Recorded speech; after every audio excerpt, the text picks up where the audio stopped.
A Connecticut Yankee in King Arthur's Court.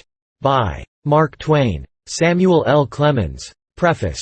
The ungentle laws and customs touched upon in this tale are historical, and the episodes which are used to illustrate them are also historical. It is not pretended that these laws and customs existed in England in the 6th century. No, it is only pretended that inasmuch as they existed in the English and other civilizations of far later times, it is safe to consider that it is no libel upon the 6th century to suppose them to have been in practice in that day also. One is quite justified in inferring that whatever one of these laws or customs was lacking in that remote time, its place was competently filled by a worse one. The question as to whether there is such a thing as divine right of kings is not settled in this book. It was found too difficult. That the executive head of a nation should be a person of lofty character and extraordinary ability, was manifest and indisputable. That none but the deity could select that head unerringly, was also manifest and indisputable. That the deity ought to make that selection, then, was likewise manifest and indisputable. Consequently, that he does make it, as claimed, was an unavoidable deduction. I mean, until the author of this book encountered the Pompadour, and Lady Castlemaine, and some other executive heads of that kind. These were found so difficult to work into the scheme, that it was judged better to take the other tack in this book, which must be issued this fall, and then go into training and settle the question in another book. It is, of course, a thing which ought to be settled, and I am not going to have anything particular to do next winter anyway. Mark Twain. Hartford, July 21, 1889. A Connecticut Yankee in King Arthur's Court. A word of explanation. It was in Warwick Castle that I came across the curious stranger whom I am going to talk about. He attracted me by three things: his candid simplicity, his marvelous familiarity with ancient armor, and the restfulness of his company, for he did all the talking. We fell together, as modest people will, in the tail of the herd that was being shown through, and he at once began to say things which interested me. As he talked along, softly, pleasantly, flowingly, he seemed to drift away imperceptibly out of this world and time, and into some remote era and old forgotten country. And so he gradually wove such a spell about me that I seemed to move among the spectres and shadows and dust and mold of a grey antiquity, holding speech with a relic of it. Exactly as I would speak of my nearest personal friends or enemies, or my most familiar neighbours, he spoke of Sir Bedivere, Sir Bors de Ganis, Sir Launcelot of the Lake, Sir Galahad, and all the other great names of the Table Round. And how old, unspeakably old and faded and dry and musty and ancient he came to look as he went on. Presently he turned to me and said, just as one might speak of the weather, or any other common matter, "You know about transmigration of souls. Do you know about transposition of epochs, and bodies?" I said I had not heard of it. He was so little interested, just as when people speak of the weather, that he did not notice whether I made him any answer or not. There was half a moment of silence, immediately interrupted by the droning voice of the salaried cicerone. Ancient hauberk, date of the 6th century, time of King Arthur and the Round Table. Said to have belonged to the knight Sir Sagramore le Desirous. Observe the round hole through the chainmail in the left breast. Can't be accounted for. Supposed to have been done with a bullet since invention of firearms. Perhaps maliciously by Cromwell's soldiers. My acquaintance smiled. Not a modern smile, but one that must have gone out of general use many, many centuries ago, and muttered apparently to himself, "Wit ye well, I saw it done." Then, after a pause, added, "I did it myself." By the time I had recovered from the electric surprise of this remark, he was gone. All that evening I sat by my fire at the Warwick Arms, steeped in a dream of the olden time, while the rain beat upon the windows, and the wind roared about the eaves and corners. From time to time I dipped into old Sir Thomas Malory's enchanting book, and fed at its rich feast of prodigies and adventures, breathed in the fragrance of its obsolete names, and dreamed again. Midnight being come at length, I read another tale, for a nightcap, this which here follows, to wit, how Sir Launcelot slew 2 giants, and made a castle free. Anon withal came there upon him 2 great giants, well armed, all save the heads, with 2 horrible clubs in their hands. Sir Launcelot put his shield afore him, and put the stroke away of the one giant, and with his sword he clave his head asunder. When his fellow saw that, he ran away as he were wood, demented, for fear of the horrible strokes, and Sir Launcelot after him with all his might, and smote him on the shoulder, and clave him to the middle. Then Sir Launcelot went into the hall, And there came afore him 60 ladies and damsels, and all kneeled unto him, and thanked God and him of their deliverance. For, Sir, said they, the most part of us have been here this 7 year their prisoners, and we have worked all manner of silk works for our meat, and we are all great gentlewomen born, and blessed be the time, night, that ever thou wert born. For thou hast done the most worship that ever did knight in the world. That will we bear record, and we all pray you to tell us your name, that we may tell our friends who delivered us out of prison. Fair damsels, he said, my name is Sir Launcelot du Lake. And so he departed from them and betaught them unto God. And then he mounted upon his horse, and rode into many strange and wild countries, and through many waters and valleys, and evil was he lodged. And at the last by fortune him happened against a night to come to a fair courtilage, and therein he found an old gentle woman that lodged him with a good will, and there he had good cheer for him and his horse. And when time was, his host brought him into a fair garret over the gate to his bed. There Sir Launcelot unarmed him, and set his harness by him, and went to bed, and anon he fell on sleep. So, soon after there came one on horseback, and knocked at the gate in great haste. And when Sir Launcelot heard this he rose up, and looked out at the window, and saw by the moonlight 3 knights come riding after that one man, and all 3 lashed on him at once with swords, and that one knight turned on them knightly again and defended him. Truly, said Sir Launcelot, yonder one knight shall I help, for it were shame for me to see 3 knights on one, and if he be slain I am partner of his death. And therewith he took his harness and went out at a window by a sheet down to the 4 knights, and then Sir Launcelot said on high, Turn you knights unto me, and leave your fighting with that knight. And then they all 3 left Sir Kay, and turned unto Sir Launcelot, and there began great battle, for they allied all 3, and strake many strokes at Sir Launcelot, and assailed him on every side. Then Sir Kay dressed him for to have holpen Sir Launcelot. Nay, sir, said he, I will none of your help, therefore as ye will have my help let me alone with them. Sir Kay for the pleasure of the knight suffered him for to do his will, and so stood aside. And then anon within 6 strokes Sir Launcelot had stricken them to the earth. And then they all 3 cried, Sir Knight, we yield us unto you as man of might matchless. As to that, said Sir Launcelot, I will not take your yielding unto me, but so that ye yield you unto Sir Kay the seneschal, on that covenant I will save your lives and else not. Fair knight, said they, that were we loath to do, for as for Sir Kay we chased him hither, and had overcome him had ye not been. Therefore, to yield us unto him it were no reason. Well, as to that, said Sir Launcelot, advise you well, for ye may choose whether ye will die or live, for an ye be yielden, it shall be unto Sir Kay. Fair knight. Then they said, In saving our lives we will do as thou commandest us. Then shall ye, said Sir Launcelot, on Whitsunday next coming go unto the court of King Arthur, and there shall ye yield you unto Queen Guinevere, and put you all 3 in her grace and mercy, and say that Sir Kay sent you thither to be her prisoners. On the morn Sir Launcelot arose early, and left Sir Kay sleeping. And Sir Launcelot took Sir Kay's armour and his shield and armed him, and so he went to the stable and took his horse, and took his leave of his host, and so he departed. Then soon after arose Sir Kay and missed Sir Launcelot, and then he espied that he had his armour and his horse. Now by my faith I know well that he will grieve some of the court of King Arthur, for on him knights will be bold, and deem that it is I, and that will beguile them, and because of his armour and shield I am sure I shall ride in peace. And then soon after departed Sir Kay, and thanked his host. As I laid the book down there was a knock at the door, and my stranger came in. I gave him a pipe and a chair, and made him welcome. I also comforted him with a hot Scotch whisky, gave him another one, then still another, hoping always for his story. After a 4th persuader, he drifted into it himself, in a quite simple and natural way.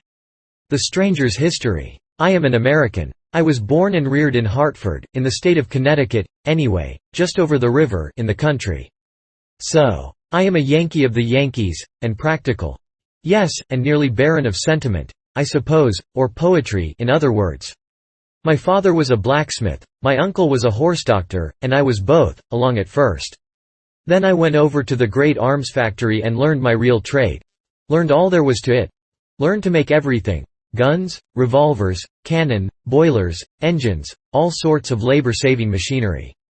Why, I could make anything a body wanted, anything in the world, it didn't make any difference.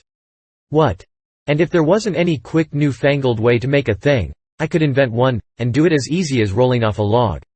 I became head superintendent. Had a couple of thousand men under me. Well, a man like that is a man that is full of fight, that goes without saying. With a couple of thousand rough men under one has plenty of that sort of amusement. I had, anyway. At last. I met my match, and I got my dose. It was during a misunderstanding conducted with crowbars with a fellow we used to call Hercules. He laid me out with a crusher alongside the head that made everything crack, and seemed to spring every joint in my skull and made it overlap its neighbor. Then the world went out in darkness, and I didn't feel anything more, and didn't know anything at all, at least for a while.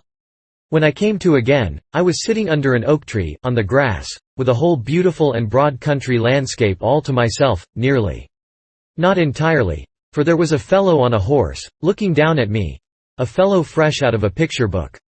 He was in old-time iron armor from head to heel, with a helmet on his head the shape of a nail keg with slits in it, and he had a shield, and a sword, and a prodigious spear, and his horse had armor on, too, and a steel horn projecting from his forehead, and gorgeous red and green silk trappings that hung down all around him like a bedquilt, nearly to the ground. "Fair sir, will ye just," said this fellow. "Will I which? Will ye try a passage of arms for land or lady or for? What are you giving me?" I said. "Get along back to your circus, or I'll report you." Now what does this man do but fall back a couple of 100 yards and then come rushing at me as hard as he could tear, with his nail keg bent down nearly to his horse's neck and his long spear pointed straight ahead. I saw he meant business, so I was up the tree when he arrived. He allowed that I was his property, the captive of his spear. There was argument on his side, and the bulk of the advantage, so I judged it best to humor him. We fixed up an agreement whereby I was to go with him and he was not to hurt me. I came down, and we started away, I walking by the side of his horse. We marched comfortably along, through glades and over brooks which I could not remember to have seen before, which puzzled me and made me wonder, and yet we did not come to any circus or sign of a circus. So I gave up the idea of a circus, and concluded he was from an asylum. But we never came to an asylum, so I was up a stump, as you may say. I asked him how far we were from Hartford. He said he had never heard of the place, which I took to be a lie, but allowed it to go at that. At the end of an hour we saw a far-away town sleeping in a valley by a winding river, and beyond it on a hill, a vast grey fortress, with towers and turrets, the first I had ever seen out of a picture. "Bridgeport?" said I, pointing. "Camelot," said he. My stranger had been showing signs of sleepiness. He caught himself nodding, now, and smiled one of those pathetic, obsolete smiles of his, and said, "I find I can't go on. But come with me, I've got it all written out, and you can read it if you like." In his chamber, he said, "First, I kept a journal. Then by and by, after years, I took the journal and turned it into a book. How long ago that was!" He handed me his manuscript and pointed out the place where I should begin. "Begin here, I've already told you what goes before." He was steeped in drowsiness by this time. As I went out at his door, I heard him murmur sleepily, "Give you good den, fair sir." I sat down by my fire and examined my treasure. The first part of it, the great bulk of it, was parchment, and yellow with age. I scanned a leaf particularly and saw that it was a palimpsest. Under the old dim writing of the Yankee historian appeared traces of a penmanship which was older and dimmer still, Latin words and sentences. Fragments from old monkish legends, evidently. I turned to the place indicated by my stranger and began to read, as follows. The Tale of the Lost Land. Chapter 1. Camelot. "Camelot, Camelot," said I to myself. "I don't seem to remember hearing of it before. Name of the asylum, likely." It was a soft, reposeful summer landscape, as lovely as a dream, and as lonesome as Sunday. The air was full of the smell of flowers, and the buzzing of insects, and the twittering of birds, and there were no people, no wagons, there was no stir of life, nothing going on. The road was mainly a winding path with hoof prints in it, and now and then a faint trace of wheels on either side in the grass, wheels that apparently had a tire as broad as one's hand. Presently a fair slip of a girl, about 10 years old, with a cataract of golden hair streaming down over her shoulders, came along. Around her head she wore a hoop of flame-red poppies. It was as sweet an outfit as ever I saw, what there was of it.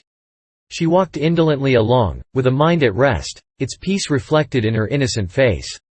The circus man paid no attention to her. didn't even seem to see her. And she was no more startled at his fantastic makeup than if she was used to his like every day of her life. She was going by as indifferently as she might have gone by a couple of cows. But when she happened to notice me, then there was a change. Up went her hands, and she was turned to stone.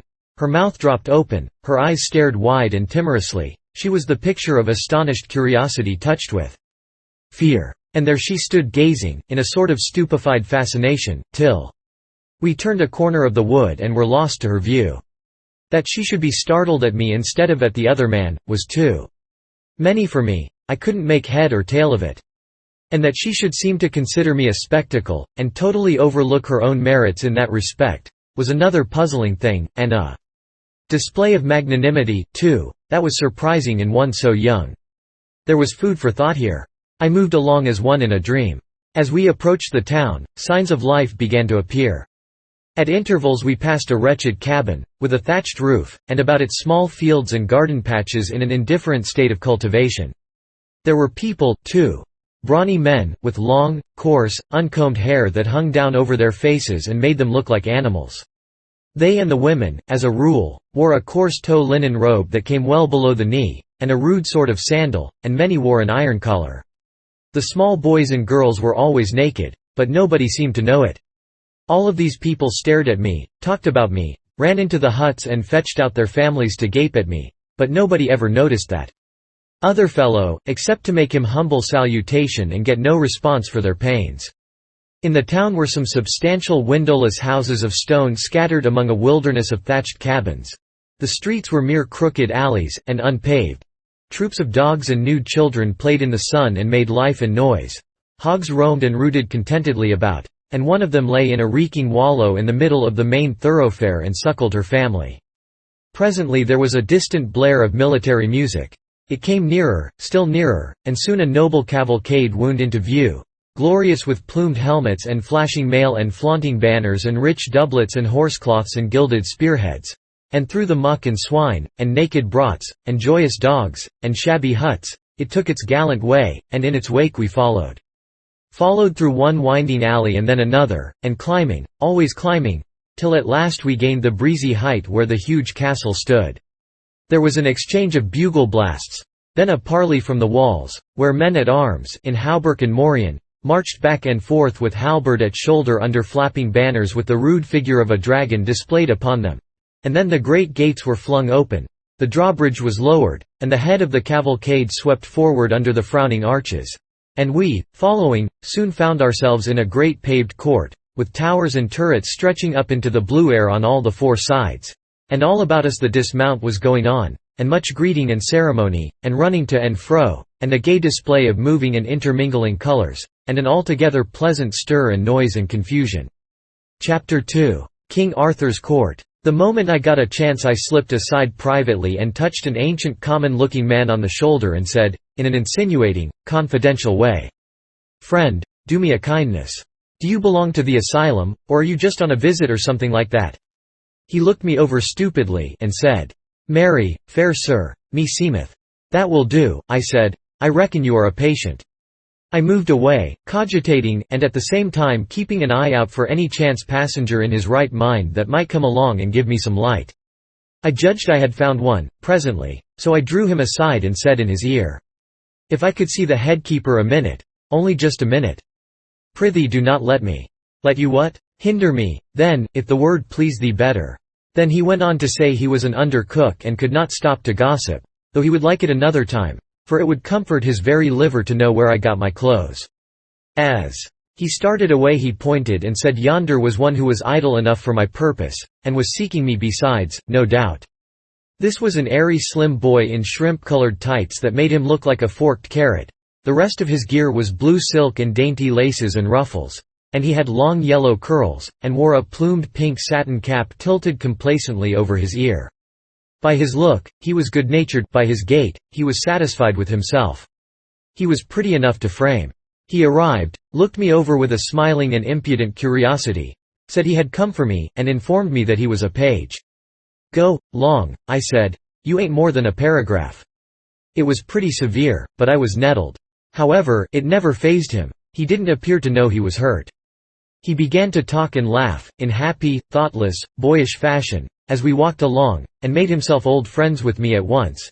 Asked me all sorts of questions about myself and about my clothes, but never waited for an answer, always chattered straight ahead, as if he didn't know he had asked a question and wasn't expecting any reply, until at last he happened to mention that he was born in the beginning of the year 513. It made the cold chills creep over me. I stopped and said, a little faintly, "Maybe I didn't hear you just right. Say it again, and say it slow. What year was it?" 513. 513. You don't look it. Come, my boy, I am a stranger and friendless. Be honest and honorable with me. Are you in your right mind? He said he was. Are these other people in their right minds? He said they were. And this isn't an asylum? I mean, it isn't a place where they cure crazy people? He said it wasn't. Well, then, I said, either I am a lunatic, or something just as awful has happened.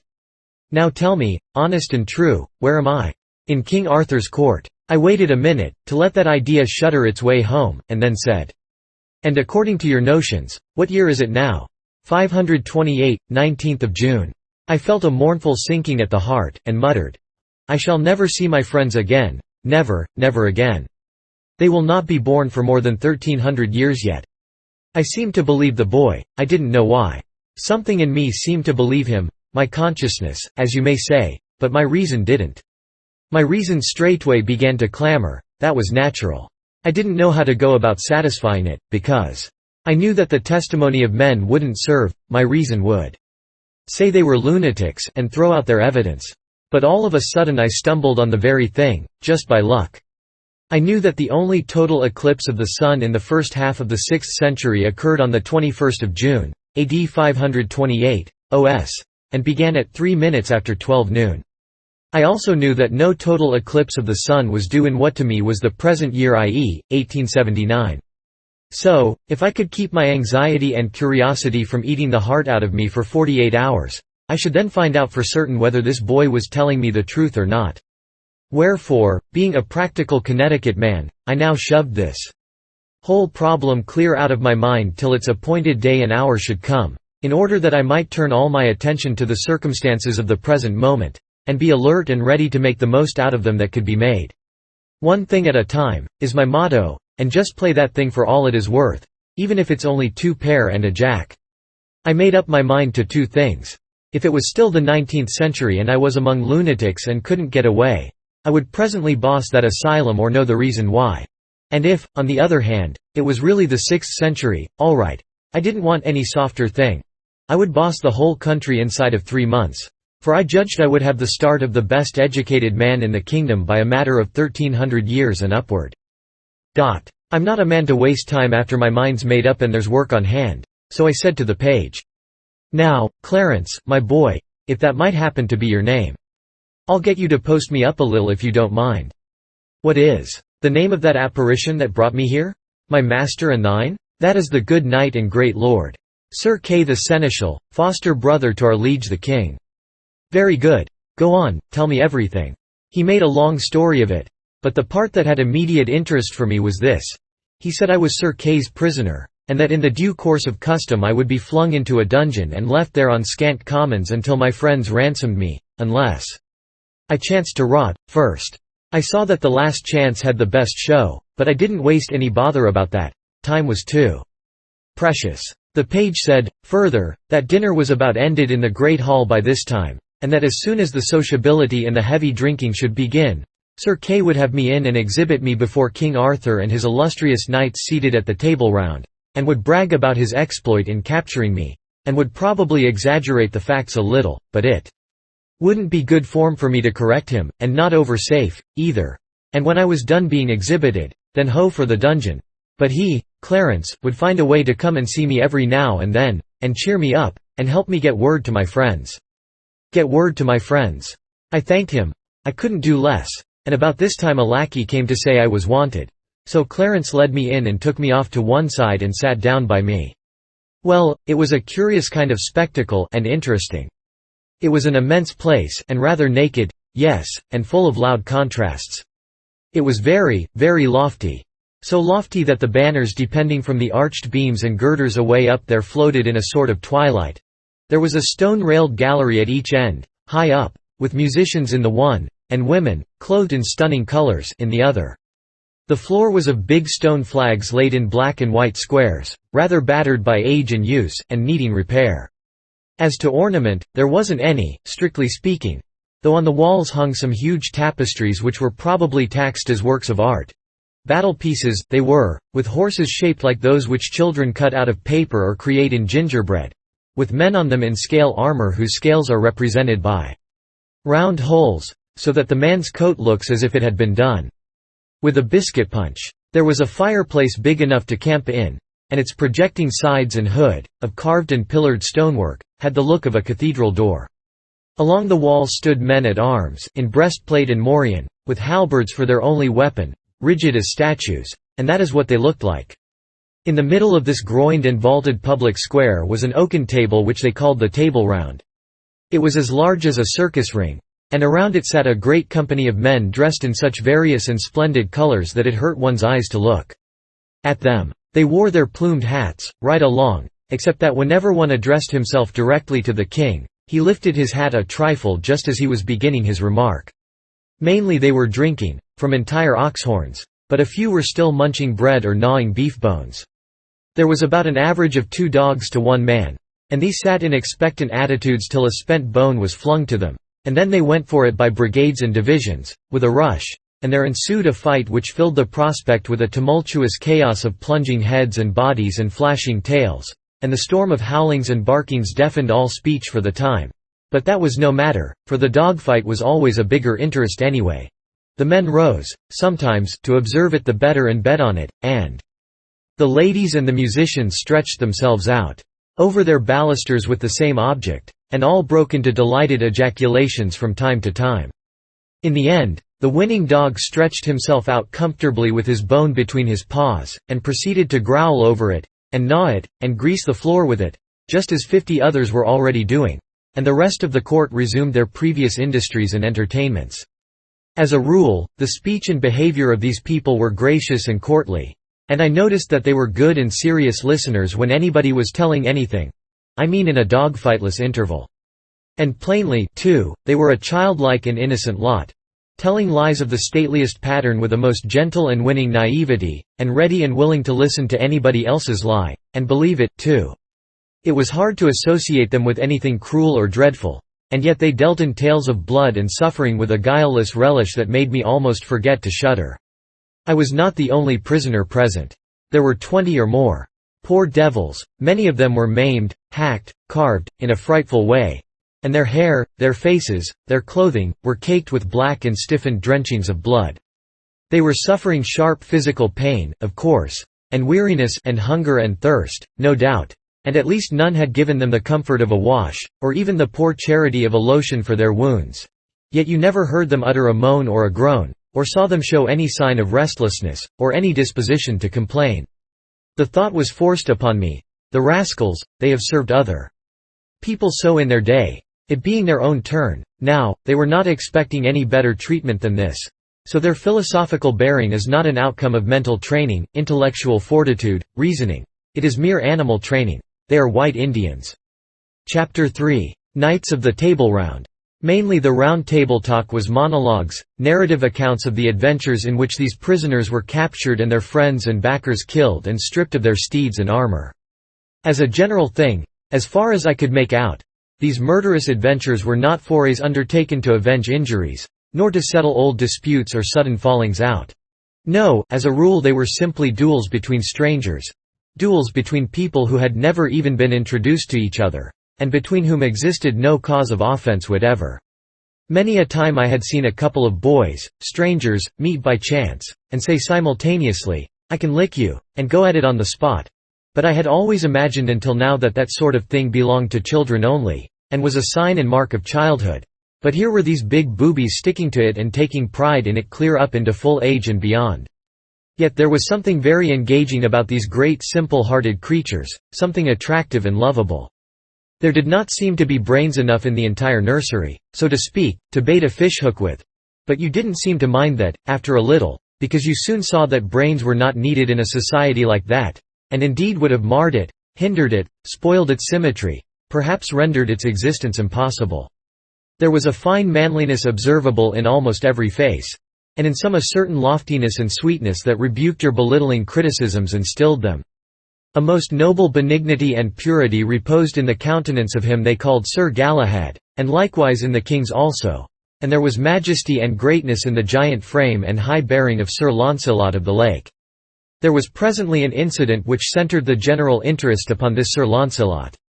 At a sign from a sort of master of ceremonies, 6 or 8 of the prisoners rose and came forward in a body and knelt on the floor, and lifted up their hands toward the ladies' gallery and begged the grace of a word with the Queen.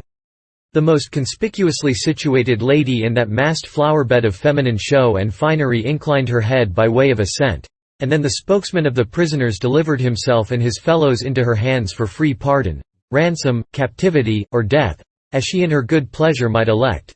And this, as he said, he was doing by command of Sir Kay the Seneschal, whose prisoners they were, he having vanquished them by his single might and prowess in sturdy conflict in the field.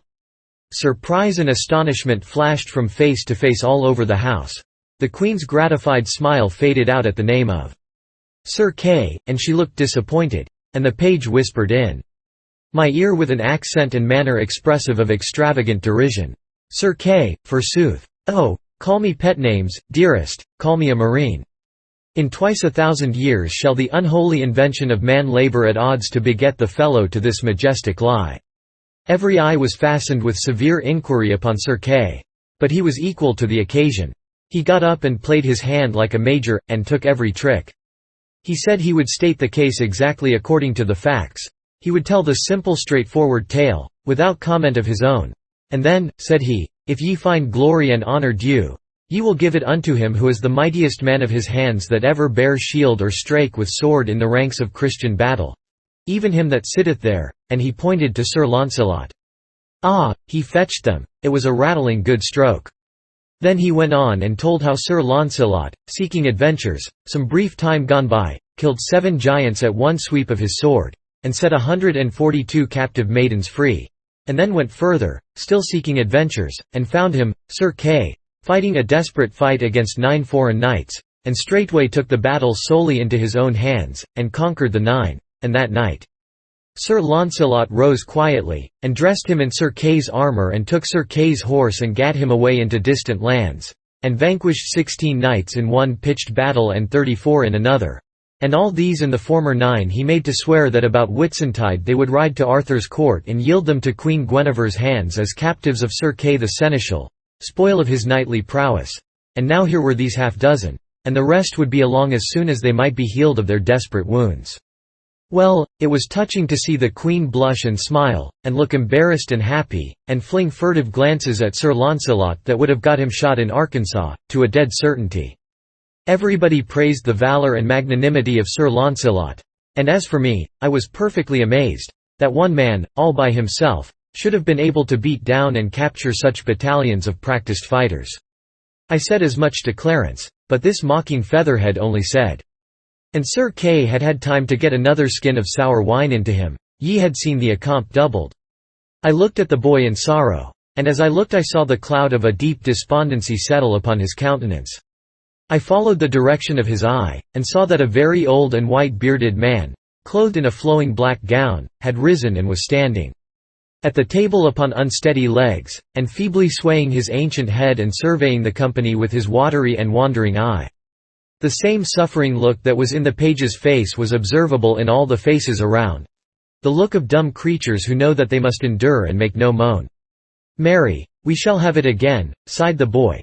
"That same old weary tale that he hath told 1,000 times in the same words, and that he will tell till he dieth, every time he hath gotten his barrel full and feeleth his exaggeration. Mill working. Would God I had died or I saw this day. Who is it? Merlin, the mighty liar and magician. Perdition singe him for the weariness he worketh with his one tale. But that men fear him for that he hath the storms and the lightnings and all the devils that be in hell at his beck and call. They would have dug his entrails out these many years ago to get at that tale and squelch it. He telleth it always in the third person, making believe he is too modest to glorify himself. Maledictions light upon him, misfortune be his dole. Good friend, prithee call me for evensong. The boy nestled himself upon my shoulder and pretended to go to sleep. The old man began his tale, and presently the lad was asleep in reality. So also were the dogs, and the court, the lackeys, and the files of men at arms. The droning voice droned on. A soft snoring arose on all sides and supported it like a deep and subdued accompaniment of wind instruments.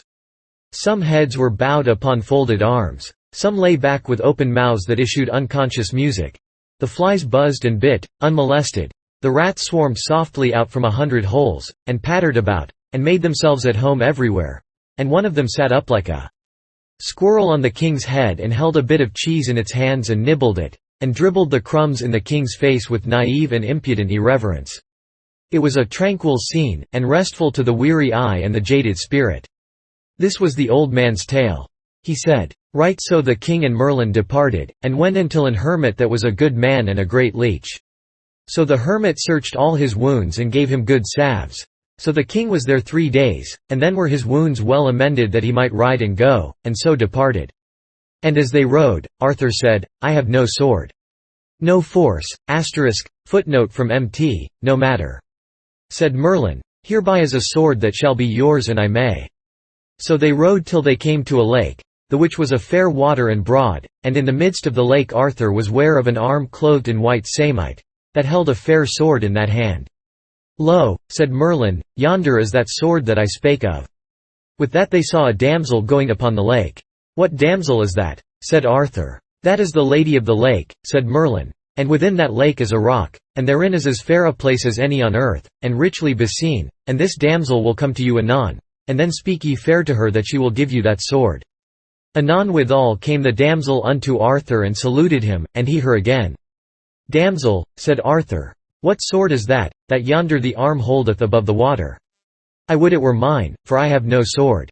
Sir Arthur King, said the damsel, that sword is mine, and if ye will give me a gift when I ask it you, ye shall have it. By my faith, said Arthur, I will give you what gift ye will ask. Well, said the damsel, go ye into yonder barge and row yourself to the sword, and take it and the scabbard with you, and I will ask my gift when I see my time. So Sir Arthur and Merlin alight, and tied their horses to 2 trees, and so they went into the ship, and when they came to the sword that the hand held, Sir Arthur took it up by the handles, and took it with him. And the arm and the hand went under the water, and so they came unto the land and rode forth. And then Sir Arthur saw a rich pavilion. What signifieth yonder pavilion? It is the knight's pavilion, said Merlin, that ye fought with last, Sir Pellinore, but he is out, he is not there. He hath ado with a knight of yours, that hight Eglaim, and they have fought together, but at the last Eglaim fled, and else he had been dead, and he hath chased him even to Carlion, and we shall meet with him anon in the highway. That is well said, said Arthur, now have I a sword, now will I wage battle with him, and be avenged on him. Sir, ye shall not so, said Merlin, for the night is weary of fighting and chasing, so that ye shall have no worship to have ado with him. Also, he will not lightly be matched of one night living. And therefore it is my counsel, let him pass, for he shall do you good service in short time, and his sons, after his days. Also ye shall see that day in short space ye shall be right glad to give him your sister to wed. When I see him, I will do as ye advise me, said Arthur. Then Sir Arthur looked on the sword, and liked it passing well. Whether liketh you better, said Merlin, the sword or the scabbard? Me liketh better the sword, said Arthur. Ye are more unwise, said Merlin, for the scabbard is worth 10 of the sword, for while ye have the scabbard upon you ye shall never lose no blood, be ye never so sore wounded. Therefore, keep well the scabbard always with you. So they rode into Carlion, and by the way they met with Sir Pellinore. But Merlin had done such a craft that Pellinore saw not Arthur, and he passed by without any words. I marvel, said Arthur, that the knight would not speak. Sir, said Merlin, he saw you not, for an he had seen you ye had not lightly departed. So they came unto Carlion, whereof his knights were passing glad. And when they heard of his adventures they marvelled that he would jeopard his person so alone. But all men of worship said it was merry to be under such a chieftain that would put his person in adventure as other poor knights did. Chapter 4. Sir Dinadan the humorist. It seemed to me that this quaint lie was most simply and beautifully told. But then I had heard it only once, and that makes a difference. It was pleasant to the others when it was fresh, no doubt. Sir Dinadan the humorist was the first to awake, and he soon roused the rest with a practical joke of a sufficiently poor quality. He tied some metal mugs to a dog's tail and turned him loose, and he tore around and around the place in a frenzy of fright, with all the other dogs bellowing after him and battering and crashing against everything that came in their way and making altogether a chaos of confusion and a most deafening din and turmoil, at which every man and woman of the multitude laughed till the tears flowed, and some fell out of their chairs and wallowed on the floor in ecstasy. It was just like so many children. Sir Dinadan was so proud of his exploit that he could not keep from telling over and over again, to weariness, how the immortal idea happened to occur to him, and as is the way with humorists of his breed, he was still laughing at it after everybody else had got through. He was so set up that he concluded to make a speech, of course a humorous speech. I think I never heard so many old played-out jokes strung together in my life. He was worse than the minstrels, worse than the clown in the circus. It seemed peculiarly sad to sit here, 1300 years before I was born, and listen again to poor, flat, worm-eaten jokes that had given me the dry gripes when I was a boy 1300 years afterwards. It about convinced me that there isn't any such thing as a new joke possible. Everybody laughed at these antiquities, but then they always do. I had noticed that, centuries later. However, of course the scoffer didn't laugh, I mean the boy. No, he scoffed, there wasn't anything he wouldn't scoff at. He said, the most of Sir Dinadan's jokes were rotten and the rest were petrified. I said, petrified was good, as I believed, myself, that the only right way to classify the majestic ages of some of those jokes was by geologic periods. But that neat idea hit the boy in a blank place, for geology hadn't been invented yet. However, I made a note of the remark, and calculated to educate the Commonwealth up to it if I pulled through. It is no use to throw a good thing away merely because the market isn't ripe yet. Now Sir K arose and began to fire up on his history mill with me for fuel. It was time for me to feel serious, and I did. Sir K told how he had encountered me in a far land of barbarians, who all wore the same ridiculous garb that I did. A garb that was a work of enchantment, and intended to make the wearer secure from hurt by human hands. However, he had nullified the force of the enchantment by prayer, and had killed my 13 knights in a 3 hours battle, and taken me prisoner, sparing my life in order that so strange a curiosity as I was might be exhibited to the wonder and admiration of the king and the court. He spoke of me all the time, in the blandest way, as "this prodigious giant," and "this horrible sky-towering monster," and "this tusked and taloned man-devouring ogre," and everybody took in all this bosh in the naivest way, and never smiled or seemed to notice that there was any discrepancy between these watered statistics and me. He said that in trying to escape from him I sprang into the top of a tree 200 cubits high at a single bound, but he dislodged me with a stone the size of a cow, which all to brast the most of my bones, and then swore me to appear at Arthur's court for sentence. He ended by condemning me to die at noon on the 21st, and was so little concerned about it that he stopped to yawn before he named the date. I was in a dismal state by this time. Indeed, I was hardly enough in my right mind to keep the run of a dispute that sprung up as to how I had better be killed, the possibility of the killing being doubted by some, because of the enchantment in my clothes. And yet, it was nothing but an ordinary suit of $15 slopshops. Still, I was sane enough to notice this detail, to wit, many of the terms used in the most matter-of-fact way by this great assemblage of the first ladies and gentlemen in the land would have made a Comanche blush. Indelicacy is too mild a term to convey the idea. However, I had read Tom Jones, and Roderick Random, and other books of that kind, and knew that the highest and first ladies and gentlemen in England had remained little or no cleaner in their talk, and in the morals and conduct which such talk implies, clear up to 100 years ago, in fact clear into our own 19th century, in which century, broadly speaking, the earliest samples of the real lady and real gentleman discoverable in English history, or in European history, for that matter, may be said to have made their appearance. Suppose Sir Walter, instead of putting the conversations into the mouths of his characters, had allowed the characters to speak for themselves?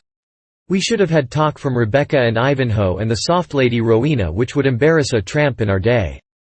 However, to the unconsciously indelicate all things are delicate. King Arthur's people were not aware that they were indecent, and I had presence of mind enough not to mention it. They were so troubled about my enchanted clothes that they were mightily relieved, at last, when old Merlin swept the difficulty away for them with a common-sense hint. He asked them why they were so dull. Why didn't it occur to them to strip me? In half a minute I was as naked as a pair of tongs. And dear, to think of it, I was the only embarrassed person there. Everybody discussed me, and did it as unconcernedly as if I had been a cabbage. Queen Guinevere was as naively interested as the rest, and said she had never seen anybody with legs just like mine before. It was the only compliment I got, if it was a compliment. Finally I was carried off in one direction, and my perilous clothes in another. I was shoved into a dark and narrow cell in a dungeon, with some scant remnants for dinner, some mouldy straw for a bed, and no end of rats for company. Chapter 5. An inspiration. I was so tired that even my fears were not able to keep me awake long. When I next came to myself, I seemed to have been asleep a very long time. My first thought was, well, what an astonishing dream I've had. I reckon I've waked only just in time to keep from being hanged or drowned or burned or something. I'll nap again till the whistle blows, and then I'll go down to the arms factory and have it out with Hercules. But just then I heard the harsh music of rusty chains and bolts, a light flashed in my eyes, and that butterfly, Clarence, stood before me. I gasped with surprise. My breath almost got away from me. "What?" I said, "you here yet? Go along with the rest of the dream. Scatter." But he only laughed, in his light-hearted way, and fell to making fun of my sorry plight. "All right," I said resignedly, "let the dream go on. I'm in no hurry." "Prithee, what dream?" "What dream? Why, the dream that I am in Arthur's court, a person who never existed, and that I am talking to you, who are nothing but a work of the imagination." "Oh, indeed. And is it a dream that you're to be burned tomorrow?" "Ho ho! Answer me that." The shock that went through me was distressing. I now began to reason that my situation was in the last degree serious, dream or no dream. For I knew by past experience of the lifelike intensity of dreams, that to be burned to death, even in a dream, would be very far from being a jest, and was a thing to be avoided, by any means, fair or foul, that I could contrive. So I said beseechingly, "Ah, Clarence, good boy, only friend I've got, for you are my friend, aren't you? Don't fail me. Help me to devise some way of escaping from this place. Now do but hear thyself. Escape? Why, man, the corridors are in guard and keep of men at arms." No doubt. But how many, Clarence?" "Not many, I hope? Full a score. One may not hope to escape." After a pause, hesitatingly, "And there be other reasons, and weightier." "Other ones? What are they?" "Well, they say, oh, but I daren't, indeed daren't." "Why, poor lad, what is the matter? Why do you blench? Why do you tremble so?" "Oh, in sooth, there is need. I do want to tell you, but come, be brave, be a man. Speak out, there's a good lad." He hesitated, pulled one way by desire, the other way by fear. Then he stole to the door and peeped out, listening, and finally crept close to me and put his mouth to my ear and told me his fearful news in a whisper, and with all the cowering apprehension of one who was venturing upon awful ground and speaking of things whose very mention might be freighted with death. "Merlin, in his malice, has woven a spell about this dungeon, and there bides not the man in these kingdoms that would be desperate enough to essay to cross its lines with you. Now God pity me, I have told it.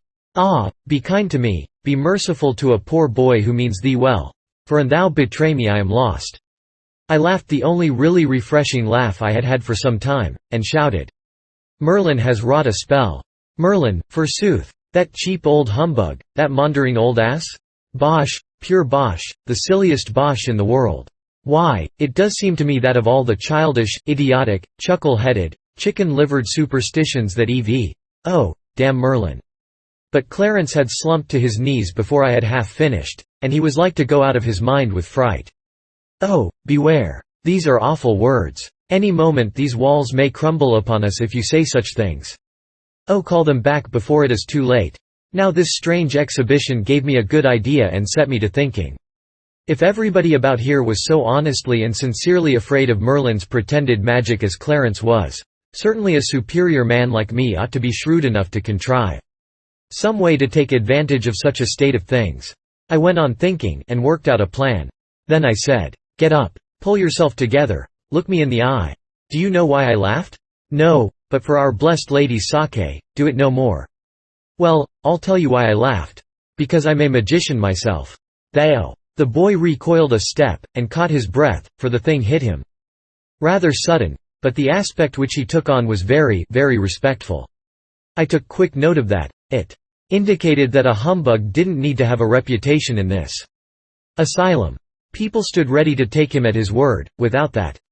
I resumed. I've known Merlin 700 years, and he 700. Don't interrupt me. He has died and come alive again 13 times, and traveled under a new name every time. Smith, Jones, Robinson, Jackson, Peters, Haskins, Merlin. A new alias every time he turns up.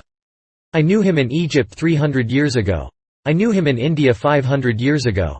He is always blethering around in my way, everywhere I go. He makes me tired.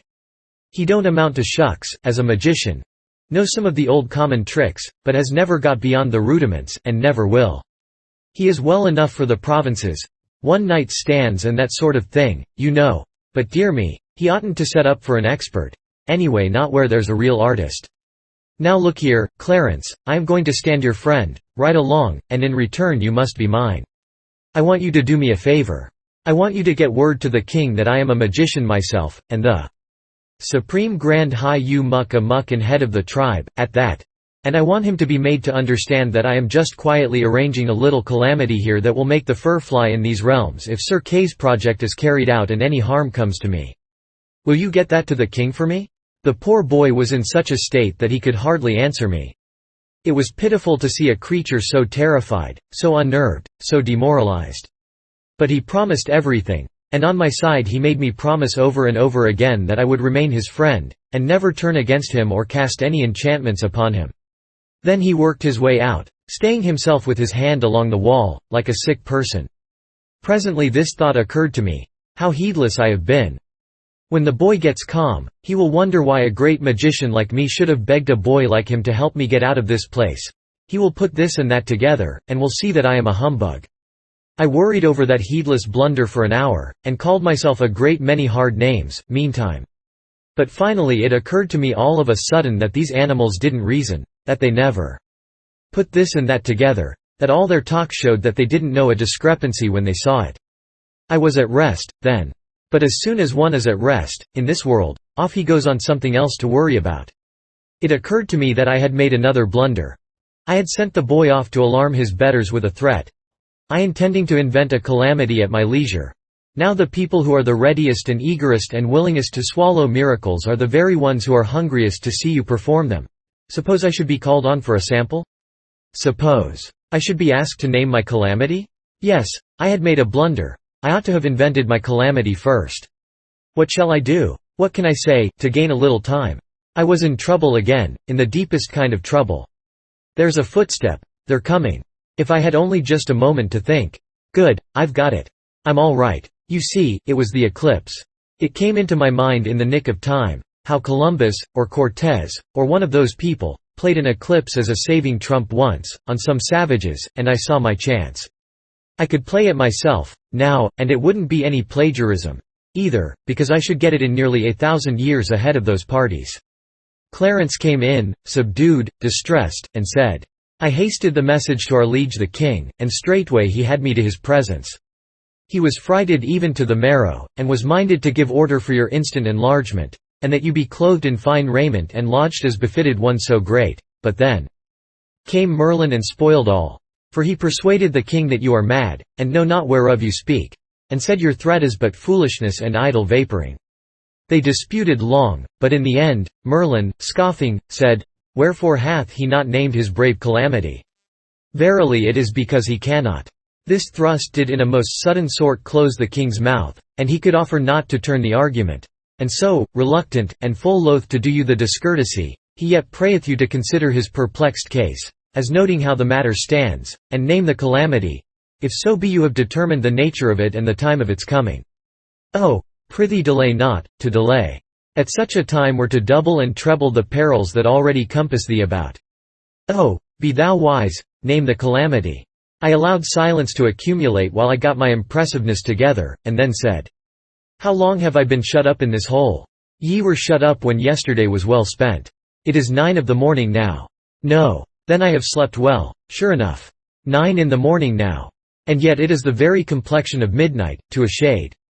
This is the 20th, then? The 20th, yes. And I am to be burned alive tomorrow.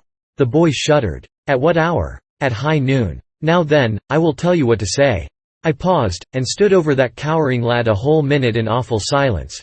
Then, in a voice deep, measured, charged with doom, I began, and rose by dramatically graded stages to my colossal climax, which I delivered in as sublime and noble a way as ever I did such a thing in my life. "Go back and tell the king that at that hour I will smother the whole world in the dead blackness of midnight. I will blot out the sun, and he shall never shine again. The fruits of the earth shall rot for lack of light and warmth, and the peoples of the earth shall famish and die, to the last man." I had to carry the boy out myself, he sunk into such a collapse. I handed him over to the soldiers, and went back. Chapter 6. The Eclipse. In the stillness and the darkness, realization soon began to supplement knowledge. The mere knowledge of a fact is pale, but when you come to realize your fact, it takes on color. It is all the difference between hearing of a man being stabbed to the heart, and seeing it done. In the stillness and the darkness, the knowledge that I was in deadly danger took to itself deeper and deeper meaning all the time. A something which was realization crept inch by inch through my veins and turned me cold. But it is a blessed provision of nature that at times like these, as soon as a man's mercury has got down to a certain point there comes a revulsion, and he rallies. Hope springs up, and cheerfulness along with it, and then he is in good shape to do something for himself, if anything can be done. When my rally came, it came with a bound. I said to myself that my eclipse would be sure to save me, and make me the greatest man in the kingdom besides, and straightway my mercury went up to the top of the tube, and my solicitudes all vanished.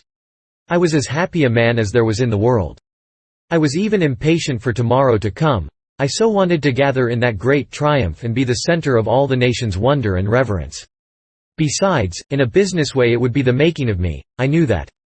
Meantime there was one thing which had got pushed into the background of my mind.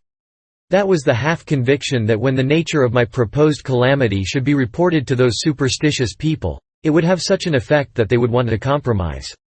So, by and by when I heard footsteps coming, that thought was recalled to me, and I said to myself, as sure as anything, it's the compromise. Well, if it is good, all right, I will accept. But if it isn't, I mean to stand my ground and play my hand for all it is worth. The door opened, and some men at arms appeared. The leader saw. The stake is ready. Come. The stake. The strength went out of me, and I almost fell down. It is hard to get one's breath at such a time, such lumps come into one's throat, and such gaspings, but as soon as I could speak, I said, "But this is a mistake, the execution is tomorrow. Order changed. Been set forward a day. Haste thee." I was lost. There was no help for me. I was dazed, stupefied. I had no command over myself, I only wandered purposely about, like one out of his mind. So the soldiers took hold of me, and pulled me along with them, out of the cell and along the maze of underground corridors, and finally into the fierce glare of daylight and the upper world. As we stepped into the vast enclosed court of the castle I got a shock. For the first thing I saw was the stake, standing in the center, and near it the piled fagots and a monk. On all four sides of the court the seated multitudes rose rank above rank, forming sloping terraces that were rich with color. The king and the queen sat in their thrones, the most conspicuous figures there, of course. To note all this, occupied but a second. The next second Clarence had slipped from some place of concealment and was pouring news into my ear, his eyes beaming with triumph and gladness. He said, "'Tis through me the change was wrought. And main hard have I worked to do it, too. But when I revealed to them the calamity in store, and saw how mighty was the terror it did engender, then saw I also that this was the time to strike. Wherefore I diligently pretended, unto this and that and the other one, that your power against the sun could not reach its full until the morrow. And so if any would save the sun and the world, you must be slain today, while your enchantments are but in the weaving and lack potency. Oddsbodikins, it was but a dull lie, a most indifferent invention, but you should have seen them seize it and swallow it, in the frenzy of their fright, as it were salvation sent from heaven. And all the while was I laughing in my sleeve the one moment, to see them so cheaply deceived, and glorifying God the next, that he was content to let the meanest of his creatures be his instrument to the saving of thy life. Ah, how happy has the matter sped! You will not need to do the sun a real hurt. Ah, forget not that, on your soul forget it not. Only make a little darkness, only the littlest little darkness, mind, and cease with that. It will be sufficient. They will see that I spoke falsely, being ignorant, as they will fancy, and with the falling of the first shadow of that darkness you shall see them go mad with fear. And they will set you free and make you great. Go to thy triumph, now. But remember, good friend, I implore thee, remember my supplication, and do the blessed Son no hurt. For my sake, thy true friend." I choked out some words through my grief and misery, as much as to say I would spare the son, for which the lad's eyes paid me back with such deep and loving gratitude that I had not the heart to tell him his good-hearted foolishness had ruined me and sent me to my death. As the soldiers assisted me across the court, the stillness was so profound that if I had been blindfold I should have supposed I was in a solitude instead of walled in by 4,000 people. There was not a movement perceptible in those masses of humanity. They were as rigid as stone images, and as pale, and dread sat upon every countenance. This hush continued while I was being chained to the stake. It still continued while the fagots were carefully and tediously piled about my ankles, my knees, my thighs, my body. Then there was a pause, and a deeper hush, if possible, and a man knelt down at my feet with a blazing torch. The multitude strained forward, gazing, and parting slightly from their seats without knowing it. The monk raised his hands above my head, and his eyes toward the blue sky, and began some words in Latin. In this attitude he droned "O" and on, a little while, and then stopped. I waited 2 or 3 moments, then looked up. He was standing there petrified. With a common impulse the multitude rose slowly up and stared into the sky. I followed their eyes, as sure as guns. There was my eclipse beginning. The life went boiling through my veins. I was a new man. The rim of black spread slowly into the sun's disk. My heart beat higher and higher, and still the assemblage and the priest stared into the sky, motionless. I knew that this gaze would be turned upon me, next. When it was, I was ready. I was in one of the most grand attitudes I ever struck, with my arm stretched up pointing to the sun. It was a noble effect. You could see the shutter sweep the mass like a wave. 2 shouts rang out, one close upon the heels of the other. "Apply the torch." I forbid it. The one was from Merlin, the other from the king. Merlin started from his place to apply the torch himself, I judged. I said, "Stay where you are. If any man moves, even the king, before I give him leave, I will blast him with thunder, I will consume him with lightnings." The multitude sank meekly into their seats, and I was just expecting they would. Merlin hesitated a moment or two, and I was on pins and needles during that little while. Then he sat down, and I took a good breath, for I knew I was master of the situation now. The king said, "Be merciful, fair sir, and essay no further in this perilous matter, lest disaster follow. It was reported to us that your powers could not attain unto their full strength until the morrow, but your majesty thinks the report may have been a lie?" It was a lie. That made an immense effect. Up went appealing hands everywhere, and the king was assailed with a storm of supplications that I might be bought off at any price, and the calamity stayed. The king was eager to comply. He said, "Name any terms, reverend sir, even to the halving of my kingdom, but banish this calamity, spare the son." My fortune was made. I would have taken him up in a minute, but I couldn't stop an eclipse. The thing was out of the question.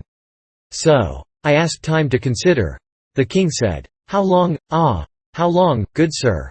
Be merciful. Look, it groweth darker, moment by moment." "Prithee how long?" "Not long. Half an hour, maybe an hour." There were 1,000 pathetic protests, but I couldn't shorten up any, for I couldn't remember how long a total eclipse lasts. I was in a puzzled condition, anyway, and wanted to think. Something was wrong about that eclipse, and the fact was very unsettling. If this wasn't the one I was after, how was I to tell whether this was the 6th century, or nothing but a dream? Dear me, if I could only prove it was the latter. Here was a glad new hope. If the boy was right about the date, and this was surely the 20th, it wasn't the 6th century. I reached for the monk's sleeve, in considerable excitement, and asked him what day of the month it was. Hang him, he said it was the 21st. It made me turn cold to hear him. I begged him not to make any mistake about it, but he was sure, he knew it was the 21st. So, that feather-headed boy had botched things again. The time of the day was right for the eclipse. I had seen that for myself, in the beginning, by the dial that was nearby. Yes, I was in King Arthur's court, and I might as well make the most out of it I could. The darkness was steadily growing, the people becoming more and more distressed. I now said, "I have reflected, Sir King. For a lesson, I will let this darkness proceed, and spread night in the world, but whether I blot out The sun for good, or restore it, shall rest with you. These are the terms, to wit, you shall remain king over all your dominions, and receive all the glories and honors that belong to the kingship. But you shall appoint me your perpetual minister and executive, and give me for my services 1% of such actual increase of revenue over and above its present amount as I may succeed in creating for the state. If I can't live on that, I shan't ask anybody to give me a lift. Is it satisfactory?" There was a prodigious roar of applause, and out of the midst of it the king's voice rose, saying, "Away with his bonds, and set him free. And do him homage, high and low, rich and poor, for he is become the king's right hand, is clothed with power and authority, and his seat is upon the highest step of the throne. Now sweep away this creeping night, and bring the light and cheer again, that all the world may bless thee." But I said, "That a common man should be shamed before the world, is nothing. But it were dishonor to the king if any that saw his minister naked should not also see him delivered from his shame. If I might ask that my clothes be brought again. They are not meet." The king broke in, "Fetch raiment of another sort. Clothe him like a prince." My idea worked. I wanted to keep things as they were till the eclipse was total. Otherwise they would be trying again to get me to dismiss the darkness, and of course I couldn't do it. Sending for the clothes gained some delay, but not enough. So I had to make another excuse. I said it would be but natural if the king should change his mind and repent to some extent of what he had done. Under excitement. Therefore I would let the darkness grow a while, and if at the end of a reasonable time the king had kept his mind the same, the darkness should be dismissed. Neither the king nor anybody else was satisfied with that arrangement, but I had to stick to my point. It grew darker and darker and blacker, while I struggled with those awkward 6th-century clothes. It got to be pitch dark, at last, and the multitude groaned with horror to feel the cold uncanny night breezes fan through the place and see the stars come out and twinkle in the sky. At last the eclipse was total, and I was very glad of it, but everybody else was in misery, which was quite natural. I said, "The king, by his silence, still stands to the terms." Then I lifted up my hands, stood just so a moment. Then I said, with the most awful solemnity, "Let the enchantment dissolve and pass harmless away." There was no response, for a moment, in that deep darkness and that graveyard hush. But when the silver rim of the sun pushed itself out, a moment or two later, the assemblage broke loose with a vast shout and came pouring down like a deluge to smother me with blessings and gratitude. And Clarence was not the last of the wash, to be sure. Chapter 7. Merlin's Tower. Inasmuch as I was now the second personage in the kingdom, as far as political power and authority were concerned, much was made of me. My raiment was of silks and velvets and cloth of gold, and by consequence was very showy, also uncomfortable. But habit would soon reconcile me to my clothes, I was aware of that. I was given the choicest suite of apartments in the castle, after the king's. They were aglow with loud-colored silken hangings, but the stone floors had nothing but rushes on them for a carpet, and they were misfit rushes at that, being not all of one breed. As for conveniences, properly speaking, there weren't any. I mean little conveniences, it is the little conveniences that make the real comfort of life. The big oaken chairs, graced with rude carvings, were well enough, but that was the stopping place. There was no soap, no matches, no looking-glass, except a metal one, about as powerful as a pail of water. And not a chromo. I had been used to chromos for years, and I saw now that without my suspecting it a passion for art had got worked into the fabric of my being, and was become a part of me. It made me homesick to look around over this proud and gaudy but heartless barrenness and remember that in our house in East Hartford, all unpretending as it was, you couldn't go into a room but you would find an insurance chromo, or at least a 3-color God Bless Our Home, over the door, and in the parlor we had 9. But here, even in my grand room of state, there wasn't anything in the nature of a picture except a thing the size of a bedquilt, which was either woven or knitted. It had darned places in it, and nothing in it was the right color or the right shape, and as for proportions, even Raphael himself couldn't have botched them more formidably, after all his practice on those nightmares they call his celebrated Hampton Court cartoons. Raphael was a bird. We had several of his chromos. One was his miraculous draught of fishes, where he puts in a miracle of his own, puts 3 men into a canoe which wouldn't have held a dog without upsetting. I always admired to study R's art, it was so fresh and unconventional. There wasn't even a bell or a speaking tube in the castle. I had a great many servants, and those that were on duty lolled in the anteroom. and when I wanted one of them I had to go and call for him. There was no gas, there were no candles. A bronze dish half full of boarding-house butter with a blazing rag floating in it was the thing that produced what was regarded as light. A lot of these hung along the walls and modified the dark, just toned it down enough to make it dismal. If you went out at night, your servants carried torches. There were no books, pens, paper or ink, and no glass in the openings they believed to be windows. It is a little thing, glass is. Until it is absent, then it becomes a big thing. But perhaps the worst of all was, that there wasn't any sugar, coffee, tea, or tobacco. I saw that I was just another Robinson Crusoe cast away on an uninhabited island, with no society but some more or less tame animals, and if I wanted to make life bearable I must do as he did, invent, contrive, create, reorganize things, set brain and hand to work, and keep them busy. Well, that was in my line. One thing troubled me along at first: the immense interest which people took in me. Apparently the whole nation wanted a look at me. It soon transpired that the eclipse had scared the British world almost to death. That while it lasted the whole country, from one end to the other, was in a pitiable state of panic, and the churches, hermitages, and monkeries overflowed with praying and weeping poor creatures who thought the end of the world was come. Then had followed the news that the producer of this awful event was a stranger, a mighty magician at Arthur's court, that he could have blown out the sun like a candle, and was just going to do it when his mercy was purchased, and he then dissolved his enchantments, and was now recognized and honored as the man who had by his unaided might saved the globe from destruction and its peoples from extinction. Now if you consider that everybody believed that, and not only believed it, but never even dreamed of doubting it, you will easily understand that there was not a person in all Britain that would not have walked 50 miles to get a sight of me. Of course I was all the talk, all other subjects were dropped. Even the king became suddenly a person of minor interest and notoriety. Within 24 hours the delegations began to arrive, and from that time onward for a fortnight they kept coming. The village was crowded, and all the countryside. I had to go out a dozen times a day and show myself to these reverent and awe-stricken multitudes. It came to be a great burden, as to time and trouble, but of course it was at the same time compensatingly agreeable to be so celebrated and such a centre of homage. It turned Brer Merlin green with envy and spite, which was a great satisfaction to me. But there was one thing I couldn't understand: nobody had asked for an autograph. I spoke to Clarence about it. By George! I had to explain to him what it was. Then he said nobody in the country could read or write but a few dozen priests. Land! Think of that! There was another thing that troubled me a little. Those multitudes presently began to agitate for another miracle. That was natural. To be able to carry back to their far homes the boast that they had seen the man who could command the sun, riding in the heavens, and be obeyed, would make them great in the eyes of their neighbors, and envied by them all. But to be able to also say they had seen him work a miracle themselves. Why, people would come a distance to see them. The pressure got to be pretty strong.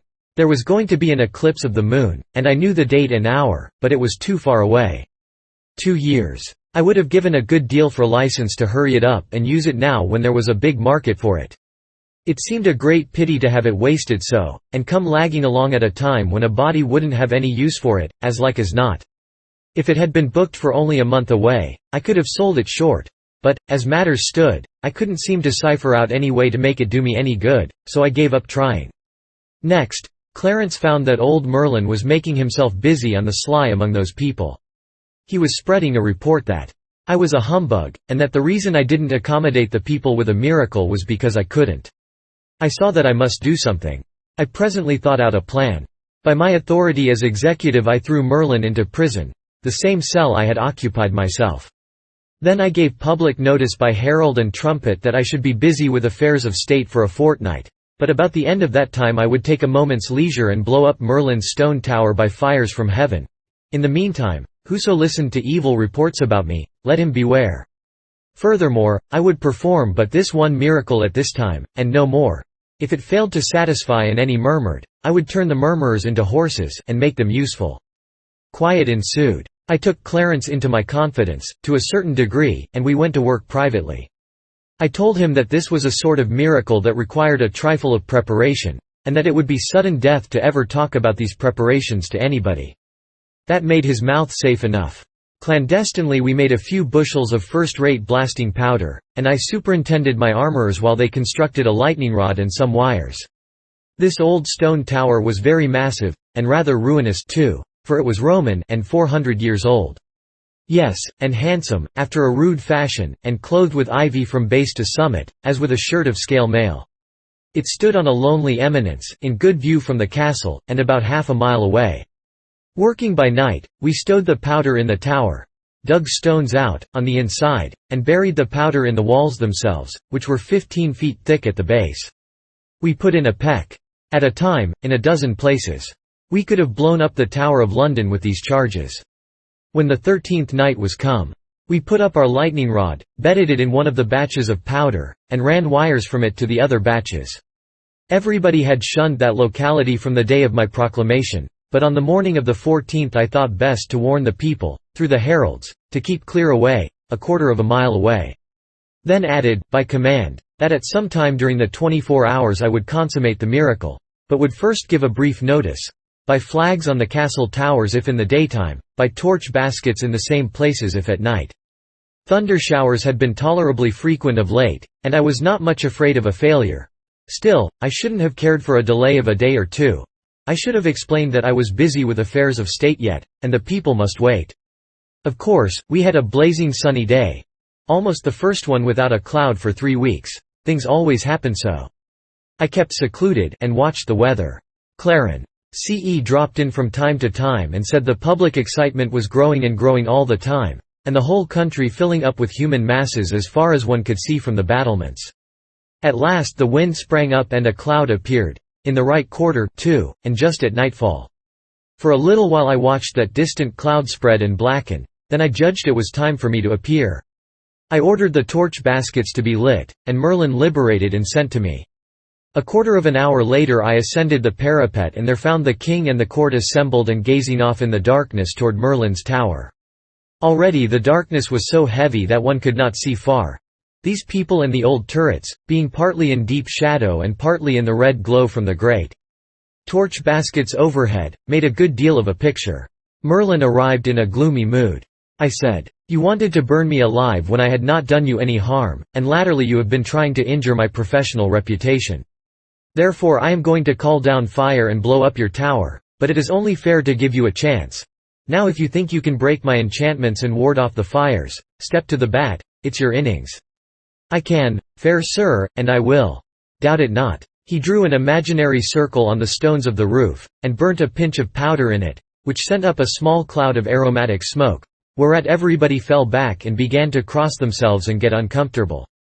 Then he began to mutter and make passes in the air with his hands. He worked himself up slowly and gradually into a sort of frenzy, and got to thrashing around with his arms like the sails of a windmill. By this time the storm had about reached us. The gusts of wind were flaring the torches and making the shadows swash about. The first heavy drops of rain were falling.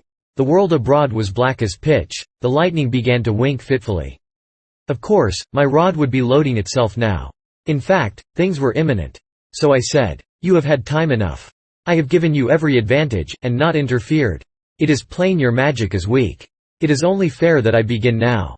I made about 3 passes in the air, and then there was an awful crash and that old tower leapt into the sky in chunks, along with a vast volcanic fountain of fire that turned night to noonday, and showed 1,000 acres of human beings grovelling on the ground in a general collapse of consternation. Well, it rained mortar and masonry the rest of the week. This was the report, but probably the facts would have modified it. It was an effective miracle. The great bothersome temporary population vanished. There were a good many thousand tracks in the mud the next morning, but they were all outward bound. If I had advertised another miracle I couldn't have raised an audience with a sheriff. Merlin's stock was flat. The king wanted to stop his wages, he even wanted to banish him, but I interfered. I said he would be useful to work the weather, and attend to small matters like that, and I would give him a lift now and then when his poor little parlor magic soured on him. There wasn't a rag of his tower left, but I had the government rebuild it for him, and advised him to take boarders, but he was too high-toned for that. And as for being grateful, he never even said thank you. He was a rather hard lot, take him how you might, but then you couldn't fairly expect a man to be sweet that had been set back so. Chapter 8. The Boss. To be vested with enormous authority is a fine thing, but to have the onlooking world consent to it is a finer. The Tower episode solidified my power, and made it impregnable. If any were perchance disposed to be jealous and critical before that, they experienced a change of heart, now. There was not anyone in the kingdom who would have considered it good judgment to meddle with my matters. I was fast getting adjusted to my situation and circumstances. For a time, I used to wake up mornings and smile at my dream, and listen for the Colt's factory whistle. But that sort of thing played itself out gradually, and at last I was fully able to realize that I was actually living in the 6th century, and in Arthur's court, not a lunatic asylum. After that, I was just as much at home in that century as I could have been in any other, and as for preference, I wouldn't have traded it for the 20th. Look at the opportunities here for a man of knowledge, brains, pluck, and enterprise to sail in and grow up with the country. The grandest field that ever was. And all my own. Not a competitor. Not a man who wasn't a baby to me in acquirements and capacities. Whereas, what would I amount to in the 20th century? I should be foreman of a factory, that is about all. And could drag a seine down street any day and catch 100 better men than myself. What a jump I had made! I couldn't keep from thinking about it, and contemplating it, just as one does who has struck oil. There was nothing back of me that could approach it, unless it might be Joseph's case. And Joseph's only approached it, it didn't equal it, quite. For it stands to reason that as Joseph's splendid financial ingenuities advantaged nobody but the king, the general public must have regarded him with a good deal of disfavor, whereas I had done my entire public a kindness in sparing the sun, and was popular by reason of it. I was no shadow of a king. I was the substance, the king himself was the shadow. My power was colossal, and it was not a mere name, as such things have generally been, it was the genuine article. I stood here at the very spring and source of the second great period of the world's history, and could see the trickling stream of that history gather and deepen and broaden, and roll its mighty tides down the far centuries, and I could note the upspringing of adventurers like myself in the shelter of its long array of thrones, de Montforts, Gavestons, Mortimers, Villierses, the war-making, campaign-directing wantons of France, and Charles II's sceptre-wielding drabs. But nowhere in the procession was my full-sized fellow visible. I was a unique, and glad to know that that fact could not be dislodged or challenged for 13 centuries and a half, for sure. Yes, in power I was equal to the king. At the same time there was another power that was a trifle stronger than both of us put together. That was the Church. I do not wish to disguise that fact. I couldn't, if I wanted to. But never mind about that, now. It will show up, in its proper place, later on. It didn't cause me any trouble in the beginning, at least any of consequence. Well, it was a curious country and full of interest. And the people. They were the quaintest and simplest and trustingest race. Why, they were nothing but rabbits. It was pitiful for a person born in a wholesome free atmosphere to listen to their humble and hearty outpourings of loyalty toward their king and church and nobility. As if they had any more occasion to love and honor king and church and noble than a slave has to love and honor the lash. Or a dog has to love and honor the stranger that kicks him. Why, dear me, any kind of royalty, howsoever modified, any kind of aristocracy, howsoever pruned, is rightly an insult. But if you are born and brought up under that sort of arrangement you probably never find it out for yourself, and don't believe it when somebody else tells you. It is enough to make a body ashamed of his race to think of the sort of froth that has always occupied its thrones without shadow of right or reason. And the seventh-rate people that have always figured as its aristocracies, a company of monarchs and nobles who, as a rule, would have achieved only poverty and obscurity if left, like their betters, to their own exertions. The most of King Arthur's British nation were slaves, pura and simple, and bore that name, and wore the iron collar on their necks, and the rest were slaves in fact, but without the name. They imagined themselves men and freemen, and called themselves so.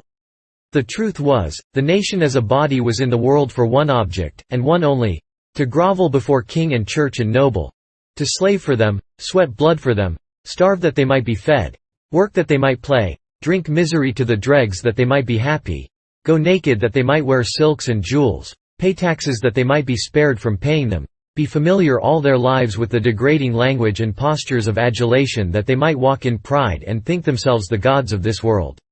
And for all this, the thanks they got were cuffs and contempt, and so poor-spirited were they that they took even this sort of attention as an honor. Inherited ideas are a curious thing, and interesting to observe and examine. I had mine, the king and his people had theirs. In both cases they flowed in ruts worn deep by time and habit, and the man who should have proposed to divert them by reason and argument would have had a long contract on his hands. For instance, those people had inherited the idea that all men without title and a long pedigree, whether they had great natural gifts and acquirements or hadn't, were creatures of no more consideration than so many animals, bugs, insects. Whereas I had inherited the idea that human daws who can consent to masquerade in the peacock shams of inherited dignities and unearned titles, are of no good but to be laughed at. The way I was looked upon was odd, but it was natural. You know how the keeper and the public regard the elephant in the menagerie. Well, that is the idea. They are full of admiration of his vast bulk and his prodigious strength. They speak with pride of the fact that he can do 100 marvels which are far and away beyond their own powers. And they speak with the same pride of the fact that in his wrath he is able to drive 1,000 men before him. But does that make him one of them? No. The raggedest tramp in the pit would smile at the idea. He couldn't comprehend it. Couldn't take it in. Couldn't in any remote way conceive of it. Well, to the king, the nobles, and all the nation, down to the very slaves and tramps, I was just that kind of an elephant, and nothing more. I was admired, also feared. But it was as an animal is admired and feared. The animal is not reverenced, neither was I. I was not even respected. I had no pedigree, no inherited title. So in the king's and nobles' eyes I was mere dirt. The people regarded me with wonder and awe, but there was no reverence mixed with it. Through the force of inherited ideas they were not able to conceive of anything being entitled to that except pedigree and lordship. There you see the hand of that awful power, the Roman Catholic Church. In 2 or 3 little centuries it had converted a nation of men to a nation of worms. Before the day of the Church's supremacy in the world, men were men, and held their heads up, and had a man's pride and spirit and independence. And what of greatness and position a person got, he got mainly by achievement, not by birth. But then the Church came to the front, with an axe to grind, and she was wise, subtle, and knew more than one way to skin a cat, or a nation. She invented divine right of kings, and propped it all around, brick by brick, with the Beatitudes, wrenching them from their good purpose to make them fortify an evil one. She preached, to the commoner, humility, obedience to superiors, the beauty of self-sacrifice. She preached, to the commoner, meekness under insult. Preached, still to the commoner, always to the commoner, patience, meanness of spirit, non-resistance under oppression. And she introduced heritable ranks and aristocracies, and taught all the Christian populations of the earth to bow down to them and worship them. Even down to my birth century that poison was still in the blood of Christendom, and the best of English commoners was still content to see his inferiors impudently continuing to hold a number of positions, such as lordships and the throne, to which the grotesque laws of his country did not allow him to aspire. In fact, he was not merely contented with this strange condition of things. He was even able to persuade himself that he was proud of it. It seems to show that there isn't anything you can't stand, if you are only born and bred to it. Of course that taint, that reverence for rank and title, had been in our American blood, too. I know that. But when I left America it had disappeared. At least to all intents and purposes. The remnant of it was restricted to the dudes and dudesses. When a disease has worked its way down to that level, it may fairly be said to be out of the system. But to return to my anomalous position in King Arthur's kingdom. Here I was, a giant among pygmies, a man among children, a master intelligence among intellectual moles, by all rational measurement the one and only actually great man in that whole British world. And yet there and then, just as in the remote England of my birth-time, the sheep-witted earl who could claim long descent from a king's leman, acquired at second-hand from the slums of London, was a better man than I was. Such a personage was fawned upon in Arthur's realm and reverently looked up to by everybody, even though his dispositions were as mean as his intelligence, and his morals as base as his lineage. There were times when he could sit down in the king's presence, but I couldn't. I could have got a title easily enough, and that would have raised me a large step in everybody's eyes, even in the king's, the giver of it. But I didn't ask for it, and I declined it when it was offered. I couldn't have enjoyed such a thing with my notions, and it wouldn't have been fair, anyway, because as far back as I could go, our tribe had always been short of the bar sinister. I couldn't have felt really and satisfactorily fine and proud and set up over any title except one that should come from the nation itself, the only legitimate source, and such an one I hoped to win, and in the course of years of honest and honorable endeavor, I did win it and did wear it with a high and clean pride. This title fell casually from the lips of a blacksmith, one day, in a village, was caught up as a happy thought and tossed from mouth to mouth. With a laugh and an affirmative vote, in 10 days it had swept the kingdom, and was become as familiar as the king's name. I was never known by any other designation afterward, whether in the nation's talk or in grave debate upon matters of state at the council board of the sovereign. This title, translated into modern speech, would be the boss. Elected by the nation. That suited me. And it was a pretty high title. There were very few these, and I was one of them. If you spoke of the duke, or the earl, or the bishop, how could anybody tell which one you meant? But if you spoke of the king or the queen or the boss, it was different. Well, I liked the king, and as king I respected him, respected the office. At least respected it as much as I was capable of respecting any unearned supremacy. But as men I looked down upon him and his nobles, privately. And he and they liked me, and respected my office. But as an animal, without birth or sham title, they looked down upon me, and were not particularly private about it, either. I didn't charge for my opinion about them, and they didn't charge for their opinion about me. The account was square, the books balanced, everybody was satisfied. Chapter 9. The Tournament. They were always having grand tournaments there at Camelot. And very stirring and picturesque and ridiculous human bullfights they were, too, but just a little wearisome to the practical mind. However, I was generally on hand, for 2 reasons. A man must not hold himself aloof from the things which his friends and his community have at heart if he would be liked, especially as a statesman. And both as businessman and statesman I wanted to study the tournament and see if I couldn't invent an improvement on it. That reminds me to remark, in passing, that the very first official thing I did, in my administration—and it was on the very first day of it, too—was to start a patent office. For I knew that a country without a patent office and good patent laws was just a crab, and couldn't travel any way but sideways or backways. Things ran along, a tournament nearly every week, and now and then the boys used to want me to take a hand. I mean Sir Launcelot and the rest, but I said I would by and by, no hurry yet, and too much government machinery to oil up and set to rights and start a-going. We had one tournament which was continued from day to day during more than a week, and as many as 500 knights took part in it, from first to last.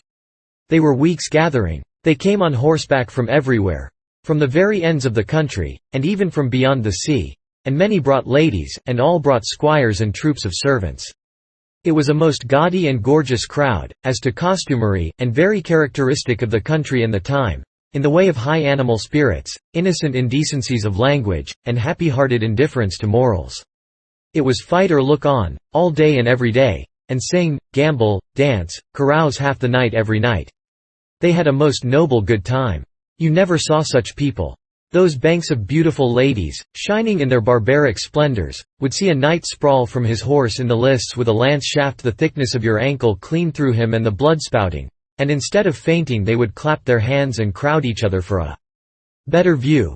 Only sometimes one would dive into her handkerchief, and look ostentatiously broken-hearted, and then you could lay 2 to 1 that there was a scandal there somewhere and she was afraid the public hadn't found it out. The noise at night would have been annoying to me ordinarily, but I didn't mind it in the present circumstances, because it kept me from hearing the quacks detaching legs and arms from the day's cripples. They ruined an uncommon good old crosscut saw for me, and broke the saw buck, too, but I let it pass. And as for my axe, well, I made up my mind that the next time I lent an axe to a surgeon I would pick my century. I not only watched this tournament from day to day, but detailed an intelligent priest from my Department of Public Morals and Agriculture and ordered him to report it, for it was my purpose by and by, when I should have gotten the people along far enough, to start a newspaper. The first thing you want in a new country is a patent office. Then work up your school system. And after that, out with your paper. A newspaper has its faults, and plenty of them, but no matter, it's hark from the tomb for a dead nation, and don't you forget it. You can't resurrect a dead nation without it. There isn't any way. So I wanted to sample things, and be finding out what sort of reporter material I might be able to rake together out of the 6th century when I should come to need it. Well, the priest did very well, considering. He got in all the details, and that is a good thing in a local item. You see, he had kept books for the undertaker department of his church. When he was younger, and there, you know, the money's in the details. The more details, the more swag. Bearers, mutes, candles, prayers. Everything counts. And if the bereaved don't buy prayers enough, you mark up your candles with a forked pencil, and your bill shows up all right. And he had a good knack at getting in the complimentary thing here and there about a night that was likely to advertise. No, I mean a night that had influence, and he so had a neat gift of exaggeration, for in his time he had kept door for a pious hermit who lived in a sty and worked miracles. Of course this novice's report lacked whoop and crash and lurid description, and therefore wanted the true ring, but its antique wording was quaint and sweet and simple, and full of the fragrances and flavors of the time, and these little merits made up in a measure for its more important lacks. Here is an extract from it. Then Sir Brian de les Isles and Grummore Grummorsome, knights of the castle, encountered with Sir Aglovale and Sir Tor, and Sir Tor smote down Sir Grummore Grummorsome to the earth.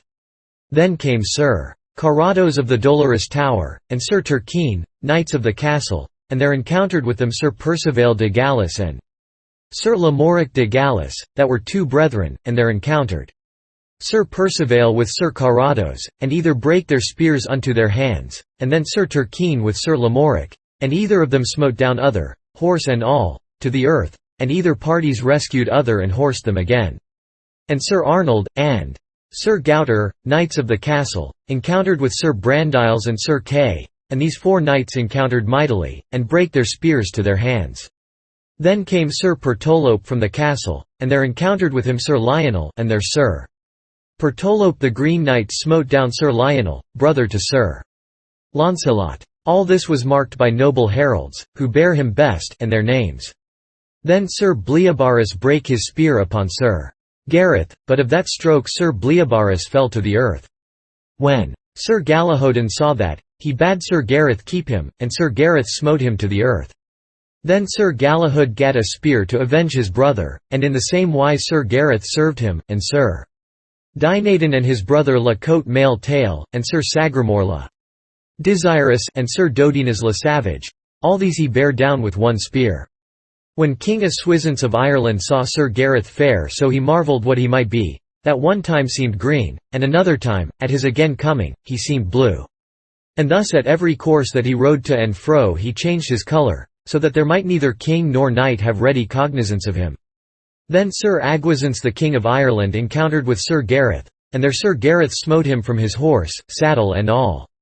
And then came King Carados of Scotland, and Sir Gareth smote him down horse and man. And in the same wise he served King Uriens of the land of Gore. And then there came in Sir Bagdemagus, and Sir Gareth smote him down horse and man to the earth.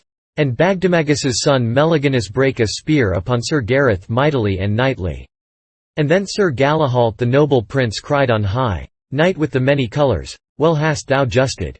Now make thee ready that I may just with thee. Sir Gareth heard him, and he gat a great spear, and so they encountered together, and there the prince brake his spear. But Sir Gareth smote him upon the left side of the helm, that he reeled here and there, and he had fallen down had not his men recovered him. Truly, said King Arthur, that knight with the many colours is a good knight. Wherefore the king called unto him Sir Launcelot, and prayed him to encounter with that knight.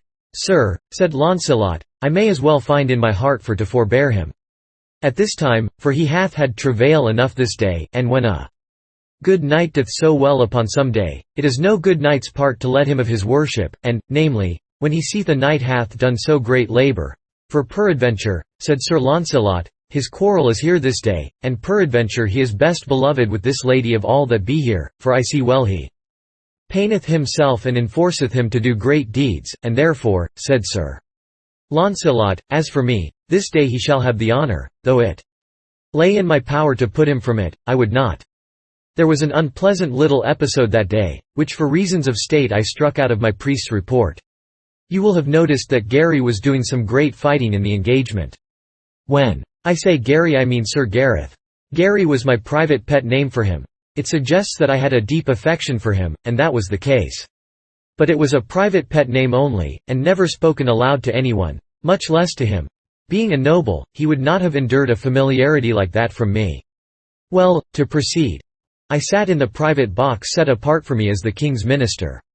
While Sir Dinadan was waiting for his turn to enter the lists, he came in there and sat down and began to talk. For he was always making up to me, because I was a stranger and he liked to have a fresh market for his jokes, the most of them having reached that stage of where the teller has to do the laughing himself while the other person looks sick. I had always responded to his efforts as well as I could, and felt a very deep and real kindness for him, too, for the reason that if by malice of fate he knew the one particular anecdote which I had heard oftenest and had most hated and most loathed all my life, he had at least spared it me. It was one which I had heard attributed to every humorous person who had ever stood on American soil, from Columbus down to Artemus Ward. It was about a humorous lecturer who flooded an ignorant audience with the killingest jokes for an hour and never got a laugh. And then when he was leaving, some grey simpletons wrung him gratefully by the hand and said it had been the funniest thing they had ever heard, and it was all they could do to keep from laughin' right out in meetin'. That anecdote never saw the day that it was worth the telling, and yet I had sat under the telling of it hundreds and thousands and millions and billions of times, and cried and cursed all the way through. Then who can hope to know what my feelings were, to hear this armor-plated ass start in on it again, in the murky twilight of tradition, before the dawn of history, while even Lactantius might be referred to as the late Lactantius, and the Crusades wouldn't be born for 500 years yet? Just as he finished, the callboy came. So, ha-hawing like a demon, he went rattling and clanking out like a crate of loose castings, and I knew nothing more. It was some minutes before I came to, and then I opened my eyes just in time to see Sir Gareth fetch him an awful welt, and I unconsciously out with the prayer, "I hope to gracious he's killed." But by ill luck, before I had got half through with the words, Sir Gareth crashed into Sir Sagramore le Desirous and sent him thundering over his horse's crupper, and Sir Sagramore caught my remark and thought I meant it for him. Well, whenever one of those people got a thing into his head, there was no getting it out again. I knew that, so I saved my breath, and offered no explanations. As soon as Sir Sagramore got well, he notified me that there was a little account to settle between us, and he named a day 3 or 4 years in the future. Place of settlement, the lists where the offence had been given. I said I would be ready when he got back. You see, he was going for the Holy Grail. The boys all took a flyer at the Holy Grail now and then. It was a several years' cruise. They always put in the long absence snooping around, in the most conscientious way, though none of them had any idea where the Holy Grail really was, and I don't think any of them actually expected to find it, or would have known what to do with it if he had run across it. You see, it was just the Northwest Passage of that day, as you may say, that was all. Every year expeditions went out Holy Grailing. And next year relief expeditions went out to hunt for them. There was worlds of reputation in it, but no money. Why, they actually wanted me to put in. Well, I should smile. Chapter 10. Beginnings of Civilization. The Round Table soon heard of the challenge, and of course it was a good deal discussed, for such things interested the boys. The king thought I ought now to set forth in quest of adventures, so that I might gain renown and be the more worthy to meet Sir Sagramore when the several years should have rolled away. I excused myself for the present. I said it would take me 3 or 4 years yet to get things well fixed up and going smoothly. Then I should be ready. All the chances were that at the end of that time Sir Sagramore would still be out grailing, so no valuable time would be lost by the postponement. I should then have been in office 6 or 7 years, and I believed my system and machinery would be so well developed that I could take a holiday without its working any harm. I was pretty well satisfied with what I had already accomplished. In various quiet nooks and corners I had the beginnings of all sorts of industries underway, nuclei of future vast factories, the iron and steel missionaries of my future civilization. In these were gathered together the brightest young minds I could find, and I kept agents out raking the country for more, all the time. I was training a crowd of ignorant folk into experts. Experts in every sort of handiwork and scientific calling. These nurseries of mine went smoothly and privately along undisturbed in their obscure country retreats, for nobody was allowed to come into their precincts without a special permit, for I was afraid of the church. I had started a teacher factory and a lot of Sunday schools the first thing. As a result, I now had an admirable system of graded schools in full blast in those places, and also a complete variety of Protestant congregations all in a prosperous and growing condition. Everybody could be any kind of a Christian he wanted to, there was perfect freedom in that matter. But I confined public religious teaching to the churches and the Sunday schools, permitting nothing of it in my other educational buildings. I could have given my own sect the preference and made everybody a Presbyterian without any trouble, But that would have been to affront a law of human nature. Spiritual wants and instincts are as various in the human family as are physical appetites, complexions, and features, and a man is only at his best, morally, when he is equipped with the religious garment whose color and shape and size most nicely accommodate themselves to the spiritual complexion, angularities, and stature of the individual who wears it. And, besides, I was afraid of a united church. It makes a mighty power, the mightiest conceivable, and then when it by and by gets into selfish hands, as it is always bound to do, it means death to human liberty and paralysis to human thought. All mines were royal property, and there were a good many of them. They had formerly been worked as savages always work mines, holes grubbed in the earth and the mineral brought up in sacks of hide by hand, at the rate of a ton a day, but I had begun to put the mining on a scientific basis as early as I could. Yes, I had made pretty handsome progress when Sir Sagramor's challenge struck me. 4 years rolled by and then, well, you would never imagine it in the world. Unlimited power is the ideal thing when it is in safe hands. The despotism of heaven is the one absolutely perfect government. An earthly despotism would be the absolutely perfect earthly government, if the conditions were the same, namely, the despot the perfectest individual of the human race, and his lease of life perpetual. But as a perishable perfect man must die, and leave his despotism in the hands of an imperfect successor, an earthly despotism is not merely a bad form of government, it is the worst form that is possible. My work showed what a despot could do with the resources of a kingdom at his command. Unsuspected by this dark land, I had the civilization of the 19th century booming under its very nose. It was fenced away from the public view, but there it was, a gigantic and unassailable fact, and to be heard from, yet, if I lived and had luck. There it was, as sure a fact and as substantial a fact as any serene volcano, standing innocent with its smokeless summit in the blue sky and giving no sign of the rising hell in its bowels. My schools and churches were children 4 years before, they were grown up now. My shops of that day were vast factories now. Where I had a dozen trained men then, I had 1,000 now. Where I had one brilliant expert then, I had 50 now. I stood with my hand on the cock, so to speak, ready to turn it on and flood the midnight world with light at any moment. But I was not going to do the thing in that sudden way. It was not my policy. The people could not have stood it. And, moreover, I should have had the established Roman Catholic Church on my back in a minute. No, I had been going cautiously all the while. I had had confidential agents trickling through the country some time, whose office was to undermine knighthood by imperceptible degrees, and to gnaw a little at this and that and the other superstition, and so prepare the way gradually for a better order of things. I was turning on my light one candle power at a time, and meant to continue to do so. I had scattered some branch schools secretly about the kingdom, and they were doing very well.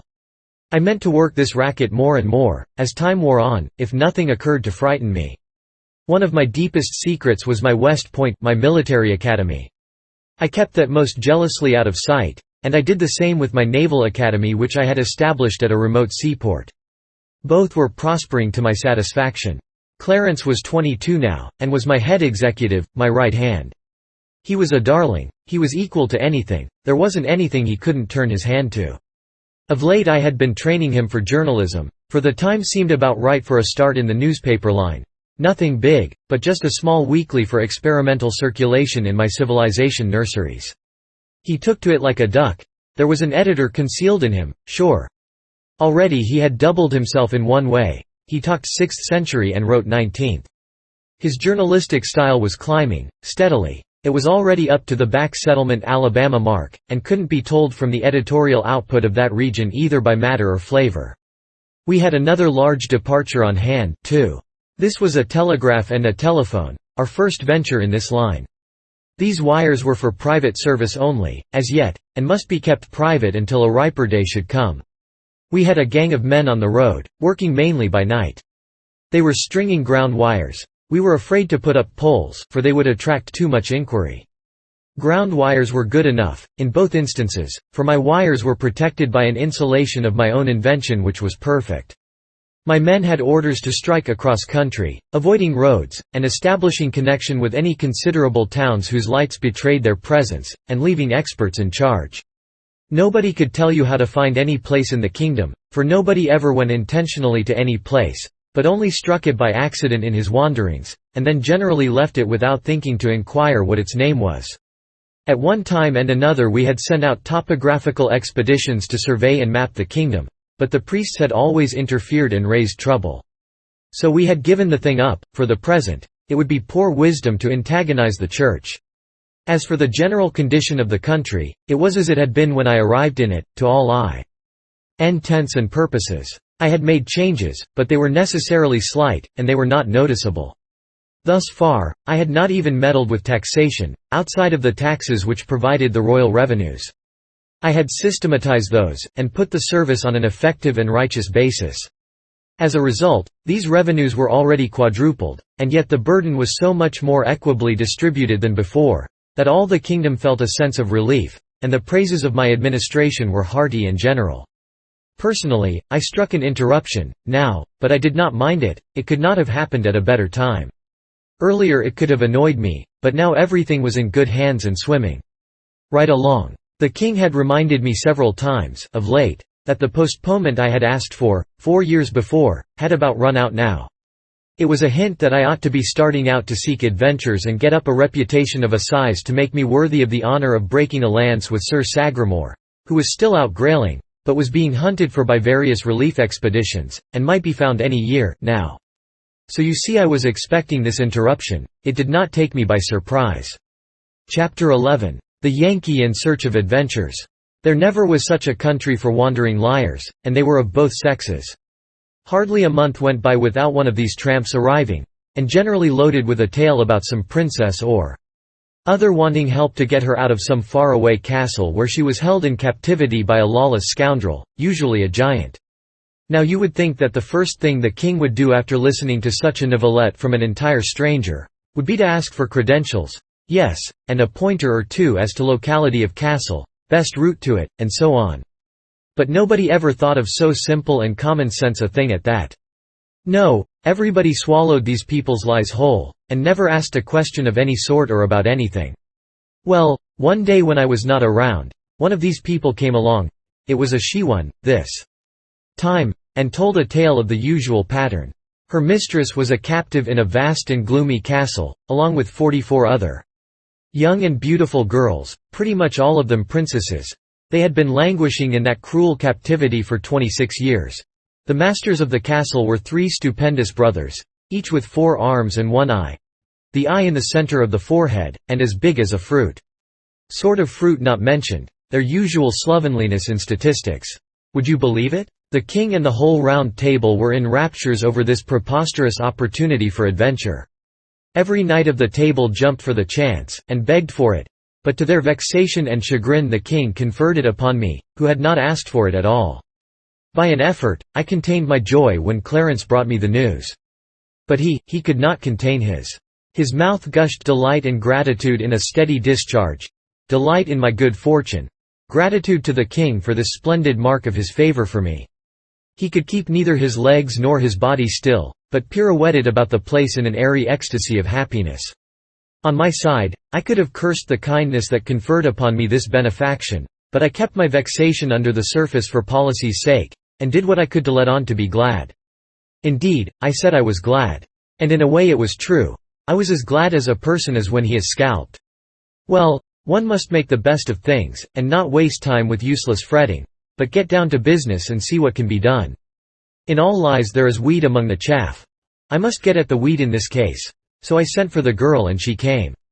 She was a comely enough creature, and soft and modest, but, if signs went for anything, she didn't know as much as a lady's watch. I said, "My dear, have you been questioned as to particulars?" She said she hadn't. "Well, I didn't expect you had, but I thought I would ask, to make sure. It's the way I've been raised.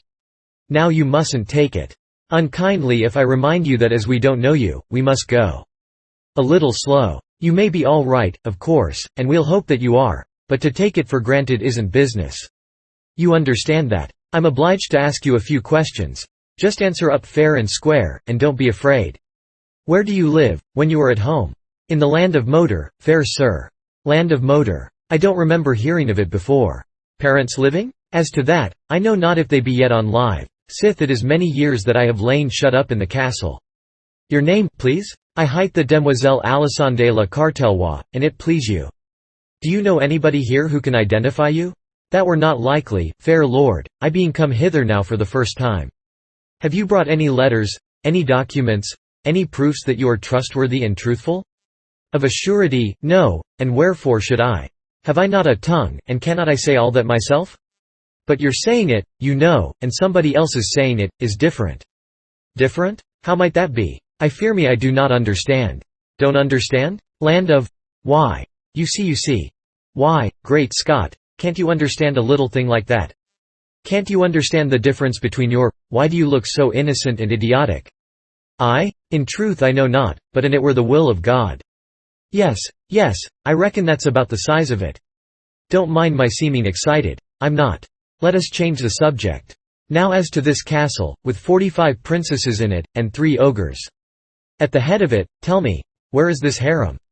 Harem? The castle, you understand. Where is the castle? Oh, as to that, it is great, and strong, and well beseen, and lieth in a far country.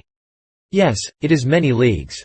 How many? Ah, fair sir, it were woundily hard to tell. They are so many, and do so lap the one upon the other, and being made all in the same image and tincted with the same colour, one may not know the one league from its fellow, nor how to count them except they be taken apart, and ye wit well it were God's work to do that, being not within man's capacity, for ye will note. Hold on, never mind about the distance. Whereabouts does the castle lie? What's the direction from here? Ah, please you sir, it hath no direction from here, by reason that the road leeth not straight, but turneth evermore. Wherefore the direction of its place abideth not, but is sometime under the one sky and anon under another. Whereso if ye be minded that it is in the east, and wend thitherward, ye shall observe that the way of the road doth yet again turn upon itself by the space of half a circle. And this marvel happing again and yet again and still again, it will grieve you that you had thought by vanities of the mind to thwart and bring to naught the will of him that giveth not a castle a direction from a place except it pleaseth him, and if it please him not, will the rather that even all castles and all directions thereunto vanish out of the earth, leaving the places wherein they tarried desolate and vacant, so warning his creatures that where he will, and where he will not he. Oh, that's all right, give us a rest. Never mind about the direction, hang the direction. I beg pardon. I beg 1,000 pardons, I am not well today. Pay no attention when I soliloquize. It is an old habit, an old, bad habit, and hard to get rid of when one's digestion is all disordered with eating food that was raised forever and ever before he was born. Good land. A man can't keep his functions regular on spring chickens 1300 years old. But come, never mind about that. Have you got such a thing as a map of that region about you? Now a good map. Is it peradventure that manner of thing which of late the unbelievers have brought from over the great seas, which, being boiled in oil, and an onion and salt added thereto, doth… What, a map? What are you talking about? Don't you know what a map is? There, never mind. Don't explain, I hate explanations. They fog a thing up so that you can't tell anything about it. Run along, dear. Good day. Show her the way, Clarence. Oh, well, it was reasonably plain. Now, why these donkeys didn't prospect these liars for details. It may be that this girl had a fact in her somewhere, but I don't believe you could have sluiced it out with a hydraulic. Nor got it with the earlier forms of blasting, even. It was a case for dynamite. Why, she was a perfect ass. And yet the king and his knights had listened to her as if she had been a leaf out of the gospel. It kind of sizes up the whole party. And think of the simple ways of this court. This wandering wench hadn't any more trouble to get access to the king in his palace than she would have had to get into the poorhouse in my day and country. In fact, he was glad to see her, glad to hear her tale. With that adventure of hers to offer, she was as welcome as a corpse is to a coroner. Just as I was ending up these reflections, Clarence came back. I remarked upon the barren result of my efforts with the girl. Hadn't got hold of a single point that could help me to find the castle. The youth looked a little surprised, or puzzled, or something, and intimated that he had been wondering to himself what I had wanted to ask the girl all those questions for. Why, great guns, I said, don't I want to find the castle? And how else would I go about it? La, sweet your worship, one may lightly answer that, I ween. She will go with thee. They always do. She will ride with thee. Ride with me? Nonsense. But of a truth she will. She will ride with thee. Thou shalt see. What? She browse around the hills and scour the woods with me, alone. And I as good as engaged to be married? Why, it's scandalous. Think how it would look. My, the dear face that rose before me. The boy was eager to know all about this tender matter. I swore him to secrecy and then whispered her name, Puss Flanagan. He looked disappointed, and said he didn't remember the Countess. How natural it was for the little courtier to give her a rank. He asked me where she lived. In East Har. I came to myself and stopped, a little confused. Then I said, never mind, now, I'll tell you some time. And might he see her? Would I let him see her some day? It was but a little thing to promise, 1300 years or so, and he so eager, so I said yes. But I sighed, I couldn't help it. And yet there was no sense in sighing, for she wasn't born yet. But that is the way we are made, we don't reason, where we feel, we just feel. My expedition was all the talk that day and that night, and the boys were very good to me, and made much of me, and seemed to have forgotten their vexation and disappointment, and come to be as anxious for me to hive those ogres and set those ripe old virgins loose as if it were themselves that had the contract.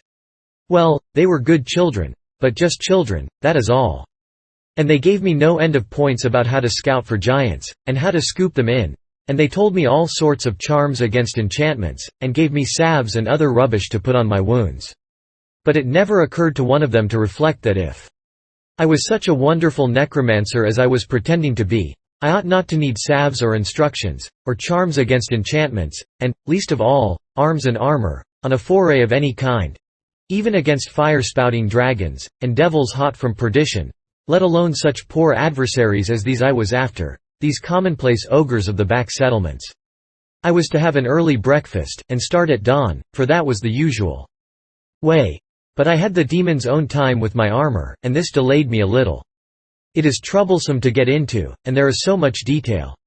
First you wrap a layer or two of blanket around your body, for a sort of cushion and to keep off the cold iron. Then you put on your sleeves and shirt of chainmail.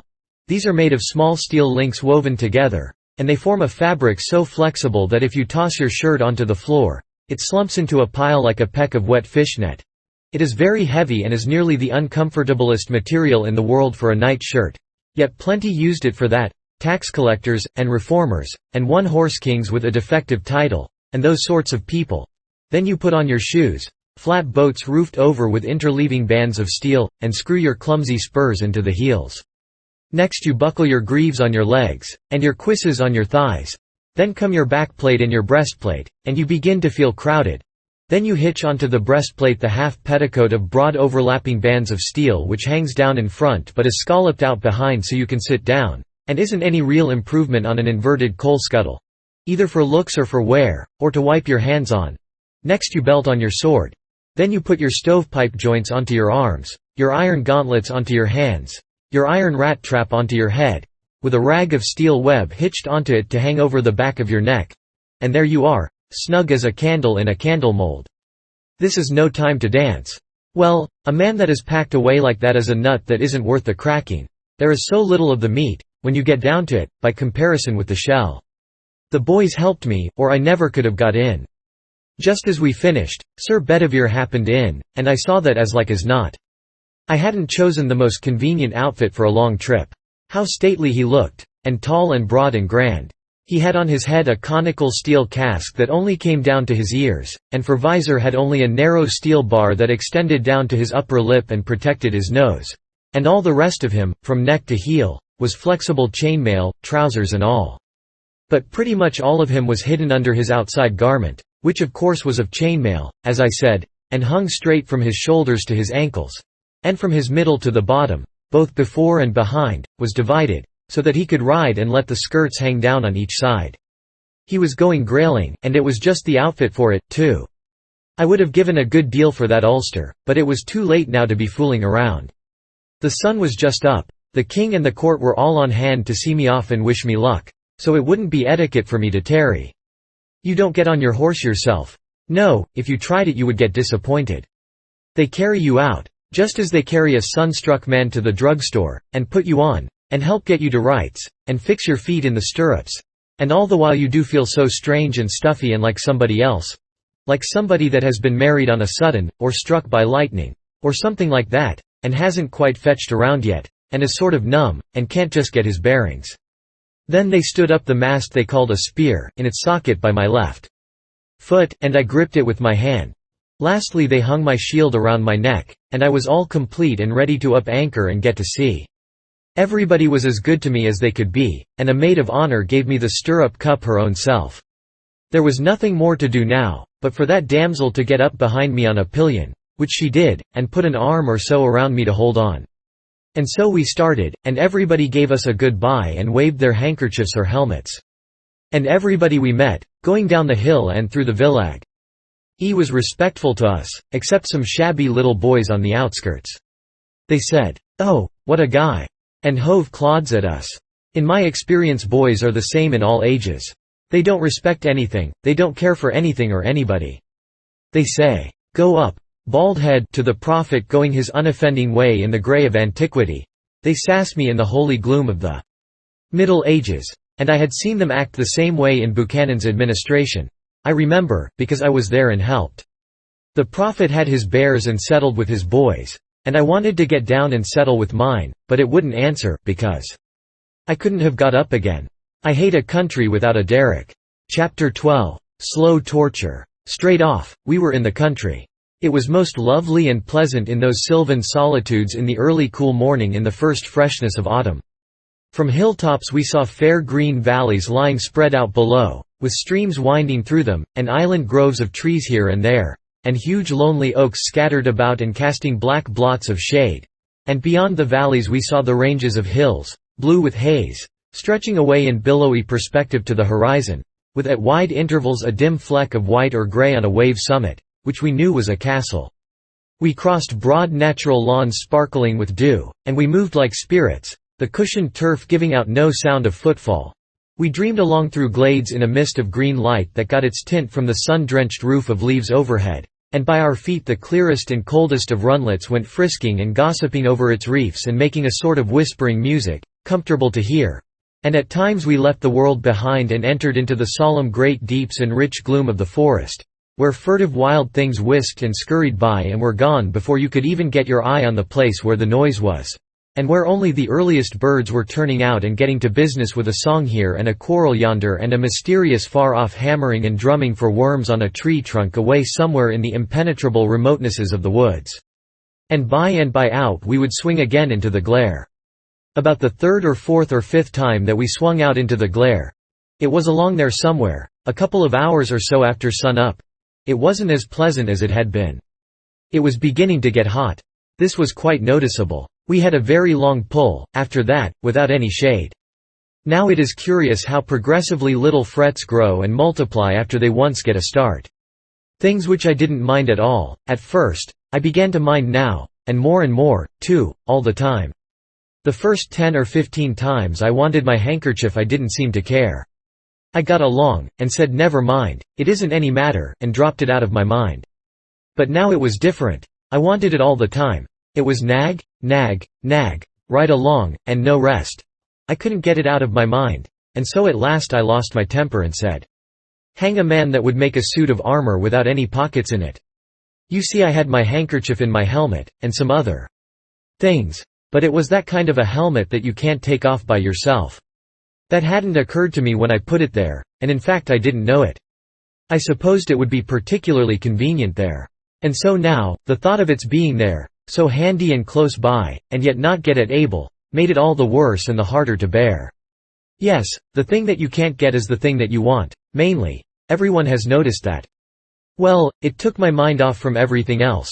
Took it clear off, and centered it in my helmet. And mile after mile, there it stayed, imagining the handkerchief, picturing the handkerchief, and it was bitter and aggravating to have the salt sweat keep trickling down into my eyes, and I couldn't get a it. It seems like a little thing, on paper, but it was not a little thing at all. It was the most real kind of misery. I would not say it if it was not so. I made up my mind that I would carry along a reticule next time, let it look how it might, and people say what they would.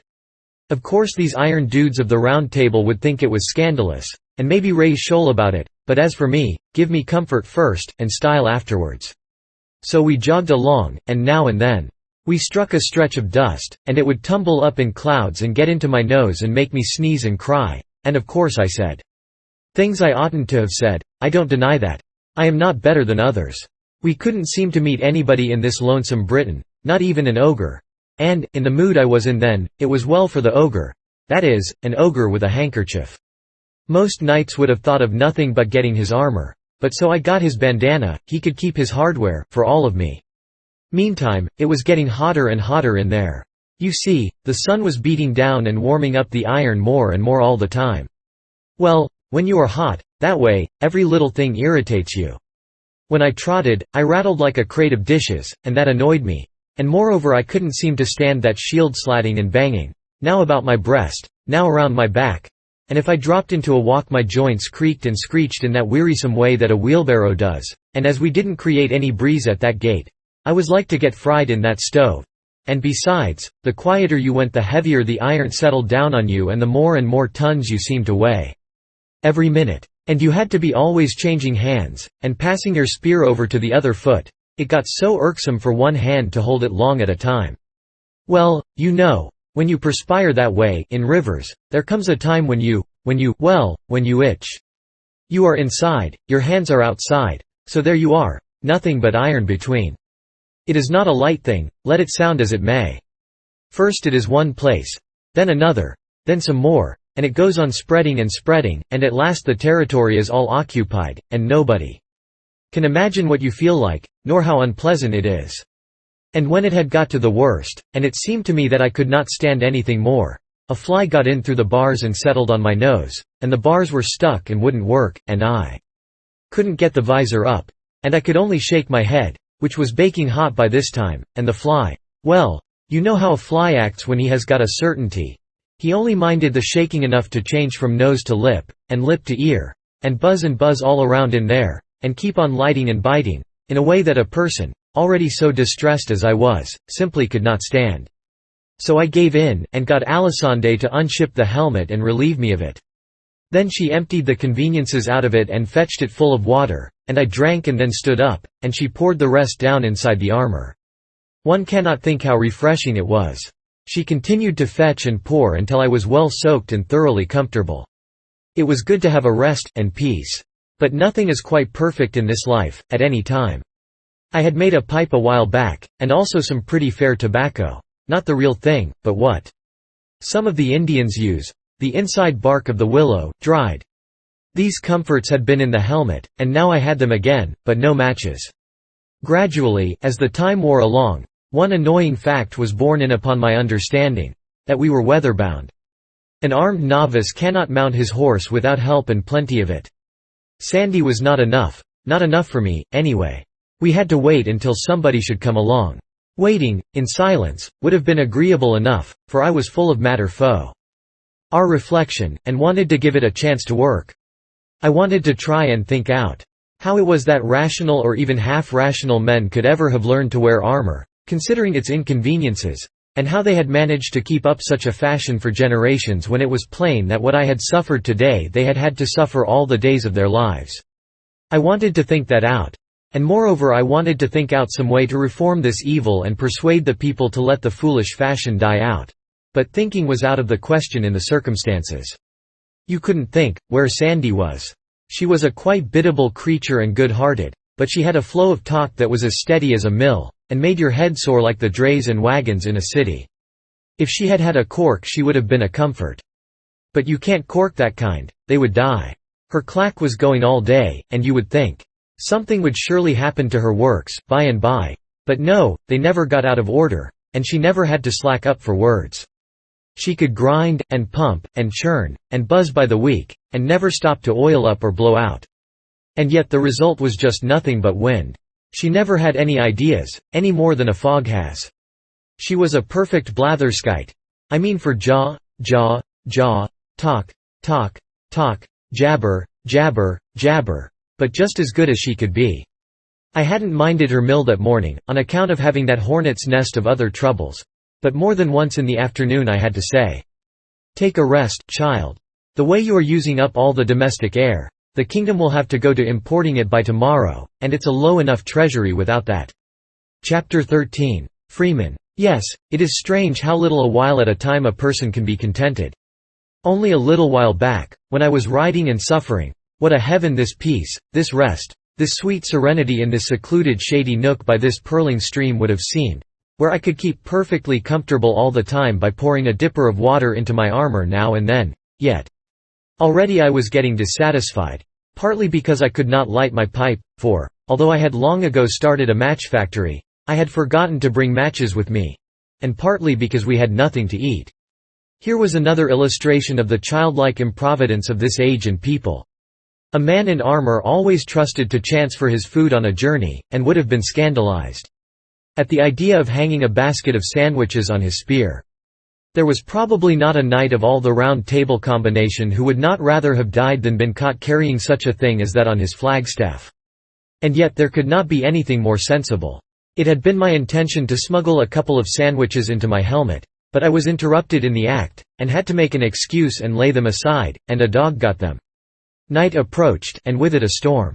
The darkness came on fast. We must camp, of course. I found a good shelter for the demoiselle under a rock, and went off and found another for myself. But I was obliged to remain in my armor, because I could not get it off by myself and yet could not allow Alisande to help, because it would have seemed so like undressing before folk. It would not have amounted to that in reality, because I had clothes on underneath, but the prejudices of one's breeding are not gotten rid of just at a jump, and I knew that when it came to stripping off that bob-tailed iron petticoat I should be embarrassed. With the storm came a change of weather, and the stronger the wind blew, and the wilder the rain lashed around, the colder and colder it got. Pretty soon, various kinds of bugs and ants and worms and things began to flock in out of the wet and crawl down inside my armor to get warm, and while some of them behaved well enough, and snuggled up amongst my clothes and got quiet, the majority were of a restless, uncomfortable sort, and never stayed still, but went on prowling and hunting for they did not know what. Especially the ants, which went tickling along in wearisome procession from one end of me to the other by the hour, and are a kind of creatures which I never wish to sleep with again. It would be my advice to persons situated in this way, to not roll or thrash around, because this excites the interest of all the different sorts of animals and makes every last one of them want to turn out and see what is going on, and this makes things worse than they were before, and of course makes you objurgate harder, too, if you can. Still, if one did not roll and thrash around he would die. So perhaps it is as well to do one way as the other, there is no real choice. Even after I was frozen solid one could still distinguish that tickling, just as a corpse does when he is taking electric treatment. I said I would never wear armor after this trip. All those trying hours whilst I was frozen and yet was in a living fire, as you may say, on account of that swarm of crawlers, that same unanswerable question kept circling and circling through my tired head. How do people stand this miserable armor? How have they managed to stand it all these generations? How can they sleep at night for dreading the tortures of next day? When the morning came at last, I was in a bad enough plight, seedy, drowsy, fagged, from want of sleep, weary from thrashing around, famished from long fasting, pining for a bath, and to get rid of the animals, and crippled with rheumatism. And how had it fared with the nobly born, the titled aristocrat, the demoiselle Alisande La Cartellois? Why, she was as fresh as a squirrel. She had slept like the dead, and as for a bath, probably neither she nor any other noble in the land had ever had one, and so she was not missing it. Measured by modern standards, they were merely modified savages, those people. This noble lady showed no impatience to get to breakfast, and that smacks of the savage, too. On their journeys those Britons were used to long fasts, and knew how to bear them, and also how to freight up against probable fasts before starting, after the style of the Indian and the anaconda. As like as not, Sandy was loaded for a 3-day stretch. We were off before sunrise, Sandy riding and I limping along behind. In half an hour we came upon a group of ragged poor creatures who had assembled to mend the thing which was regarded as a road. They were as humble as animals to me, and when I proposed to breakfast with them, they were so flattered, so overwhelmed by this extraordinary condescension of mine that at first they were not able to believe that I was in earnest. My lady put up her scornful lip and withdrew to one side. She said in their hearing that she would as soon think of eating with the other cattle, a remark which embarrassed these poor devils merely because it referred to them, and not because it insulted or offended them, for it didn't. And yet they were not slaves, not chattels. By a sarcasm of law and phrase they were freemen. 7/10 of the free population of the country were of just their class and degree. Small, independent, farmers, artisans, etc. Which is to say, they were the nation, the actual nation. They were about all of it that was useful, or worth saving, or really respect-worthy, and to subtract them would have been to subtract the nation and leave behind some dregs, some refuse, in the shape of a king, nobility and gentry, idle, unproductive, acquainted mainly with the arts of wasting and destroying, and of no sort of use or value in any rationally constructed world. And yet, by ingenious contrivance, this gilded minority, instead of being in the tail of the procession where it belonged, was marching head up and banners flying, at the other end of it, had elected itself to be the nation, and these innumerable clams had permitted it. So long that they had come at last to accept it as a truth, and not only that, but to believe it right and as it should be. The priests had told their fathers and themselves that this ironical state of things was ordained of God. And so, not reflecting upon how unlike God it would be to amuse himself with sarcasms, and especially such poor transparent ones as this, they had dropped the matter there and become respectfully quiet. The talk of these meek people had a strange enough sound in a formerly American ear. They were freemen, but they could not leave the estates of their lord or their bishop without his permission. They could not prepare their own bread, but must have their corn ground and their bread baked at his mill and his bakery, and pay roundly for the same. They could not sell a piece of their own property without paying him a handsome percentage of the proceeds, nor buy a piece of somebody else's without remembering him in cash for the privilege. They had to harvest his grain for him gratis, and be ready to come at a moment's notice, leaving their own crop to destruction by the threatened storm.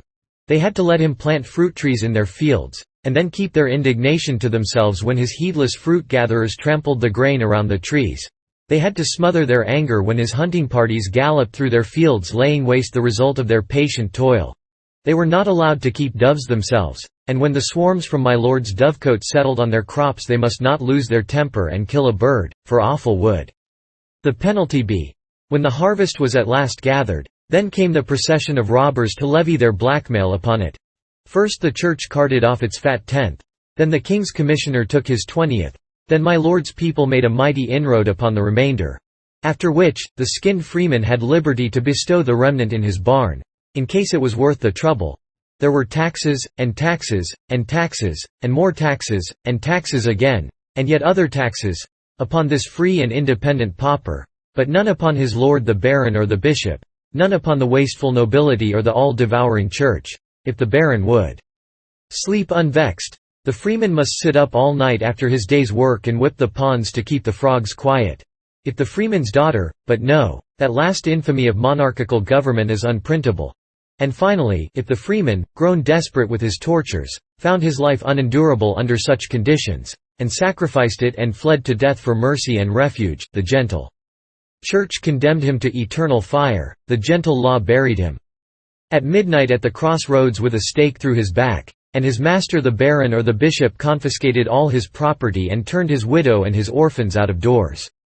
And here were these freemen assembled in the early morning to work on their lord the bishop's road 3 days each, gratis.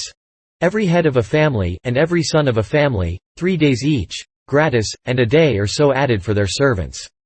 Why, it was like reading about France and the French, before the ever-memorable and blessed Revolution, which swept 1,000 years of such villainy away in one swift tidal wave of blood. 1.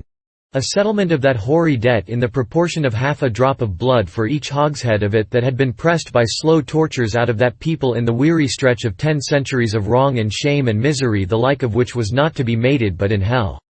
There were 2 reigns of terror, if we would but remember it and consider it. The one wrought murder in hot passion, the other in heartless cold blood. The one lasted mere months, the other had lasted 1,000 years.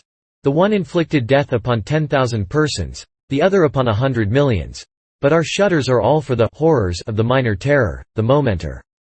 Why terror, so to speak?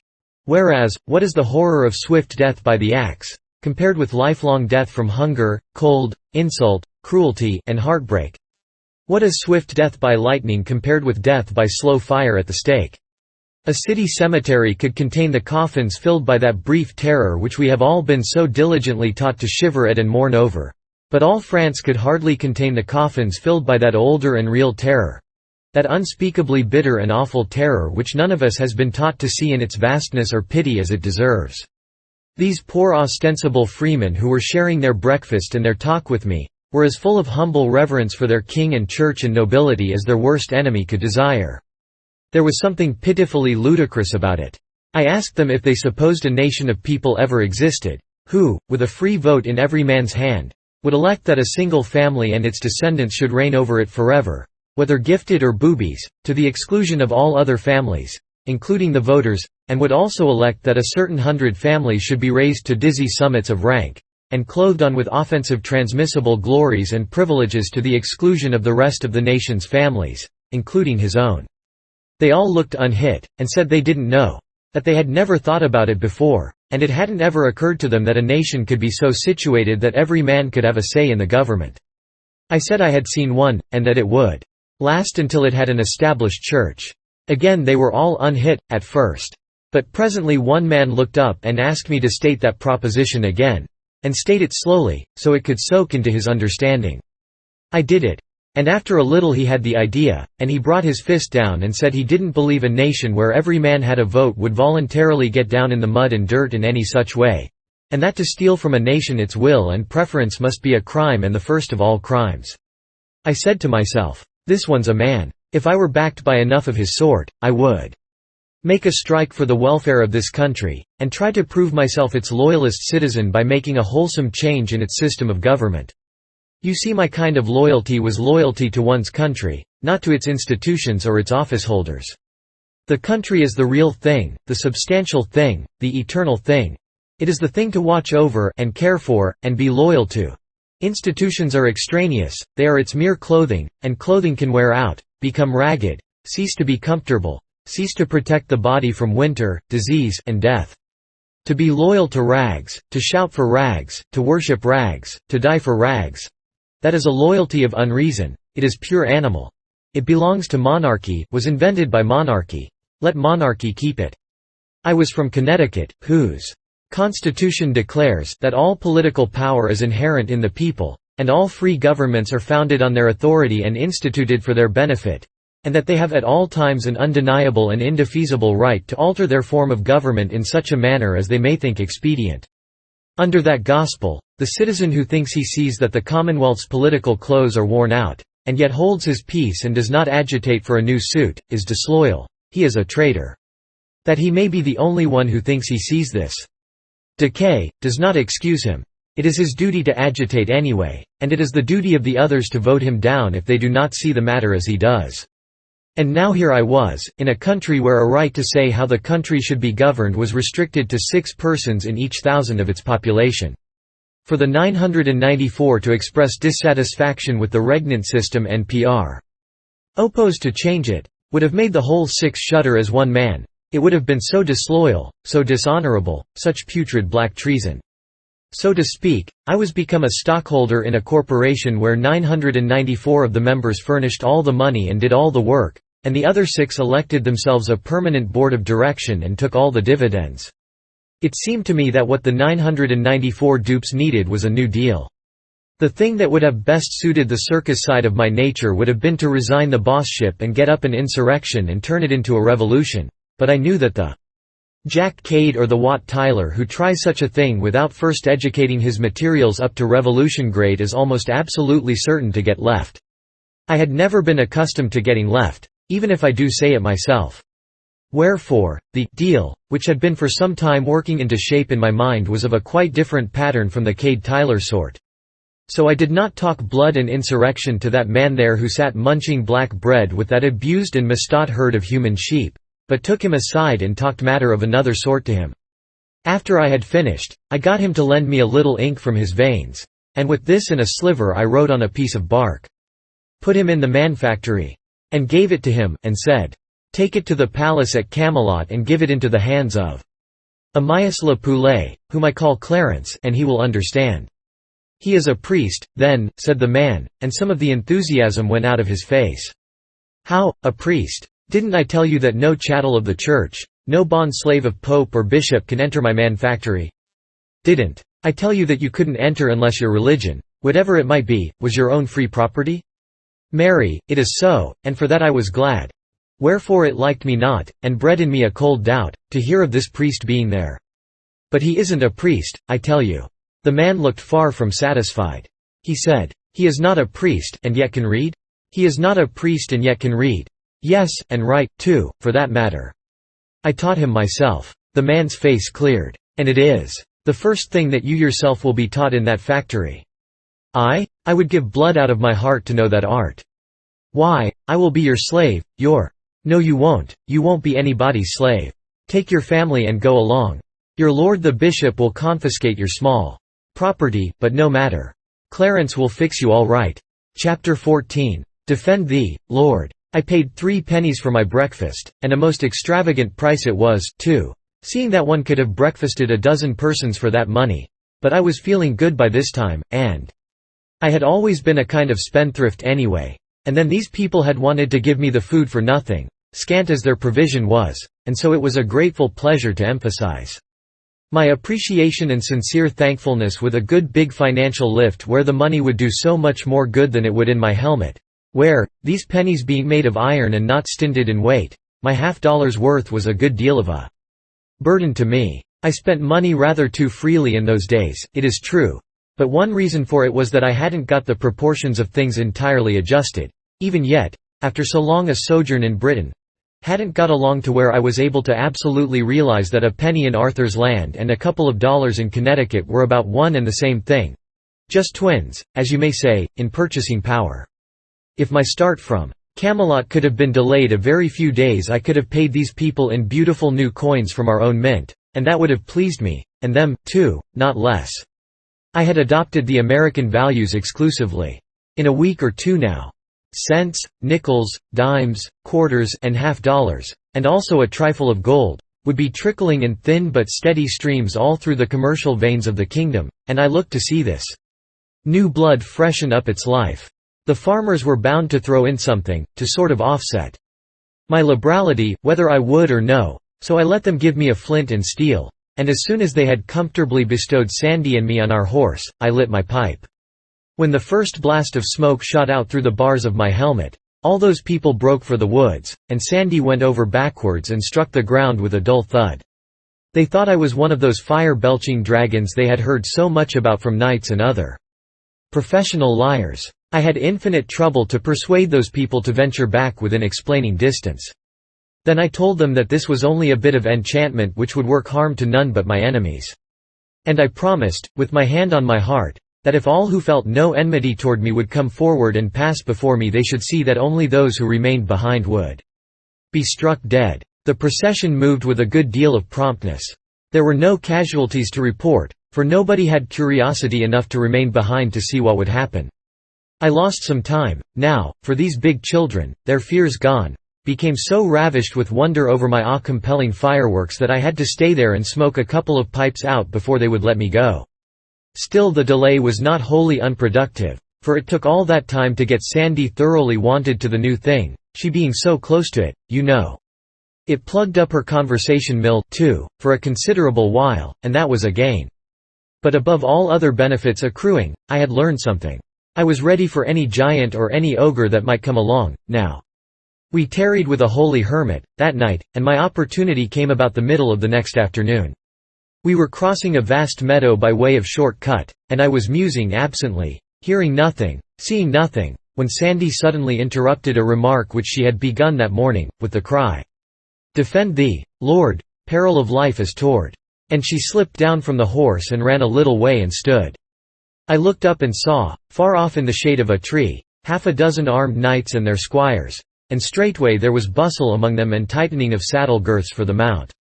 My pipe was ready and would have been lit, if I had not been lost in thinking about how to banish oppression from this land and restore to all its people their stolen rights and manhood without disobliging anybody.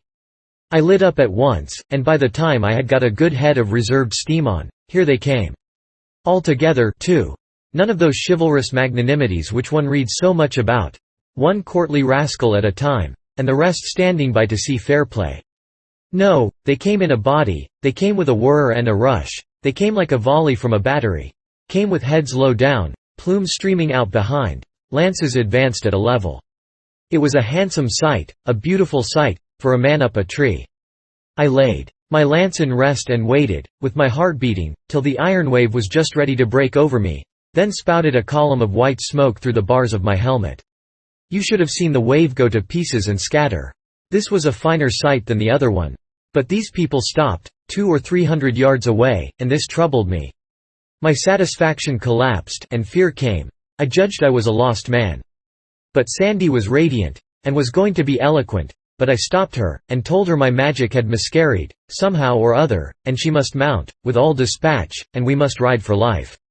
No, she wouldn't. She said that my enchantment had disabled those knights. They were not riding on, because they couldn't wait, they would drop out of their saddles presently, and we would get their horses and harness. I could not deceive such trusting simplicity, so I said it was a mistake. That when my fireworks killed at all, they killed instantly. No, the men would not die. There was something wrong about my apparatus, I couldn't tell what. But we must hurry and get away, for those people would attack us again, in a minute.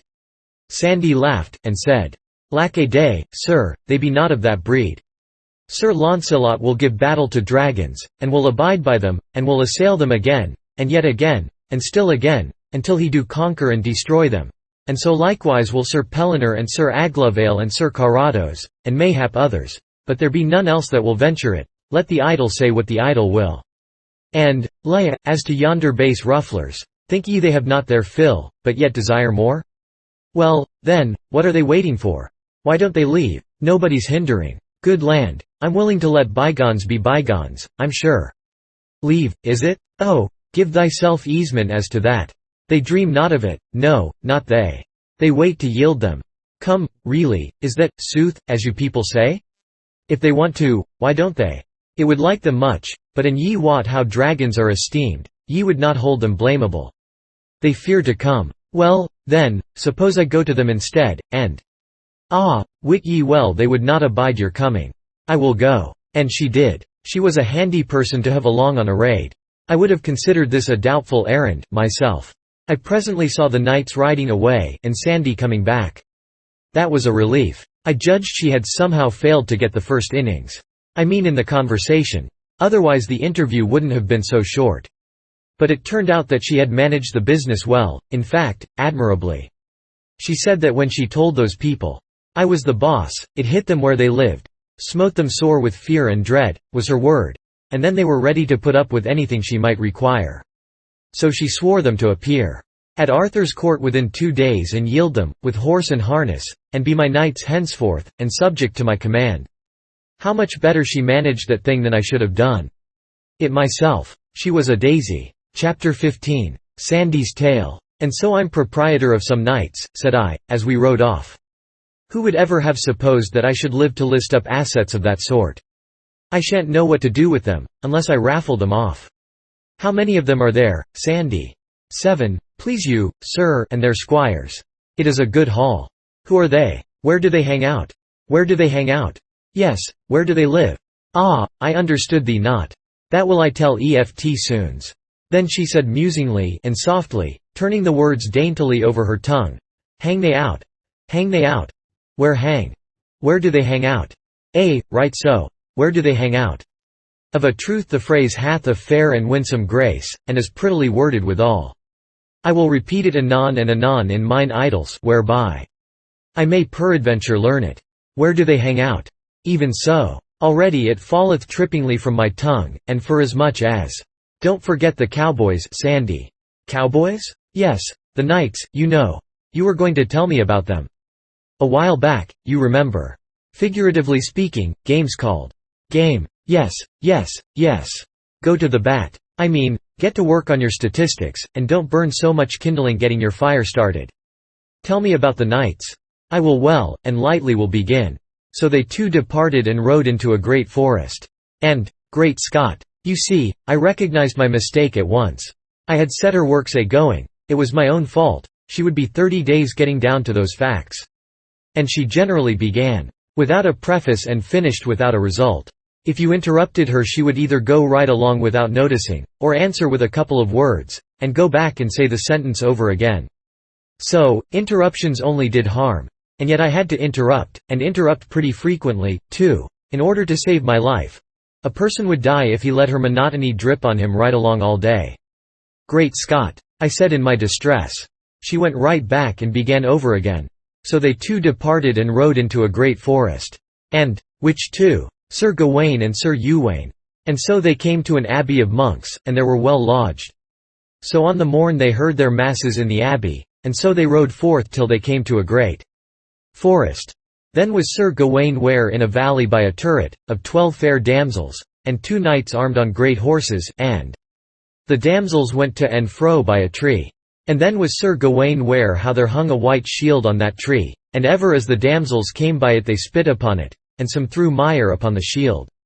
Now, if I hadn't seen the like myself in this country, Sandy, I wouldn't believe it. But I've seen it, and I can just see those creatures now, parading before that shield and acting like that. The women here do certainly act like all possessed. Yes, and I mean your best, too, society's very choicest brands. The humblest hello girl along 10,000 miles of wire could teach gentleness, patience, modesty, manners, to the highest duchess in Arthur's land. Hello girl? Yes, but don't you ask me to explain. It's a new kind of a girl. They don't have them here. One often speaks sharply to them when they are not the least in fault. And he can't get over feeling sorry for it and ashamed of himself in 1300 years. It's such shabby mean conduct and so unprovoked. The fact is, no gentleman ever does it. Though I myself, if I've got to confess. Peradventure she. Never mind her. Never mind her.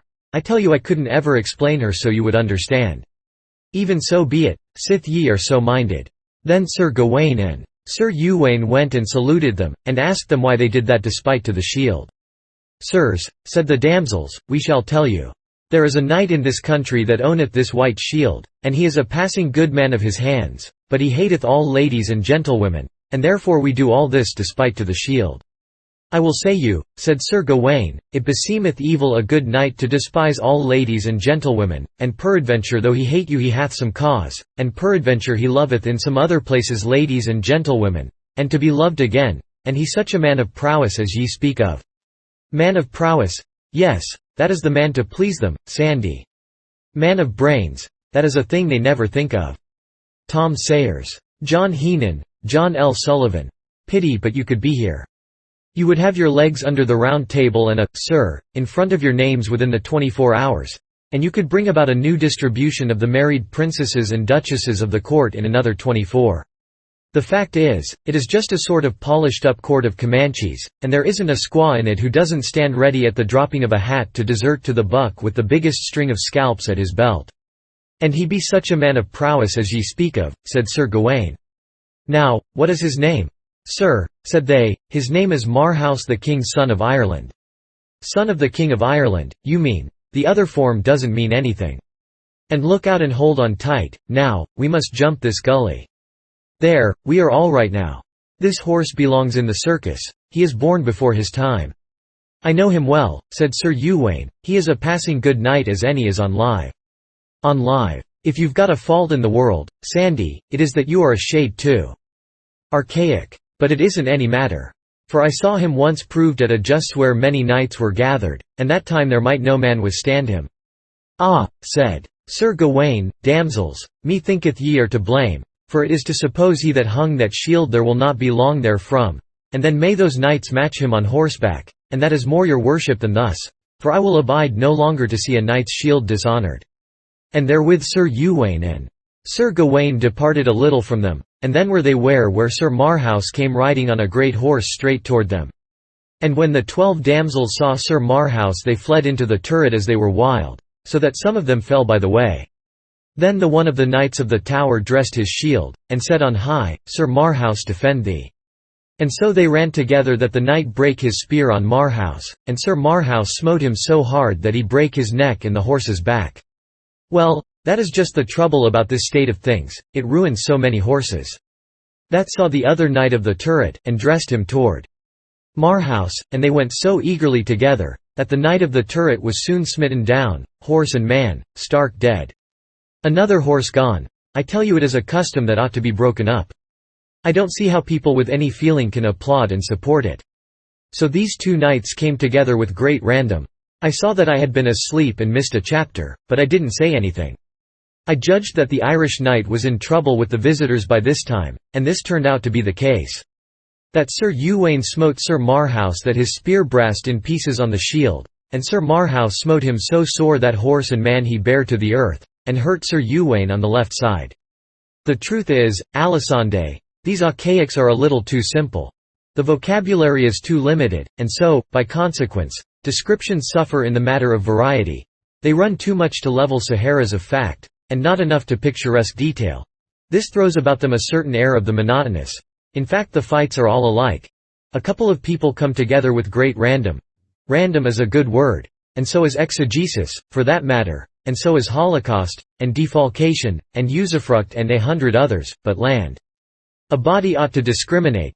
They come together with great random, and a spear is brast, and one party break his shield and the other one goes down, horse and man, over his horsetail and break his neck, and then the next candidate comes randoming in, and brast his spear, and the other man brast his shield, and down he goes, horse and man, over his horsetail, and break his neck, and then there's another elected, and another and still another, till the material is all used up, and when you come to figure up results, you can't tell one fight from another, nor who whipped, and as a picture, of living, raging, roaring battle, show.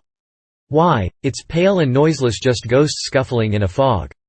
Dear me, what would this barren vocabulary get out of the mightiest spectacle? The burning of Rome in Nero's time, for instance?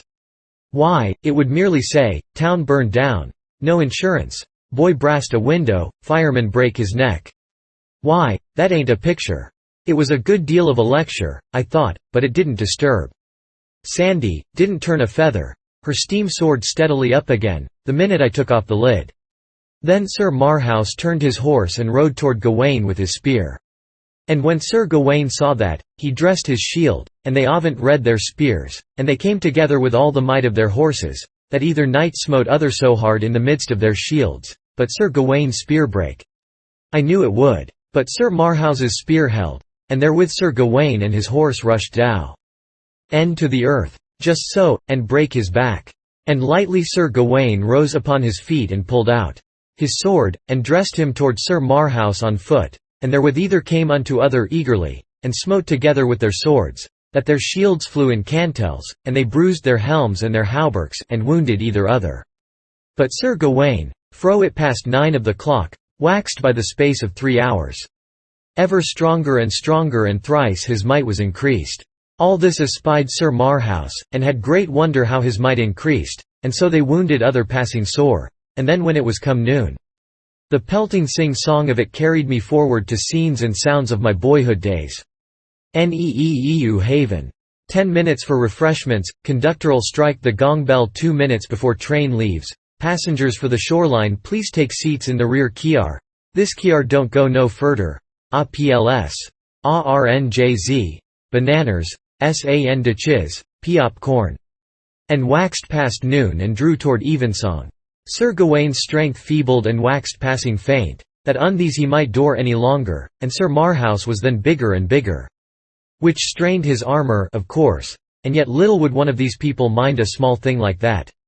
And so, Sir Knight, said Sir Marhaus, I have well felt that ye are a passing good knight, and a marvellous man of might as ever. I felt any, while it lasteth, and our quarrels are not great, and therefore it were a pity to do you hurt, for I feel you are passing feeble.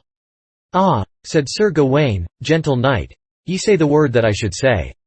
And therewith they took off their helms and either kissed other, and there they swore together either to love other as brethren. But I lost the thread there, and dozed off to slumber, thinking about what a pity it was that men with such superb strength enabling them to stand up cased in cruelly burdensome iron and drenched with perspiration, and hack and batter and bang each other for 6 hours on a stretch, should not have been born. At a time when they could put it to some useful purpose. Take a jackass, for instance. A jackass has that kind of strength, and puts it to a useful purpose, and is valuable to this world because he is a jackass. But a nobleman is not valuable because he is a jackass. It is a mixture that is always ineffectual, and should never have been attempted in the first place. And yet, once you start a mistake, the trouble is done and you never know what is going to come of it. When I came to myself again and began to listen, I perceived that I had lost another chapter, and that Alisande had wandered a long way off with her people. And so they rode and came into a deep valley full of stones, and thereby they saw a fair stream of water. Above thereby was the head of the stream, a fair fountain, and 3 damsels sitting thereby. In this country, said Sir Marhaus, came never knight since it was christened, but he found strange adventures. This is not good form, Alisande. Sir Marhaus the king's son of Ireland talks like all the rest. You ought to give him a brogue, or at least a characteristic expletive. By this means one would recognize him as soon as he spoke, without his ever being named. It is a common literary device with the great authors. You should make him say, in this country, be Jabers, came never knight since it was christened, but he found strange adventures, be Jabers. You see how much better that sounds. Came never knight but he found strange adventures, be Jabers. Of a truth it doth indeed, fair lord, albeit 'tis passing hard to say, though peradventure that will not tarry but better speed with usage. And then they rode to the damsels, and either saluted other, and the eldest had a garland of gold about her head, and she was 60 winter of age or more. The damsel was? Even so, dear lord, and her hair was white under the garland. Celluloid teeth, $9 a set, as like as not, the loose fit kind, that go up and down like a portcullis when you eat, and fall out when you laugh. The second damsel was of 30 winter of age, with a circlet of gold about her head. The third damsel was but 15 year of age. Billows of thought came rolling over my soul, and the voice faded out of my hearing. 15. Break, my heart. Oh, my lost darling. Just her age who was so gentle, and lovely, and all the world to me, and whom I shall never see again. How the thought of her carries me back over wide seas of memory to a vague dim time, a happy time, so many, many centuries hence, when I used to wake in the soft summer mornings, out of sweet dreams of her, and say, "Hello, Central," just to hear her dear voice come melting back to me with a "Hello, Hank." That was music of the spheres to my enchanted ear. She got $3 a week, but she was worth it. I could not follow Alisande's further explanation of who our captured knights were, now. I mean in case she should ever get to explaining who they were. My interest was gone, my thoughts were far away and sad. By fitful glimpses of the drifting tale, caught here and there and now and then, I merely noted in a vague way that each of these 3 knights took one of these 3 damsels up behind him on his horse, and one rode north, another east, the other south, to seek adventures, and meet again and lie, after year and day. Year and day, and without baggage. It was of a piece with the general simplicity of the country. The sun was now setting. It was about 3 in the afternoon when Alisande had begun to tell me who the cowboys were, so she had made pretty good progress with it, for her. She would arrive some time or other, no doubt, but she was not a person who could be hurried. We were approaching a castle which stood on high ground. A huge, strong, venerable structure, whose grey towers and battlements were charmingly draped with ivy, and whose whole majestic mass was drenched with splendours flung from the sinking sun.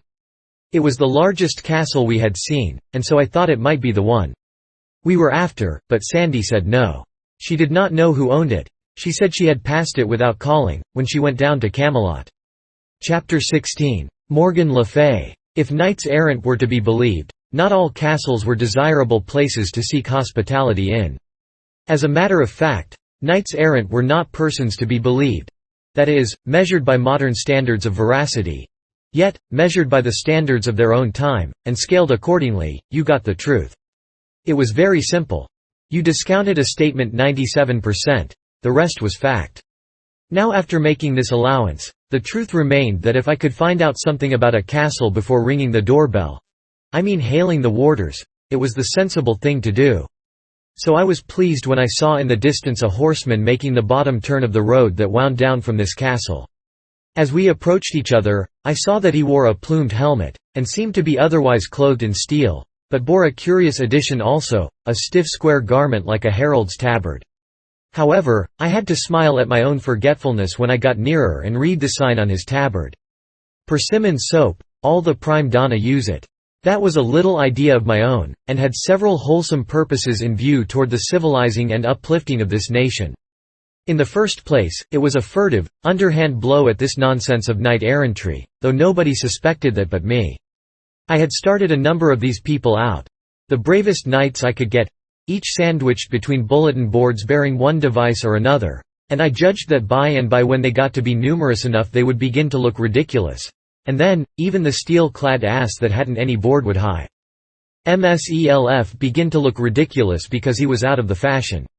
Secondly, these missionaries would gradually, and without creating suspicion or exciting alarm, introduce a rudimentary cleanliness among the nobility, and from them it would work down to the people, if the priests could be kept quiet. This would undermine the church. Would be a step toward that. Next, education, next, freedom, and then she would begin to crumble. It being my conviction that any established church is an established crime, an established slave pen, I had no scruples, but was willing to assail it in any way or with any weapon that promised to hurt it. Why, in my own former day—in remote centuries not yet stirring in the womb of time—there were old Englishmen who imagined that they had been born in a free country—a free country with the Corporation Act and the test still in force in it—timbers propped against men's liberties and dishonored consciences to shore up an established anachronism with. My missionaries were taught to spell out the gilt signs on their tabards. The showy gilding was a neat idea. I could have got the king to wear a bulletin board for the sake of that barbaric splendor. They were to spell out these signs and then explain to the lords and ladies what soap was. And if the lords and ladies were afraid of it, get them to try it on a dog. The missionary's next move was to get the family together and try it on himself. He was to stop at no experiment, however desperate, that could convince the nobility that soap was harmless. If any final doubt remained, he must catch a hermit. The woods were full of them. Saints they called themselves, and saints they were believed to be. They were unspeakably holy, and worked miracles, and everybody stood in awe of them. If a hermit could survive a wash, and that failed to convince a duke, give him up, let him alone. Whenever my missionaries overcame a knight-errant on the road they washed him, and when he got well they swore him to go and get a bulletin board and disseminate soap and civilization the rest of his days. As a consequence the workers in the field were increasing by degrees, and the reform was steadily spreading. My soap factory felt the strain early. At first I had only 2 hands. But before I had left home I was already employing 15, and running night and day. And the atmospheric result was getting so pronounced that the king went sort of fainting and gasping around and said he did not believe he could stand it much longer, and Sir Launcelot got so that he did hardly anything but walk up and down the roof and swear. Although I told him it was worse up there than anywhere else, but he said he wanted plenty of air, and he was always complaining that a palace was no place for a soap factory anyway, and said if a man was to start one in his house he would be damned if he wouldn't strangle him. There were ladies present, too, but much these people ever cared for that, they would swear before children, if the wind was their way when the factory was going.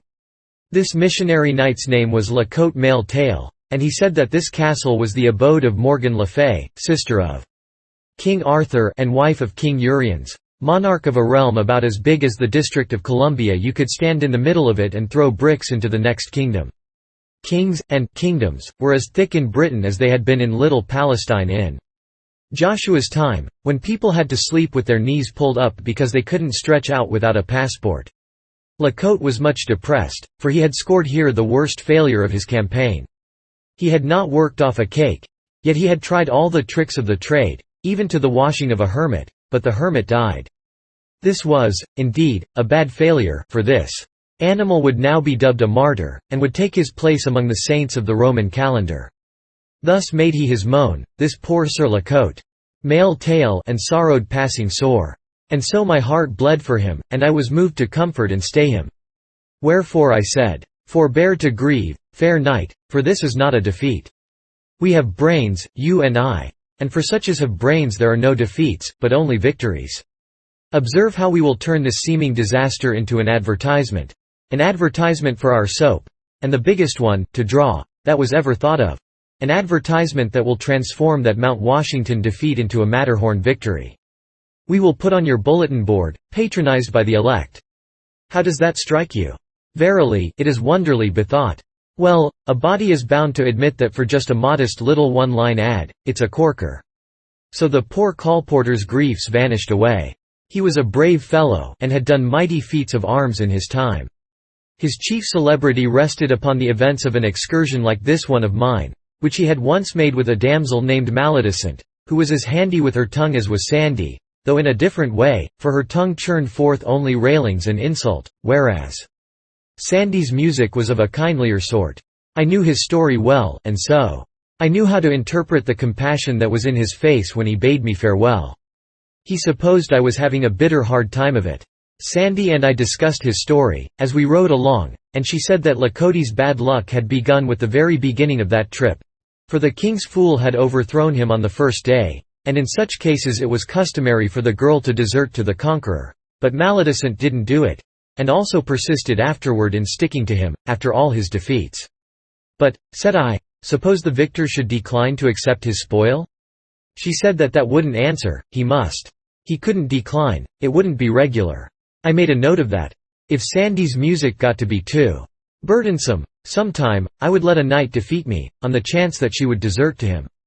In due time we were challenged by the warders, from the castle walls, and after a parley admitted. I have nothing pleasant to tell about that visit.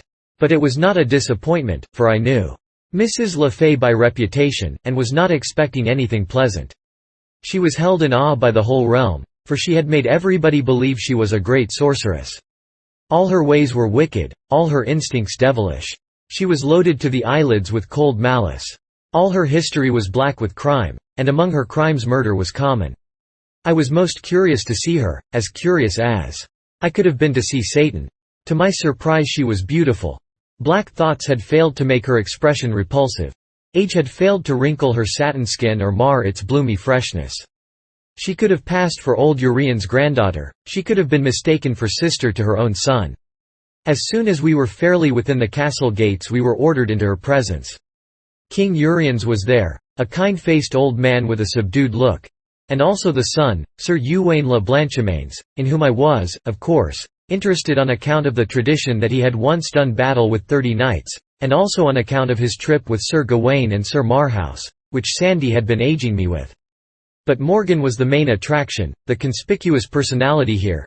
She was head chief of this household, that was plain. She caused us to be seated, and then she began, with all manner of pretty graces and graciousnesses, to ask me questions. Dear me, it was like a bird or a flute, or something, talking. I felt persuaded that this woman must have been misrepresented, lied about. She trilled along, and presently a handsome young page, clothed like the rainbow, and as easy and undulatory of movement as a wave, came with something on a golden salver, and, kneeling to present it to her, overdid his graces. And lost his balance, and so fell lightly against her knee. She slipped a dirk into him in as matter-of-course a way as another person would have harpooned a rat. Poor child. He slumped to the floor, twisted his silken limbs in one great straining contortion of pain, and was dead. Out of the old king was wrung an involuntary of compassion. The look he got, made him cut it suddenly short and not put any more hyphens in it. Sir Twain, at a sign from his mother, went to the anteroom and called some servants, and meanwhile Madame went rippling sweetly along with her talk. I saw that she was a good housekeeper, for while she talked she kept a corner of her eye on the servants to see that they made no balks in handling the body and getting it out. When they came with fresh clean towels, she sent back for the other kind, and when they had finished wiping the floor and were going, she indicated a crimson fleck the size of a tear which their duller eyes had overlooked. It was plain to me that La Cote Male Tail had failed to see the mistress of the house. Often, how louder and clearer than any tongue, does dumb circumstantial evidence speak. Morgan Le Fay rippled along as musically as ever. Marvelous woman. And what a glance she had! When it fell in reproof upon those servants, they shrunk and quailed as timid people do when the lightning flashes out of a cloud. I could have got the habit myself. It was the same with that poor old Brer Urians. He was always on the ragged edge of apprehension. She could not even turn toward him but he winced. In the midst of the talk I let drop a complimentary word about King Arthur, forgetting for the moment how this woman hated her brother. That one little compliment was enough. She clouded up like storm, she called for her guards, and said, "Hail me these varlets to the dungeons." That struck cold on my ears, for her dungeons had a reputation. Nothing occurred to me to say, or do. But not so with Sandy. As the guard laid a hand upon me, she piped up with the tranquilest confidence, and said, "God's wounds, dost thou covet destruction, thou maniac? It is the boss." Now what a happy idea that was, and so simple, yet it would never have occurred to me. I was born modest, not all over, but in spots, and this was one of the spots. The effect upon Madame was electrical. It cleared her countenance and brought back her smiles and all her persuasive graces and blandishments, but nevertheless she was not able to entirely cover up with them the fact that she was in a ghastly fright. She said, "La, but do list to thine handmaid." As if one gifted with powers like to mine might say the thing which I have said unto one who has vanquished Merlin, and not be jesting. "By mine enchantments. I foresaw your coming, and by them I knew you when you entered.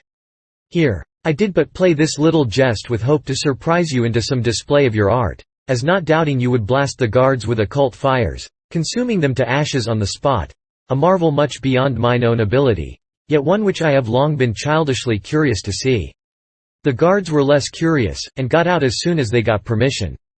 Chapter 17. A Royal Banquet. Madam, seeing me pacific and unresentful, no doubt judged that I was deceived by her excuse, for her fright dissolved away, and she was soon so importunate to have me give an exhibition and kill somebody, that the thing grew to be embarrassing. However, to my relief she was presently interrupted by the call to prayers. I will say this much for the nobility, that, tyrannical, murderous, rapacious, and morally rotten as they were deeply and enthusiastically religious. Nothing could divert them from the regular and faithful performance of the pieties enjoined by the Church. More than once I had seen a noble who had gotten his enemy at a disadvantage, stop to pray before cutting his throat. More than once I had seen a noble, after ambushing and dispatching his enemy, retire to the nearest wayside shrine and humbly give thanks, without even waiting to rob the body. There was to be nothing finer or sweeter in the life of even Benvenuto Cellini, that rough-hewn saint, 10 centuries later. All the nobles of Britain, with their families, attended divine service morning and night daily, in their private chapels, and even the worst of them had family worship 5 or 6 times a day besides. The credit of this belonged entirely to the Church. Although I was no friend to that Catholic Church, I was obliged to admit this. And often, in spite of me, I found myself saying, what would this country be without the Church? After prayers we had dinner in a great banqueting hall which was lighted by hundreds of grease jets, and everything was as fine and lavish and rudely splendid as might become the royal degree of the hosts. At the head of the hall, on a dais, was the table of the king, queen, and their son, Prince Twain. Stretching down the hall from this, was the general table, on the floor. At this, above the salt, sat the visiting nobles and the grown members of their families, of both sexes, the resident court, in effect, 61 persons. Below the salt sat minor officers of the household, with their principal subordinates. Altogether 118 persons sitting, and about as many liveried servants standing behind their chairs, or serving in one capacity or another. It was a very fine show. In a gallery a band with cymbals, horns, harps, and other horrors, opened the proceedings with what seemed to be the crude first draft or original agony of the wail known to later centuries as "In the Sweet By and By." It was new, and ought to have been rehearsed a little more. For some reason or other, the Queen had the composer hanged, after dinner. After this music, the priest who stood behind the royal table said a noble long grace in ostensible Latin. Then the battalion of waiters broke away from their posts, and darted, rushed, flew, fetched and carried, and the mighty feeding began. No words anywhere, but absorbing attention to business. The rows of chops opened and shut in vast unison, and the sound of it was like to the muffled burr of subterranean machinery. The havoc continued an hour and a half, and unimaginable was the destruction of substantials. Of the chief feature of the feast, the huge wild boar that lay stretched out so portly and imposing. At the start, nothing was left but the semblance of a hoop skirt, and he was but the type and symbol of what had happened to all the other dishes. With the pastries and so on, the heavy drinking began, and the talk. Gallon after gallon of wine and mead disappeared, and everybody got comfortable, then happy, then sparklingly joyous, both sexes, and by pretty noisy. Men told anecdotes that were terrific to hear, but nobody blushed, and when the nub was sprung, the assemblage let go with a horse laugh that shook the fortress. Ladies answered back with historiettes that would almost have made Queen Margaret of Navarre or even the great Elizabeth of England hide behind a handkerchief, but nobody hid here, but only laughed, howled, you may say. In pretty much all of these dreadful stories, ecclesiastics were the hardy heroes, but that didn't worry the chaplain any, he had his laugh with the rest. More than that, upon invitation he roared out a song which was of as daring a sort as any that was sung that night. By midnight everybody was fagged out, and sore with laughing, and, as a rule, drunk. Some weepingly, some affectionately, some hilariously, some quarrelsomely, some dead and under the table. Of the ladies, the worst spectacle was a lovely young duchess, whose wedding eve this was, and indeed she was a spectacle, sure enough. Just as she could have sat in advance for the portrait of the young daughter of the Regent d'Orléans, at the famous dinner whence she was carried, foul-mouthed, intoxicated, and helpless, to her bed, in the lost and lamented days of the ancient regime. Suddenly, even while the priest was lifting his hands, and all conscious heads were bowed in reverent expectation of the coming blessing, there appeared under the arch of the far-off door at the bottom of the hall an old and bent and white-haired lady, leaning upon a crutch-stick, and she lifted the stick and pointed it toward the Queen and cried out, "The wrath and curse of God fall upon you, woman without pity, who have slain mine innocent grandchild and made desolate this old heart that had nor chick, nor friend nor stay nor comfort in all this world but him." Everybody crossed himself in a grisly fright, for a curse was an awful thing to those people. But the Queen rose up majestic, with the death light in her eye, and flung back this ruthless command, "Lay hands on her! To the stake with her!" The guards left their posts to obey. It was a shame, it was a cruel thing to see. What could be done? Sandy gave me a look. I knew she had another inspiration. I said, "Do what you choose." She was up and facing toward the Queen in a moment. She indicated me, and said, "Madam, he saith this may not be. Recall the commandment, or he will dissolve the castle and it shall vanish away like the unstable fabric of a dream." Confound it! What a crazy contract to pledge a person to! What if the Queen— But my consternation subsided there, and my panic passed off. For the Queen, all in a collapse, made no show of resistance but gave a countermanding sign and sunk into her seat. When she reached it she was sober. So were many of the others. The assemblage rose, whiffed ceremony to the winds, and rushed for the door like a mob, overturning chairs, smashing crockery, tugging, struggling, shouldering, crowding, anything to get out before I should change my mind and puff the castle into the measureless dim vacancies of space. Well, well, well, they were a superstitious lot. It is all a body can do to conceive of it. The poor Queen was so scared and humbled that she was even afraid to hang the composer without first consulting me. I was very sorry for her, indeed. Anyone would have been, for she was really suffering. So I was willing to do anything that was reasonable, and had no desire to carry things to wanton extremities. I therefore considered the matter thoughtfully, and ended by having the musicians ordered into our presence to play that sweet Bye and Bye again, which they did. Then I saw that she was right, and gave her permission to hang the whole band. This little relaxation of sternness had a good effect upon the Queen. A statesman gains little by the arbitrary exercise of iron-clad authority upon all occasions that offer, for this wounds the just pride of his subordinates, and thus tends to undermine his strength. A little concession, now and then, where it can do no harm, is the wiser policy. Now that the Queen was at ease in her mind once more, and measurably happy, her wine naturally began to assert itself again, and it got a little the start of her. I mean, it set her music going, her silver bell of a tongue. Dear me, she was a master talker.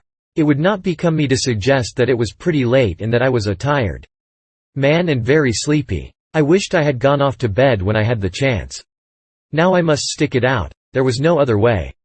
So she tinkled along and along, in the otherwise profound and ghostly hush of the sleeping castle, until by and by there came, as if from deep down under us, a far-away sound, as of a muffled shriek, with an expression of agony about it that made my flesh crawl. The Queen stopped, and her eyes lighted with pleasure. She tilted her graceful head as a bird does when it listens. The sound bored its way up through the stillness again. "What is it?" I said. "It is truly a stubborn soul, and endureth long. It is many hours now." "Endureth what? Th. Come, ye shall see a blithe sight. And he yield not his secret now, ye shall see him torn asunder." What a silky smooth hellion she was! And so composed and serene, when the cords all down my legs were hurting in sympathy with that man's pain. Conducted by mailed guards bearing flaring torches, we tramped along echoing corridors, and down stone stairways dank and dripping, and smelling of mold and ages of imprisoned night.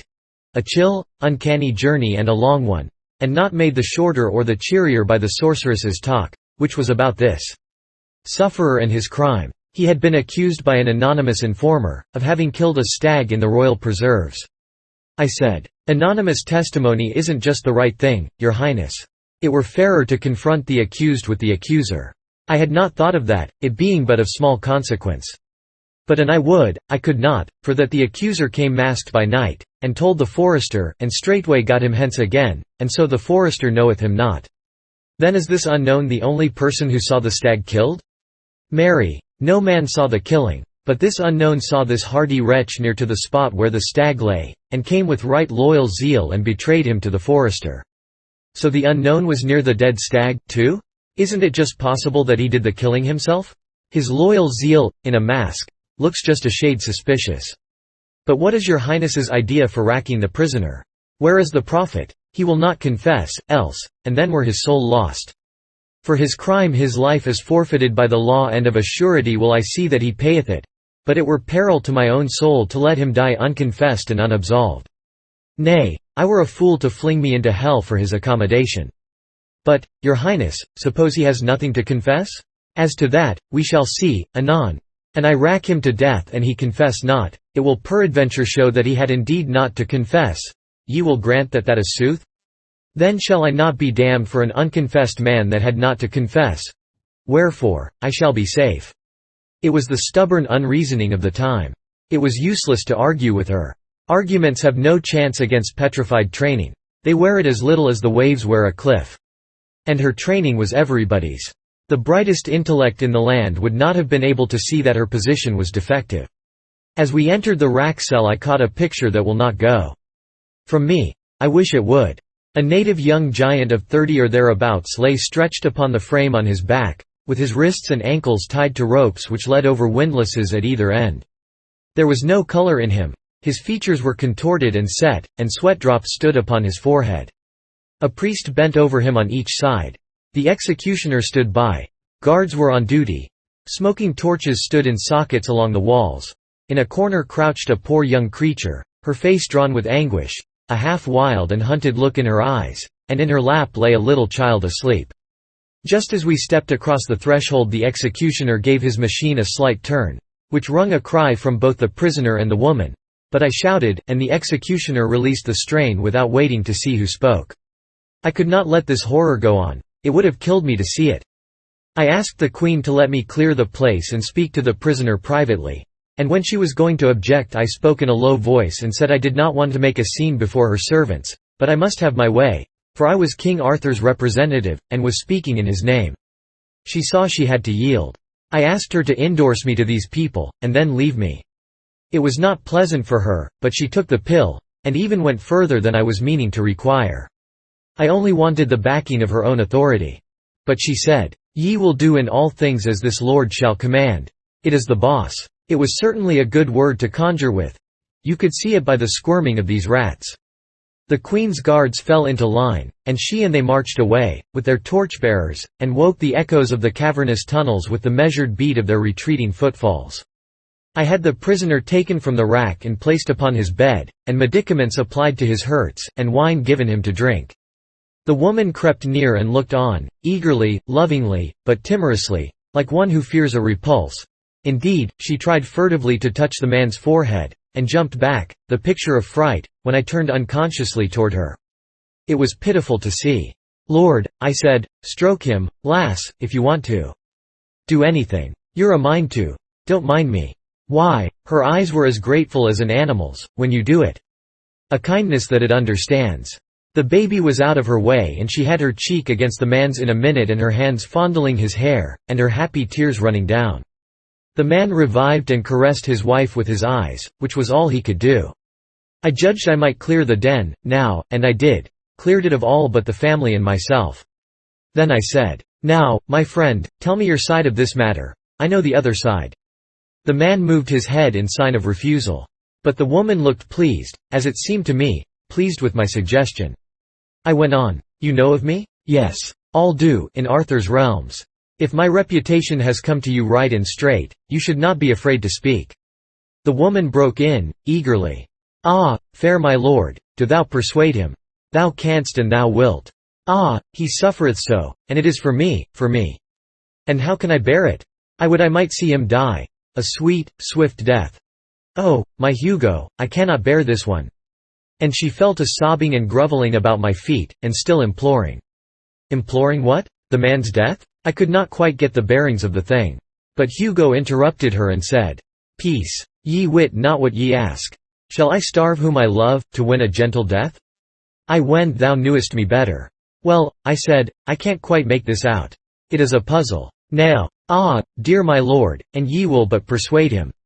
Consider how these his tortures wound me. Oh, and he will not speak. Whereas, the healing, the solace that lie in a blessed swift death. What are you maundering about? He's going out from here a free man and whole. He's not going to die." The man's white face lit up, and the woman flung herself at me in a most surprising explosion of joy, and cried out, "He is saved! For it is the king's word by the mouth of the king's servant, Arthur, the king whose word is gold. Well, then you do believe I can be trusted, after all. Why didn't you before? Who doubted? Not I, indeed, and not she. Well, why wouldn't you tell me your story, then? Ye had made no promise. Else had it been otherwise. I see, I see. And yet I believe I don't quite see, after all. You stood the torture and refused to confess. Which shows plain enough to even the dullest understanding that you had nothing to confess." "I, my lord? How so? It was I that killed the deer." "You did? Oh, dear, this is the most mixed-up business that ever. Dear lord, I begged him on my knees to confess, but—" "You did. It gets thicker and thicker. What did you want him to do that for? Sith it would bring him a quick death and save him all this cruel pain. Well, yes, there is reason in that. But he didn't want the quick death. He? Why, of a surety he did. Well, then, why in the world didn't he confess? Ah, sweet sir, and leave my wife and chick without bread and shelter? Oh, heart of gold, now I see it. The bitter law takes the convicted man's estate and beggars his widow and his orphans. They could torture you to death, but without conviction or confession they could not rob your wife and baby. You stood by them like a man, and you, true wife and the woman that you are, you would have bought him release from torture at cost to yourself of slow starvation and death. Well, it humbles a body to think what your sex can do when it comes to self-sacrifice. I'll book you both for my colony. You'll like it there. It's a factory where I'm going to turn groping and grubbing automata into men." Chapter 18. In the Queen's dungeons. Well, I arranged all that. And I had the man sent to his home.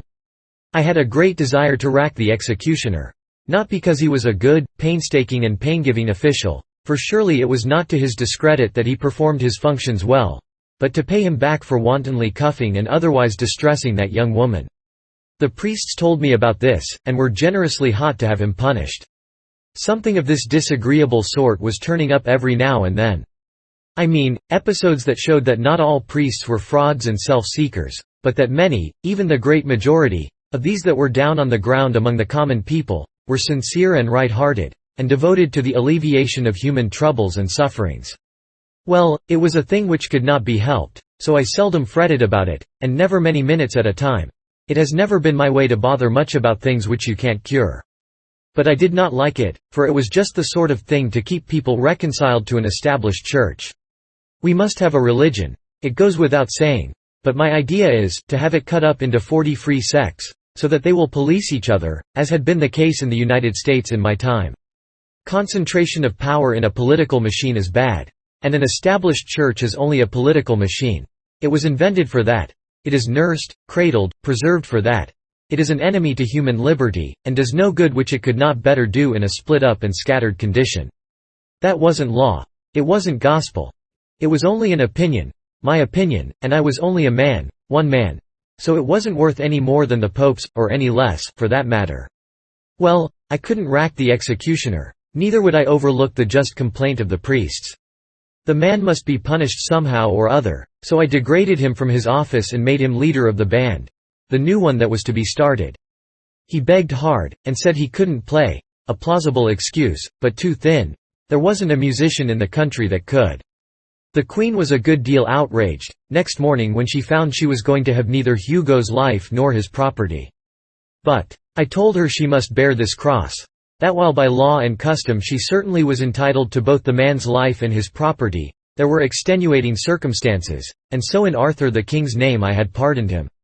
The deer was ravaging the man's fields, and he had killed it in sudden passion, and not for gain, and he had carried it into the royal forest in the hope that that might make detection of the misdoer impossible.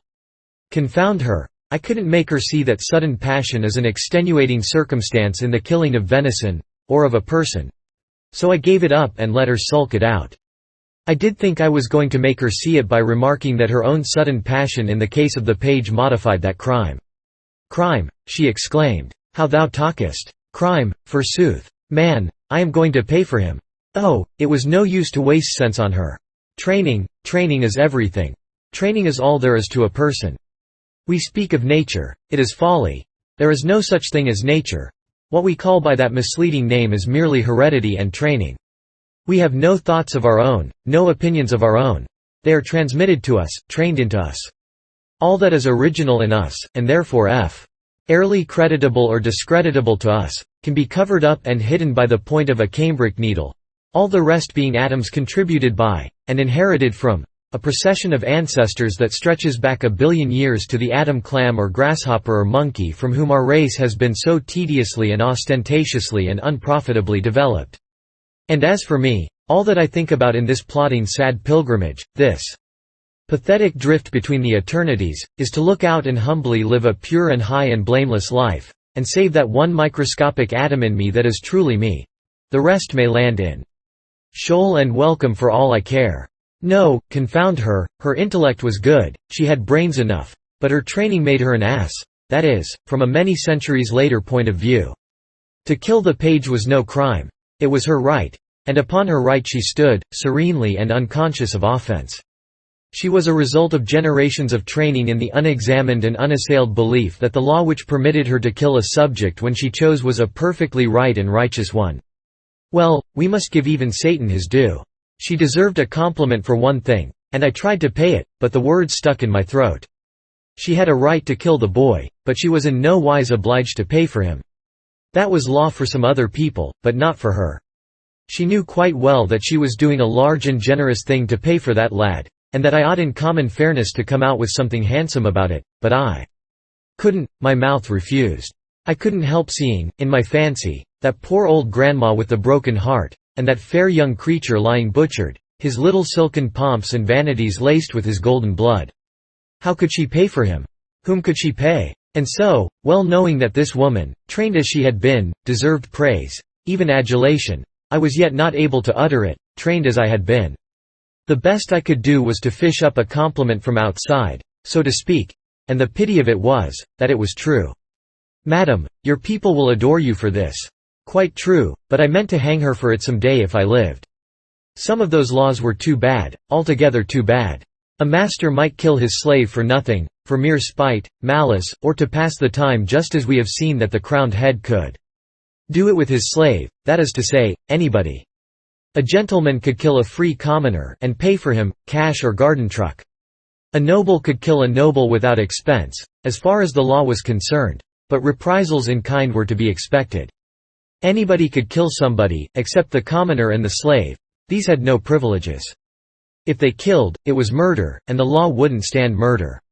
It made short work of the experimenter, and of his family, too, if he murdered somebody who belonged up among the ornamental ranks. If a commoner gave a noble even so much as a damien's scratch which didn't kill or even hurt, he got damien's dose for it just the same. They pulled him to rags and tatters with horses, and all the world came to see the show, and crack jokes, and have a good time. And some of the performances of the best people present were as tough, and as properly unprintable, as any that have been printed by the pleasant Casanova in his chapter about the dismemberment of Louis XV's poor awkward enemy. I had had enough of this grisly place by this time, and wanted to leave, but I couldn't, because I had something on my mind that my conscience kept prodding me about, and wouldn't let me forget. If I had the remaking of man, he wouldn't have any conscience. It is one of the most disagreeable things connected with a person, and although it certainly does a great deal of good, it cannot be said to pay, in the long run. It would be much better to have less good and more comfort. Still, this is only my opinion, and I am only one man. Others, with less experience, may think differently. They have a right to their view. I only stand to this. I have noticed my conscience for many years, and I know it is more trouble and bother to me than anything else I started with. I suppose that in the beginning I prized it, because we prize anything that is ours, and yet how foolish it was to think so. If we look at it in another way, we see how absurd it is. If I had an anvil in me, would I prize it? Of course not. And yet when you come to think, there is no real difference between a conscience and an anvil. I mean for comfort. I have noticed it 1,000 times. And you could dissolve an anvil with acids, when you couldn't stand it any longer. But there isn't any way that you can work off a conscience. At least so it will stay worked off. Not that I know of, anyway. There was something I wanted to do before leaving, but it was a disagreeable matter, and I hated to go at it. Well, it bothered me all the morning. I could have mentioned it to the old king, but what would be the use? He was but an extinct volcano. He had been active in his time, but his fire was out, this good while. He was only a stately ash pile now. Gentle enough, and kindly enough for my purpose, without doubt, but not usable.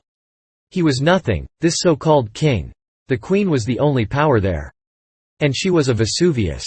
As a favor, she might consent to warm a flock of sparrows for you. But then she might take that very opportunity to turn herself loose and bury a city. However, I reflected that as often as any other way, when you are expecting the worst, you get something that is not so bad, after all. So I braced up and placed my matter before Her Royal Highness. I said I had been having a general jail delivery at Camelot and among neighboring castles, and with her permission I would like to examine her collection, her bric-a-brac. That is to say, her prisoners. She resisted, but I was expecting that. But she finally consented. I was expecting that, too, but not so soon. That about ended my discomfort. She called her guards and torches, and we went down into the dungeons. These were down under the castle's foundations, and mainly were small cells hollowed out of the living rock. Some of these cells had no light at all. In one of them was a woman, in foul rags, who sat on the ground, and would not answer a question or speak a word, but only looked up at us once or twice, through a cobweb of tangled hair, as if to see what casual thing it might be that was disturbing with sound and light the meaningless dull dream that was become her life. After that, she sat bowed, with her dirt-caked fingers idly interlocked in her lap, and gave no further sign. This poor rack of bones was a woman of middle age, apparently, but only apparently. She had been there 9 years, and was 18 when she entered. She was a commoner, and had been sent here on her bridal night by Sir Bruce Sans Pite, a neighbouring lord whose vassal her father was, and to which said lord she had refused what has since been called le droit du seigneur, and, moreover, had opposed violence to violence and spilt half a gill of his almost sacred blood. The young husband had interfered at that point, believing the bride's life in danger, and had flung the noble out into the midst of the humble and trembling wedding guests, in the parlour, and left him there astonished at this strange treatment, and implacably embittered against both bride and groom. The said lord being cramped for dungeon room had asked the queen to accommodate his 2 criminals, and here in her Bastille they had been ever since. Hither, indeed, they had come before their crime was an hour old, and had never seen each other since. Here they were, kennelled like toads in the same rock. They had passed 9 pitch-dark years within 50 feet of each other, yet neither knew whether the other was alive or not. All the first years, their only question had been, asked with beseech hings and tears that might have moved stones, in time, perhaps, but hearts are not stones. Is he alive? Is she alive? But they had never got an answer, and at last that question was not asked any more or any other. I wanted to see the man, after hearing all this. He was 34 years old, and looked 60. He sat upon a squared block of stone, with his head bent down, his forearms resting on his knees, his long hair hanging like a fringe before his face, and he was muttering to himself. He raised his chin and looked us slowly over, in a listless dull way, blinking with the distress of the torchlight, then dropped his head and fell to muttering again and took no further notice of us. There were some pathetically suggestive dumb witnesses present. On his wrists and ankles were cicatrices, old smooth scars, and fastened to the stone on which he sat was a chain with manacles and fetters attached, but this apparatus lay idle on the ground, and was thick with rust. Chains cease to be needed after the spirit has gone out of a prisoner.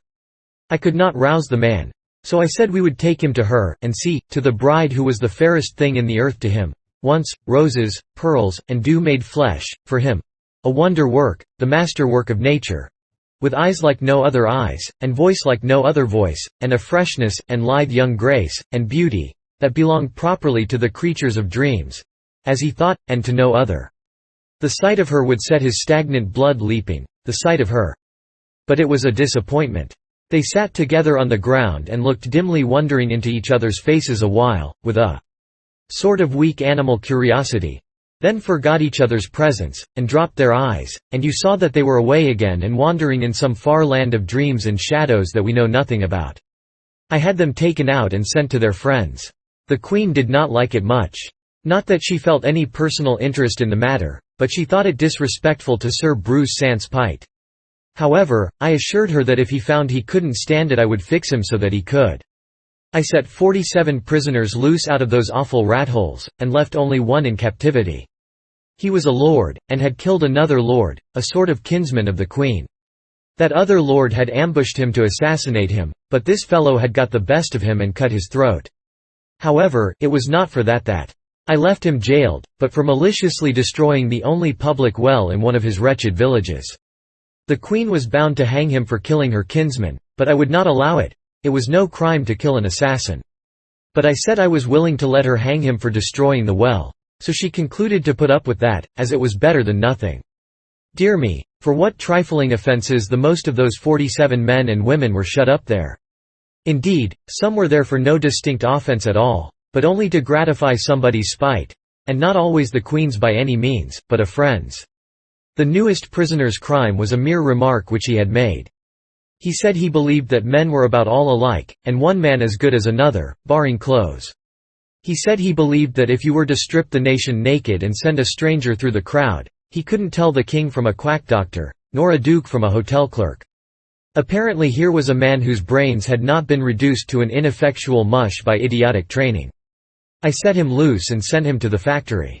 Some of the cells carved in the living rock were just behind the face of the precipice, and in each of these an arrow slit had been pierced outward to the daylight, and so the captive had a thin ray from the blessed sun for his comfort.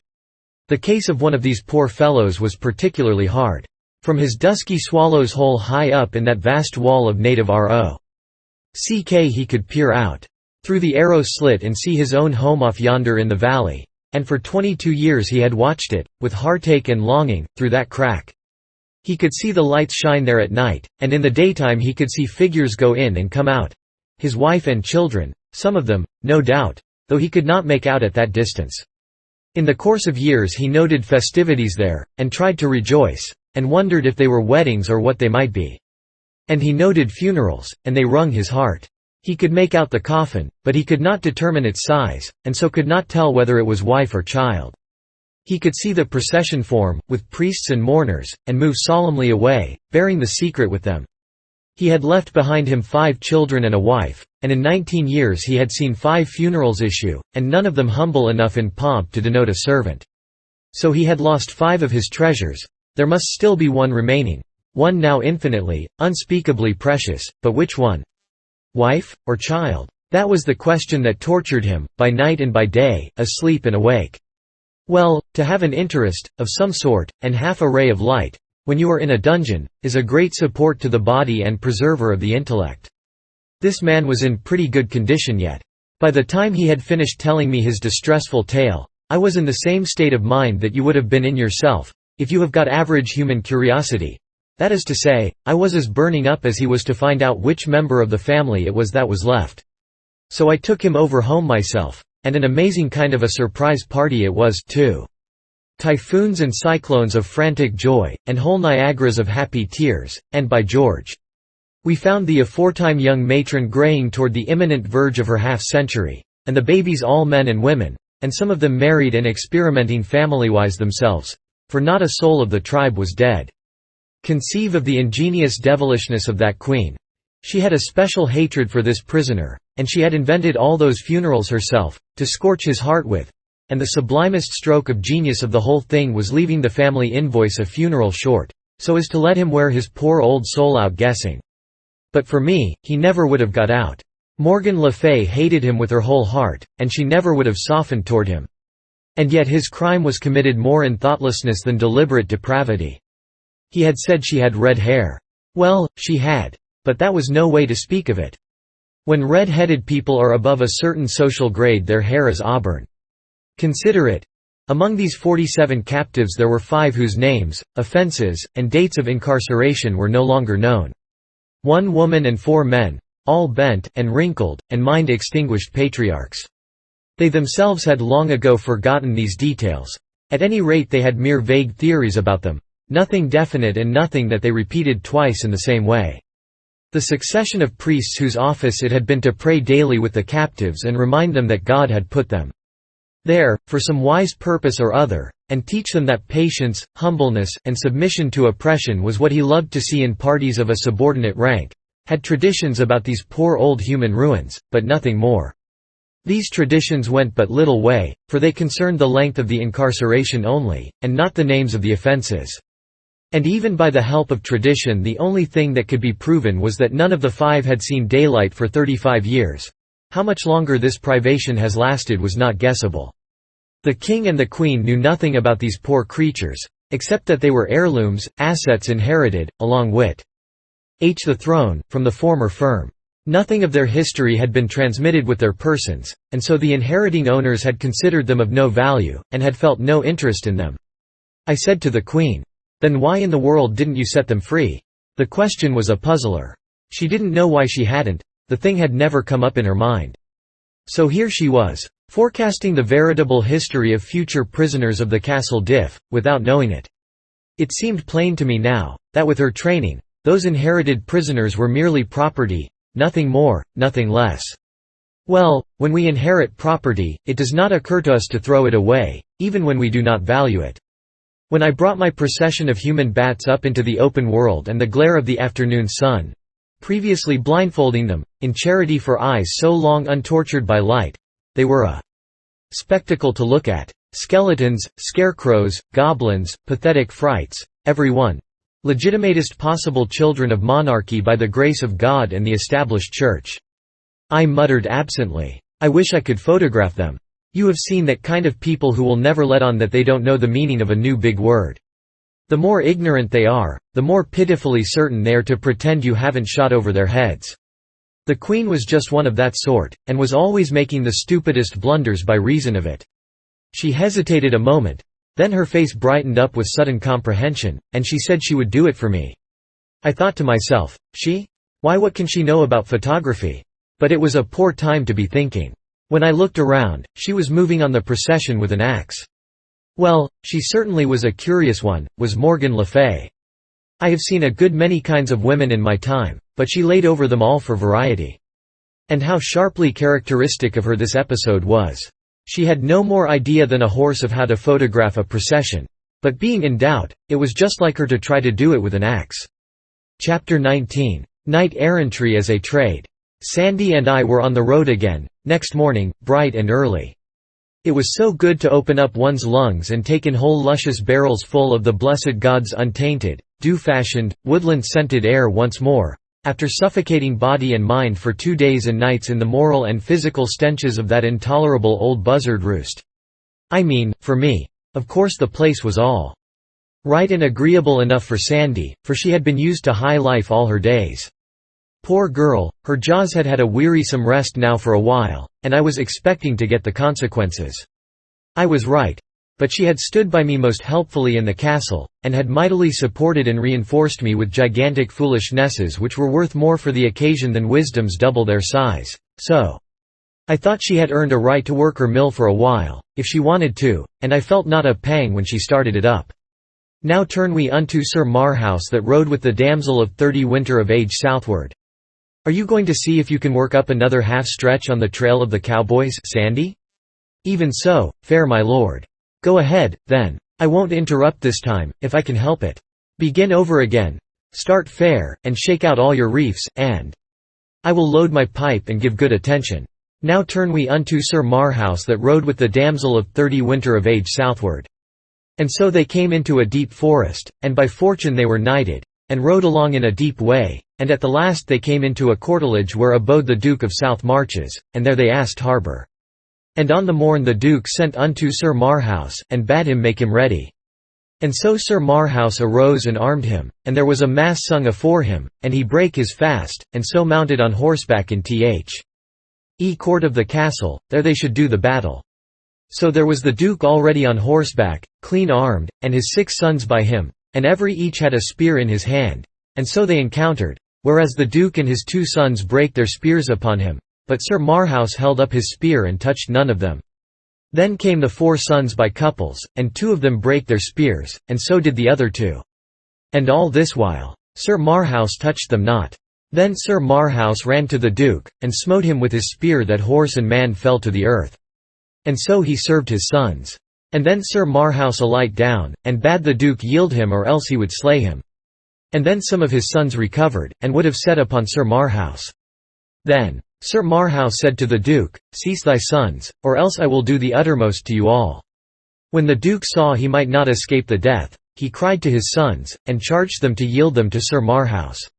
And they kneeled all down and put the pommels of their swords to the knight, and so he received them.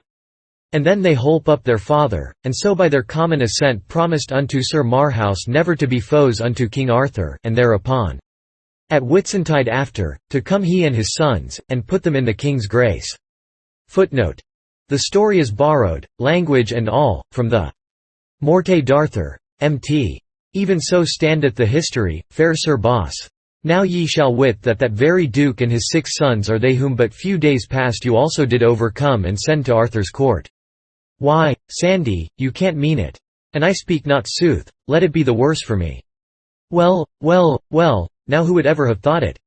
1 whole Duke and 6 dukelets. Why, Sandy, it was an elegant haul. Knight-errantry is a most chuckle-headed trade, and it is tedious hard work, too. But I begin to see that there is money in it, after all, if you have luck. Not that I would ever engage in it. As a business, for I wouldn't.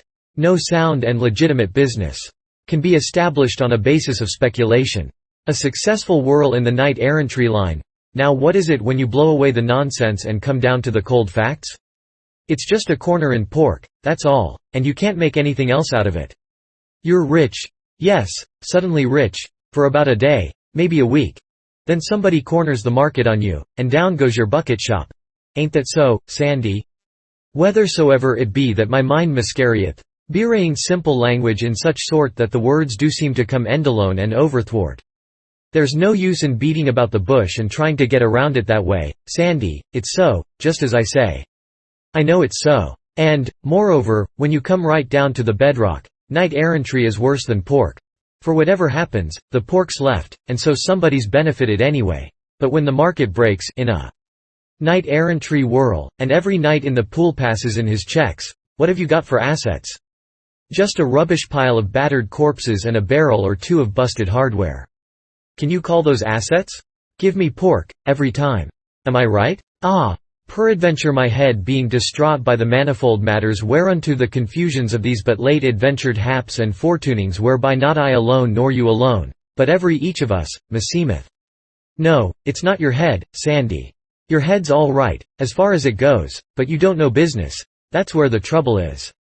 It unfits you to argue about business, and you're wrong to be always trying. However, that aside, it was a good haul, anyway, and will breed a handsome crop of reputation in Arthur's court. And speaking of the cowboys, what a curious country this is for women and men that never get old. Now there's Morgan Le Fay, as fresh and young as a Vassar pullet, to all appearances, and here is this old Duke of the South Marches still slashing away with word and lance at his time of life, after raising such a family as he has raised. As I understand it, Sir Gawain killed 7 of his sons, and still he had 6 left for Sir Marhaus and me to take into camp. And then there was that damsel of 60 winter of age still excursioning around in her frosty bloom. How old are you, Sandy? It was the first time I ever struck a still place in her. The mill had shut down for repairs, or something. Chapter 20. The Ogre's Castle. Between 6 and 9 we made 10 miles, which was plenty for a horse carrying triple, man, woman, and armor. Then we stopped for a long nooning under some trees by a limpid brook. Right so came by and by a knight riding, and as he drew near he made dolorous moan, and by the words of it I perceived that he was cursing and swearing. Yet nevertheless was I glad of his coming, for that I saw he bore a bulletin board whereon in letters all of shining gold was writ, "Use Peterson's prophylactic toothbrush, all the go." I was glad of his coming, for even by this token I knew him for knight of mine.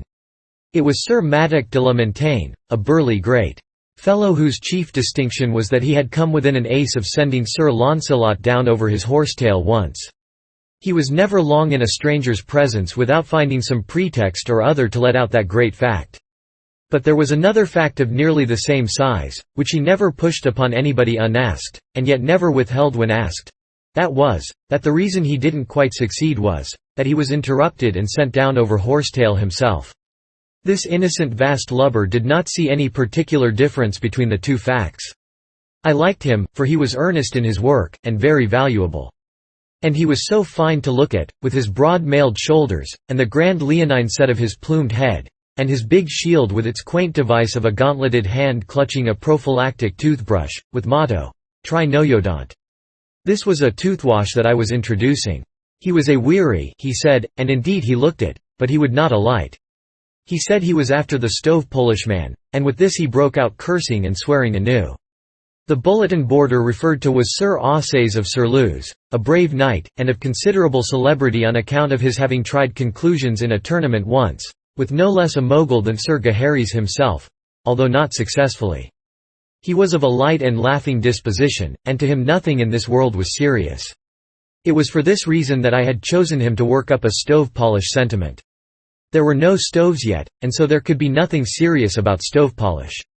All that the agent needed to do was to deftly and by degrees prepare the public for the great change, and have them established in predilections toward neatness against the time when the stove should appear upon the stage.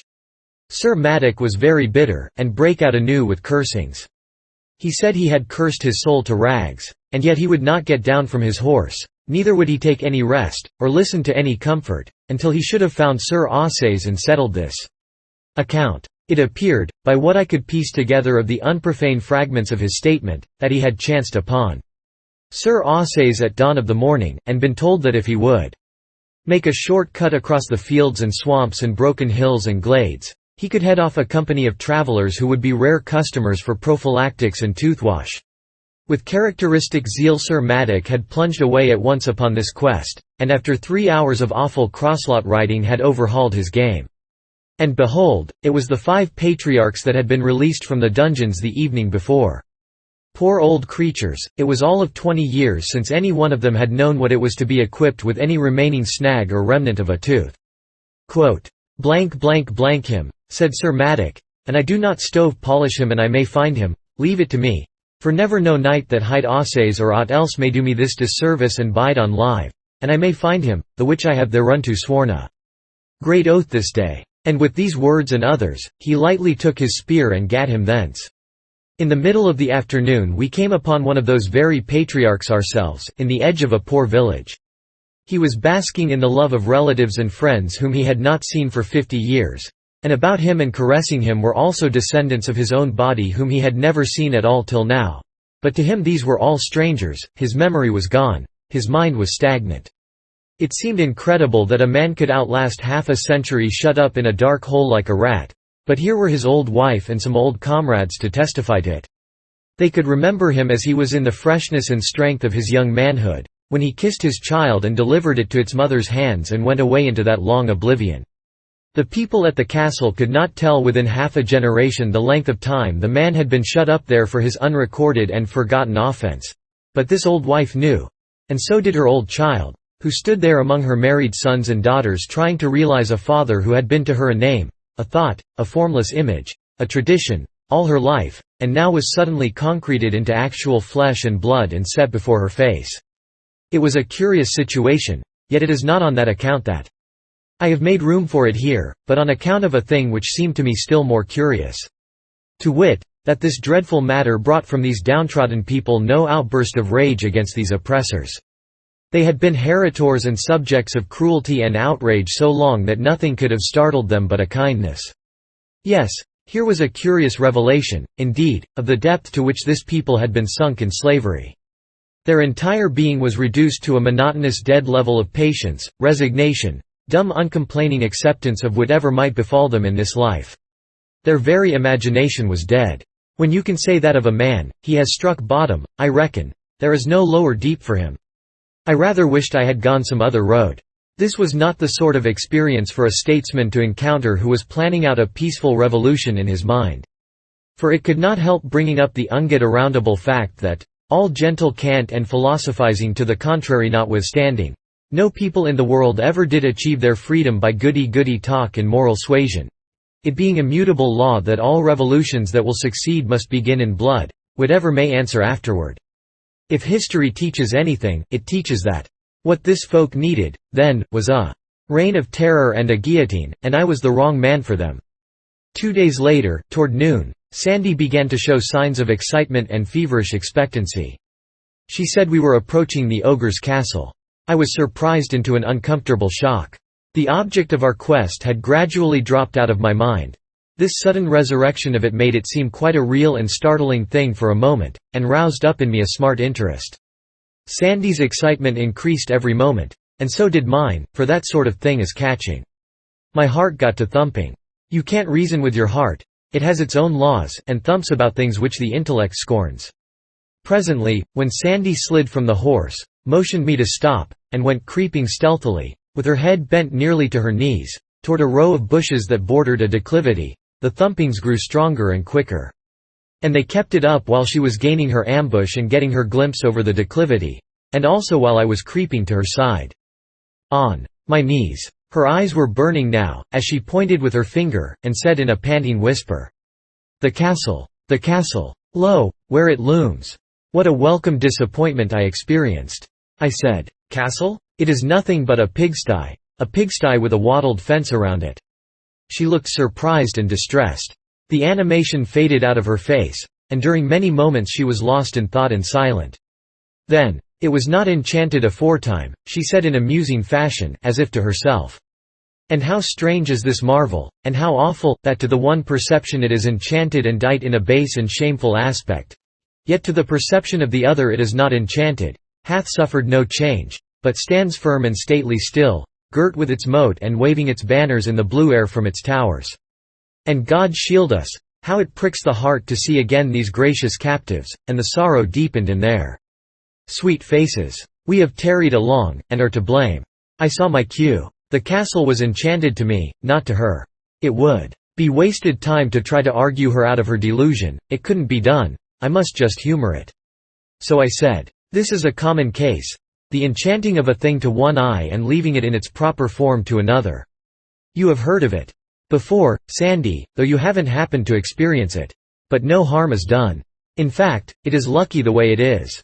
If these ladies were hogs to everybody and to themselves, it would be necessary to break the enchantment, and that might be impossible if one failed to find out the particular process of the enchantment. And hazardous, too. For in attempting a disenchantment without the true key, you are liable to err, and turn your hogs into dogs, and the dogs into cats, the cats into rats, and so on, and end by reducing your materials to nothing finally, or to an odorless gas which you can't follow. Which, of course, amounts to the same thing. But here, by good luck, no one's eyes but mine are under the enchantment, and so it is of no consequence to dissolve it. These ladies remain ladies to you, and to themselves, and to everybody else, and at the same time they will suffer in no way from my delusion, for when I know that an ostensible hog is a lady, that is enough for me, I know how to treat her. Thanks, oh, sweet my lord, thou talkest like an angel. And I know that thou wilt deliver them, for that thou art minded to great deeds and art as strong a knight of your hands and as brave to will and to do, as any that is on live. I will not leave a princess in the sty, Sandy. Are those three yonder that to my disordered eyes are starveling swineherds? The ogres, are they changed also? It is most wonderful. Now am I fearful, for how canst thou strike with sure aim when 5 of their 9 cubits of stature are to thee invisible? Ah, go warily, fair sir. This is a mightier emprise than I wend. You be easy, Sandy. All I need to know is, how much of an ogre is invisible, then I know how to locate his vitals. Don't you be afraid, I will make short work of these bunco steerers. Stay where you are. I left Sandy kneeling there, corpse-faced but plucky and hopeful, and rode down to the pigsty, and struck up a trade with the swineherds. I won their gratitude by buying out all the hogs. At the lump sum of 16 pennies, which was rather above latest quotations.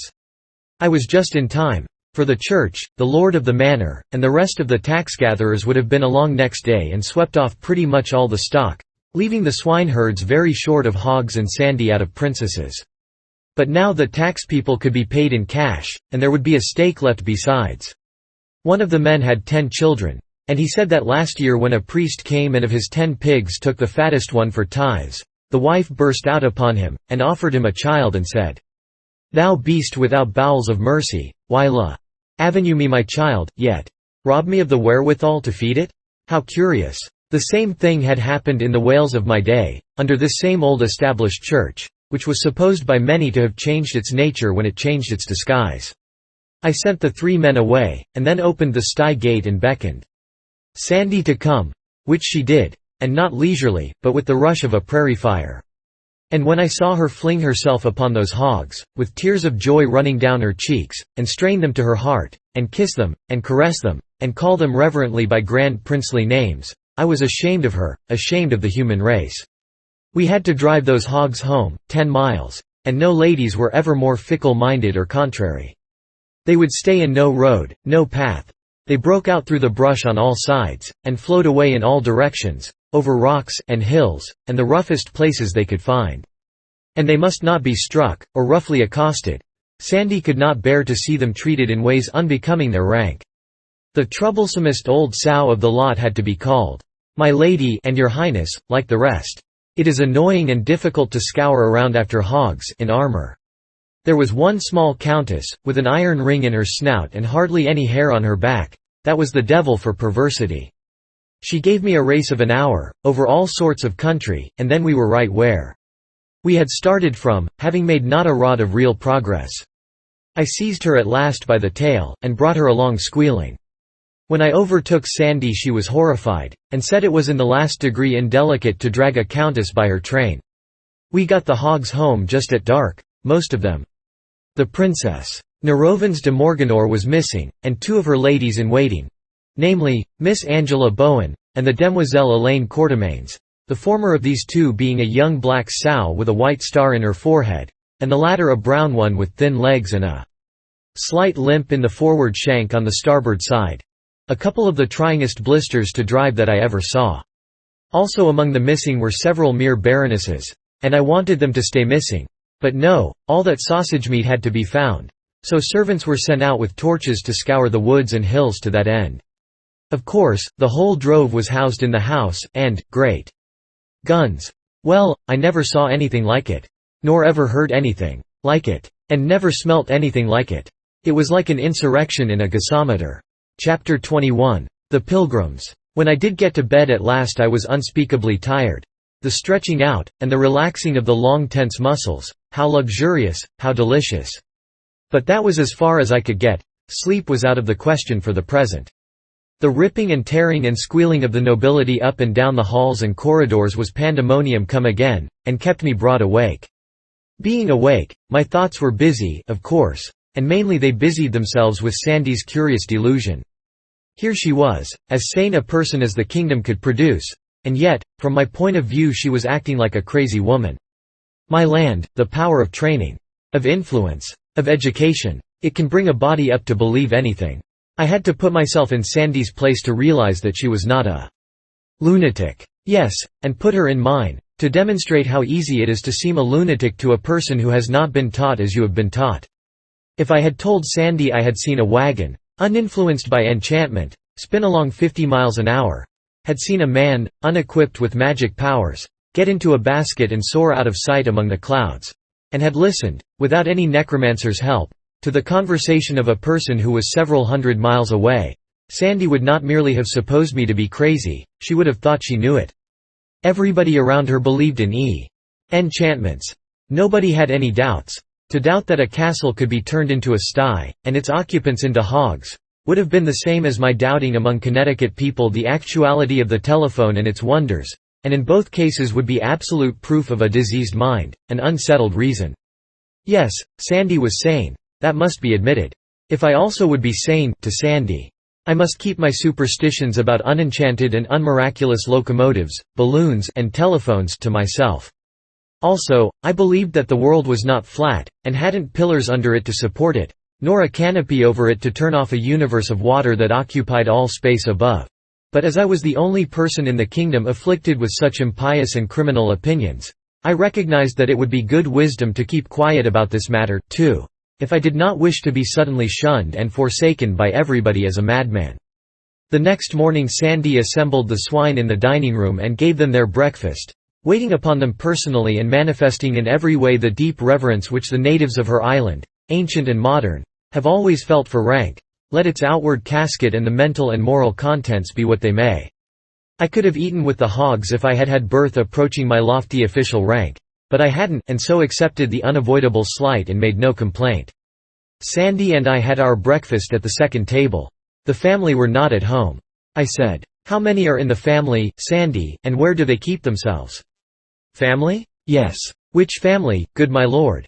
"Why, this family, your own family." "Sooth to say, I understand you not.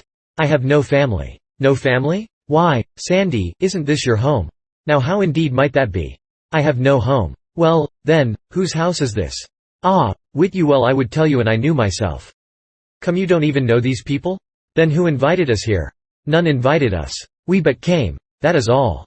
"Why, woman, this is a most extraordinary performance. The effrontery of it is beyond admiration.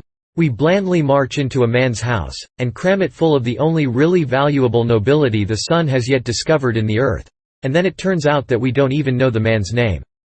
How did you ever venture to take this extravagant liberty? I supposed, of course, it was your home. What will the man say? What will he say? Forsooth, what can he say but give thanks? Thanks for what?" Her face was filled with a puzzled surprise.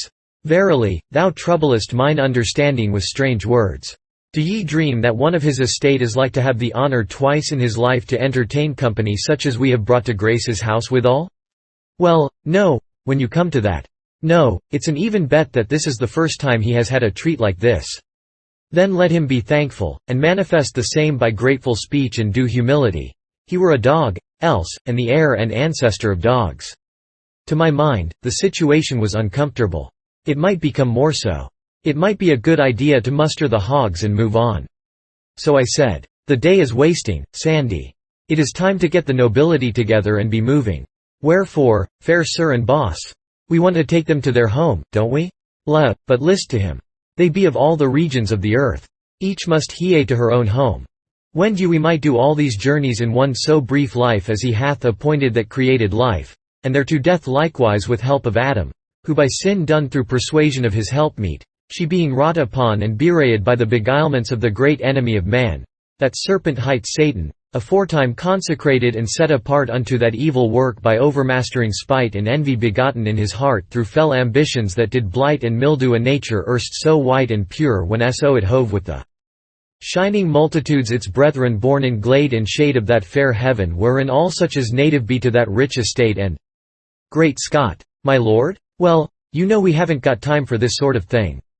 Don't you see, we could distribute these people around the earth in less time than it is going to take you to explain that we can't. We mustn't talk now, we must act. You want to be careful. You mustn't let your mill get the start of you that way, at a time like this. To business now, and sharp's the word. Who is to take the aristocracy home? Even their friends. These will come for them from the far parts of the earth." This was lightning from a clear sky, for unexpectedness, and the relief of it was like pardon to a prisoner. She would remain to deliver the goods, of course. "Well, then, Sandy, as our enterprise is handsomely and successfully ended, I will go home and report, and if ever another one. I also am ready, I will go with thee." This was recalling the pardon. "How? You will go with me? Why should you? Will I be traitor to my knight, dost think? That were dishonour. I may not part from thee until in knightly encounter in the field. Some overmatching champion shall fairly win and fairly wear me. I were to blame and I thought that might ever hap. Elected for the long term, I sighed to myself.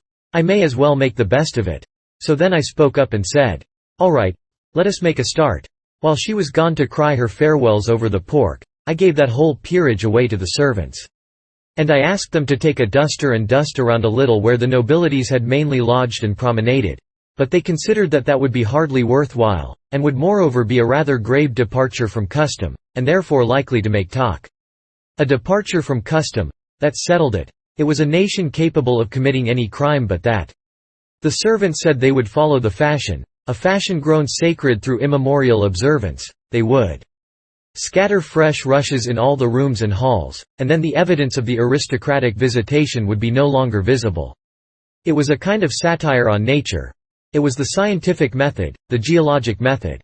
It deposited the history of the family in a stratified record, and the antiquary could dig through it and tell by the remains of each period what changes of diet the family had introduced successively for 100 years.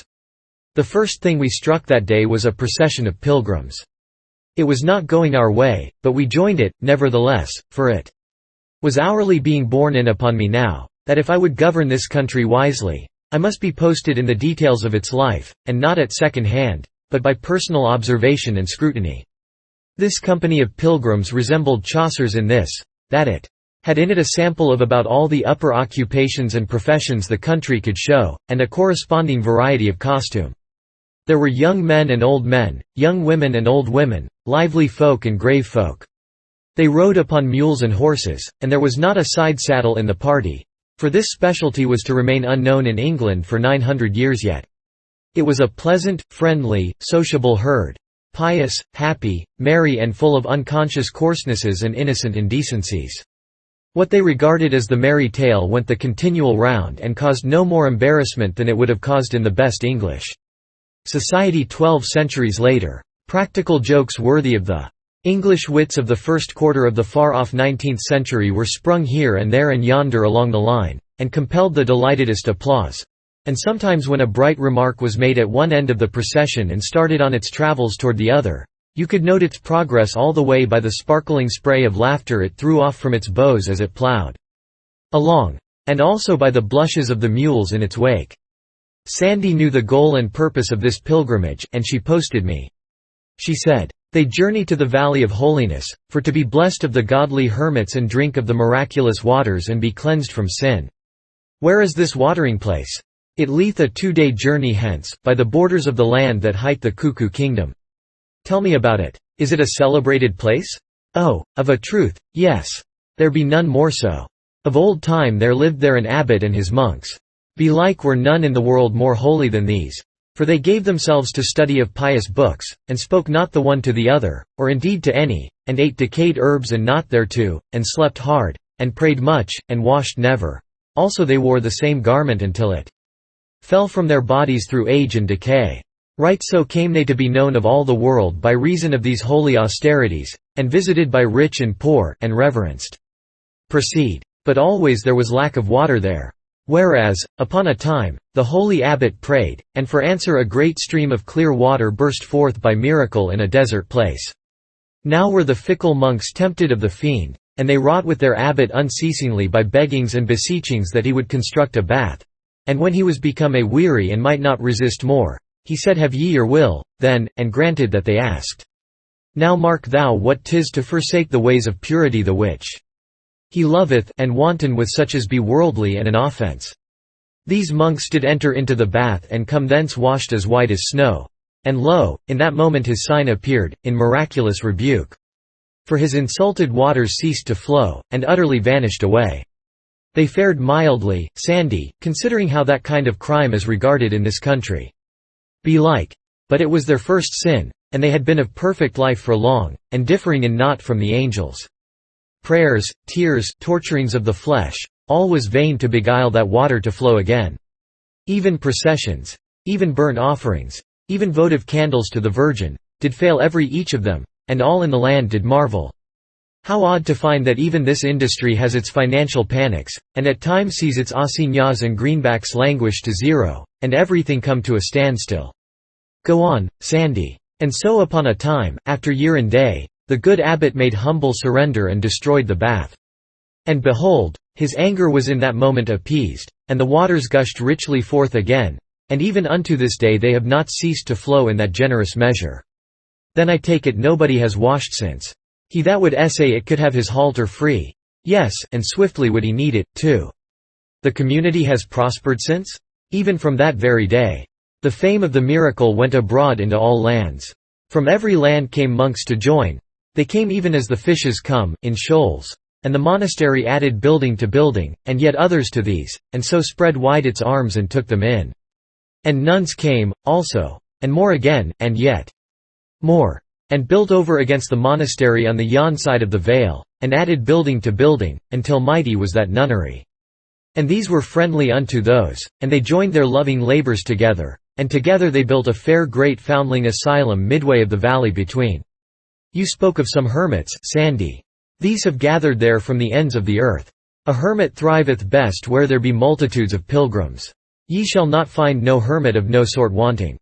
If any shall mention a hermit of a kind he thinketh new and not to be found but in some far strange land, let him but scratch among the holes and caves and swamps that line that valley of holiness, and whatsoever be his breed, it skills not, he shall fin.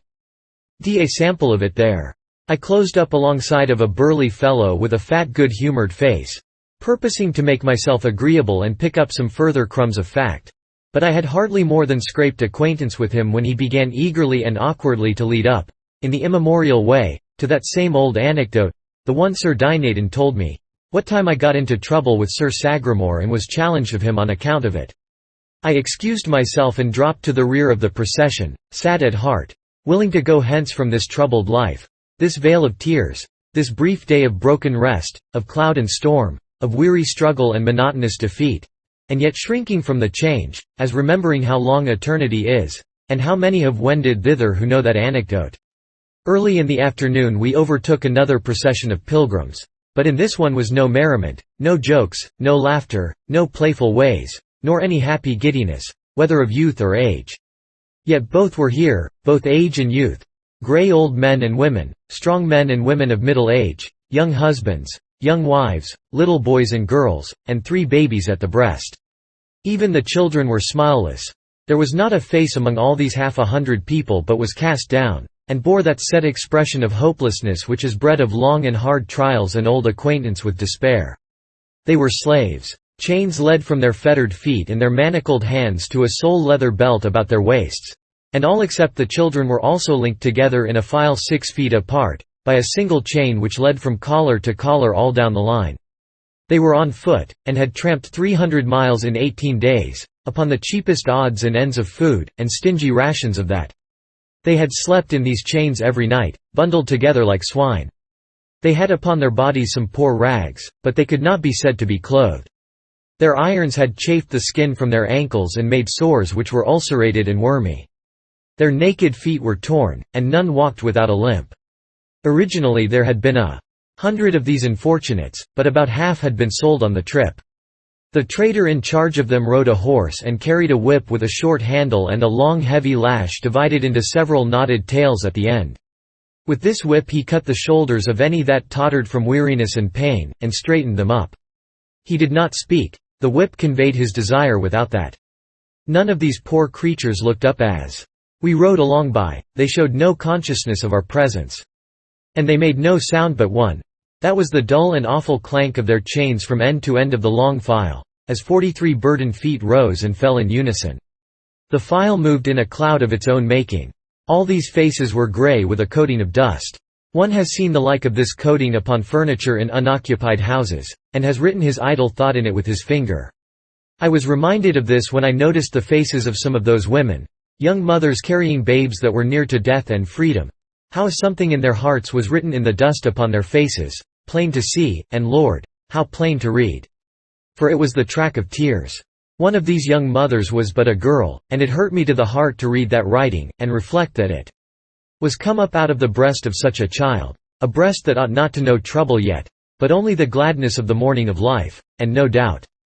She reeled just then, giddy with fatigue, and down came the lash and flicked a flake of skin from her naked shoulder. It stung me as if I had been hit instead. The master halted the file and jumped from his horse. He stormed and swore at this girl, and said she had made annoyance enough with her laziness, and as this was the last chance he should have, he would settle the account now. She dropped on her knees and put up her hands and began to beg, and cry, and implore, in a passion of terror, but the master gave no attention. He snatched the child from her, and then made the men slaves who were chained before and behind her throw her on the ground and hold her there and expose her body. And then he laid on with his lash like a madman till her back was flayed, she shrieking and struggling the while piteously. One of the men who was holding her turned away his face, and for this humanity he was reviled and flogged. All our pilgrims looked on and commented on the expert way in which the whip was handled. They were too much hardened by lifelong everyday familiarity with slavery to notice that there was anything else in the exhibition that invited comment. This was what slavery could do, in the way of ossifying what one may call the superior lobe of human feeling. For these pilgrims were kind-hearted people, and they would not have allowed that man to treat a horse like that. I wanted to stop the whole thing and set the slaves free, but that would not do. I must not interfere too much and get myself a name for riding over the country's laws and the citizens' rights roughshod. If I lived and prospered I would be the death of slavery, that I was resolved upon, but I would try to fix it so that when I became its executioner it should be by command of the nation. Just here was the wayside shop of a smith. And now arrived a landed proprietor who had bought this girl a few miles back, deliverable. Here where her irons could be taken off. They were removed. Then there was a squabble between the gentleman and the dealer as to which should pay the blacksmith. The moment the girl was delivered from her irons, she flung herself, all tears and frantic sobbings, into the arms of the slave who had turned away his face when she was whipped. He strained her to his breast, and smothered her face and the child's with kisses, and washed them with the rain of his tears. I suspected. I inquired. Yes, I was right. It was husband and wife. They had to be torn apart by force. The girl had to be dragged away, and she struggled and fought and shrieked like one gone mad till a turn of the road hid her from sight, and even after that, we could still make out the fading plaint of those receding shrieks. And the husband and father, with his wife and child gone, never to be seen by him again in life. Well, the look of him one might not bear at all, and so I turned away, but I knew I should never get his picture out of my mind again, and there it is to this day, to wring my heartstrings whenever I think of it. We put up at the inn in a village just at nightfall, and when I rose next morning and looked abroad, I was where a knight came riding in the golden glory of the new day, and recognized him for knight of mine, Sir Ozana le Cure Hardy. He was in the gentleman's furnishing line, and his mission-arying specialty was plug hats. He was clothed all in steel, in the beautifulest armor of the time up to where his helmet ought to have been. But he hadn't any helmet, he wore a shiny stovepipe hat, and was ridiculous a spectacle as one might want to see. It was another of my surreptitious schemes for extinguishing knighthood by making it grotesque and absurd. Sir Ozana's saddle was hung about with leather hatboxes, and every time he overcame a wandering knight he swore him into my service and fitted him with a plug and made him wear it. I dressed and ran down to welcome Sir Ozana and get his news. "How is trade?" I asked. "Ye will note that I have but these 4 left, yet were they 16 when I got me from Camelot." "Why, you have certainly done nobly, Sir Ozana. Where have you been foraging of late?" "I am but now come from the Valley of Holiness, please you sir. I am pointed for that place myself. Is there anything stirring in the monkery, more than common? By the mass ye ma. Why not question it? Give him good feed, boy, and stint it not, and thou valuest thy crown. So get ye lightly to the stable and do even as I bid." "Sir, it is parlous news I bring, and, be these pilgrims? Then ye may not do better, good folk, than gather and hear the tale I have to tell, sith it concerneth you, forasmuch as ye go to find that ye will not find, and seek that ye will seek in vain, my life being hostage for my word, and my word and message being these, namely, that a hap has happened whereof the like has not been seen no more but once this 200 years, which was the first and last time that said misfortune strake the holy valley in that form by commandment of the Most High whereto by reasons just and causes thereunto contributing, wherein the matter the miraculous fount hath ceased to flow." This shout burst from 20 pilgrim mouths at once. "Ye say well, good people. I was verging to it, even when ye spake. Has somebody been washing again? Nay, it is suspected, but none believe it. It is thought to be some other sin, but none wit what. How are they feeling about the calamity? None may describe it in words. The fount is these 9 days dry. The prayers that did begin then, and the lamentations in sackcloth and ashes, and the holy processions, none of these have ceased nor night nor day. And so the monks and the nuns and the foundlings be all exhausted, and do hang up prayers writ upon parchment, sith that no strength is left in man to lift up voice. And at last they sent for thee, Sir Boss, to try magic and enchantment, and if you could not come, then was the messenger to fetch Merlin, and he is there these 3 days now, and saith he will fetch that water though he burst the globe and wreck its kingdoms to accomplish it. And right bravely doth he work his magic and call upon his hellions to hie them hither and help, but not a whiff of moisture hath he started yet, even so much as might qualify as mist upon a copper mirror, and ye count not the barrel of sweat he sweateth betwixt sun and sun over the dire labours of his task, and if ye breakfast was ready. As soon as it was over I showed to Sir Ozana these words which I had written on the inside of his hat: Chemical Department, Laboratory Extension, Section GPXXP. Send 2 of first size, 2 of number 3, and 6 of number 4, together with the proper complementary details, and 2 of my trained assistants. And I said, "Now get you to Camelot as fast as you can fly, brave knight, and show the writing to Clarence, and tell him to have these required matters in the Valley of Holiness with all possible dispatch." "I will well, sir boss," and he was off. Chapter 22. The Holy Fountain. The pilgrims were human beings. Otherwise they would have acted differently. They had come a long and difficult journey, and now when the journey was nearly finished, and they learned that the main thing they had come for had ceased to exist, they didn't do as horses or cats or angleworms would probably have done. Turn back and get at something profitable. No. Anxious as they had before been to see the miraculous fountain, they were as much as 40 times as anxious now to see the place where it had used to be. There is no accounting for human beings. We made good time. And a couple of hours before sunset we stood upon the high confines of the Valley of Holiness, and our eyes swept it from end to end and noted its features. That is, its large features. These were the 3 masses of buildings. They were distant and isolated temporalities shrunken to toy constructions in the lonely waste of what seemed a desert, and was. Such a scene is always mournful, it is so impressively still, and looks so steeped in death. But there was a sound here which interrupted the stillness only to add to its mournfulness. This was the faint far sound of tolling bells which floated fitfully to us on the passing breeze, and so faintly, so softly, that we hardly knew whether we heard it with our ears or with our spirits. We reached the monastery before dark, and there the males were given lodging, but the women were sent over to the nunnery. The bells were close at hand now, and their solemn booming smote upon the ear like a message of doom. A superstitious despair possessed the heart of every monk and published itself in his ghastly face. Everywhere, these black-robed, soft-sandaled, tallow-visaged spectres appeared, flitted about and disappeared, noiseless as the creatures of a troubled dream, and as uncanny. The old abbot's joy to see me was pathetic. Even to tears, but he did the shedding himself.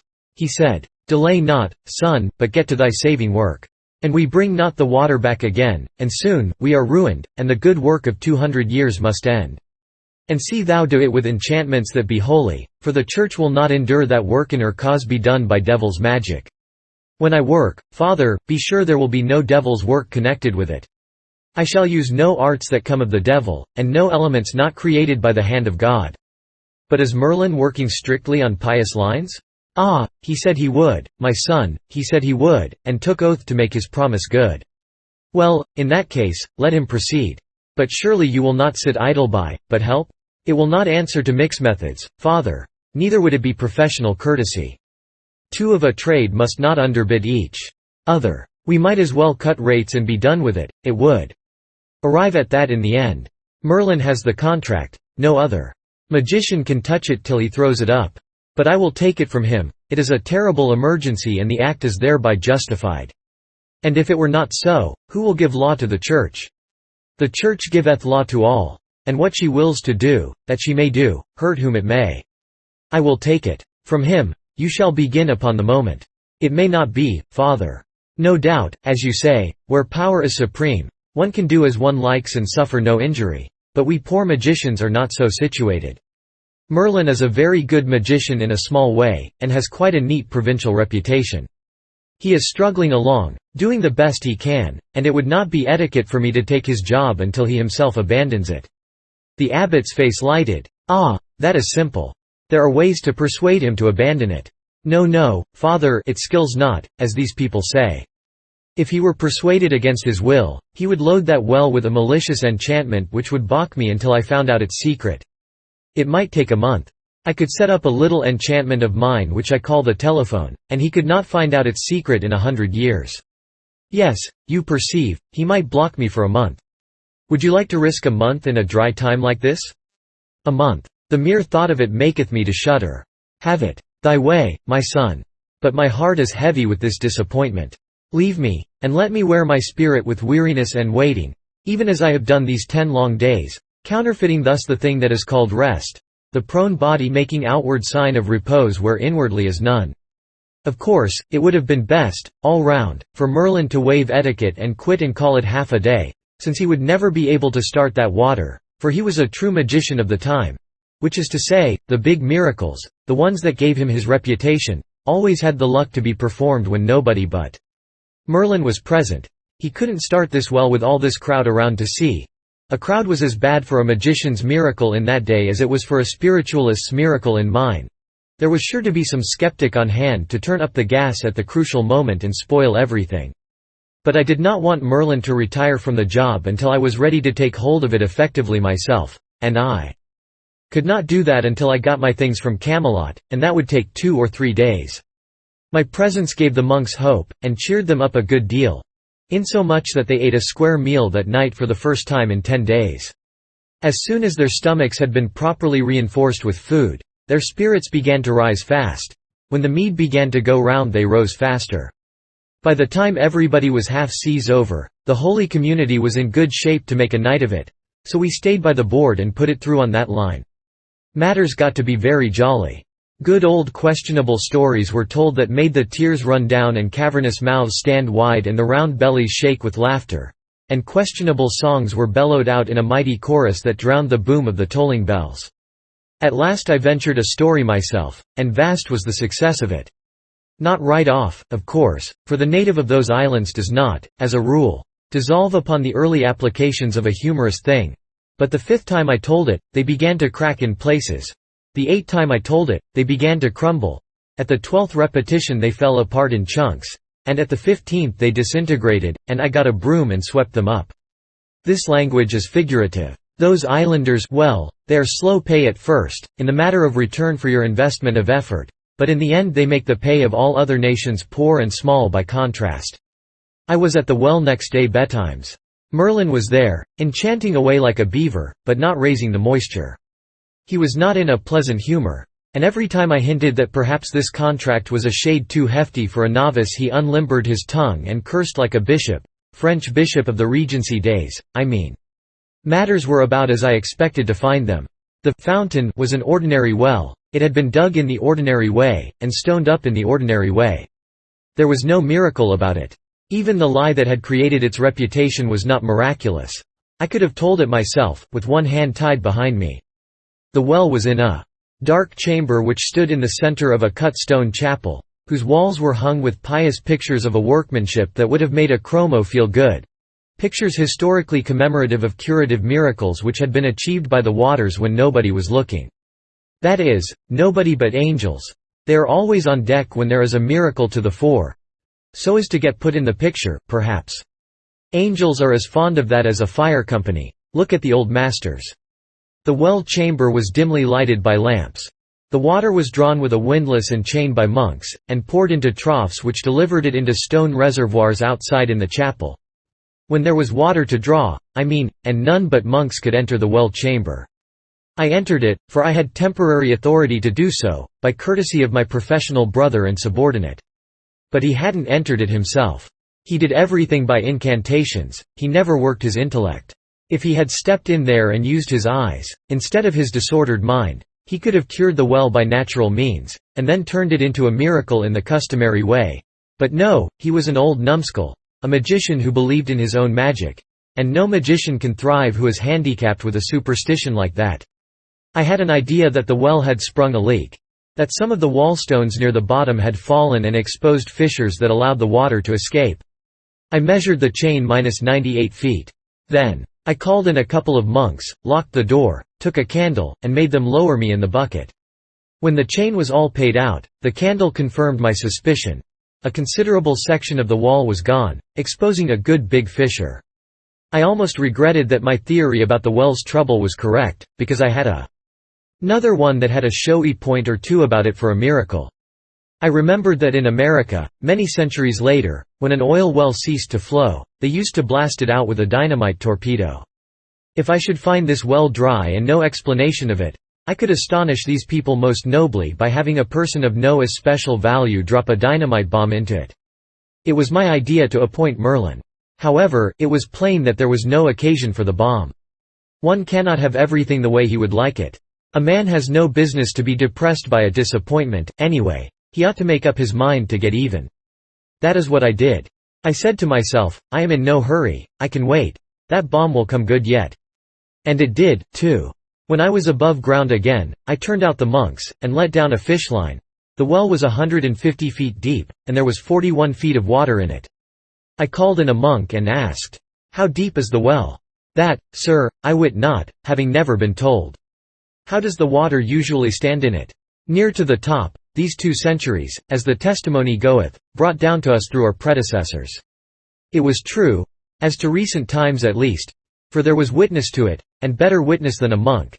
Only about 20 or 30 feet of the chain showed wear and use, the rest of it was unworn and rusty. What had happened when the well gave out that other time? Without doubt some practical person had come along and mended the leak, and then had come up and told the abbot he had discovered by divination that if the sinful bath were destroyed the well would flow again. The leak had befallen again now, and these children would have prayed, and processioned, and tolled their bells for heavenly succor till they all dried up and blew away, and no innocent of them all would ever have thought to drop a fish line into the well or go down in it and find out what was really the matter.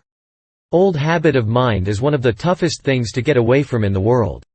It transmits itself like physical form and feature, and for a man, in those days, to have had an idea that his ancestors hadn't had, would have brought him under suspicion of being illegitimate.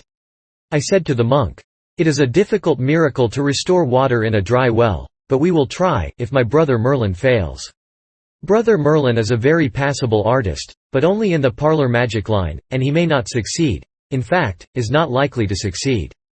But that should be nothing to his discredit. The man that can do this kind of miracle knows enough to keep hotel. Hotel? I mind not to have heard. Of hotel? It's what you call hostel. The man that can do this miracle can keep hostel. I can do this miracle. I shall do this miracle. Yet I do not try to conceal from you that it is a miracle to tax the occult powers to the last strain. None knoweth that truth better than the brotherhood, indeed. For it is of record that aforetime it was parlous difficult and took a year. Nathless, God send you good success, and to that end will we pray. As a matter of business it was a good idea to get the notion around that the thing was difficult. Many a small thing has been made large by the right kind of advertising. That monk was filled up with the difficulty of this enterprise, he would fill up the others. In 2 days the solicitude would be booming. On my way home at noon, I met Sandy. She had been sampling the hermits. I said, "I would like to do that myself. This is Wednesday. Is there a matinee?" "A which, please you, sir?" "Matinee. Do they keep open afternoons?" "Who?" "The hermits, of course." "Keep open?" "Yes, keep open. Isn't that plain enough? Do they knock off at noon?" "Knock off? Knock off?" "Yes, knock off. What is the matter with knock off? I never saw such a dunderhead. Can't you understand anything at all? In plain terms, do they shut up shop, draw the game, bank the fur? Shut up shop, draw. There, never mind, let it go, you make me tired. You can't seem to understand the simplest thing. I would I might please thee, sir, and it is to me dole and sorrow that I fail, albeit sith I am but a simple damsel and taught of none, being from the cradle unbaptized in those deep waters of learning that do anoint with a sovereignty him that partaketh of that most noble sacrament, investing him with reverend state to the mental eye of the humble mortal who, by bar and lack of that great consecration seeth in his own unlearned estate but a symbol of that other sort of lack and loss which men do publish to the pitying eye with sackcloth trappings whereon the ashes of grief do lie be powdered and bestrewn, and so, when such shall in the darkness of his mind encounter these golden phrases of high mystery, these shut up shops, and draw the game, and bank the fires, it is but by the grace of God that he burst not for envy of the mind that can beget, and tongue that can deliver so great and mellow-sounding miracles of speech, and if there do ensue confusion in that humbler mind, and failure to divine the meanings of these wonders, then if so be this miscomprehension is not vain but sooth and true, wit ye well it is the very substance of worshipful dear homage and may not lightly be misprized, nor had been, and ye had noted this complexion of mood and mind and understood that I would. I could not, and that I could not I might not, nor yet nor might nor could, nor might not nor could not, might be by advantage turned to the desired would, and so I pray you mercy of my fault, and that ye will of your kindness and your charity forgive it, good. My master and most dear Lord. I couldn't make it all out. That is, the details, but I got the general idea, and enough of it, too, to be ashamed. It was not fair to spring those 19th-century technicalities upon the untutored infant of the 6th and then rail at her because she couldn't get their drift, and when she was making the honest best drive at it she could, too, and no fault of hers that she couldn't fetch the home plate, and so I apologized. Then we meandered pleasantly away toward the hermit holes in sociable converse together, and better friends than ever. I was gradually coming to have a mysterious and shuddery reverence for this girl. Nowadays whenever she pulled out from the station and got her train fairly started on one of those horizonless transcontinental sentences of hers, it was borne in upon me that I was standing in the awful presence of the mother of the German language. I was so impressed with this, that sometimes when she began to empty one of these sentences on me I unconsciously took the very attitude of reverence, and stood uncovered. And if words had been water, I had been drowned, sure. She had exactly the German way. Whatever was in her mind to be delivered, whether a mere remark, or a sermon, or a cyclopedia, or the history of a war, she would get it into a single sentence or die. Whenever the literary German dives into a sentence, that is the last you are going to see of him till he emerges on the other side of his Atlantic with his verb in his mouth. We drifted from hermit to hermit all the afternoon. It was a most strange menagerie. The chief emulation among them seemed to be, to see which could manage to be the uncleanest and most prosperous with vermin. Their manner and attitudes were the last expression of complacent self-righteousness. It was one anchorite's pride to lie naked in the mud and let the insects bite him and blister him unmolested. It was another's to lean against a rock, all day long, conspicuous to the admiration of the throng of pilgrims and pray. It was another's to go naked and crawl around on all fours. It was another's to drag about with him, year in and year out, 80 pounds of iron. It was another's to never lie down when he slept, but to stand among the thorn bushes and snore when tea. Here were pilgrims around to look. A woman, who had the white hair of age, and no other apparel, was black from crown to heel with 47 years of holy abstinence from water. Groups of gazing pilgrims stood around all and every of these strange objects, lost in reverent wonder, and envious of the fleckless sanctity which these pious austerities had won for them from an exacting heaven. By and by we went to see one of the supremely great ones. He was a mighty celebrity. His fame had penetrated all Christendom. The noble and the renowned journeyed from the remotest lands on the globe to pay him reverence. His stand was in the center of the widest part of the valley, and it took all that space to hold his crowds. His stand was a pillar 60 feet high, with a broad platform on the top of it. He was now doing what he had been doing every day for 20 years up there, bowing his body ceaselessly and rapidly almost to his feet. It was his way of praying. I timed him with a stopwatch, and he made 1,244 revolutions in 24 minutes and 46 seconds. It seemed a pity to have all this power going to waste. It was one of the most useful motions in mechanics, the pedal movement. So I made a note in my memorandum book, purposing some day to apply a system of elastic cords to him and run a sewing machine with it. I afterward carried out that scheme, and got 5 years' good service out of him, in which time he turned out upward of 18,000 first-rate tow linen shirts, which was 10 a day. I worked him Sundays and all. He was going, Sundays, the same as weekdays, and it was no use to waste the power. These shirts cost me nothing but just the mere trifle for the materials. I furnished those myself. It would not have been right to make him do that. And they sold like smoke to pilgrims at $1.50 a piece, which was the price of 50 cows or a blooded racehorse in Arthurdom. They were regarded as a perfect protection against sin, and advertised as such by my knights everywhere, with the paint pot and stencil plate, insomuch that there was not a cliff or a boulder or a dead wall in England but you could read on it at a mile distance. By the only genuine Saint Stylite, patronized by the nobility. Patent applied for. There was more money in the business than one knew what to do with. As it extended, I brought out a line of goods suitable for kings, and a knobby thing for duchesses and that sort, with ruffles down the forehatch and the running gear clewed up with a feather stitch to leeward and then hauled aft with a back stay and triced up with a half-turn in the standing rigging forward of the weather gaskets. Yes, it was a daisy. But about that time I noticed that the motive power had taken to standing on one leg, and I found that there was something the matter with the other one, so I stocked the business and unloaded, taking Sir Bors de Ganis into camp financially along with certain of his friends. For the work stopped within a year, and the good saint got him to his rest. But he had earned it. I can say that for him. When I saw him that first time, however, his personal condition will not quite bear description here. You can read it in the Lives of the Saints. All the details concerning the hermits in this chapter are from Lecky, but greatly modified.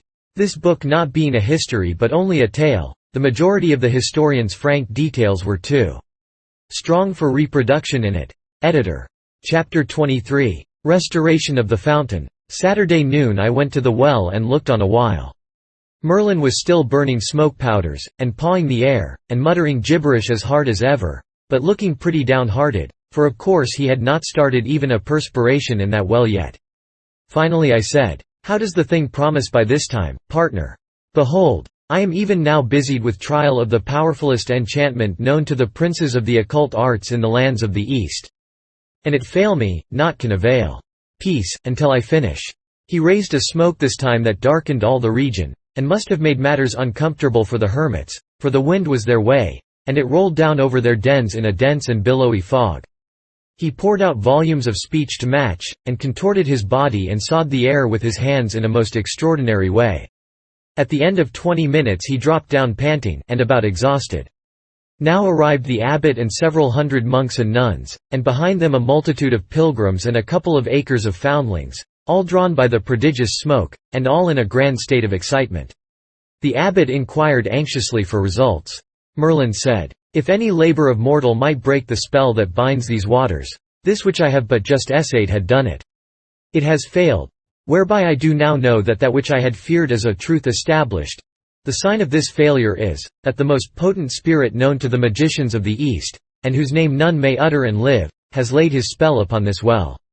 The mortal does not breathe, nor ever will, who can penetrate the secret of that spell, and without that secret none can break it. The water will flow no more forever, good father. I have done what man could. Suffer me to go." Of course this threw the abbot into a good deal of a consternation. He turned to me with the signs of it in his face, and said, "Ye have heard him. Is it true? Part of it is.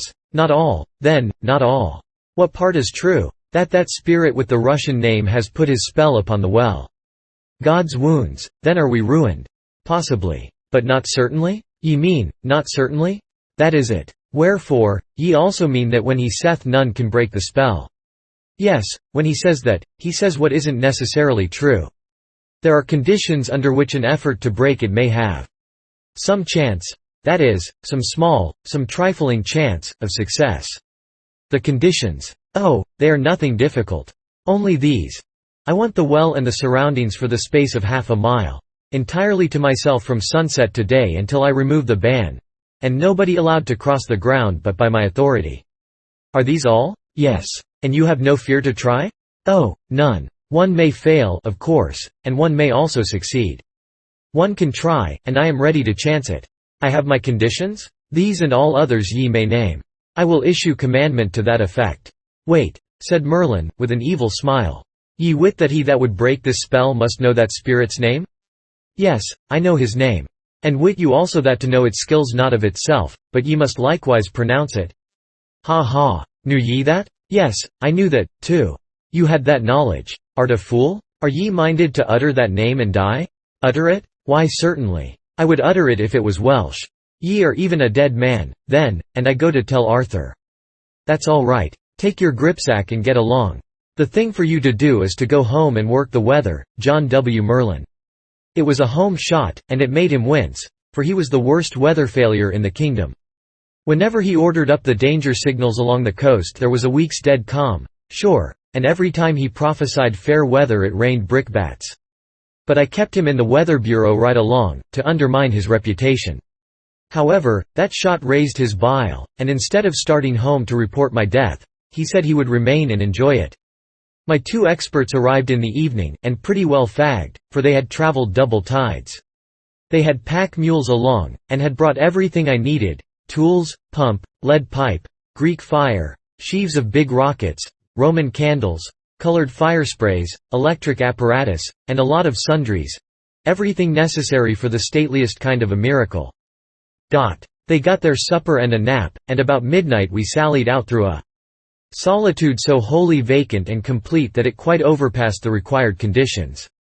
We took possession of the well and its surroundings. My boys were experts in all sorts of things, from the stoning up of a well to the constructing of a mathematical instrument. An hour before sunrise we had that leak mended in ship-shape fashion, and the water began to rise. Then we stowed our fireworks in the chapel, locked up the place, and went home to bed. Before the noon mass was over, we were at the well again, for there was a deal to do yet, and I was determined to spring the miracle before midnight. For business reasons. For whereas a miracle worked for the church on a weekday is worth a good deal, it is worth 6 times as much if you get it in on a Sunday. In 9 hours. The water had risen to its customary level. That is to say, it was within 23 feet of the top. We put in a little iron pump, one of the first turned out by my works near the Capitol. We bored into a stone reservoir which stood against the outer wall of the well chamber and inserted a section of lead pipe that was long enough to reach to the door of the chapel and project beyond the threshold, where the gushing water would be visible to the 250 acres of people I was intending should be present on the flat plain in front of this little holy hillock at the proper time. We knocked the head out of an empty hogshead and hoisted this hogshead to the flat roof of the chapel, where we clamped it down fast, poured in gunpowder till it lay loosely an inch deep on the bottom. Then we stood up rockets in the hogshead as thick as they could loosely stand. All the different breeds of rockets there are. And they made a portly and imposing sheaf, I can tell you. We grounded the wire of a pocket electrical battery in that powder. We placed a whole magazine of Greek fire on each corner of the roof, blue on one corner, green on another, red on another, and purple on the last, and grounded a wire in each. About 200 yards off, in the flat, we built a pen of scantlings, about 4 feet high, and laid planks on it, and so made a platform. We covered it with swell tapestries borrowed for the occasion, and topped it off with the abbot's own throne. When you are going to do a miracle for an ignorant race, you want to get in every detail that will count. You want to make all the properties impressive to the public eye. You want to make matters comfortable for your head guest. Then you can turn yourself loose and play your effects for all they are worth. I know the value of these things, for I know human nature. You can't throw too much style into a miracle. It costs trouble and work, and sometimes money, but it pays in the end. Well, we brought the wires to the ground at the chapel, and then brought them under the ground to the platform, and hid the batteries there. We put a rope fence 100 feet square around the platform to keep off the common multitude, and that finished the work. My idea was, doors open at 10:30, performance to begin at 11:25 sharp. I wished I could charge admission, but of course that wouldn't answer. I instructed my boys to be in the chapel as early as 10, before anybody was around, and be ready to man the pumps at the proper time, and make the fur fly. Then we went home to supper. The news of the disaster to the well had traveled far by this time, and now for 2 or 3 days a steady avalanche of people had been pouring into the valley. The lower end of the valley was become one huge camp. We should have a good house, no question about that. Criers went the rounds early in the evening and announced the coming attempt, which put every pulse up to fever heat. They gave notice that the abbot and his official suite would move in state and occupy the platform at 10:30, up to which time all the region which was under my ban must be clear. The bells would then cease from tolling, and this sign should be permission to the multitudes to close in and take their places. I was at the platform and all ready to do the honors when the abbot's solemn procession hove in sight, which it did not do till it was nearly to the rope fence, because it was a starless black night and no torches permitted. With it came Merlin, and took a front seat on the platform. He was as good as his word for once. One could not see the multitudes banked together beyond the ban, but they were there, just the same. The moment the bells stopped, those banked masses broke and poured over the line like a vast black wave, and for as much as a half-hour it continued to flow, and then it solidified itself, and you could have walked upon a pavement of human heads to, well, miles. We had a solemn stage wait, now, for about 20 minutes, a thing I had counted on for effect. It is always good to let your audience have a chance to work up its expectancy. At length, out of the silence a noble Latin chant, men's voices, broke and swelled up and rolled away into the night, a majestic tide of melody. I had put that up, too, and it was one of the best effects I ever invented. When it was finished I stood up on the platform and extended my hands abroad, for 2 minutes, with my face uplifted. That always produces a dead hush. And then slowly pronounced this ghastly word with a kind of awfulness which caused hundreds to tremble, and many women to faint. Konstantinopolitanischer Dudelsackspfeifenmachersgesellschaft. Just as I was moaning out the closing hunks of that word, I touched off one of my electric connections and all that murky world of people stood revealed in a hideous blue glare. It was immense, that effect. Lots of people shrieked, women curled up and quit in every direction, foundlings collapsed by platoons. The abbot and the monks crossed themselves nimbly and their lips fluttered with agitated prayers. Merlin held his grip, but he was astonished clear down to his corns. He had never seen anything to begin with that, before. Now was the time to pile in the effects. I lifted my hands and groaned out this word, as it were in agony. Nihilisten dynamit theaterkestchensprengingsattentatsversachungen, and turned on the red fire. You should have heard that Atlantic of people moan and howl when that crimson hell joined the blue. After 60 seconds I shouted, Transvaal Truppentropentransport Trampelthiertreibertrauingsthrainen Tragody, and lit up the green fire. After waiting only 40 seconds this time, I spread my arms abroad and thundered out the devastating syllables of this word of words. Mekamuselman en Massamention Mordemoren Muttermarmor Monumentenmacher, and whirled on the purple glare. There they were, all going. At once, red, blue, green, purple. 4 furious volcanoes pouring vast clouds of radiant smoke aloft, and spreading a blinding rainbowed noonday to the furthest confines of that valley. In the distance one could see that fellow on the pillar standing rigid against the background of sky. His seesaw stopped for the first time in 20 years. I knew the boys were at the pump now and ready. So I said to the abbot, "The time has come, Father. I am about to pronounce the dread name and command the spell to dissolve. You want to brace up, and take hold of something." Then I shouted to the people, "Behold, in another minute the spell will be broken, or no mortal can break it. If it break, all will know it, for you will see the sacred water gush from the chapel door." I stood a few moments, to let the hearers have a chance to spread my announcement to those who couldn't hear, and so convey it to the furthest ranks. Then I made a grand exhibition of extra posturing and gesturing, and shouted, "Lo, I command the fell spirit that possesses the holy fountain to now disgorge into the skies all the infernal fires that still remain in him, and straightway dissolve his spell and flee hence to the pit, there to lie bound 1,000 years. By his own dread name I command it BGWJJIL like." Then I touched off the hogshead of rockets, and a vast fountain of dazzling lances of fire vomited itself toward the zenith with a hissing rush, and burst in mid-sky into a storm of flashing jewels. One mighty groan of terror started up from the massed people, then suddenly broke into a wild hosanna of joy, for there, fair and plain in the uncanny glare, they saw the freed water leaping forth. The old abbot could not speak a word, for tears and the chokings in his throat. Without utterance of any sort, he folded me in his arms and mashed me. It was more eloquent than speech. And harder to get over, too, in a country where there were really no doctors that were worth a damaged nickel.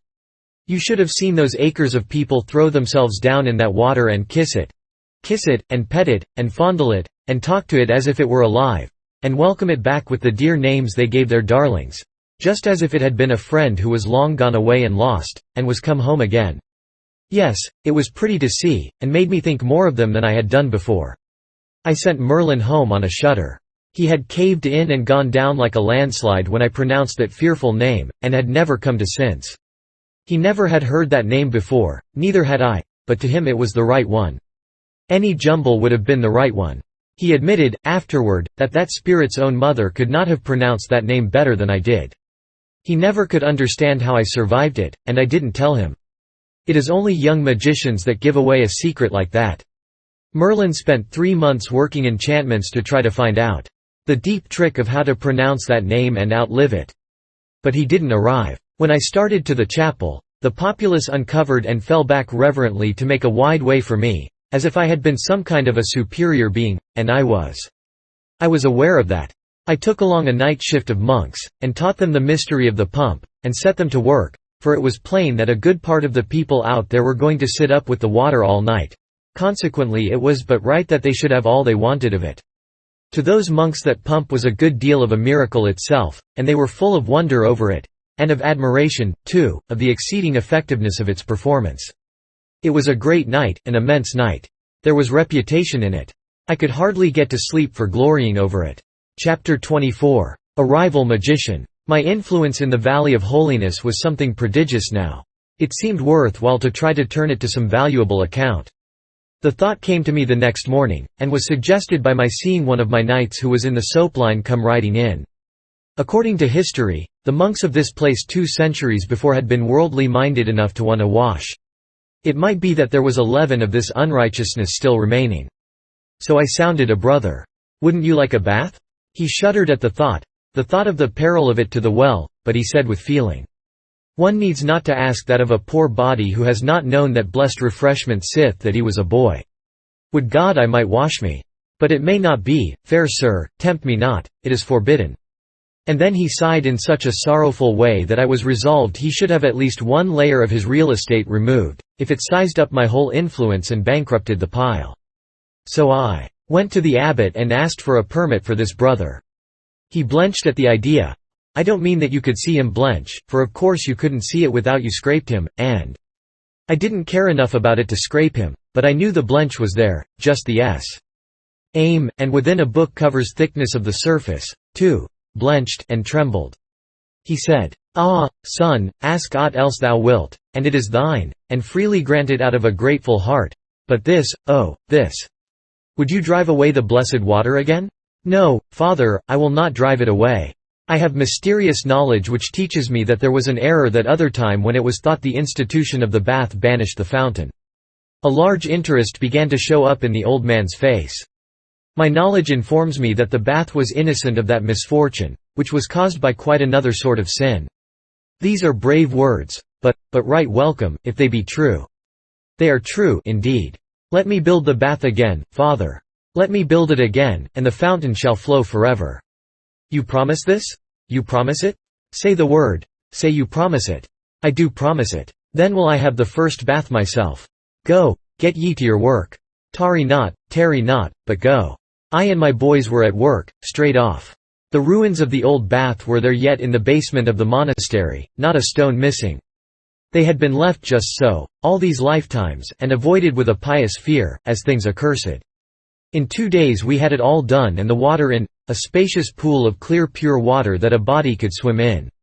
It was running water, too. It came in, and went out, through the ancient pipes. The old abbot kept his word, and was the first to try it. He went down black and shaky, leaving the whole black community above troubled and worried and full of bodings, but he came back white and joyful, and the game was made. Another triumph scored. It was a good campaign that we made in that valley of holiness, and I was very well satisfied, and ready to move on now, but I struck a disappointment. I caught a heavy cold, and it started up an old lurking rheumatism of mine. Of course the rheumatism hunted up my weakest place and located itself there. This was the place where the abbot put his arms about me and mashed me. What time he was moved to testify his gratitude to me with an embrace. When at last I got out, I was a shadow. But everybody was full of attentions and kindnesses, and these brought cheer back into my life, and were the right medicine to help a convalescent swiftly up toward health and strength again, so I gained fast. Sandy was worn out with nursing, so I made up my mind to turn out and go a cruise alone, leaving her at the nunnery to rest up. My idea was to disguise myself as a freeman of peasant degree and wander through the country a week or 2 on foot. This would give me a chance to eat and lodge with the lowliest and poorest class of free citizens on equal terms. There was no other way to inform myself perfectly of their everyday life and the operation of the laws upon it. If I went among them as a gentleman, there would be restraints and conventionalities which would shut me out from their private joys and troubles, and I should get no further than the outside shell. One morning I was out on a long walk to get up muscle for my trip, and had climbed the ridge which bordered the northern extremity of the valley, when I came upon an artificial opening in the face of a low precipice, and recognized it by its location as a hermitage which had often been pointed out to me from a distance as the den of a hermit of high renown for dirt and austerity. I knew he had lately been offered a situation in the Great Sahara, where lions and sandflies made the hermit life peculiarly attractive and difficult, and had gone to Africa to take possession, so I thought I would look in and see how the atmosphere of this den agreed with its reputation. My surprise was great. The place was newly swept and scoured. Then there was another surprise. Back in the gloom of the cavern, I heard the clink of a little bell, and then this exclamation. "Hello, Central. Is this you, Camelot? Behold, thou mayest glad thy heart and thou hast faith to believe the wonderful when that it cometh in unexpected guise and maketh itself manifest in impossible places. Here standeth in the flesh his mightiness. The boss, and with thine own ears shall ye hear him speak." Now what a radical reversal of things this was!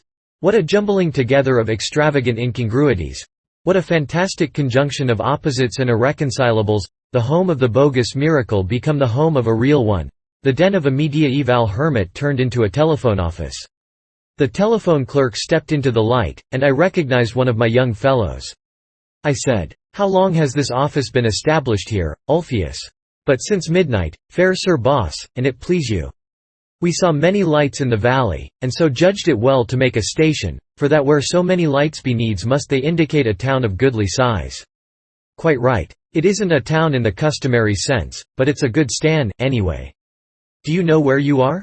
"Of that I have had no time to make inquiry, for when my comradeship moved hence upon their labours, leaving me in charge, I got me to needed rest, purposing to inquire when I waked, and report the place's name to Camelot for record. Well, this is the Valley of Holiness. It didn't he didn't start at the name, as I had supposed he would. He merely said, 'I will so report it.' Why, the surrounding regions are filled with the noise of late wonders that have happened here. You didn't hear of them? Ah, ye will remember we move by night, and avoid speech with all. We learn naught but that we get by the telephone from Camelot. Why, they know all about this thing. Haven't they told you anything? About the great miracle of the restoration of a holy fountain? Oh, that? Indeed yes. But the name of this valley doth woundily differ from the name of that one. Indeed to differ wider were not pos. What was that name, then? The Valley of Hellishness. That explains it. Confound a telephone, anyway. It is the very demon for conveying similarities of sound that are miracles of divergence from similarity of sense. But no matter, you know the name of the place now. Call up Camelot." He did it, and had Clarence sent for. It was good to hear my boy's voice again. It was like being home. After some affectionate interchanges, and some account of my late illness, I said, "What is new? The king and queen and many of the court do start even in this hour, to go to your valley to pay pious homage to the waters ye have restored, and cleanse themselves of sin, and see the place where the infernal spirit spouted true hell flames to the clouds. And ye listen sharply, ye may hear me wink and hear me likewise smile a smile, sith 'twas I that made selection of those flames from out our stock and sent them by your order. Does the king know the way to this place?" "The king? No, nor to any other in his realms, mayhap. But the lads that holp you with your miracle will be his guide and lead the way, and appoint the places for rests at noons and sleeps at night. This will bring them here when? Mid-afternoon, or later, the third day. Anything else in the way of news? The king hath begun the raising of the standing army ye suggested to him. 1 regiment is complete and office read. The mischief! I wanted a main hand in that myself. There is only 1 body of men in the kingdom that are fitted to officer a regular army. Yes, and now ye will marvel to know there's not so much as 1 West Pointer in that regiment. What are you talking about? Are you in earnest? It is truly as I have said. Why, this makes me uneasy. Who were chosen, and what was the method? Competitive examination? Indeed, I know not of the method. I but know this, these officers be all of noble family, and are born— what is it you call it? Chuckleheads. There's something wrong, Clarence. Comfort yourself, then, for 2 candidates for a lieutenancy do travel hence with the king, young nobles both, and if you but wait where you are you will hear them questioned. That is news to the purpose. I will get 1 West Pointer in, anyway. Mount a man and send him to that school with a message. Let him kill horses, if necessary, but he must be there before sunset tonight and say, 'There is no need. I have laid a ground wire to the school. Prithee let me connect you with it.'" It sounded good. In this atmosphere of telephones and lightning communication with distant regions, I was breathing the breath of life again after long suffocation. I realized, then, what a creepy, dull, inanimate horror this land had been to me all these years, and how I had been in such a stifled condition of mind as to have grown used to it almost beyond the power to notice it. I gave my order to the superintendent of the academy personally. I also asked him to bring me some paper and a fountain pen and a box or so of safety matches. I was getting tired of doing without these conveniences. I could have them now, as I wasn't going to wear armor any more at present, and therefore could get at my pockets. When I got back to the monastery, I found a thing of interest going on. The abbot and his monks were assembled in the great hall, observing with childish wonder and faith the performances of a new magician, a fresh arrival. His dress was the extreme of the fantastic, as showy and foolish as the sort of thing an Indian medicine man wears. He was mowing and mumbling, and gesticulating, and drawing mystical figures in the air and on the floor, the regular thing, you know. He was a celebrity from Asia, so he said, and that was enough. That sort of evidence was as good as gold, and passed current everywhere. How easy and cheap it was to be a great magician on this fellow's terms. His specialty was to tell you what any individual on the face of the globe was doing at the moment, and what he had done at any time in the past, and what he would do at any time in the future. He asked if any would like to know what the Emperor of the East was doing now. The sparkling eyes and the delighted rubbing of hands made eloquent answer. This reverend crowd would like to know what that monarch was at, just as this moment. The fraud went through some more mummery and then made grave announcement. The high and mighty Emperor of the East doth at this moment put money in the palm of a holy begging friar. 1, 2, 3 pieces, and they be all of silver. A buzz of admiring exclamations broke out, all around. It is marvelous. Wonderful. What study, what labor, to have acquired a so amazing power as this. Would they like to know what the Supreme Lord of Ind was doing? Yes. He told them what the Supreme Lord of Ind was doing. Then he told them what the Sultan of Egypt was at. Also what the King of the remote seas was about. And so on, and with each new marvel the astonishment at his accuracy rose higher and higher. They thought he must surely strike an uncertain place some time. But no, he never had to hesitate, he always knew, and always with unerring precision. I saw that if this thing went on I should lose my supremacy, this fellow would capture my following, I should be left out in the cold. I must put a cog in his wheel, and do it right away, too. I said, if I might ask, I should very greatly like to know what a certain person is doing. Speak, and freely. I will tell you. It will be difficult, perhaps impossible. My art knoweth not that word. The more difficult it is, the more certainly will I reveal it to you. You see, I was working up the interest. It was getting pretty high, too. You could see that by the craning necks all around, and the half-suspended breathing. So now I climaxed it. If you make no mistake, if you tell me truly what I want to know, I will give you 200 silver pennies. The fortune is mine. I will tell you what you would know. Then tell me what I am doing with my right hand.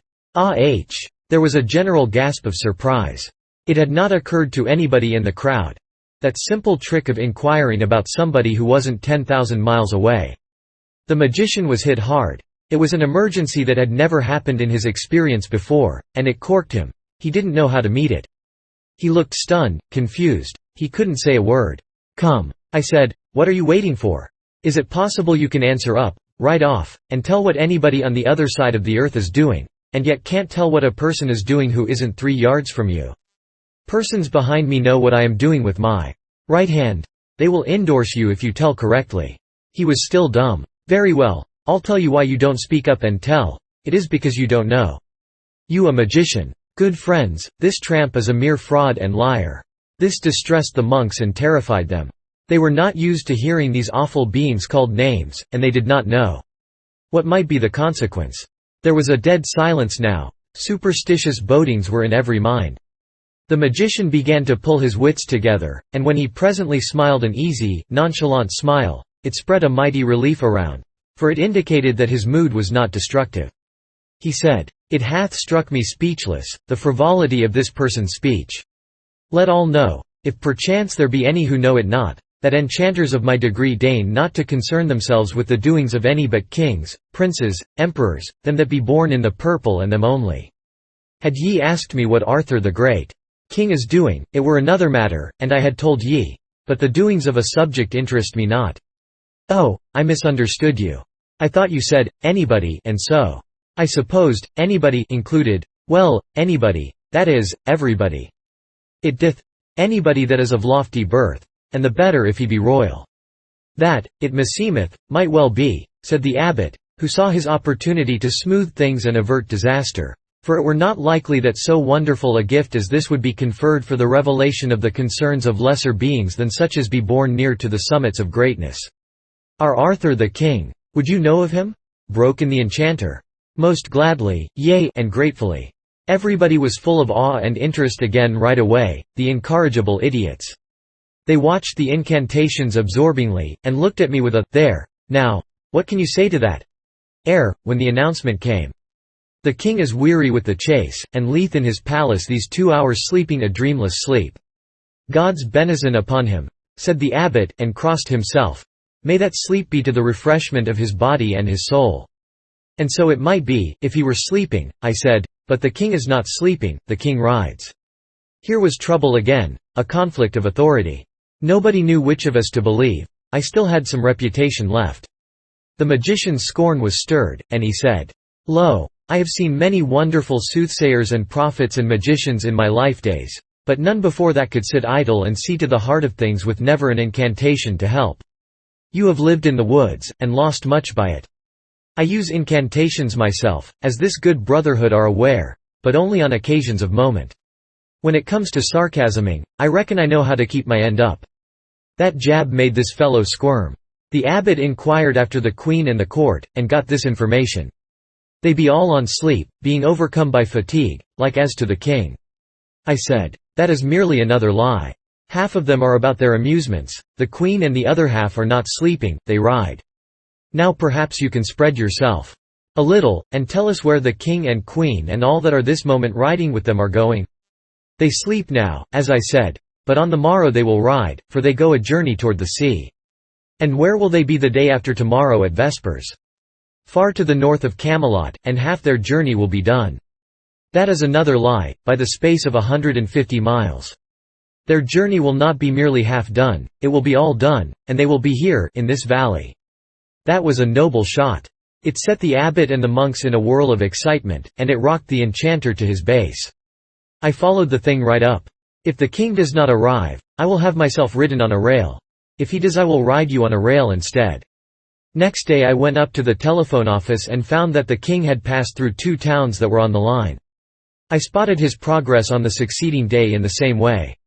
I kept these matters to myself. The 3rd day's reports showed that if he kept up his gait he would arrive by 4 in the afternoon.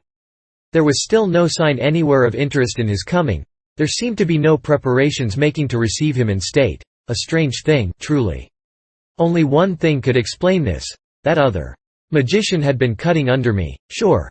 This was true. I asked a friend of mine, a monk, about it, and he said, yes, the magician had tried some further enchantments and found out that the court had concluded to make no journey at all, but stay at home. Think of that. Observe how much a reputation was worth in such a country. These people had seen me do the very showiest bit of magic in history, and the only one within their memory that had a positive value, and yet here they were, ready to take up with an adventurer who could offer no evidence of his powers but his mere unproven word.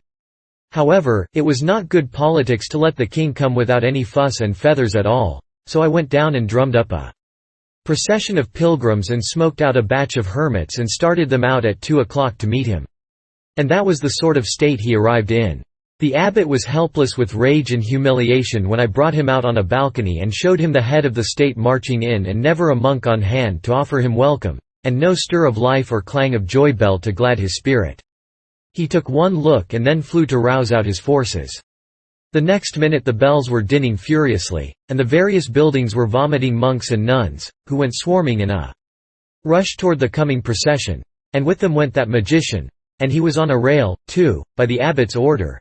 And his reputation was in the mud, and mine was in the sky again. Yes, a man can keep his trademark current in such a country, but he can't sit around and do it. He has got to be on deck and attending to business. Right along. Chapter 25. A competitive examination. When the king traveled for change of air, or made a progress, or visited a distant noble whom he wished to bankrupt with the cost of his keep, part of the administration moved with him. It was a fashion of the time. The commission charged with the examination of candidates for posts in the army came with the king to the valley, whereas they could have transacted their business just as well at home.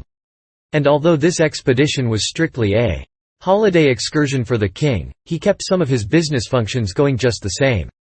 He touched for the evil, as usual. He held court in the gate at sunrise and tried cases, for he was himself chief justice of the king's bench. He shone very well in this latter office. He was a wise and humane judge, and he clearly did his honest best and fairest, according to his lights. That is a large reservation. His lights, I mean his rearing, often colored his decisions. Whenever there was a dispute between a noble or gentleman and a person of lower degree, the king's leanings and sympathies were for the former class always, whether he suspected it or not. It was impossible that this should be otherwise.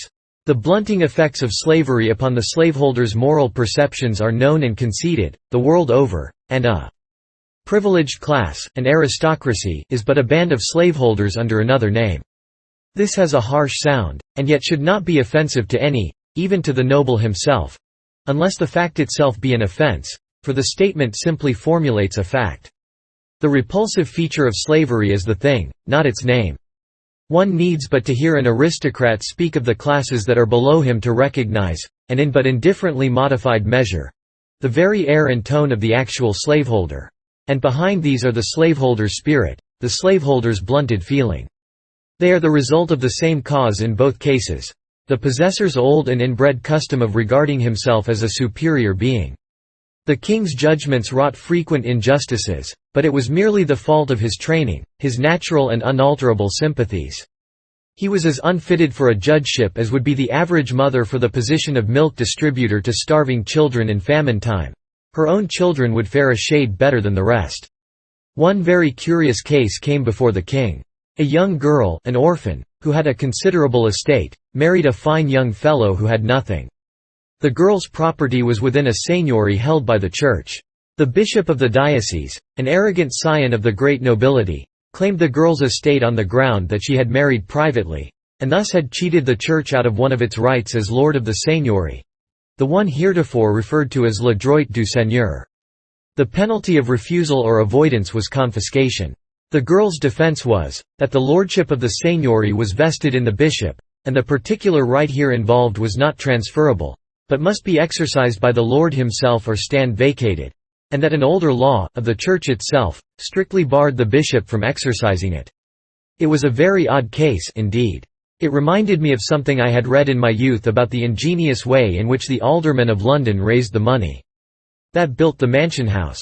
A person who had not taken the sacrament according to the Anglican rite could not stand as a candidate for Sheriff of London. Thus dissenters were ineligible. They could not run if asked, they could not serve if elected. The aldermen, who without any question were Yankees in disguise, hit upon this neat device.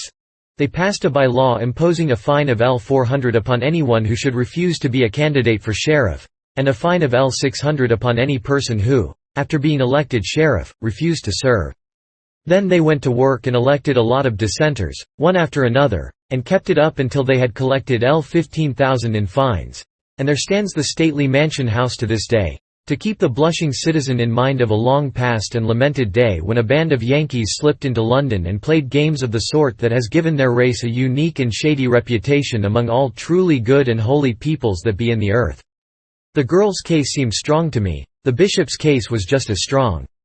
I did not see how the king was going to get out of this hole. But he got out. I append his decision. Truly I find small difficulty here, the matter being even a child's affair for simpleness. And the young bride had conveyed notice, as in duty bound, to her feudal lord and proper master and protector the bishop, she had suffered no loss, for the said bishop could have got a dispensation making him, for temporary conveniency, eligible to the exercise of his said right, and thus would she have kept all she had. Whereas, failing in her first duty, she hath by that failure failed in all, for whoso, clinging to a rope, severeth it above his hands, must fall. It being no defense to claim that the rest of the rope is sound, neither any deliverance from his peril, as he shall find. Party, the woman's case is rotten at the source.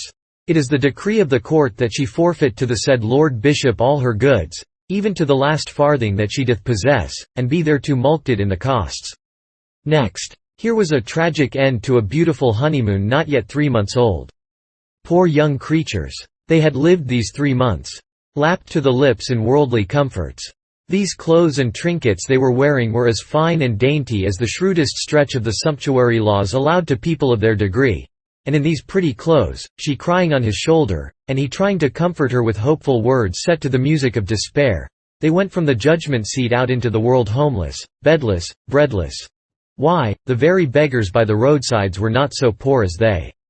Well, the king was out of the hole, and on terms satisfactory to the church and the rest of the aristocracy, no doubt. Men write many fine and plausible arguments in support of monarchy, but the fact remains that where every man in a state has a vote, brutal laws are impossible. Arthur's people were of course poor material for a republic, because they had been debased so long by monarchy, and yet even they would have been intelligent enough to make short work of that law which the king had just been administering if it had been submitted to their full and free vote. There is a phrase which has grown so common in the world's mouth that it has come to seem to have sense and meaning, the sense and meaning implied when it is used.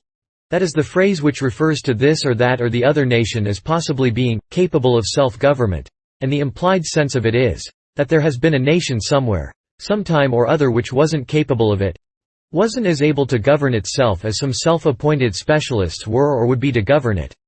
The masterminds of all nations, in all ages, have sprung in affluent multitude from the mass of the nation, and from the mass of the nation only, not from its privileged classes. And so, no matter what the nation's intellectual grade was, whether high or low, the bulk of its ability was in the long ranks of its nameless and its poor, and so it never saw the day that it had not the material in abundance whereby to govern itself.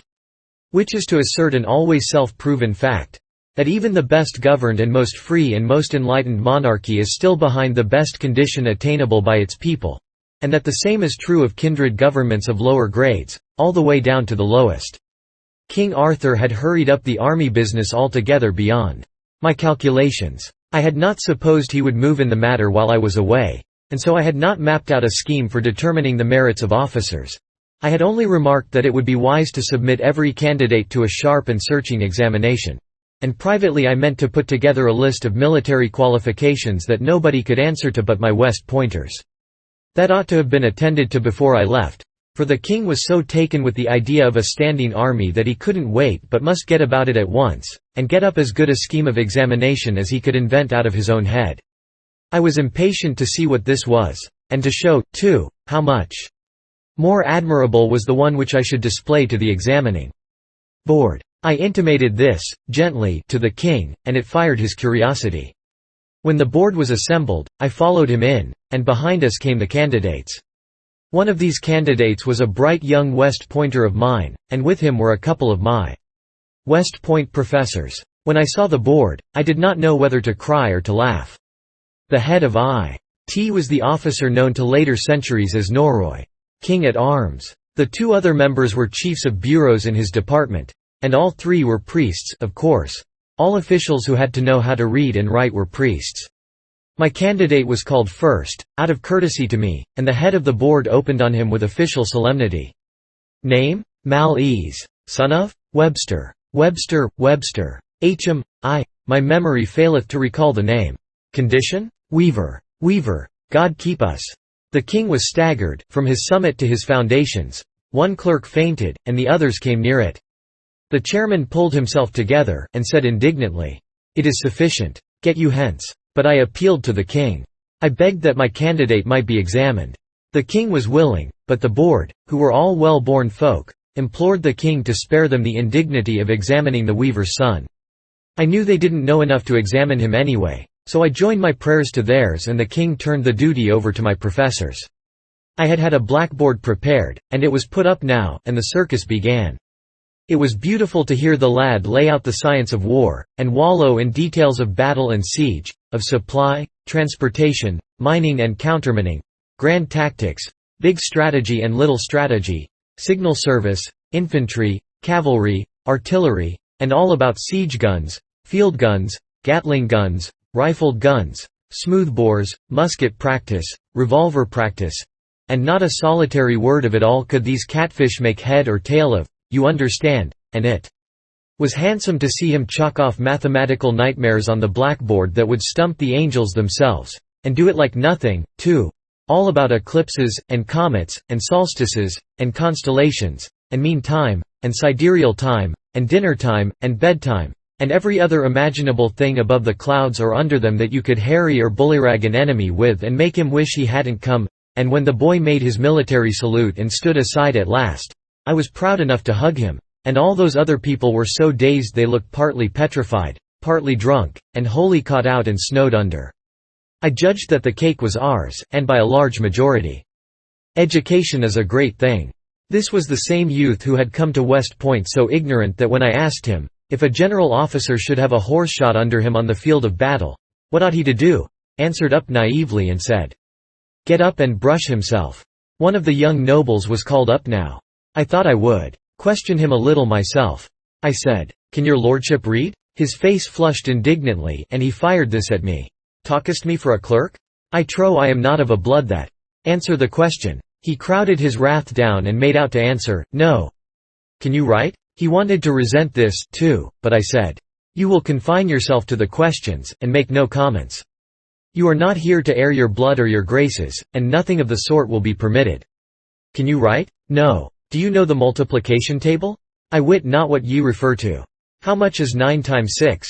"It is a mystery that is hidden from me by reason that the emergency requiring the fathoming of it hath not in my lifedays occurred, and so, not having no need to know this thing, I abide barren of the knowledge. If a trade a barrel of onions to be worth 2 pence the bushel, in exchange for a sheep worth 4 pence and a dog worth a penny, and C kill the dog before delivery, because bitten by the same, who mistook him for D, what sum is still due to A from B, and which party pays for the dog, C or D, and who gets the money? If A, is the penny sufficient, or may he claim consequential damages in the form of additional money to represent the possible profit which might have inured from the dog, and classifia ble as earned increment, that is to say, usufruct? Verily, in the all-wise and unknowable providence of God, who moveth in mysterious ways his wonders to perform, have I never heard the fellow to this question for confusion of the mind and congestion of the ducts of thought. Wherefore I beseech you let the dog and the onions and these people of the strange and godless names work out their several salvations from their piteous and wonderful difficulties without help of mine, for indeed their trouble is sufficient as it is, whereas an I tried to help I should but damage their cause the more and yet mayhap not live myself to see the desolation wrought. What do you know of the laws of attraction and gravitation? If there be such, mayhap his grace the king did promulgate them whilst that I lay sick about the beginning of the year and thereby failed to hear his proclamation. What do you know of the science of optics? I know of governors of places, and seneschals of castles, and sheriffs of counties, and many like small offices and titles of honor, but him you call the science of optics I have not heard of before. Peradventure it is a new dignity. Yes, in this country. Try to conceive of this mollusk gravely applying for an official position, of any kind under the sun. Why, he had all the earmarks of a typewriter copyist, if you leave out the disposition to contribute uninvited emendations of your grammar and punctuation. It was unaccountable that he didn't attempt a little help of that sort out of his majestic supply of incapacity for the job.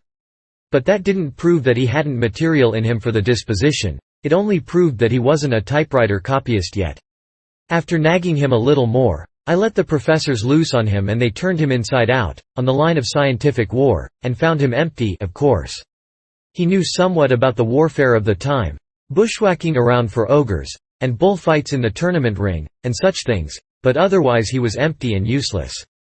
Then we took the other young noble in hand, and he was the first one's twin, for ignorance and incapacity. I delivered them into the hands of the chairman of the board with the comfortable consciousness that their cake was dough. They were examined in the previous order of precedence. Name, so please you? Pertipole, son of Sir Pertipole, Baron of Barley Mash. Grandfather? Also Sir Pertipole, Baron of Barley Mash. Great-grandfather? The same name and title. Great-great-grandfather? We had none, worshipful sir, the line failing before it had reached so far back. It mattereth not. It is a good 4 generations, and fulfilleth the requirements of the rule. Fulfills what rule? I asked. The rule requiring 4 generations of nobility, or else the candidate is not eligible. A man not eligible for a lieutenancy in the army unless he can prove 4 generations of noble descent? Even so, neither lieutenant nor any other officer may be commissioned without that qualification. Oh, come, this is an astonishing thing.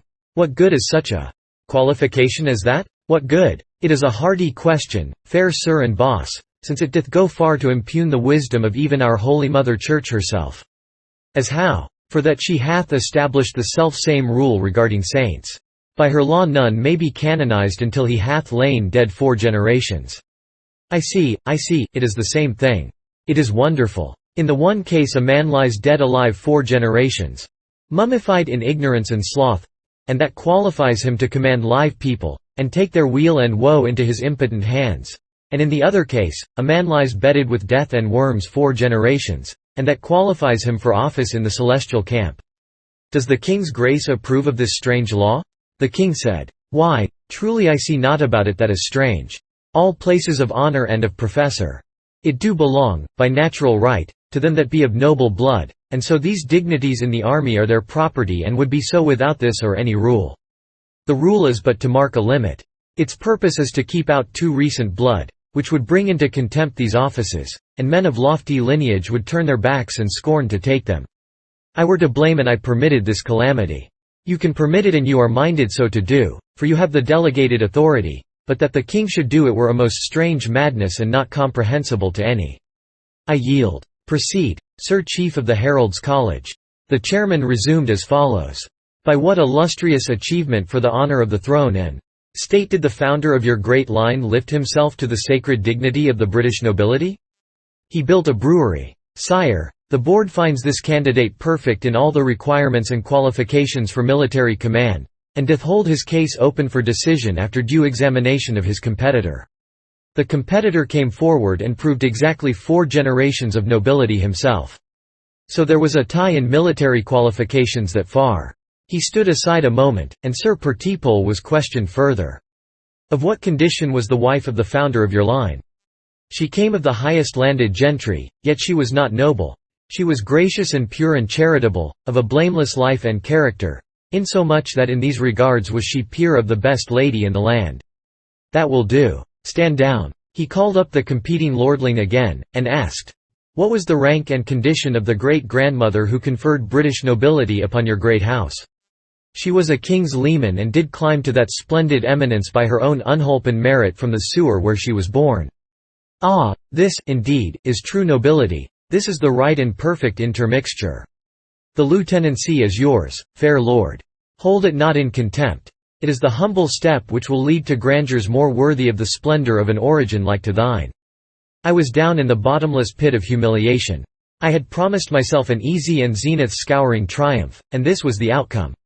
I was almost ashamed to look my poor disappointed cadet in the face. I told him to go home and be patient, this wasn't the end. I had a private audience with the king, and made a proposition. I said it was quite right to officer that regiment with nobilities, and he couldn't have done a wiser thing. It would also be a good idea to add 500 officers to it, in fact, add as many officers as there were nobles and relatives of nobles in the country, even if there should finally be 5 times as many officers as privates in it, and thus make it the crack regiment, the envied regiment, the king's own regiment, and entitled to fight on its own hook and in its own way, and go whither it would and come when it pleased, in time of war, and be utterly swell and independent. This would make that regiment the heart's desire of all the nobility, and they would all be satisfied and happy.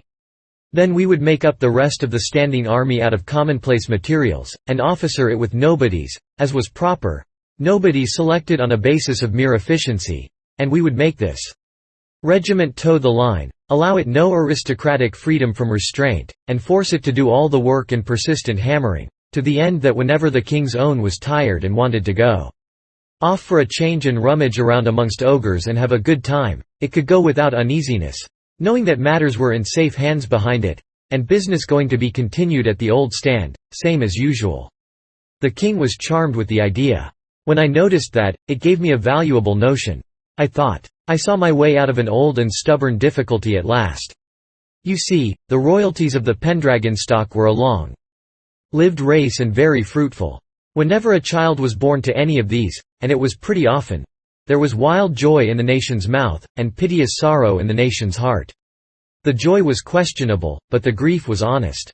Because the event meant another call for a royal grant. Long was the list of these royalties, and they were a heavy and steadily increasing burden upon the treasury and a menace to the crown.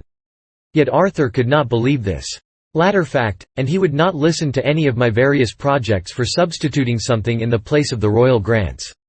If I could have persuaded him to now and then provide a support for one of these outlying scions from his own pocket, I could have made a grand to-do over it, and it would have had a good effect with the nation. But no, he wouldn't hear of such a thing. He had something like a religious passion for royal grant. He seemed to look upon it as a sort of sacred swag, and one could not irritate him in any way so quickly and so surely as by an attack upon that venerable institution. If I ventured to cautiously hint that there was not another respectable family in England that would humble itself to hold out the hat, however, that is as far as I ever got. He always cut me short there, and peremptorily, too. But I believed I saw my chance at last. I would form this crack regiment out of officers alone, not a single private.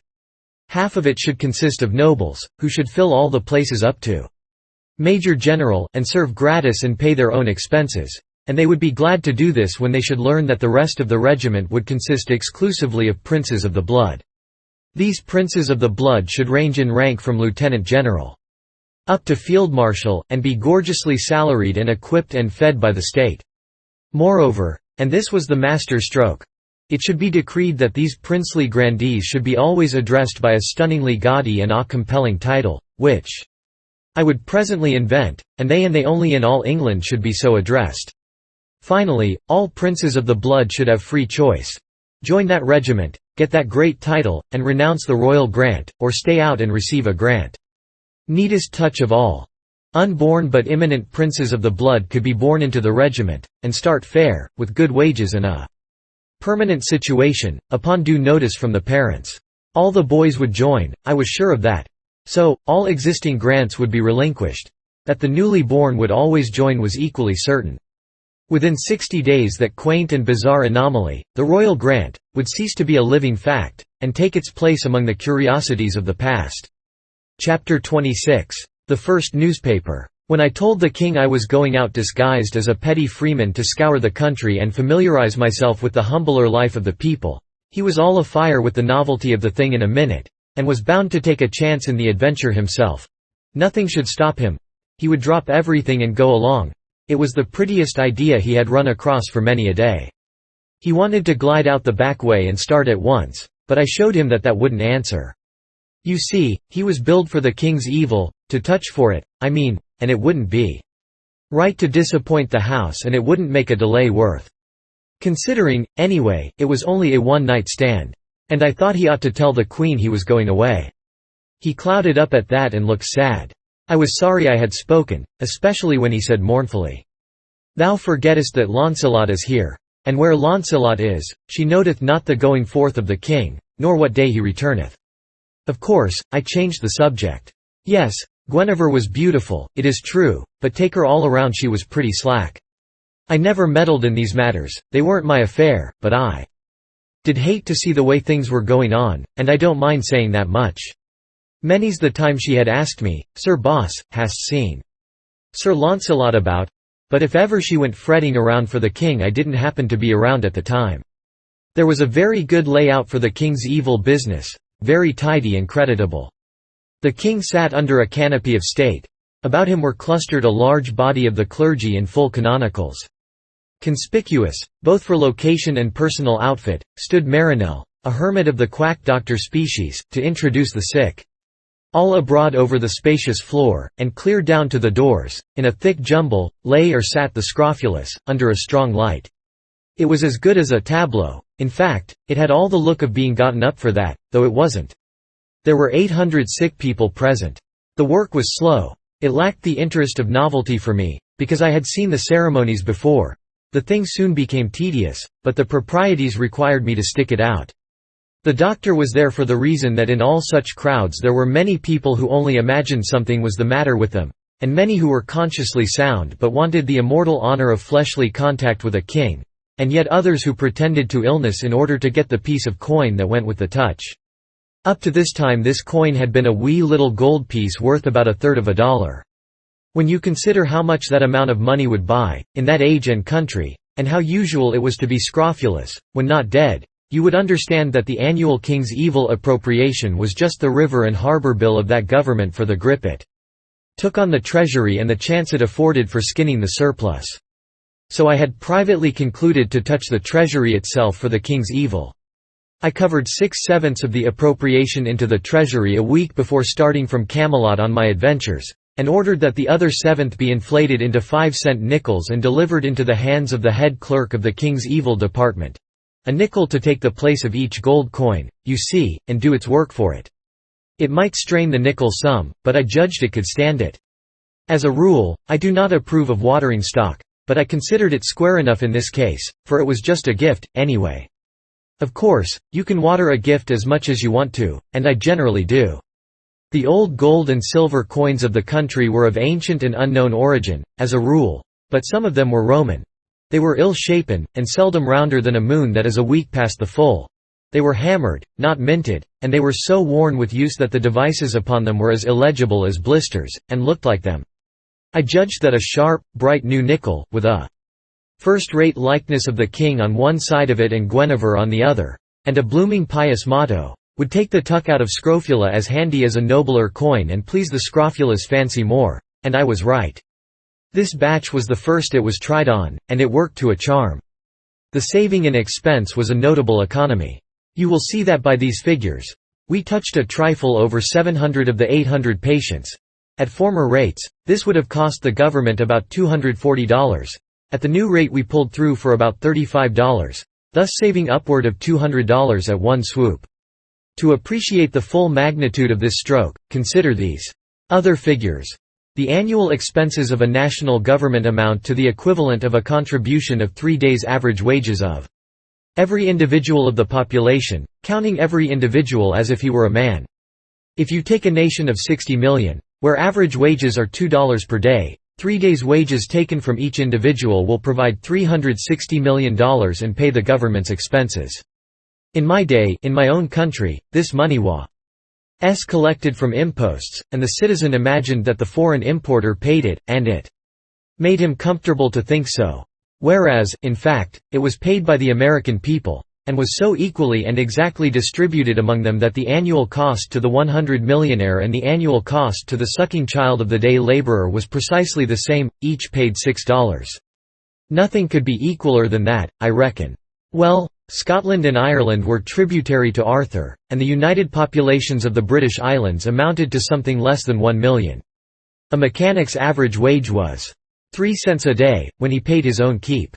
By this rule the national government's expenses were $90,000 a year, or about $250 a day.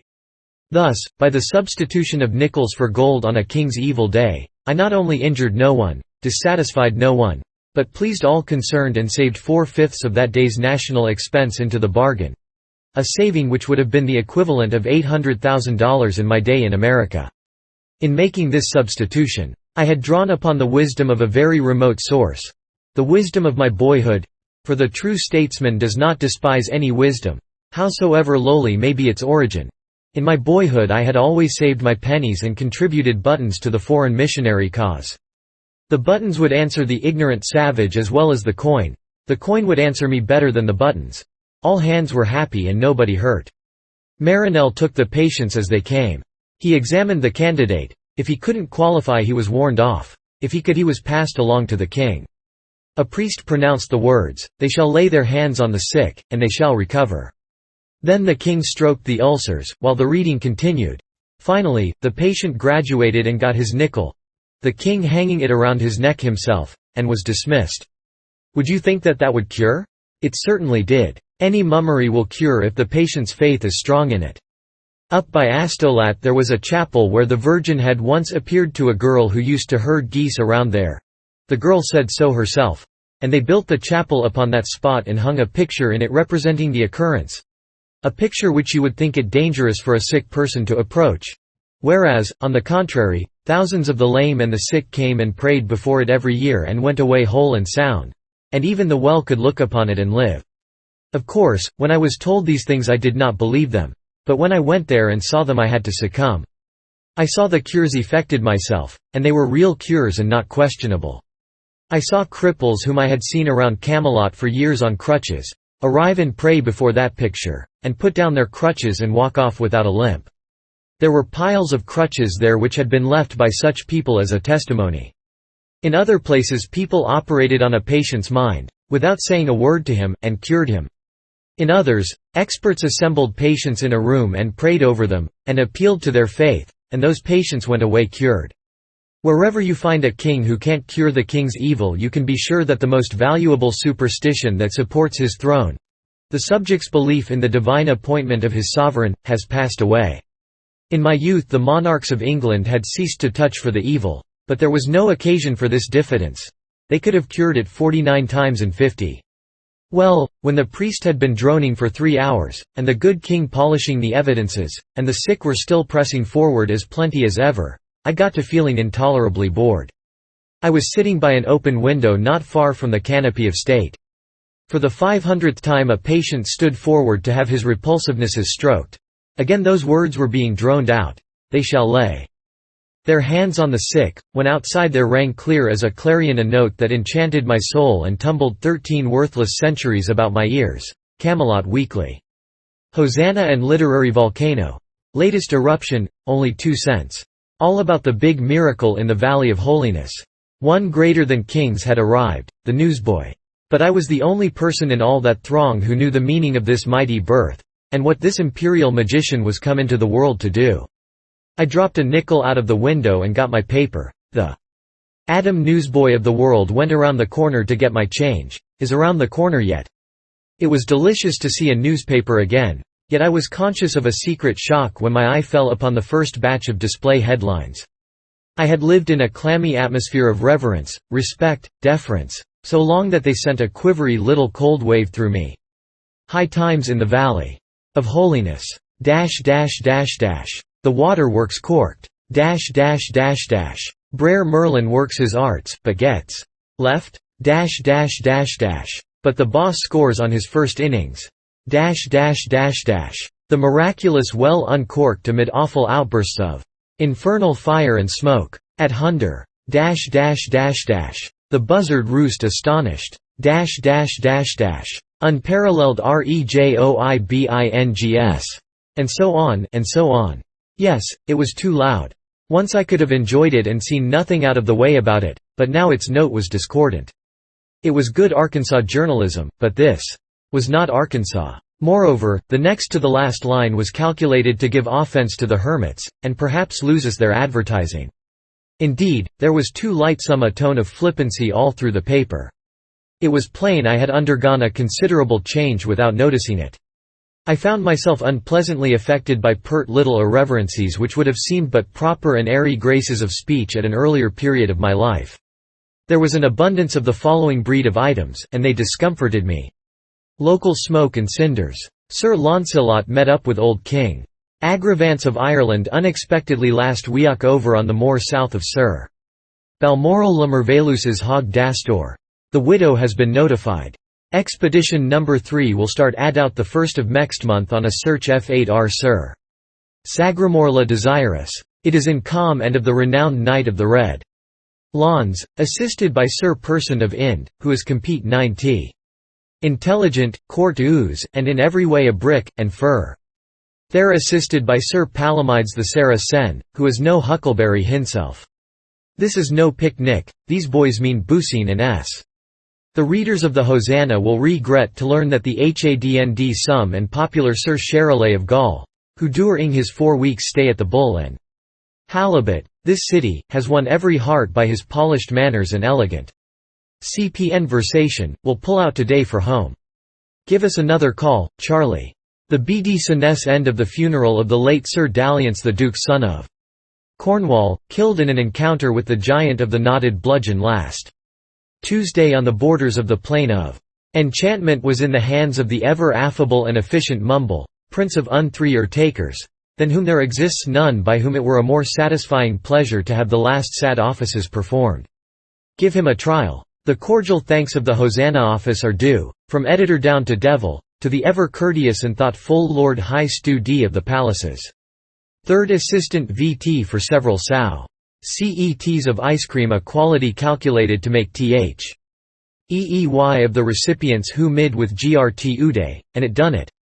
When this administration wants to chalk up a desirable name for early promotion, the Hosanna would like a chance to suggest. The Demoiselle Irene Dewlap, of South Astolat, is visiting her uncle, the popular host of the Cattlemen's Board Ing Ho and Southeast, Liver Lane, this city. Young Barker the bellows mender is home again, and looks much improved by his vacation round-up among the out-lying smithies. See his ad. Of course it was good enough journalism for a beginning. I knew that quite well, and yet it was somehow disappointing. The court circular pleased me better. Indeed, its simple and dignified respectfulness was a distinct refreshment to me after all those disgraceful familiarities. But even it could have been improved. Do what one may, there is no getting an air of variety into a court circular, I acknowledge that. There is a profound monotonousness about its facts that baffles and defeats one's sincerest efforts to make them sparkle and enthuse. The best way to manage, in fact, the only sensible way, is to disguise repetitiousness of fact under variety of form. Skin your fact each time and lay on a new cuticle of words. It deceives the eye. You think it is a new fact, it gives you the idea that the court is carrying on like everything. This excites you, and you drain the whole column, with a good appetite, and perhaps never notice that it's a barrel of soup made out of a single bean.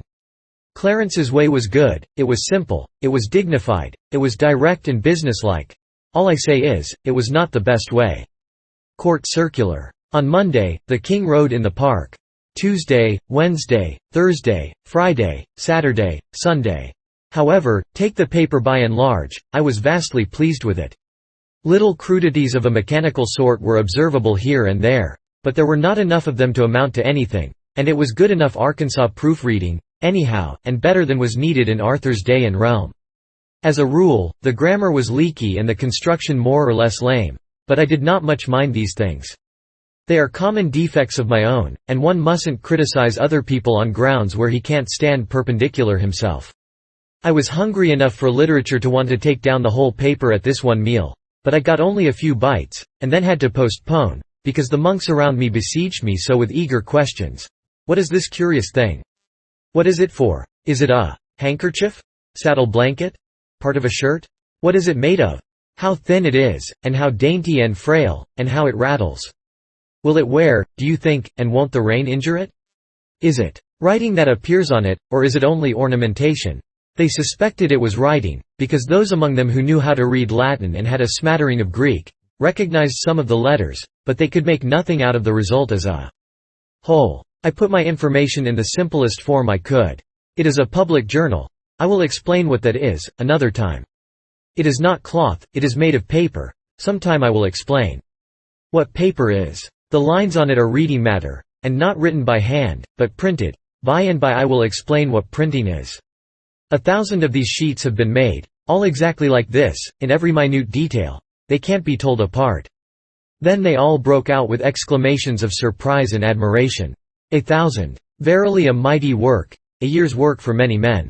No, merely a day's work for a man and a boy. They crossed themselves, and whiffed out a protective prayer or two. A miracle, a wonder. Dark work of enchantment. I let it go at that. And I read in a low voice, to as many as could crowd their shaven heads within hearing distance, part of the account of the miracle of the restoration of the well, and was accompanied by astonished and reverent ejaculations all through. How true! Amazing, amazing! These be the very haps as they happened, in marvelous exactness. And might they take this strange thing in their hands, and feel of it and examine it, they would be very careful. Yes. So they took it, handling it as cautiously and devoutly as if it had been some holy thing come from some supernatural region, and gently felt of its texture, caressed its pleasant smooth surface with lingering touch, and scanned the mysterious characters with fascinated eyes. These grouped bent heads, these charmed faces, these speaking eyes, how beautiful to me! For was not this my darling, and was not all this mute wonder and interest and homage a most eloquent tribute and unforced compliment to it? I knew, then, how a mother feels when women, whether strangers or friends, take her new baby, and close themselves about it with one eager impulse, and bend their heads over it in a tranced adoration that makes all the rest of the universe vanish out of their consciousness and be as if it were not, for that time. I knew how she feels, and that there is no other satisfied ambition, whether of king, conqueror, or poet, that ever reaches halfway to that serene far summit or yields half so divine a contentment.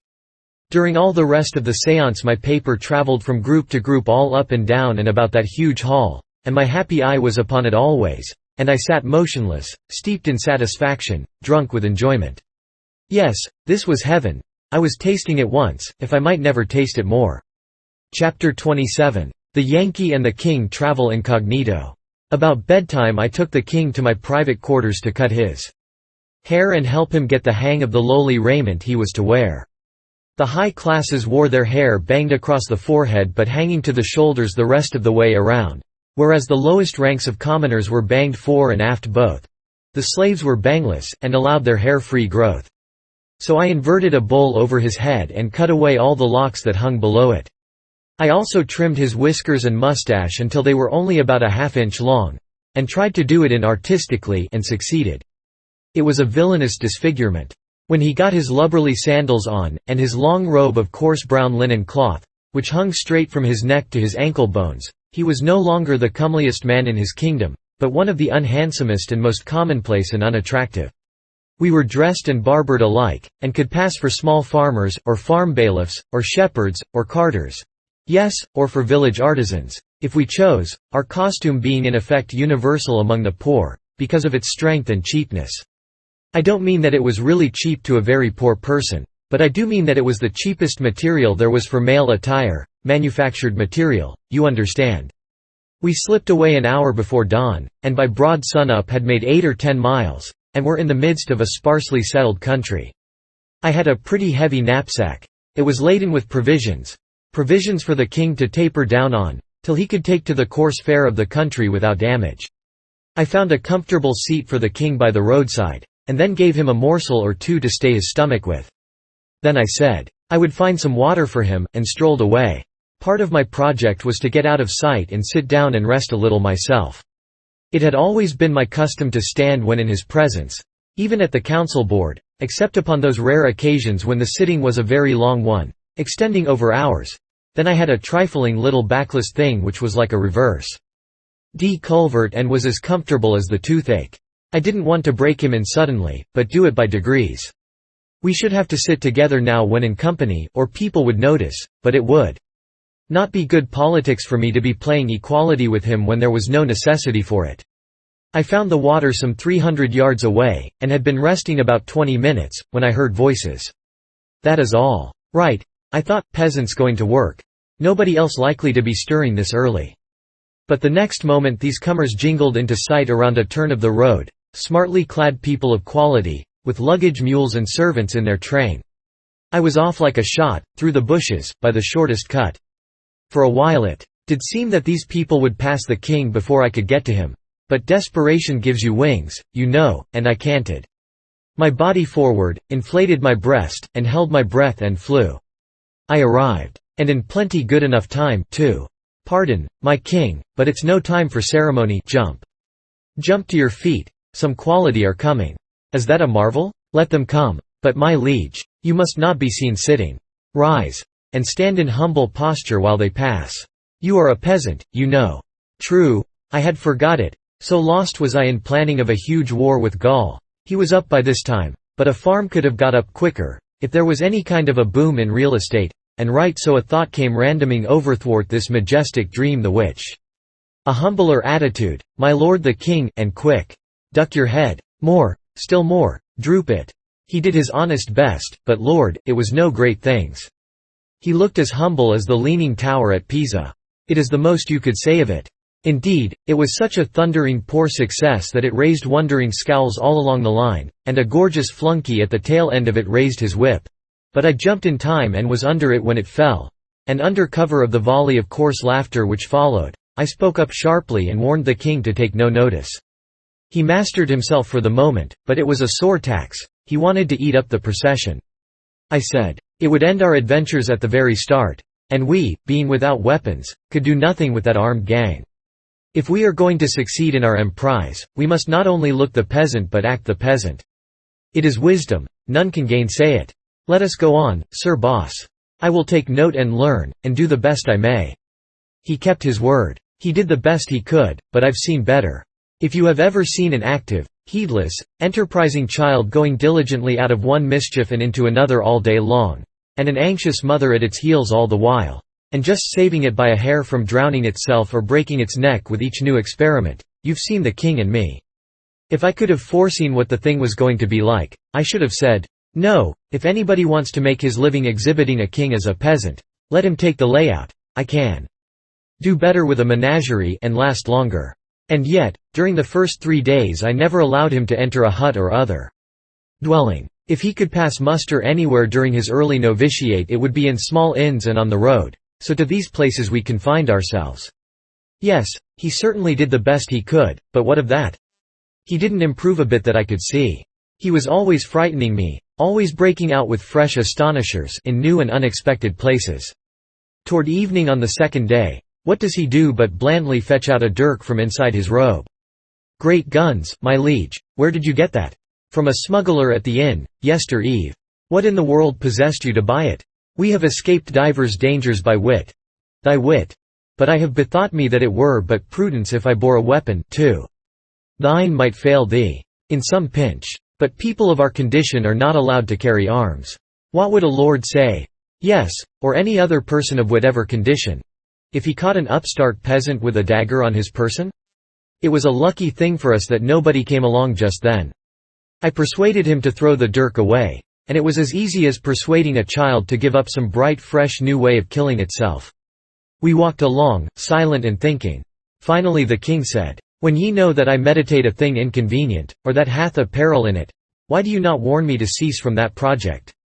It was a startling question, and a puzzler. I didn't quite know how to take hold of it, or what to say, and so, of course, I ended by saying the natural thing. "But, sire, how can I know what your thoughts are?" The king stopped dead in his tracks, and stared at me. "I believed thou wert greater than Merlin, and truly in magic thou art. But prophecy is greater than magic. Merlin is a prophet. I saw I had made a blunder.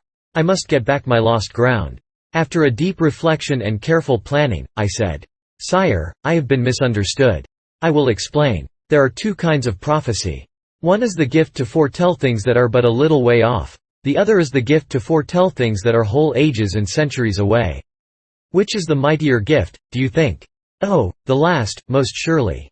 True. Does Merlin possess it? Partly, yes. He foretold mysteries about my birth and future kingship that were 20 years away. Has he ever gone beyond that? He would not claim more, I think. It is probably his limit. All prophets have their limit. The limit of some of the great prophets has been 100 years. These are few, I ween. There have been two still greater ones, whose limit was 400 and 600 years, and one whose limit compassed even 720. Gramercy, it is marvelous. But what are these in comparison with me? They are nothing. What? Canst thou truly look beyond even so vast a stretch of time as 700 years? My liege, as clear as the vision of an eagle does my prophetic eye penetrate and lay bare the future of this world for nearly 13 centuries and a half. My land, you should have seen the king's eyes spread slowly open, and lift the earth's entire atmosphere as much as an inch. That settled Brer Merlin. One never had any occasion to prove his facts, with these people. All he had to do was to state them. It never occurred to anybody to doubt the statement. Now, then, I continued, I could work both kinds of prophecy, the long and the short, if I chose to take the trouble to keep in practice, but I seldom exercise any but the long kind, because the other is beneath my dignity. It is properer to Merlin's sort, stump-tail prophets, as we call them in the profession. Of course, I wet up now and then and flirt out a minor prophecy, but not often, hardly ever, in fact. You will remember that there was great talk, when you reached the Valley of Holiness, about my having prophesied your coming and the very hour of your arrival, 2 or 3 days beforehand. Indeed, yes, I mind it now. Well, I could have done it as much as 40 times easier, and piled on 1,000 times more detail into the bargain, if it had been 500 years away instead of 2 or 3 days. How amazing that it should be so. Yes, a genuine expert can always foretell a thing that is 500 years away easier than he can a thing that's only 500 seconds off. And yet in reason it should clearly be the other way. It should be 500 times as easy to foretell the last as the first, for, indeed, it is so close by that one uninspired might almost see it. In truth, the law of prophecy doth contradict the likelihoods, most strangely making the difficult easy, and the easy difficult. It was a wise head. A pease. Ant's cap was no safe disguise for it. You could know it for a king's under a diving bell, if you could hear it work its intellect. I had a new trade now, and plenty of business in it. The king was as hungry to find out everything that was going to happen during the next 13 centuries as if he were expecting to live in them. From that time out, I prophesied myself bald-headed trying to supply the demand. I have done some indiscreet things in my day, but this thing of playing myself for a prophet was the worst. Still, it had its ameliorations. A prophet doesn't have to have any brains. They are good to have, of course, for the ordinary exigencies of life, but they are no use in professional work. It is the restfulest vocation there is. When the spirit of prophecy comes upon you, you merely take your intellect and lay it Often a cool place for a rest, and unship your jaw and leave it alone. It will work itself. The result is prophecy. Every day a knight-errant or so came along, and the sight of them fired the king's martial spirit every time. He would have forgotten himself, sure, and said something to them in a style a suspicious shade or so above his ostensible degree, and so I always got him well out of the road in time. Then he would stand and look with all his eyes, and a proud light would flash from them, and his nostrils would inflate like a war-horse's, and I knew he was longing for a brush with them. But about noon of the third day, I had stopped in the road to take a precaution which had been suggested by the whip-stroke that had fallen to my share 2 days before, a precaution which I had afterward decided to leave untaken. I was so loath to institute it. But now I had just had a fresh reminder. While striding heedlessly along, with jaw spread and intellect at rest, for I was prophesying, I stubbed my toe and fell sprawling. I was so pale I couldn't think for a moment. Then I got softly and carefully up and unstrapped my knapsack. I had that dynamite bomb in it, done up in wool in a box. It was a good thing to have along. The time would come when I could do a valuable miracle with it, maybe, but it was a nervous thing to have about me, and I didn't like to ask the king to carry it. Yet I must either throw it away or think up some safe way to get along with its society. I got it out and slipped it into my scrip, and just then here came a couple of knights. The king stood, stately as a statue, gazing toward them, had forgotten himself again, of course, and before I could get a word of warning out, it was time for him to skip, and well that he did it, too. He supposed they would turn aside. Turn aside to avoid trampling peasant dirt underfoot? When had he ever turned aside himself, or ever had the chance to do it, if a peasant saw him or any other noble knight in time to judiciously save him the trouble? The knights paid no attention to the king at all. It was his place to look out himself, and if he hadn't skipped he would have been placidly ridden down, and laughed at besides. The king was in a flaming fury, and launched out his challenge and epithets with a most royal vigor. The knights were some little distance by now. They halted, greatly surprised, and turned in their saddles and looked back, as if wondering if it might be worthwhile to bother with such scum as we. Then they wheeled and started for us. Not a moment must be lost. I started for them. I passed them at a rattling gait, and as I went by I flung out a hair-lifting soul-scorching 13-jointed insult which made the king's effort poor and cheap by comparison. I got it out of the 19th century where they know how. They had such headway that they were nearly to the king before they could check up. Then, frantic with rage, they stood up their horses on their hind hoofs and whirled them around, and the next moment here they came, breast to breast. I was 70 yards off, then, and scrambling up a great boulder at T. He roadside. When they were within 30 yards of me they let their long lances droop to a level, depressed their mailed heads, and so, with their horsehair plumes streaming straight out behind, most gallant to see, this lightning express came tearing for me. When they were within 15 yards, I sent that bomb with a sure aim, and it struck the ground just under the horses' noses. Yes, it was a neat thing, very neat and pretty to see. It resembled a steamboat explosion on the Mississippi, and during the next 15 minutes we stood under a steady drizzle of microscopic fragments of knights and hardware and horseflesh. I say we, for the king joined the audience, of course, as soon as he had got his breath again. There was a hole there which would afford steady work for all the people in that region for some years to come. In trying to explain it, I mean. As for filling it up, that service would be comparatively prompt, and would fall to the lot of a select few, peasants of that seigneury, and they wouldn't get anything for it, either. But I explained it to the king myself. I said it was done with a dynamite bomb. This information did him no damage, because it left him as intelligent as he was before. However, it was a noble miracle, in his eyes, and was another settler for Merlin. I thought it well enough to explain that this was a miracle of so rare a sort that it couldn't be done except when the atmospheric conditions were just right. Otherwise he would be encoring it every time we had a good subject, and that would be inconvenient, because I hadn't any more bombs along. Chapter 28. Drilling the King. On the morning of the fourth day, when it was just sunrise, and we had been tramping an hour in the chill dawn, I came to a resolution. The king must be drilled. Things could not go on so, he must be taken in hand and deliberately and conscientiously drilled, or we couldn't ever venture to enter a dwelling. The very cats would know this masquerader for a humbug and no peasant. So I called a halt and said, "Sire, as between clothes and countenance, you are all right, there is no discrepancy, But as between your clothes and your bearing, you are all wrong, there is a most noticeable discrepancy. Your soldierly stride, your lordly port, these will not do. You stand too straight, your looks are too high, too confident. The cares of a kingdom do not stoop the shoulders, they do not droop the chin, they do not depress the high level of the eye-glance, they do not put doubt and fear in the heart and hang out the signs of them in slouching body and unsure step. It is the sordid cares of the lowly born that do these things. You must learn the trick. You must imitate the trademarks of poverty, misery, oppression, insult, and the other several and common inhumanities that sap the manliness out of a man and make him a loyal and proper and approved subject and a satisfaction to his masters, or the very infants will know you for better than your disguise, and we shall go to pieces at the first hut we stop at. Pray try to walk like this." The king took careful note, and then tried an imitation. Pretty fair, pretty fair. Chin a little lower, please, there, very good. Eyes too high. Pray don't look at the horizon, look at the ground, 10 steps in front of you. Ah, that is better, that is very good. Wait, please, you betray too much vigor, too much decision. You want more of a shamble. Look at me, please, this is what I mean. Now you are getting it.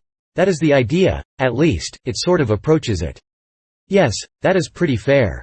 But there is a great big something wanting, I don't quite know what it is. Please walk 30 yards, so that I can get a perspective on the thing. Now, then, your head's right, speed's right, shoulders right, eyes right, chin right, gait, carriage, general style right, everything's right. And yet the fact remains, the aggregate's wrong. The account don't balance. Do it. Again, please. Now I think I begin to see what it is. Yes, I've struck it. You see, the genuine spiritlessness is wanting. That's what's the trouble. It's all amateur, mechanical details all. Right, almost to a hair. Everything about the delusion perfect, except that it don't delude. What, then, must one do, to prevail? Let me think. I can't seem to quite get at it. In fact, there isn't anything that can right the matter but practice. This is a good place for it. Roots and stony ground to break up your stately gait. A region not liable to interruption. Only one field and one hut in sight, and they so far away that nobody could see us from there. It will be well to move a little off the road and put in the whole day drilling you, sire." After the drill had gone on a little while, I said, "Now, sire, imagine that we are at the door of the hut yonder, and the family are before us. Proceed, please, accost the head of the house." The king unconsciously straightened up like a monument, and said, with frozen austerity, "Varlet, bring a seat, and serve to me what cheer ye have." "Ah, your grace, that is not well done. In what lacketh it? These people do not call each other varlets." "Nay, is that true?" "Yes, only those above them call them so." "Then must I try again. I will call him villain." "No, no, for he may be a freeman." "Ah, so. Then peradventure I should call him goodman." "That would answer, your grace, but it would be still better if you said friend, or brother." "Brother, to dirt like that? Ah, but we are pretending to be dirt like that, too." "It is even true. I will say it. Brother, bring a seat, and thereto what cheer ye have, withal." "Now 'tis right. Not quite, not wholly right. You have asked for one, not us. For one, not both. Food for one, a seat for one." The king looked puzzled. He wasn't a very heavy weight, intellectually. His head was an hour-glass. It could stow an idea, but it had to do it a grain at a time, not the whole idea at once. "Would you have a seat also, and sit?" If I did not sit, the man would perceive that we were only pretending to be equals, and playing the deception pretty poorly, too. It is well and truly said. How wonderful is truth, come it in whatsoever unexpected form it may. Yes, he must bring out seats and food for both, and in serving us present not ewer and napkin with more show of respect to the one than to the other. And there is even yet a detail that needs correcting. He must bring nothing outside. We will go in among the dirt, and possibly other repulsive things, and take the food with the household, and after the fashion of the house, and all on equal terms, except the man be of the serf class, and finally, there will be no ewer and no napkin, whether he be serf or free. Please walk again, my liege. There, it is better, it is the best yet, but not perfect. The shoulders have known no ignobler burden than iron mail, and they will not stoop. Give me, then, the bag. I will learn the spirit that goeth with burdens that have not honor. It is the spirit that stoopeth the shoulders, I ween, and not the weight. For armour is heavy, yet it is a proud burden, and a man standeth straight in it. Nay, but me no buts, offer me no objections. I will have the thing. Strap it upon my back."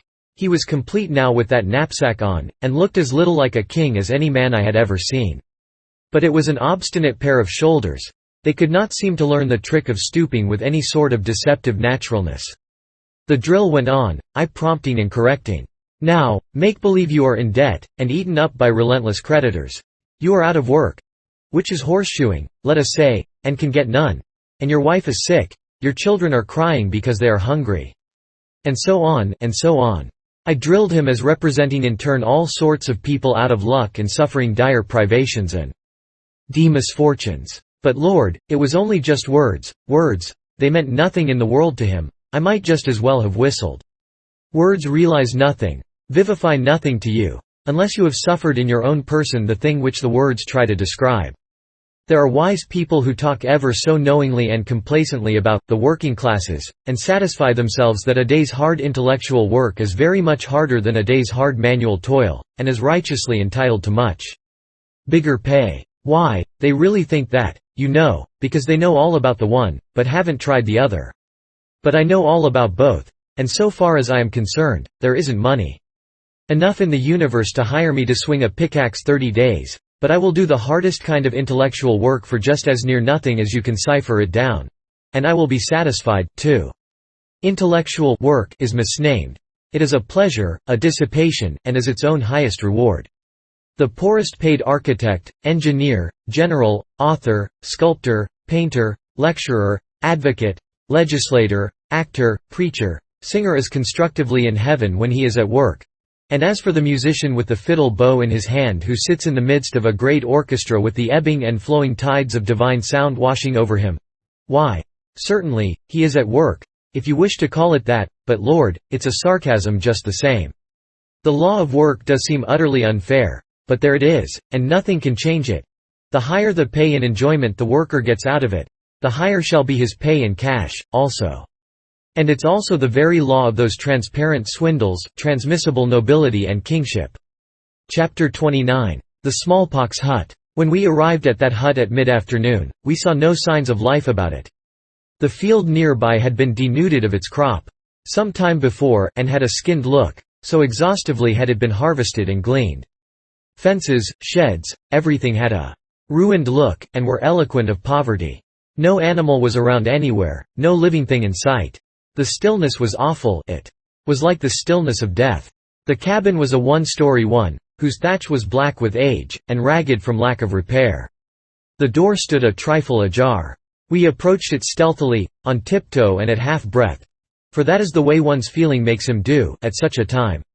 The king knocked. We waited. No answer. Knocked again. No answer. I pushed the door softly open and looked in.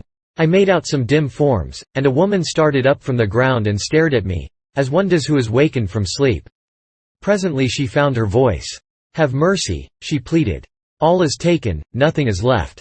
I have not come to take anything, poor woman." "You are not a priest?" "No." "Nor come not from the lord of the manor?" "No, I am a stranger." "Oh, then, for the fear of God, who visits with misery and death such as be harmless, tarry not here, but fly. This place is under his curse, and his churches. Let me come in and help you, you are sick and in trouble." I was better used to the dim light now. I could see her hollow eyes fixed upon me. I could see how emaciated she was. "I tell you the place is under the church's ban. Save yourself. And go, before some stragglers see thee here, and report it. Give yourself no trouble about me, I don't care anything for the church's curse. Let me help you. Now all good spirits, if there be any such, bless thee for that word.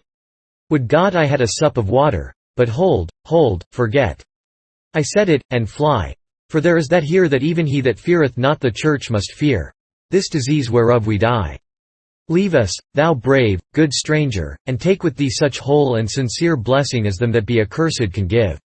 But before this I had picked up a wooden bowl and was rushing past the king on my way to the brook. It was 10 yards away. When I got back and entered, the king was within, and was opening the shutter that closed the window hole, to let in air and light. The place was full of a foul stench. I put the bowl to the woman's lips, and as she gripped it with her eager talons the shutter came open and a strong light flooded her face. Smallpox. I sprang to the king, and said in his ear, out of the door on the instant, "Sire, the woman is dying of that disease that wasted the skirts of Camelot 2 years ago." He did not budge. "Of a truth I shall remain, and likewise help." I whispered again, "King, it must not be. You must go. Ye mean well, and ye speak not unwisely. But it were shame that a king should know fear, and shame that belted knight should withhold his hand where be such as need succor. Peace, I will not go. It is you who must go. The Church's ban is not upon me, but it forbiddeth you to be here, and she will deal with you with a heavy hand and word come to her of your trespass." It was a desperate place for him to be in, and might cost him his life, but it was no use to argue with him. If he considered his knightly honor at stake here, that was the end of argument. He would stay, and nothing could prevent it. I was aware of that. And so I dropped the subject. The woman spoke. "Fair sir, of your kindness will ye climb the ladder there, and bring me news of what ye find. Be not afraid to report, for times can come when even a mother's heart is past breaking, being already broke." "Abide," said the king, "and give the woman to eat." "I will go." And he put down the knapsack. I turned to start, but the king had already started. He halted, and looked down upon a man who lay in a dim light, and had not noticed us thus far, or spoken. "Is it your husband?" the king asked. "Yes." "Is he asleep?" "God be thanked for that one charity, yes, these 3 hours. Where shall I pay to the full, my gratitude? For my heart is bursting with it for that sleep he sleepeth now." I said, "We will be careful. We will not wake him." "Ah, no, that ye will not, for he is dead." "Dead? Yes, what triumph it is to know it! None can harm him, none insult him more. He is in heaven now, and happy. Or if not there, he bides in hell and is content. For in that place he will find neither abbot nor yet bishop. We were boy and girl together. We were man and wife these 25 years, and never separated till this day. Think how long that is to love and suffer together. This morning was he out of his mind, and in his fancy we were boy and girl again and wandering in the happy fields. And so in that innocent glad converse wandered he far and farther, still lightly gossiping, and entered into those other fields we know not of, and was shut away from mortal sight. And so there was no parting, for in his fancy I went with him, he knew not but. I went with him, my hand in his, my young soft hand, not this withered claw. Ah, yes, to go, and know it not. To separate and know it not. How could one go peace, fuller than that? It was his reward for a cruel life patiently borne. There was a slight noise from the direction of the dim corner where the ladder was. It was the king descending. I could see that he was bearing something in one arm, and assisting himself with the other. He came forward into the light. Upon his breast lay a slender girl of 15. She was but half conscious, she was dying of smallpox. Here was heroism at its last and loftiest possibility, its utmost summit.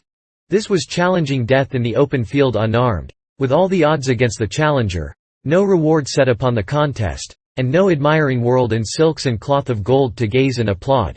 And yet the king's bearing was as serenely brave as it had always been in those cheaper contests where knight meets knight in equal fight and clothed in protecting steel. He was great now, sublimely great. The rude statues of his ancestors in his palace should have an addition. I would see to that. And it would not be a mailed king killing a giant or a dragon, like the rest. It would be a king in commoner's garb bearing death in his arms that a peasant mother might look her last upon her child and be comforted. He laid the girl down by her mother, who poured out endearments and caresses from an overflowing heart, and one could detect a flickering faint light of response in the child's eyes, but that was all. The mother hung over her, kissing her, petting her, and imploring her to speak, but the lips only moved and no sound came. I snatched my liquor flask from my knapsack, but the woman forbade me, and said, "No, she does not suffer, it is better so. It might bring her back to life. None that be so good and kind as ye are would do her that cruel hurt. For look you, what is left to live for? Her brothers are gone, her father is gone, her mother goeth, the Church's curse is upon her, and none may shelter or befriend her even though she lay perishing in the road. She is desolate. I have not asked you, good heart, if her sister be still on live, here overhead. I had no need. Ye had gone back, else, and not left. The poor thing forsaken, she lieth at peace," interrupted the king, in a subdued voice. "I would not change it. How rich is this day in happiness! Ah, my Annies, thou shalt join thy sister soon, thou'rt on thy way, and these be merciful friends that will not hinder." And so she fell to murmuring and cooing over the girl again, and softly stroking her face and hair, and kissing her and calling her by endearing names, but there was scarcely sign of response now in the glazing eyes. I saw tears well from the king's eyes, and trickle down his face. The woman noticed them, too, and said, "Ah, I know that sign. Thou'st a wife at home, poor soul, and you and she have gone hungry to bed. Many's the time, that the little ones might have your crust.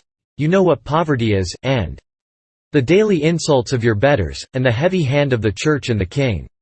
The king winced under this accidental home shot, but kept still. He was learning his part, and he was playing it well, too, for a pretty dull beginner. I struck up a diversion. I offered the woman food and liquor, but she refused both. She would allow nothing to come between her and the release of death. Then I slipped away and brought the dead child from aloft, and laid it by her. This broke her down again, and there was another scene that was full of heartbreak. By and by I made another diversion, and beguiled her to sketch her story. Ye know it well yourselves, having suffered it, for truly none of our condition in Britain escape it. It is the old, weary tale. We fought and struggled and succeeded, meaning by success, that we lived and did not die. More than that is not to be claimed. No troubles came that we could not outlive, till this year brought them. Then came they all at once, as one might say, and overwhelmed us. Years ago the lord of the manor planted certain fruit trees on our farm. In the best part of it, too, a grievous wrong and shame. But it was his right, interrupted the king. None denieth that, indeed. And the law mean anything, what is the Lord's is his, and what is mine is his also. Our farm was ours by lease, therefore 'twas likewise his, to do with it as he would. Some little time ago, 3 of those trees were found hewn down. Our 3 grown sons ran frightened to report the crime. Well, in his lordship's dungeon there they lie, who saith there shall they lie and rot till they confess. They have not to confess, being innocent, wherefore there will they remain until they die. Ye know that right well, I ween. Think how this left us. A man, a woman and 2 children, to gather a crop that was planted by so much greater force. Yes, and protect it night and day from pigeons and prowling animals that be sacred and must not be hurt by any of our sort. When my lord's crop was nearly ready for the harvest, so also was ours. When his bell rang to call us to his fields to harvest his crop for nothing, he would not allow that. I and my 2 girls should count for our 3 captive sons, but for only 2 of them. So, for the lacking one were we daily fined. All this time our own crop was perishing through neglect, and so both the priest and his lordship fined us because their shares of it were suffering through damage. In the end the fines ate up our crop, and they took it all. They took it all and made us harvest it for them, without pay or food, and we starving. Then the worst came when I, being out of my mind with hunger and loss of my boys, and grief to see my husband and my little maids in rags and misery and despair, uttered a deep blasphemy, 1,000 of them, against the church and the church's ways. It was 10 days ago. I had fallen sick with this disease, and it was to the priest. I said the words, for he was come to chide me for lack of due humility under the chastening hand of God. He carried my trespass to his betters. I was stubborn.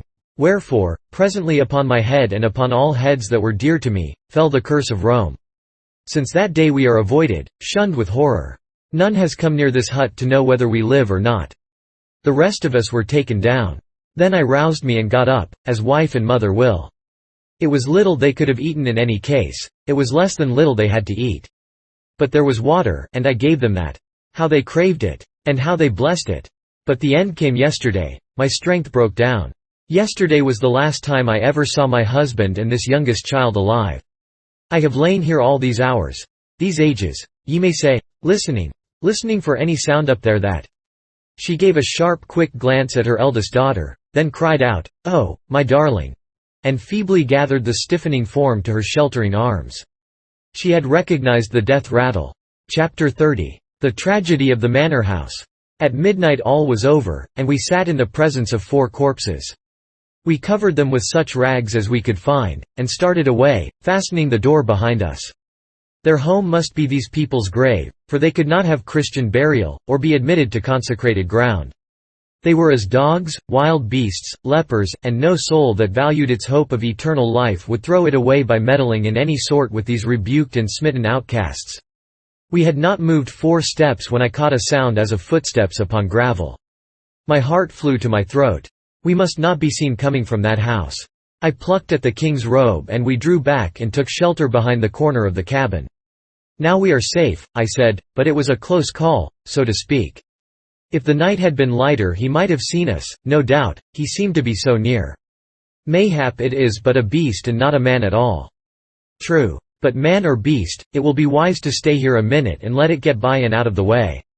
Hark! It cometh hither." True again. The step was coming toward us, straight toward the hut. It must be a beast, then, and we might as well have saved our trepidation. I was going to step out, but the king laid his hand upon my arm. There was a moment of silence, then we heard a soft knock on the cabin door. It made me shiver. Presently the knock was repeated, and then we heard these words in a guarded voice. "Mother, father, open. We have got free, and we bring news to pale your cheeks but glad your hearts, and we may not tarry, but must fly." But they answer not. "Mother, father." I drew the king toward the other end of the hut and whispered, "Come, now we can get to the road." The king hesitated, was going to demur. But just then we heard the door give way, and knew that those desolate men were in the presence of their dead. "Come, my liege. In a moment they will strike a light, and then will follow that which it would break your heart to hear." He did not hesitate this time. The moment we were in the road, I ran, and after a moment he threw dignity aside and followed. I did not want to think of what was happening in the hut. I couldn't bear it. I wanted to drive it out of my mind. So I struck into the first subject that lay under that one in my mind. "I have had the disease those people died of, and so have nothing to fear, but if you have not had it also."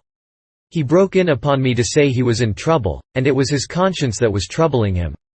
"These young men have got free, they say, but how? It is not likely that their Lord hath set them free." "Oh, no, I make no doubt they escaped. That is my trouble. I have a fear that this is so, and your suspicion doth confirm it, you having the same fear. I should not call it by that name though.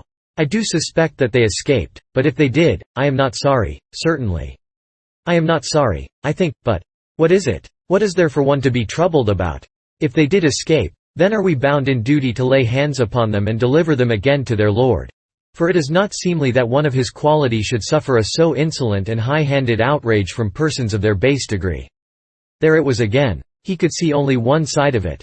He was born so, educated so, his veins were full of ancestral blood that was rotten with this sort of unconscious brutality, brought down by inheritance from a long procession of hearts that had each done its share toward poisoning the stream. To imprison these men without proof, and starve their kindred, was no harm, for they were merely peasants and subject to the will and pleasure of their lord, no matter what fearful form it might take.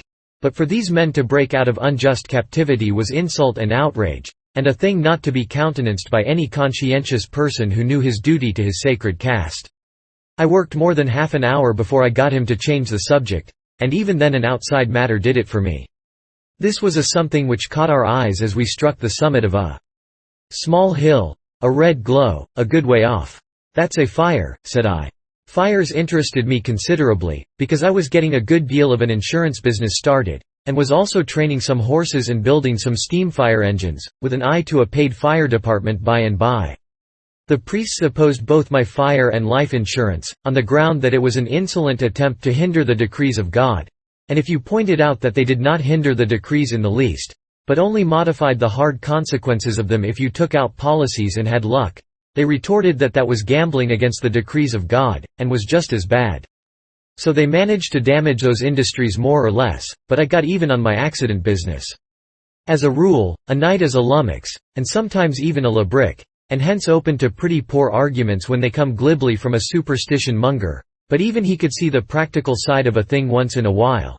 And so of late you couldn't clean up a tournament and pile the result without finding one of my accident tickets in every helmet. We stood there a while, in the thick darkness and stillness, looking toward the red blur in the distance, and trying to make out the meaning of a far-away murmur that rose and fell fitfully on the night. Sometimes it swelled up and for a moment seemed less remote, but when we were hopefully expecting it to betray its cause and nature, it dulled and sank again, carrying its mystery with it. We started down the hill in its direction, and the winding road plunged us at once into almost solid darkness that was packed and crammed in between two tall forest walls. We groped along down for half a mile, perhaps, that murmur growing more and more distinct all the time. The coming storm. Threatening more and more, with now and then a little shiver of wind, a faint show of lightning, and dull grumblings of distant thunder. I was in the lead. I ran against something, a soft heavy something which gave, slightly, to the impulse of my weight. At the same moment the lightning glared out, and within a foot of my face was the writhing face of a man who was hanging from the limb of a tree. That is, it seemed to be writhing, but it was not. It was a gruesome sight. Straightway there was an ear-splitting explosion of thunder, and the bottom of heaven fell out. The rain poured down in a deluge. No matter, we must try to cut this man down, on the chance that there might be life in him yet, mustn't we? The lightning came quick and sharp now, and the place was alternately noonday and midnight. One moment the man would be hanging before me in an intense light, and the next he was blotted out again in the darkness. I told the king we must cut him down. The king at once objected. If he hanged himself, he was willing to lose him property to his lord, so let him be. If others hanged him, belike they had the right, let him hang. But me no buts, but even leave him as he is. And for yet another reason. When the lightning cometh again, there, look abroad. 2 others hanging, within 50 yards of us. It is not weather meet for doing useless courtesies unto dead folk. They are past thanking you. Come, it is unprofitable to tarry here. There was reason in what he said, so we moved on. Within the next mile we counted 6 more hanging forms by the blaze of the lightning, and altogether it was a grisly excursion. That murmur was a murmur no longer, it was a roar of men's voices. A man came flying by now, dimly through the darkness, and other men chasing him. They disappeared. Presently another case of the kind occurred, and then another and another. Then a sudden turn of the road brought us in sight of that fire. It was a large manor house, and little or nothing was left of it. And everywhere men were flying and other men raging after them in pursuit. I warned the king that this was not a safe place for strangers. We would better get away from the light, until matters should improve. We stepped back a little, and hid in the edge of the wood. From this hiding place we saw both men and women hunted by the mob. The fearful work went on until nearly dawn. Then, the fire being out and the storm spent, the voices and flying footsteps presently ceased, and darkness and stillness reigned again. We ventured out, and hurried cautiously away. And although we were worn out and sleepy, we kept on until we had put this place some miles behind us.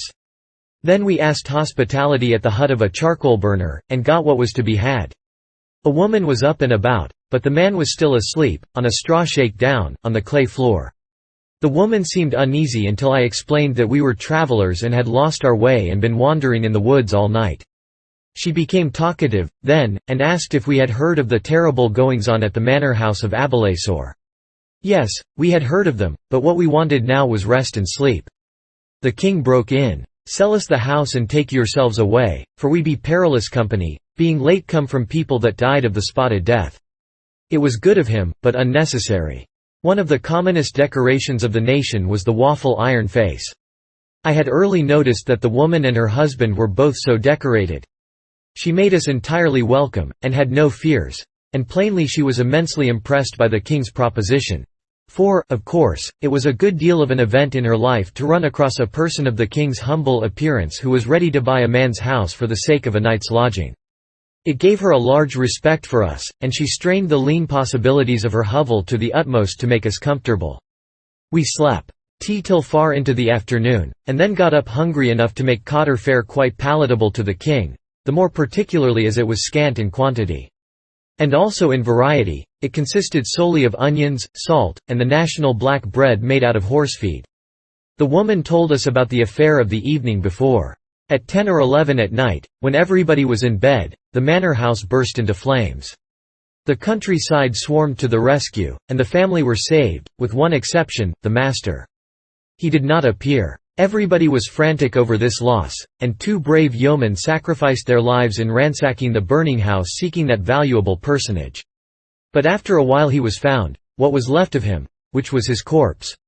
It was in a copse 300 yards away, bound, gagged, stabbed in a dozen places. Who had done this? Suspicion fell upon a humble family in the neighborhood who had been lately treated with peculiar harshness by the Baron, and from these people the suspicion easily extended itself to their relatives and familiars. A suspicion was enough. My lord's liveried retainers proclaimed an instant crusade against these people, and were promptly joined by the community in general. The woman's husband had been active with the mob, and had not returned home until nearly dawn. He was gone now to find out what the general result had been. While we were still talking he came back from his quest. His report was revolting enough. 18 persons hanged or butchered, and 2 yeomen and 13 prisoners lost in the fire. And how many prisoners were there altogether in the vaults? 13. Then every one of them was lost? Yes, all. But the people arrived in time to save the family. How is it they could save none of the prisoners? The man looked puzzled, and said, "Would one unlock the vaults at such a time? Marry, some would have escaped." "Then you mean that nobody did unlock them?" "None went near them, either to lock or unlock. It standeth to reason that the bolts were fast. Wherefore it was only needful to establish a watch, so that if any broke the bonds he might not escape, but be taken. None were taken. Nathless, 3 did escape," said the king, "and ye will do well to publish it and set justice upon their track, for these murthered the Baron and fired the house." I was just expecting he would come out with that. For a moment the man and his wife showed an eager interest in this news and an impatience to go out and spread it. Then a sudden something else betrayed itself in their faces, and they began to ask questions. I answered the questions myself, and narrowly watched the effects produced. I was soon satisfied that the knowledge of who these 3 prisoners were had somehow changed the atmosphere. That our host's continued eagerness to go and spread the news was now only pretended and not real. The king did not notice the change, and I was glad of that. I worked the conversation around toward other details of the night's proceedings, and noted that these people were relieved to have it take that direction. The painful thing observable about all this business was the alacrity with which this oppressed community had turned their cruel hands against their own class in the interest of the common oppressor. This man and woman seemed to feel that in a quarrel between a person of their own class and his lord, it was the natural and proper and rightful thing for that poor devil's whole caste to side with the master and fight his battle for him, without ever stopping to inquire into the rights or wrongs of the matter. This man had been out helping to hang his neighbors, and had done his work with zeal, and yet was aware that there was nothing against them but a mere suspicion, with nothing back of it describable as evidence. Still neither he nor his wife seemed to see anything horrible about it. This was depressing, to a man with the dream of a republic in his head. It reminded me of a time 13 centuries away, when the poor whites of our South, who were always despised and frequently insulted by the slave lords around them, and who owed their base condition simply to the presence of slavery in their midst, were yet pusillanimously ready to side with the slave lords in all political moves for the upholding and perpetuating of slavery, and did also finally shoulder their muskets and pour out their lives in an effort to prevent the destruction of that very institution which degraded them. And there was only one redeeming feature connected with that pitiful piece of history, and that was, that secretly the poor white did detest the slave lord, and did feel his own shame. That feeling was not brought to the surface, but the fact that it was there and could have been brought out, under favoring circumstances, was something. In fact, it was enough, for it showed that a man is at bottom a man, after all, even if it doesn't show on the outside. Well, as it turned out, this charcoal burner was just the twin of the southern poor white of the far future. The king presently showed impatience, and said, "And ye prattle here all the day, justice will miscarry. Think ye the criminals will abide in their father's house? They are fleeing, they are not waiting. You should look to it that a party of horse be set upon their track." The woman paled slightly, but quite perceptibly, and the man looked flustered and irresolute. I said, "Come, friend, I will walk a little way with you, and explain which direction I think they would try to take. If they were merely resistors of the gabelle or some kindred absurdity I would try to protect them from capture. But when men murder a person of high degree and likewise burn his house, that is another matter." The last remark was for the king, to quiet him. On the road the man pulled his resolution together, and began the march with a steady gait, but there was no eagerness in it. By and by I said, "What relation were these men to you, cousins?" He turned as white as his layer of charcoal would let him, and stopped, trembling. "Ah, my God, how know ye that?" "I didn't know it, it was a chance guess. Poor lads, they are lost. And good lads they were, too. Were you actually going yonder to tell on them?" He didn't quite know how to take that. but he said, hesitatingly, "Yes. Then I think you are a damned scoundrel." It made him as glad as if I had called him an angel. "Say the good words again, brother. For surely ye mean that ye would not betray me and I failed of my duty." "Duty? There is no duty in the matter, except the duty to keep still and let those men get away. They've done a righteous deed." He looked pleased, and touched with apprehension at the same time. He looked up and down the road to see that no one was coming, and then said in a cautious voice, "From what land come you, brother, that you speak such perilous words, and seem not to be afraid?" "They are not perilous words when spoken to one of my own caste, I take it." "You would not tell anybody I said them?" "I would be drawn asunder by wild horses first." "Well, then, let me say my say. I have no fears of your repeating it. I think devil's work has been done last night upon those innocent poor people. That old baron got only what he deserved. If I had my way, all his kind should have the same luck." Fear and depression vanished from the man's manner, and gratefulness and a brave animation took their place. "Even though you be a spy, and your words a trap for my undoing, yet are they such refreshment that to hear them again and others like to them, I would go to the gallows happy, as having had one good feast at least in a starved life. And I will say my say now, and ye may report it if ye be so minded. I helped to hang my neighbours for that it were peril to my own life to show lack of zeal in the Master's cause. He others helped for none other reason. All rejoice today that he is dead, but all do go about seemingly sorrowing, and shedding the hypocrite's tear, for in that lies safety. I have said the words, I have said the words. The only ones that have ever tasted good in my mouth, and the reward of that taste is sufficient. Lead on, and ye will, be it even to the scaffold, for I am ready." There it was, you see. A man is a man, at bottom. Whole ages of abuse and oppression cannot crush the manhood clear out of him. Whoever thinks it a mistake is himself mistaken. Yes, there is plenty good enough material for a republic in the most degraded people that ever existed—even the Russians. Plenty of manhood in them, even in the Germans. If one could but force it out of its timid and suspicious privacy, to overthrow and trample in the mud any throne that ever was set up and any nobility that ever supported it. We should see certain things yet, let us hope and believe. First, a modified monarchy, till Arthur's days were done, then the destruction of the throne, nobility abolished, every member of it bound out to some useful trade, universal suffrage instituted, and the whole government placed in the hands of the men and women of the nation there to remain. Yes, there was no occasion to give up my dream yet a while. Chapter 31. Marco. We strolled along in a sufficiently indolent fashion now, and talked. We must dispose of about the amount of time it ought to take to go to the little hamlet of Abelasor and put justice on the track of those murderers and get back home again. And meantime I had an auxiliary interest which had never paled yet, never lost its novelty for me since I had been in Arthur's kingdom. The behavior, born of nice and exact subdivisions of caste, of chance passers-by toward each other. Toward the shaven monk who trudged along with his cowl tilted back and the sweat washing down his fat jowls, the coal-burner was deeply reverent. To the gentleman he was abject. With the small farmer and the free mechanic he was cordial and gossipy. And when a slave passed by with a countenance respectfully lowered, this chap's nose was in the air. He couldn't even see him. Well, there are times when one would like to hang the whole human race and finish the farce. Presently we struck an incident. A small mob of half-naked boys and girls came tearing out of the woods, scared and shrieking. The eldest among them were not more than 12 or 14 years old. They implored help, but they were so beside themselves that we couldn't make out what the matter was. However, we plunged into the wood, they scurrying in the lead, and the trouble was quickly revealed. They had hanged a little fellow with a bark rope, and he was kicking and struggling, in the process of choking to death. We rescued him, and fetched him around. It was some more human nature. The admiring little folk imitating their elders.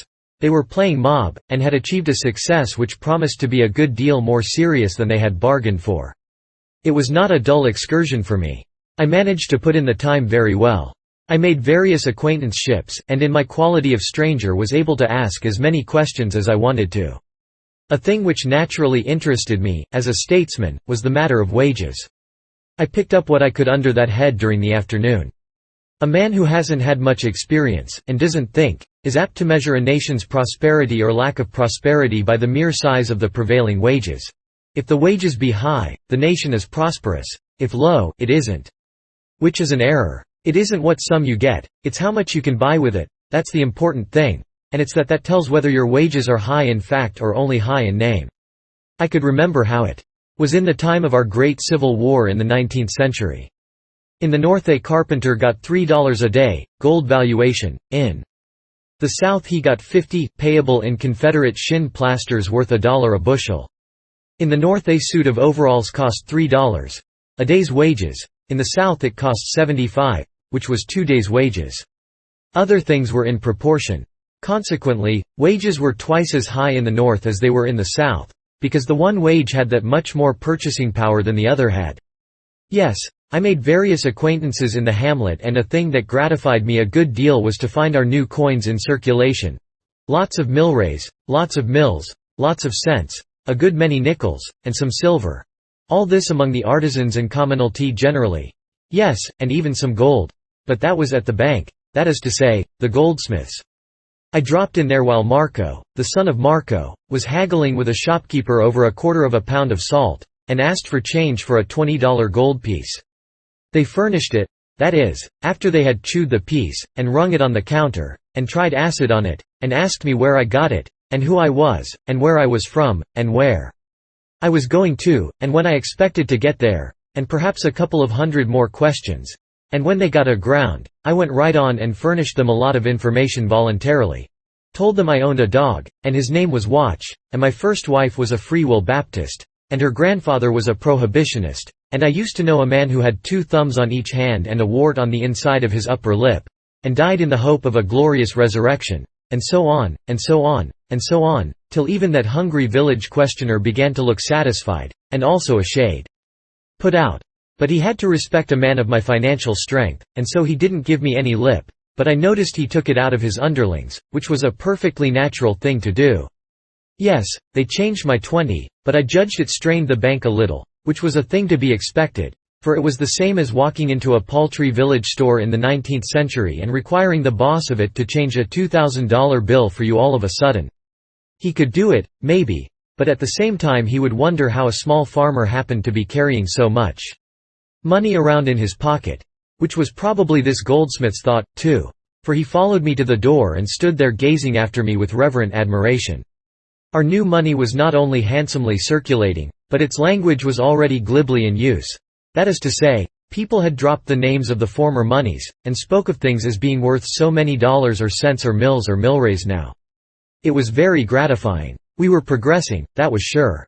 I got to know several master mechanics, but about the most interesting fellow among them was the blacksmith, Dowley. He was a live man and a brisk talker, and had 2 journeymen and 3 apprentices, and was doing a raging business. In fact, he was getting rich, hand over fist, and was vastly respected. Marco was very proud of having such a man for a friend. He had taken me there ostensibly to let me see the big establishment which bought so much of his charcoal, but really to let me see what easy and almost familiar terms he was on with this great man. Dowley and I fraternized. At once, I had had just such picked men, splendid fellows, under me in the Colt Arms factory. I was bound to see more of him, so I invited him to come out to Marco Sunday and dine with us. Marco was appalled, and held his breath, and when the grandee accepted, he was so grateful that he almost forgot to be astonished at the condescension. Marco's joy was exuberant, but only for a moment. Then he grew thoughtful, then sad. And when he heard me tell Dowley I should have Dickon, the boss mason, and Smug, the boss wheelwright, out there, too, the coal dust on his face turned to chalk, and he lost his grip. But I knew what was the matter with him, it was the expense. He saw ruin before him, he judged that his financial days were numbered. However, on our way to invite the others, I said, "You must allow me to have these friends come, and you must also allow me to pay the costs." His face cleared, and he said with spirit, "But not all of it, not all of it. Ye cannot well bear a burden like to this alone." I stopped him, and said, "Now let's understand each other on the spot, old friend.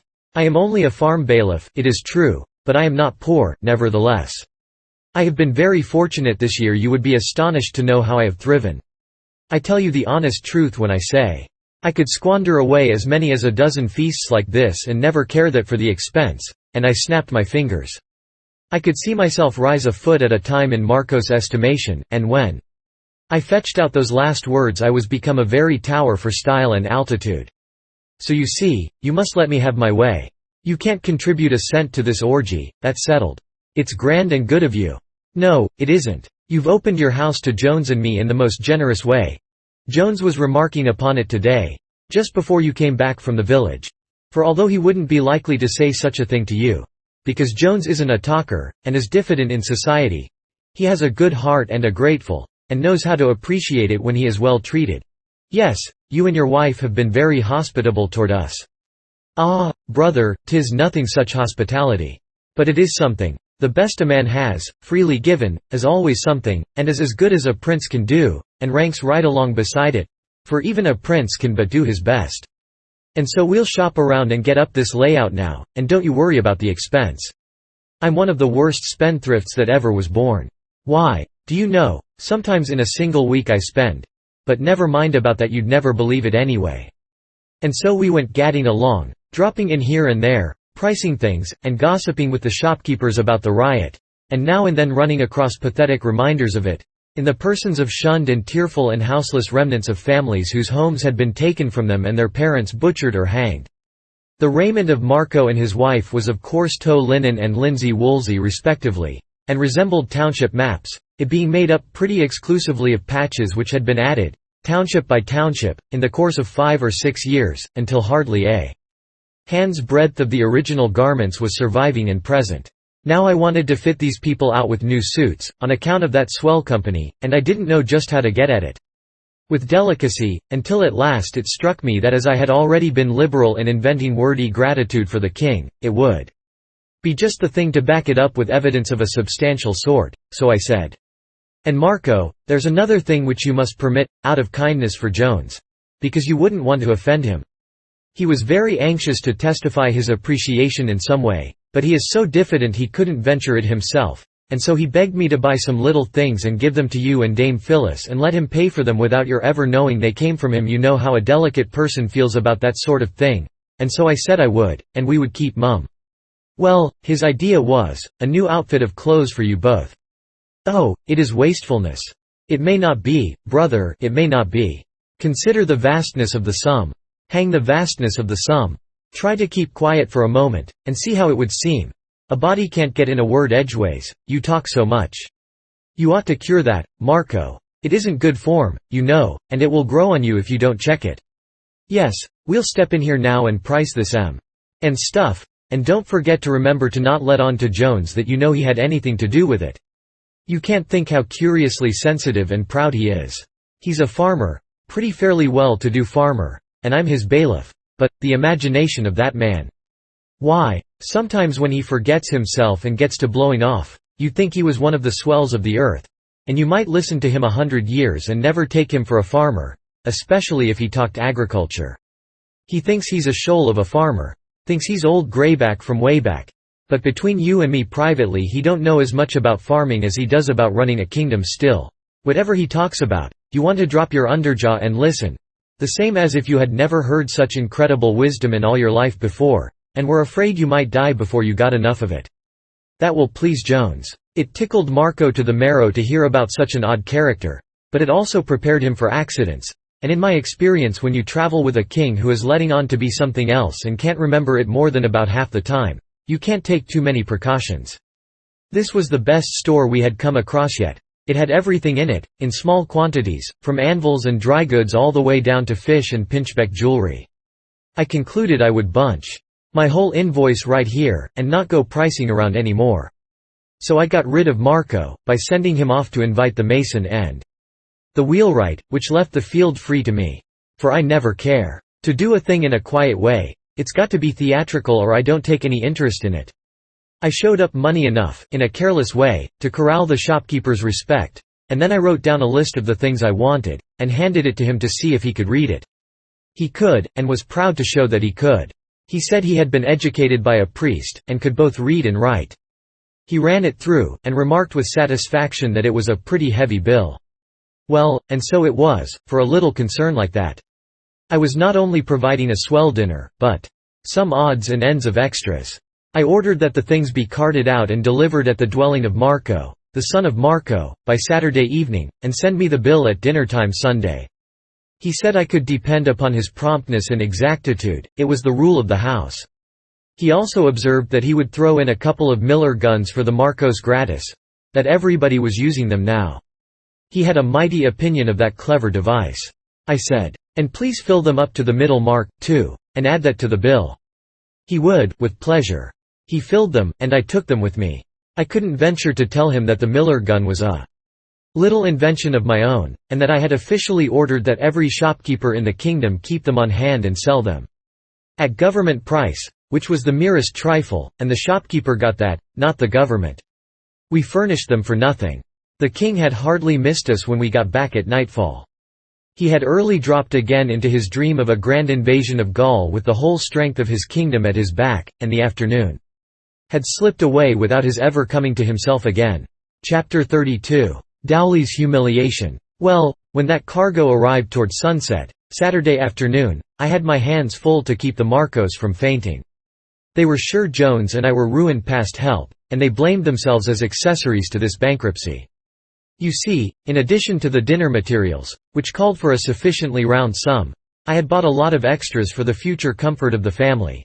For instance, a big lot of wheat, a delicacy as rare to the tables of their class as was ice cream to a hermit's. Also a sizable deal dinner table.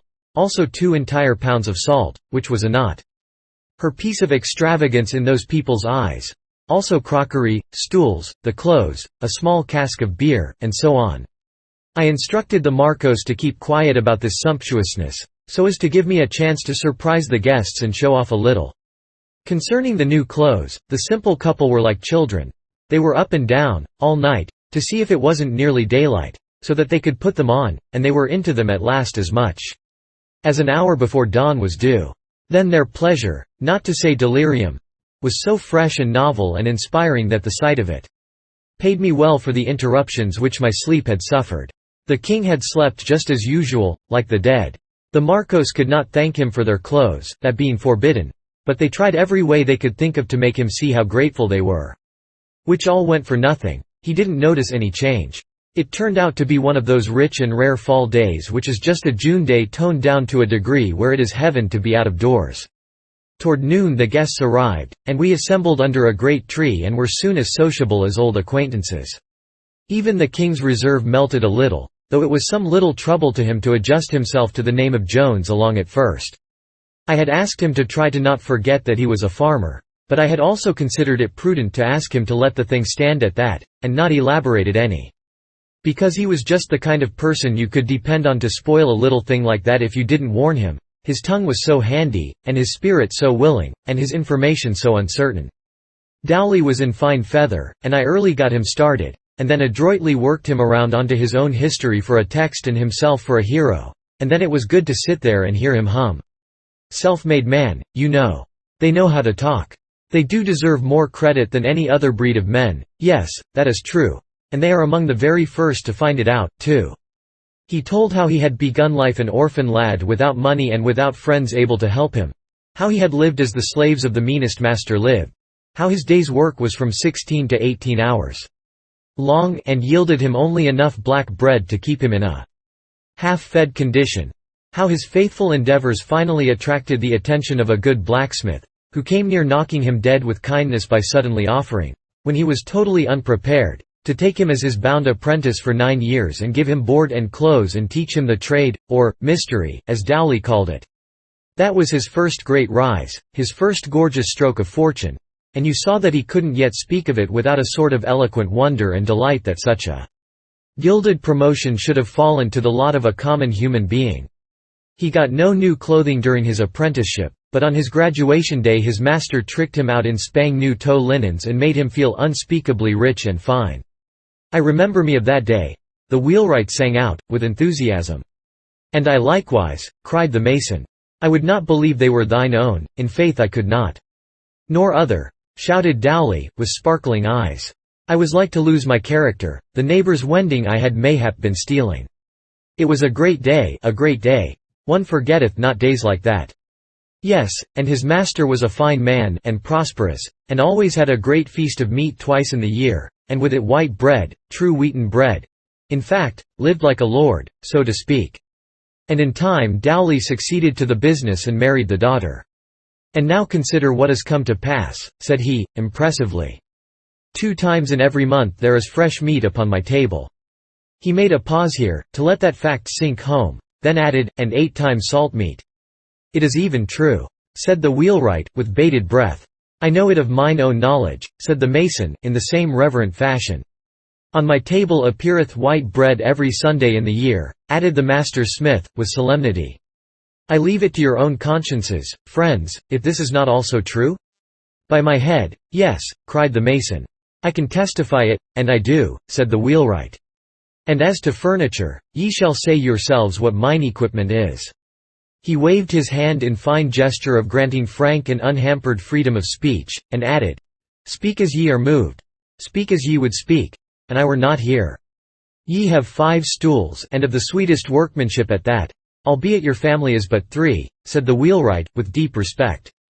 "And 6 wooden goblets, and 6 platters of wood and 2 of pewter to eat and drink from withal," said the mason, impressively. "And I say it as knowing God as my judge, and we tarry not here alway, but must answer at the last day for the things said in the body, be they false or be they sooth. Now ye know what manner of man I am, brother Jones," said the smith, with a fine and friendly condescension, "and doubtless ye would look to find me a man jealous of his due of respect and but sparing of outgo to strangers till their rating and quality be assured. But trouble yourself not, as concerning that.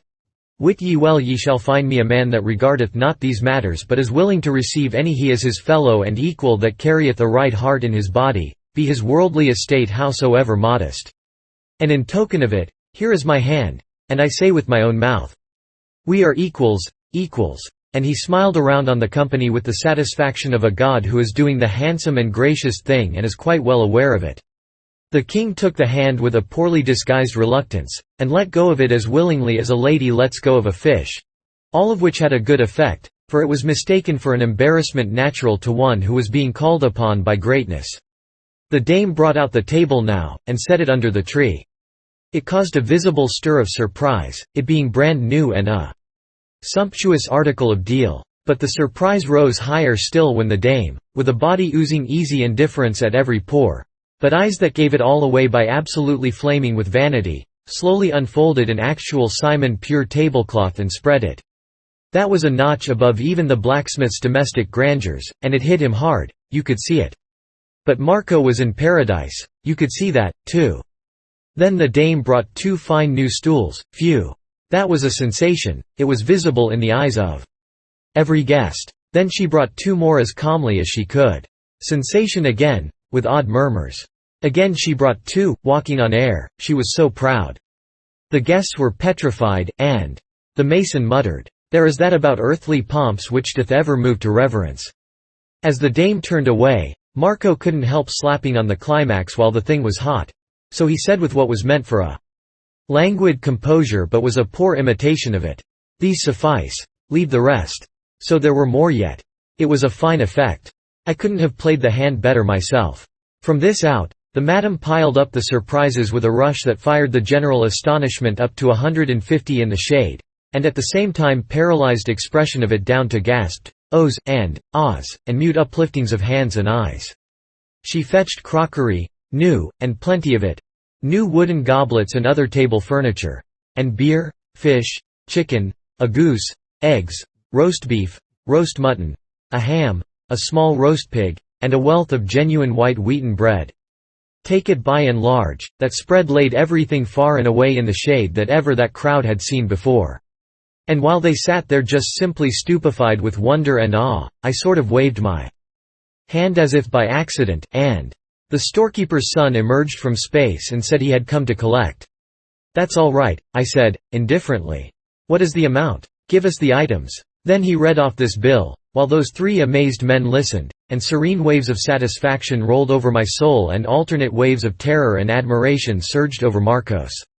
2 pounds salt, 200, 8 dozen pints beer in the wood, 800, 3 bushels wheat, 2,700, 2 pounds fish, 100, 3 hens, 400, 1 goose, 400, 3 dozen eggs, 150, 1 roast of beef, 450, 1 roast of mutton, 400. 1 ham. 800. 1 sucking pig. 500. 2 crockery dinner sets. 6,000. 2 men's suits and underwear. 2,800. 1 stuff and 1 linsey woolsey gown and underwear. 1,600. 8 wooden goblets. 800. Various table furniture. 10,000. 1 deal table. 3,000. 8 stools. 4,000. 2 Miller guns, loaded. 3,000. He ceased. There was a pale and awful silence. Not a limb stirred. Not a nostril betrayed the passage of breath. "Is that all?" I asked, in a voice of the most perfect calmness. "All, fair sir, save that certain matters of light moment are placed together under a head height sundries. If it would like you, I will sepa. It is of no consequence," I said, accompanying the words with a gesture of the most utter indifference. "Give me the grand total, please." The clerk leaned against the tree to stay himself, and said, 39,150 milrays. The wheelwright fell off his stool. The others grabbed the table to save themselves, and there was a deep and general ejaculation of, "God be with us in the day of disaster." The clerk hastened to say, "My father chargeth me to say he cannot honorably require you to pay it all at this time, and therefore only prayeth you." I paid no more heed than if it were the idle breeze, but, with an air of indifference amounting almost to weariness, got out my money and tossed $4 onto the table.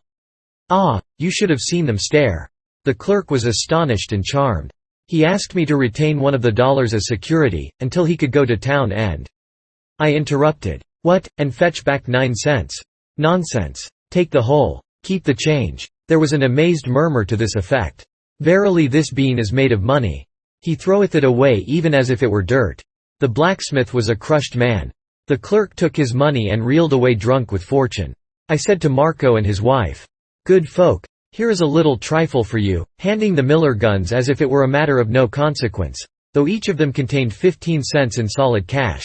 And while the poor creatures went to pieces with astonishment and gratitude, I turned to the others and said as calmly as one would ask the time of day, "Well, if we are all ready, I judge the dinner is. Come, fall to." Ah, well, it was immense. Yes, it was a daisy. I don't know that I ever put a situation together better, or got happier spectacular effects out of the materials available. The blacksmith, well, he was simply mashed. Land! I wouldn't have felt what that man was feeling, for anything in the world. Here he had been blowing and bragging about his grand meat feast twice a year, and his fresh meat twice a month, and his salt meat twice a week, and his white bread every Sunday the year round, all for a family of 3. The entire cost for the year not above 69.2.6, cents, 2 mills and 6 milrays. And all of a sudden here comes along a man who slashes out nearly $4 on a single blowout. And not only that, but acts as if it made him tired to handle such small sums. Yes, Dowley was a good deal wilted, and shrunk up and collapsed. He had the aspect of a bladder balloon that's been stepped on by a cow. Chapter 33. 6th Century Political Economy. However, I made a dead set at him, and before the first third of the dinner was reached, I had him happy again. It was easy to do, in a country of ranks and castes. You see, in a country where they have ranks and castes, a man isn't ever a man, he is only part of a man, he can't ever get his full growth. You prove your superiority over him in station, or rank, or fortune, and that's the end of it, he knuckles down. You can't insult him after that. No, I don't mean quite that. Of course you can insult him, I only mean it's difficult. And so, unless you've got a lot of useless time on your hands, it doesn't pay to try. I had the smith's reverence now, because I was apparently immensely prosperous and rich. I could have had his adoration if I had had some little gimcrack title of nobility. And not only his, but any commoner's in the land, though he were the mightiest production of all the ages, in intellect, worth, and character, and I bankrupt in all 3. This was to remain so, as long as England should exist in the earth. With the spirit of prophecy upon me, I could look into the future and see her erect statues and monuments to her unspeakable George and other royal and noble clothes horses, and leave unhonored the creators of this world. After God, Gutenberg, Watt, Arkwright, Whitney, Morse, Stevenson, Bell. The king got his cargo aboard, and then, the talk not turning upon battle, conquest, or iron-clad duel, he dulled down to drowsiness and went off to take a nap. Mrs. Marco cleared the table, placed the beer keg handy, and went away to eat her dinner of leavings in humble privacy, and the rest of us soon drifted into matters near and dear to the hearts of our sort, business and wages, of course. At a first glance, things appeared to be exceeding prosperous in this little tributary kingdom whose lord was King Bagdemagus, as compared with the state of things in my own region. They had the «protection» system in full force here, whereas we were working along down toward free trade, by easy stages, and were now about halfway. Before long, Dowley and I were doing all the talking, the others hungrily listening. Dowley warmed to his work, snuffed an advantage in the air, and began to put questions which he considered pretty awkward ones for me, and they did have something of that look. "In your country, brother, what is the wage of a master bailiff, master hind, carter, shepherd, swineherd?" 25 milrays a day, that is to say, a quarter of a cent. The smith's face beamed with joy. He said, "With us they are allowed the double of it. And what may a mechanic get? Carpenter, dauber, mason, painter, blacksmith, wheelwright, and the like. On the average, 50 milrays, half a cent a day. Ho ho! With us they are allowed 100. With us any good mechanic is allowed a cent a day. I count out the tailor, but not the others, they are all allowed a cent a day, and in driving times they get more, yes, up to 110 and even 15 milrays a day. I've paid 115 myself, within the week. Raw for protection, to shoal with free trade." And his face shone upon the company like a sunburst. But I didn't scare at all. I rigged up my piledriver, and allowed myself 15 minutes to drive him into the earth, drive him all in. Drive him in till not even the curve of his skull should show above ground. Here is the way I started in on him. I asked, "What do you pay a pound for salt?" 100 milrays. We pay 40. What do you pay for beef and mutton, when you buy it? That was a neat hit, it made the sea. Olor come. It varieth somewhat, but not much, one may say 75 milrays the pound. We pay 33. What do you pay for eggs? 50 milrays the dozen. We pay 20. What do you pay for beer? It costeth us 8½ milrays the pint. We get it for 4, 25 bottles for a cent. What do you pay for wheat? At the rate of 900 milrays the bushel. We pay 400. What do you pay for a man's tow linen suit? 13 cents. We pay 6. What do you pay for a stuff gown for the wife of the laborer or the mechanic? We pay 8 cents, 4 mills. Well, observe the difference. You pay 8 cents and 4 mills, we pay only 4 cents. I prepared now to sock it to him. I said, "Look here, dear friend. What's become of your high wages you were bragging so about a few minutes ago?" And I looked around on the company with placid satisfaction, for I had slipped up on him gradually and tied him hand and foot, you see, without his ever noticing that he was being tied at all. "What's become of those noble high wages of yours? I seem to have knocked the stuffing all out of them, it appears to me." But if you will believe me, he merely looked surprised, that is all. He didn't grasp the situation at all, didn't know he had walked into a trap, didn't discover that he was in a trap. I could have shot him, from sheer vexation. With cloudy eye and a struggling intellect he fetched this out. "Mary, I seem not to understand. It is proved that our wages be double thine. How then may it be that thou'st knocked therefrom the stuffing? And miscall not the wonderly word. This being the first time under grace and providence of God it hath been granted me to hear it." Well, I was stunned. Partly with this unlooked-for stupidity on his part, and partly because his fellows so manifestly sided with him and were of his mind, if you might call it mind. My position was simple enough, plain enough. How could it ever be simplified more? However, I must try. "Why, look here, brother Dowley, don't you see? Your wages are merely higher than ours in name, not in fact. Hear him. They are the double, ye have confessed it yourself. Yes, I don't deny that at all. But that's got nothing to do with it. The amount of the wages in mere coins, with meaningless names attached to them to know them by, has got nothing to do with it. The thing is, how much can you buy with your wages? That's the idea. While it is true that with you a good mechanic is allowed about $3.50 a year, and with us only about $1.75. There, you're confessing it again, Confound it, I've never denied it, I tell you. What I say is this. With us half a dollar buys more than $1 buys with you. And therefore it stands to reason and the commonest kind of common sense, that our wages are higher than yours."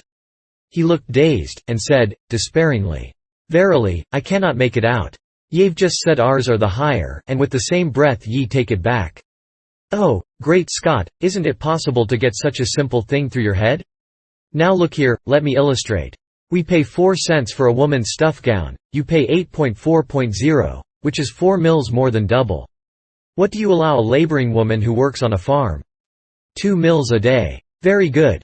We allow but half as much, we pay her only a tenth of a cent a day, and again your conference. Wait. Now, you see, the thing is very simple. This time you'll understand it. For instance, it takes your woman 42 days to earn her gown, at 2 mils a day minus 7 weeks' work. But ours earns hers in 40 days, 2 days short of 7 weeks. Your woman has a gown, and her whole 7 weeks' wages are gone. Ours has a gown, and 2 days' wages left, to buy something else with. There, now you understand it. He looked, well, he merely looked dubious, it's the most I can say, so did the others. I waited, to let the thing work. Dowley spoke. At last, and betrayed the fact that he actually hadn't gotten away from his rooted and grounded superstitions yet. He said, with a trifle of hesitancy, But, ye cannot fail to grant that 2 mils a day is better than 1. Shucks. Well, of course, I hated to give it up. So I chanced another flyer. Let us suppose a case. Suppose one of your journeymen goes out and buys the following articles. 1 pound of salt, 1 dozen eggs, 1 dozen pints of beer, 1 bushel of wheat, 1 tow linen suit, 5 pounds of beef, 5 pounds of mutton. The lot will cost him 32 cents. It takes him 32 working days to earn the money minus 5 weeks and 2 days. Let him come to us and work 32 days at half the wages. He can buy all those things for a shade under 14.5 cents.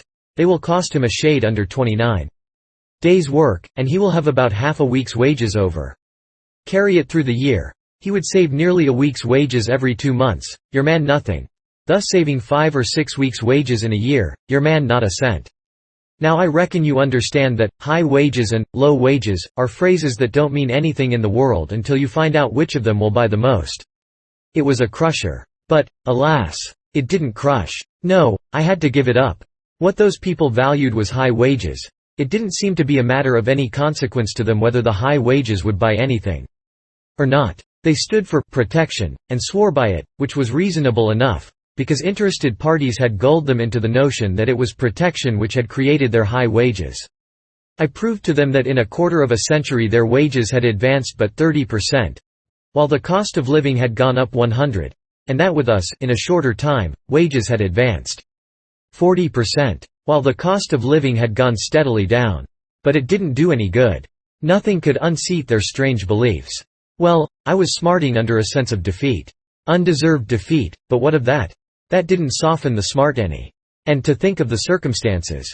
The first statesman of the age, the capablest man, the best informed man in the entire world, the loftiest uncrowned head that had moved through the clouds of any political firmament for centuries, sitting here apparently defeated in argument by an ignorant country blacksmith. And I could see that those others were sorry for me. Which made me blush till I could smell my whiskers scorching. Put yourself in my place. Feel as mean as I did, as ashamed as I felt. Wouldn't you have struck below the belt to get even? Yes, you would. It is simply human nature. Well, that is what I did. I am not trying to justify it. I'm only saying that I was mad, and anybody would have done it.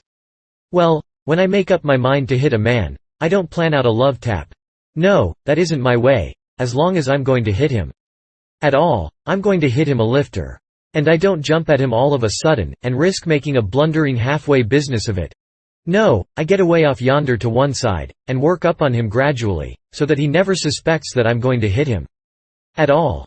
And by, all in a flash, he's flat on his back, and he can't tell for the life of him how it all happened. That is the way I went for Brother Dowley. I started to talking lazy and comfortable, as if I was just talking to pass the time. And the oldest man in the world couldn't have taken the bearings of my starting place and guessed where I was going to fetch up. Boys, there's a good many curious things about law, and custom, and usage, and all that sort of thing, when you come to look at it. Yes, and about the drift and progress of human opinion and movement, too. There are written laws, they perish. But there are also unwritten laws, they are eternal. Take the unwritten law of wages. It says they've got to advance, little by little, trait through the centuries. And notice how it works. We know what wages are now, here and there and yonder. We strike an average, and say that's the wages of today. We know what the wages were 100 years ago, and what they were 200 years ago. That's as far back as we can get, but it suffices to give us the law of progress, the measure and rate of the periodical augmentation.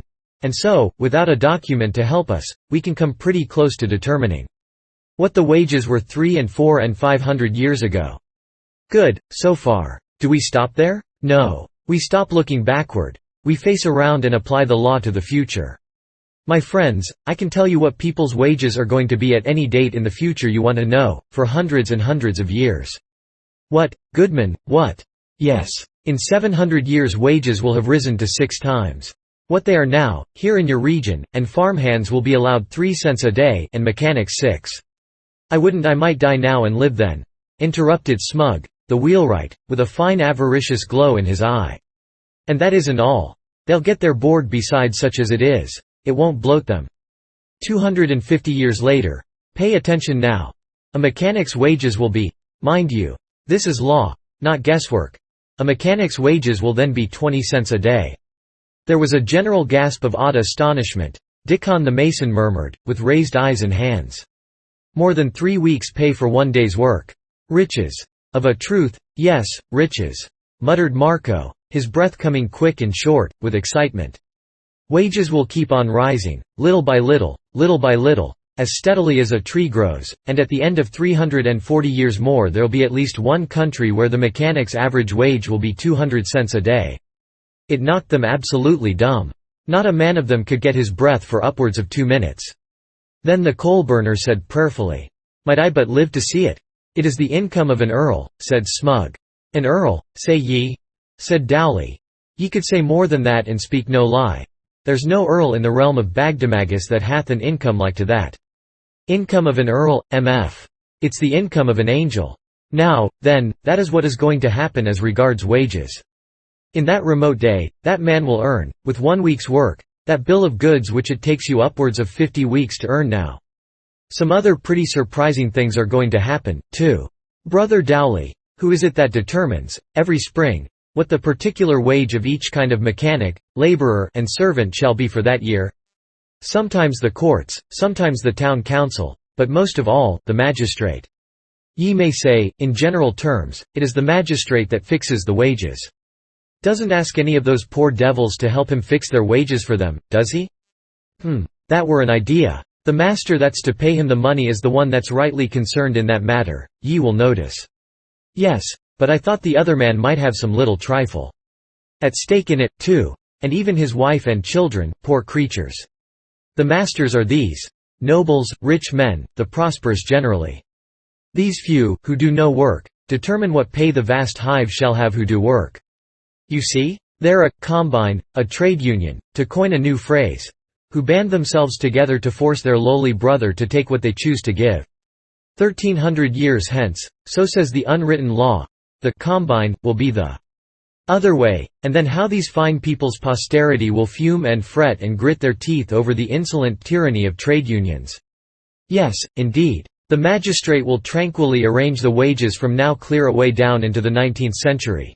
And then all of a sudden the wage earner will consider that a couple of 1,000 years or so is enough of is one-sided sort of thing, and he will rise up and take a hand in fixing his wages himself. Ah, he will have a long and bitter account of wrong and humiliation to settle. Do ye believe that he actually will help to fix his own wages? Yes, indeed. And he will be strong and able, then. Brave times, of a truth, sneered the prosperous smith. Oh, and there's another detail. In that day, a master may hire a man for only just 1 day, or 1 week, or 1 month at a time, if he wants to. What? It's true. Moreover, a magistrate won't be able to force a man to work for a master a whole year on a stretch whether the man wants to or not. Will there be no law or sense in that day? Both of them, Dowley. In that day a man will be his own property, not the property of magistrate and master.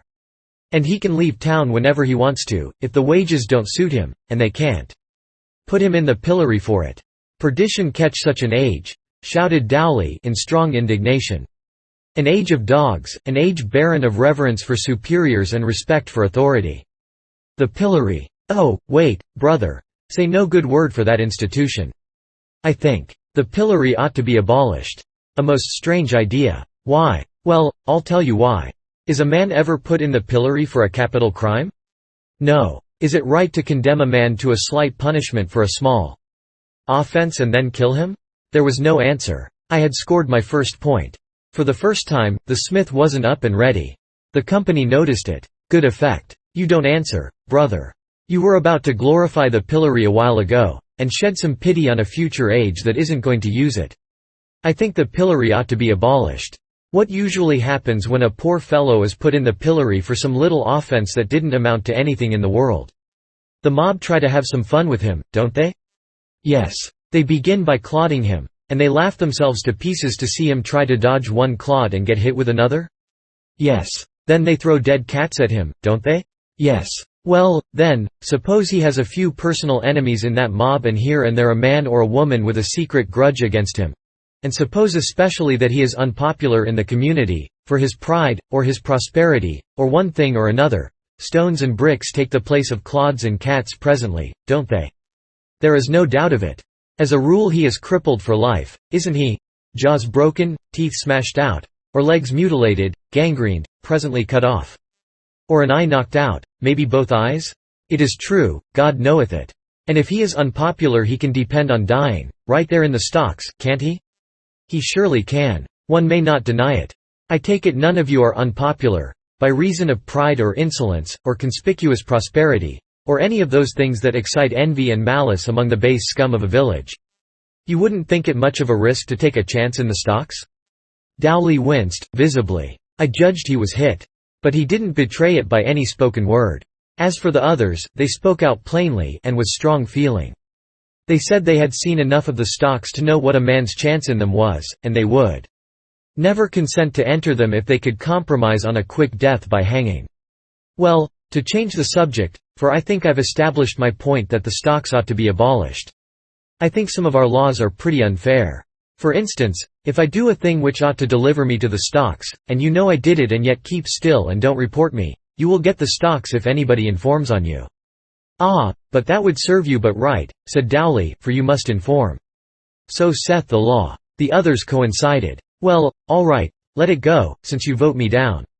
But there's one thing which certainly isn't fair. The magistrate fixes a mechanic's wage at 1 cent a day, for instance. The law says that if any master shall venture, even under utmost press of business, to pay anything over that cent a day, even for a single day, he shall be both fined and pilloried for it. And whoever knows he did it and doesn't inform, they also shall be fined and pilloried. Now it seems to me unfair, Dowley, and a deadly peril to all of us, that because you thoughtlessly confessed, a while ago, that within a week you have paid a cent and 15 mil. Oh, I tell you it was a smasher. You ought to have seen them to go to pieces, the whole gang. I had just slipped up on poor smiling and complacent Dowley so nice and easy and softly, that he never suspected anything was going to happen till the blow came crashing down and knocked him all to rags. A fine effect. In fact, as fine as any I ever produced, with so little time to work it up in. But I saw in a moment that I had overdone the thing a little. I was expecting to scare them, but I wasn't expecting to scare them to death. They were mighty near it, though. You see, they had been a whole lifetime learning to appreciate the pillory, and to have that thing staring them in the face, and every one of them distinctly at the mercy of me, a stranger, if I chose to go and report. Well, it was awful, and they couldn't seem to recover from the shock, they couldn't seem to pull themselves together. Pale, shaky, dumb, pitiful? Why, they weren't any better than so many dead men. It was very uncomfortable. Of course, I thought they would appeal to me to keep mum, and then we would shake hands, and take a drink all round, and laugh it off, and there an end. But no. You see, I was an unknown person, among a cruelly oppressed and suspicious people, a people always accustomed to having advantage taken of their helplessness, and never expecting just or kind treatment from any but their own families and very closest intimates. Appeal to me to be gentle, to be fair, to be generous? Of course, they wanted to, but they couldn't dare. Chapter 34. The Yankee and the King sold as slaves. Well, what had I better do? Nothing in a hurry, sure. I must get up a diversion. Anything to employ me while I could think, and while these poor fellows could have a chance to come to life again. There sat Marco, petrified in the act of trying to get the hang of his Miller gun. Turned to stone, just in the attitude he was in when my pile driver fell, the toy still gripped in his unconscious fingers. So I took it from him and proposed to explain its mystery. Mystery. A simple little thing like that, and yet it was mysterious enough, for that race and that age. I never saw such an awkward people, with machinery. You see, they were totally unused to it. The Miller gun was a little double-barreled tube of toughened glass, with a neat little trick of a spring to it, which upon pressure would let a shot escape. But the shot wouldn't hurt anybody, it would only drop into your hand. In the gun were two sizes, wee mustard seed shot, and another sort that were several times larger. They were money. The mustard seed shot represented milrays, the larger ones mills.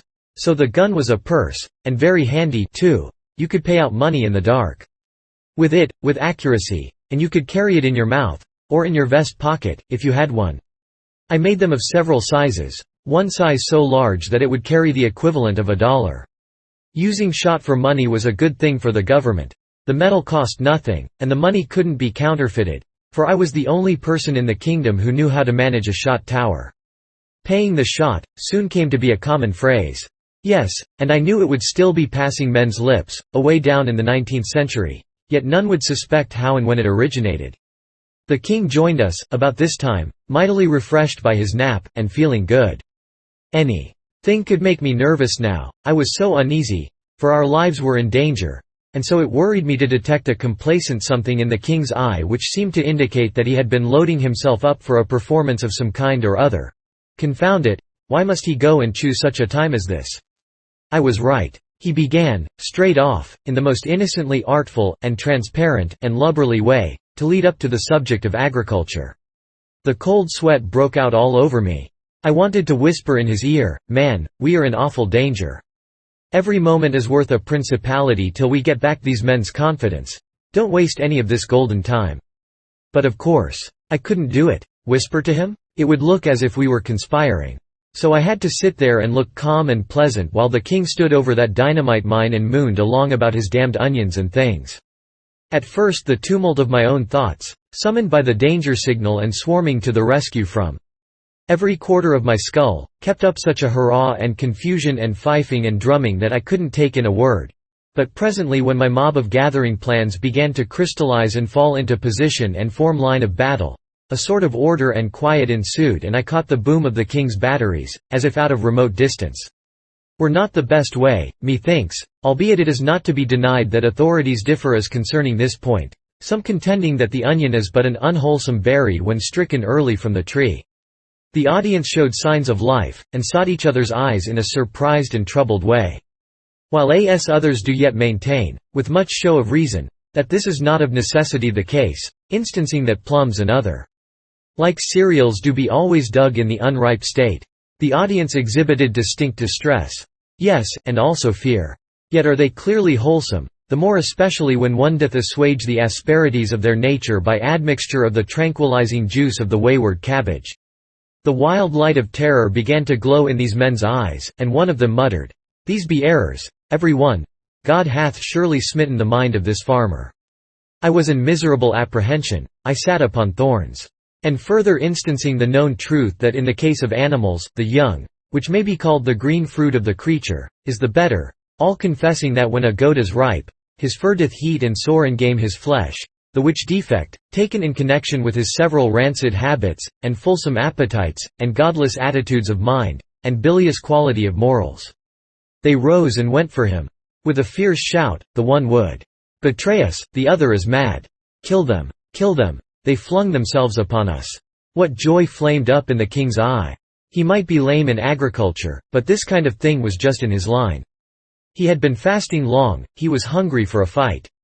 He hit the blacksmith a crack under the jaw that lifted him clear off his feet and stretched him flat on his back. St. George for Britain, and he downed the wheelwright. The mason was big, but I laid him out like nothing. The three gathered themselves up and came again. Went down again. Came again, and kept on repeating this, with native British pluck, until they were battered to jelly, reeling with exhaustion, and so blind that they couldn't tell us from each other. And yet they kept right on, hammering away with what might was left in them. Hammering each other, for we stepped aside and looked on while they rolled, and struggled, and gouged, and pounded, and bit, with the strict and wordless attention to business of so many bulldogs. We looked on without apprehension, for they were fast getting past ability to go for help against us, and the arena was far enough from the public road to be safe from intrusion. Well, while they were gradually playing out, it suddenly occurred to me to wonder what had become of Marco. I looked around, he was nowhere to be seen. Oh, but this was ominous. I pulled the king's sleeve, and we glided away and rushed for the hut. No Marco there, no Phyllis there. They had gone to the road for help, sure. I told the king to give his heels wings, and I would explain later. We made good time across the open ground, and as we darted into the shelter of the wood I glanced back and saw a mob of excited peasants swarm into view, with Marco and his wife at their head. They were making a world of noise, but that couldn't hurt anybody. The wood was dense, and as soon as we were well into its depths, we would take to a tree and let them whistle. Ah, but then came another sound, dogs. Yes, that was quite another matter. It magnified our contract, we must find running water. We tore along at a good gait, and soon left the sounds far behind and modified to a murmur. We struck a stream and darted into it. We waded swiftly down it, in the dim forest light, for as much as 300 yards, and then came across an oak with a great bough sticking out over the water. We climbed up on this bough, and began to work our way along it to the body of the tree. Now we began to hear those sounds more plainly, so the mob had struck our trail. For a while the sounds approached pretty fast. And then for another while they didn't. No doubt the dogs had found the place where we had entered the stream, and were now waltzing up and down the shores trying to pick up the trail again. When we were snugly lodged in the tree and curtained with foliage, the king was satisfied, but I was doubtful. I believed we could crawl along a branch and get into the next tree, and I judged it worthwhile to try. We tried it, and made a success of it, though the king slipped, at the junction, and came near failing to connect. We got comfortable lodgment and satisfactory concealment among the foliage, and then we had nothing to do but listen to the hunt. Presently we heard it coming, and coming on the jump, too. Yes, and down both sides of the stream. Louder, louder. Next minute it swelled swiftly up into a roar of shoutings, barkings, tramplings, and swept by like a cyclone. I was afraid that the overhanging branch would suggest something to them, said I, but I don't mind the disappointment. Come, my liege, it were well that we make good use of our time. We've flanked them. Dark is coming on, presently. If we can cross the stream and get a good start, and borrow a couple of horses from somebody's pasture to use for a few hours, we shall be safe enough. We started down, and got nearly to the lowest limb, when we seemed to hear the hunt returning. We stopped to listen. Yes, said I, they're baffled, they've given it up, they're on their way home. We will climb back to our roost again, and let them go by. So we climbed back. The king listened a moment and said, "They still search, I wit the sign. We did best to abide." He was right. He knew more about hunting than I did. The noise approached steadily, but not with a rush. The king said, "They reason that we were advantaged by no parlous start of them, and being on foot are as yet no mighty way from where we took the water." "Yes, sire, that is about it, I am afraid, though I was hoping better things." The noise drew nearer and nearer, and soon the van was drifting under us, on both sides of the water. A voice called a halt from the other bank, and said, "And they were so minded, they could get to yon tree by this branch that overhangs, and yet not touch ground. Ye will do well to send a man up it." "Marry, that we will do." I was obliged to admire my cuteness in foreseeing this very thing and swapping trees to beat it. But, don't you know, there are some things that can beat smartness and foresight? Awkwardness and stupidity can. The best swordsman in the world doesn't need to fear the second best swordsman in the world. No, the person for him to be afraid of is some ignorant antagonist who has never had a sword in his hand before. He doesn't do the thing he ought to do, and so the expert isn't prepared for him. He does the thing he ought not to do, and often it catches the expert out and ends him on the spot. Well, how could I, with all my gifts, make any valuable preparation against a near-sighted, cross-eyed, pudding-headed clown who would aim himself at the wrong tree and hit the right one? And that is what he did. He went for the wrong tree, which was, of course, the right one by mistake, and up he started. Matters were serious now. We remained still, and awaited developments. The peasant toiled his difficult way up. The king raised himself up and stood. He made a leg ready, and when the combер's head arrived in reach of it there was a dull thud, and down went the man floundering to the ground. There was a wild outbreak of anger below, and the mob swarmed in from all around, and there we were treed, and prisoners. Another man started up. The bridging bough was detected, and a volunteer started up the tree that furnished the bridge. The king ordered me to play Horatius and keep the bridge. For a while the enemy came thick and fast. But no matter, the headman of each procession always got a buffet that dislodged him as soon as he came in reach. The king's spirits rose, his joy was limitless. He said that if nothing occurred to mar the prospect, we should have a beautiful night, for on this line of tactics we could hold the tree against the whole countryside. However, the mob soon came to that conclusion themselves, wherefore they called off the assault and began to debate other plans. They had no weapons, but there were plenty of stones, and stones might answer. We had no objections. A stone might possibly penetrate to us once in a while, but it wasn't very likely. We were well protected by boughs and foliage, and were not visible from any good aiming point. If they would but waste half an hour in stone throwing, the dark would come to our help. We were feeling very well satisfied. We could smile, almost laugh. But we didn't, which was just as well, for we should have been interrupted. Before the stones had been raging through the leaves and bouncing from the boughs 15 minutes, we began to notice a smell. A couple of sniffs of it was enough of an explanation: it was smoke. Our game was up at last. We recognized that, when smoke invites you, you have to come. They raised their pile of dry brush and damp weeds higher and higher, and when they saw the thick cloud begin to roll up and smother the tree, they broke out in a storm of joy clamors. I got enough breath to say, "Proceed, my liege, after you as manners." The king gasped, "Follow me down, and then back thyself against one side of the trunk, and leave me the other. Then will we fight. Let each pile his dead according to his own fashion and taste." Then he descended, barking and coughing, and I followed. I struck the ground an instant after him. We sprang to our appointed places, and began to give and take with all our might. The powwow and racket were prodigious. It was a tempest of riot and confusion and thick falling blows. Suddenly some horsemen tore into the midst of the crowd, and a voice shouted, "Hold, or ye are dead men." How good it sounded! The owner of the voice bore all the marks of a gentleman: picturesque and costly raiment, the aspect of command, a hard countenance, with complexion and features marred by dissipation. The mob fell humbly back, like so many spaniels. The gentleman inspected us critically, then said sharply to the peasants, "What are ye doing to these people? They be madmen, worshipful sir, that have come wandering we know not whence, and ye know not whence? Do ye pretend ye know them not? Most honored sir, we speak but the truth.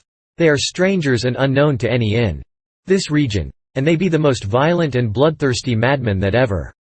Peace! Ye know not what ye say. They are not mad. Who are ye? And whence are ye? Explain." "We are but peaceful strangers, sir," I said, "and travelling upon our own concerns. We are from a far country, and unacquainted. Here. We have purposed no harm, and yet but for your brave interference and protection these people would have killed us. As you have divined, sir, we are not mad, neither are we violent or bloodthirsty." The gentleman turned to his retinue and said calmly, "Lash me these animals to their kennels." The mob vanished in an instant. And after them plunged the horsemen, laying about them with their whips and pitilessly riding down such as were witless enough to keep the road instead of taking to the bush. The shrieks and supplications presently died away in the distance, and soon the horsemen began to straggle back. Meantime the gentleman had been questioning us more closely, but had dug no particulars out of us. We were lavish of recognition of the service he was doing us, but we revealed nothing more than that we were friendless strangers from a far country. When the escort were all returned, the gentleman said to one of his servants, "Bring the led horses and mount these people." "Yes, my lord." We were placed toward the rear, among the servants. We traveled pretty fast, and finally drew rein some time after dark at a roadside inn some 10 or 12 miles from the scene of our troubles. My lord went immediately to his room, after ordering his supper, and we saw no more of him. At dawn in the morning, we breakfasted and made ready to start. My lord's chief attendant sauntered forward at that moment with indolent grace, and said, "Ye have said ye should continue upon this road, which is our direction likewise. Wherefore my lord, the Earl Grip, hath given commandment that ye retain the horses and ride, and that certain of us ride with ye a 20 mile to a fair town that hight Cambine, when so ye shall be out of peril." We could do nothing less than express our thanks and accept the offer. We jogged along, 6 in the party, at a moderate and comfortable gait, and in conversation learned that my Lord Grip was a very great personage in his own region, which lay a day's journey beyond Cambine. We loitered to such a degree that it was near the middle of the forenoon when we entered the market square of the town. We dismounted, and left our thanks once more for my lord, and then approached a crowd assembled in the center of the square, to see what might be the object of interest. It was the remnant of that old peregrinating band of slaves. So they had been dragging their chains about, all this weary time. That poor husband was gone, and also many others, and some few purchases had been added to the gang. The king was not interested, and wanted to move along, but I was absorbed, and full of pity. I could not take my eyes away from these worn and wasted wrecks of humanity. There they sat, grounded upon the ground, silent, uncomplaining, with bowed heads, a pathetic sight. And by hideous contrast, a redundant orator was making a speech to another gathering not 30 steps away, in fulsome laudation of our glorious British liberties. I was boiling. I had forgotten I was a plebeian, I was remembering. I was a man. Cost what it might, I would mount that rostrum and click. The king and I were handcuffed together. Our companions, those servants, had done it. My lord Grip stood looking on. The king burst out in a fury and said, "What meaneth this ill-mannered jest?" My lord merely said to his head miscreant, coolly, "Put up the slaves and sell them." Slaves. The word had a new sound, and how unspeakably awful. The king lifted his manacles and brought them down with a deadly force, but my lord was out of the way when they arrived. A dozen of the rascal servants sprang forward, and in a moment we were helpless, with our hands bound behind us. We so loudly and so earnestly proclaimed ourselves freemen, that we got the interested attention of that liberty-mouthing orator and his patriotic crowd, and they gathered about us and assumed a very determined attitude. The orator said, "If, indeed, ye are freemen, ye have naught to fear. The God-given liberties of Britain are about ye for your shield and shelter." Applause. "Ye shall soon see. Bring forth your proofs." What proofs? Proof that ye are freemen. Ah! I remembered. I came to myself, I said nothing. But the king stormed out. "Thou'rt insane, man. It were better, and more in reason, that this thief and scoundrel here prove that we are not freemen." You see, he knew his own laws just as other people so often know the laws, by words, not by effects. They take a meaning, and get to be very vivid, when you come to apply them to yourself. All hands shook their heads and looked disappointed. Some turned away, no longer interested. The orator said, and this time in the tones of business, not of sentiment, "And ye do not know your country's laws, it were time ye learned them. Ye are strangers to us, ye will not deny that. Ye may be freemen, we do not deny that, but also ye may be slaves. The law is clear. It doth not require the claimant to prove ye are slaves, it requireth you to prove ye are not." I said, "Dear sir, give us only time to send to Astolat, or give us only time to send to the Valley of Holiness. Peace, good man, these are extraordinary requests, and you may not hope to have them granted. It would cost much time, and would unwarrantably inconvenience your master." "Master, idiot!" stormed the king. "I have no master, I myself am the M." "Silence, for God's sake!" I got the words out in time to stop the king. We were in trouble enough already, it could not help us any to give these people the notion that we were lunatics. There is no use in stringing out the details. The earl put us up and sold us at auction. This same infernal law had existed in our own South in my own time, more than 1300 years later, and under it hundreds of freemen who could not prove that they were freemen had been sold into lifelong slavery without the circumstance making any particular impression upon me. But the minute law and the auction block came into my personal experience, a thing which had been merely improper before became suddenly hellish. Well, that's the way we are made. Yes, we were sold at auction, like swine. In a big town and an active market we should have brought a good price, but this place was utterly stagnant, and so we sold at a figure which makes me ashamed every time I think of it. The King of England brought $7 and his Prime Minister $9.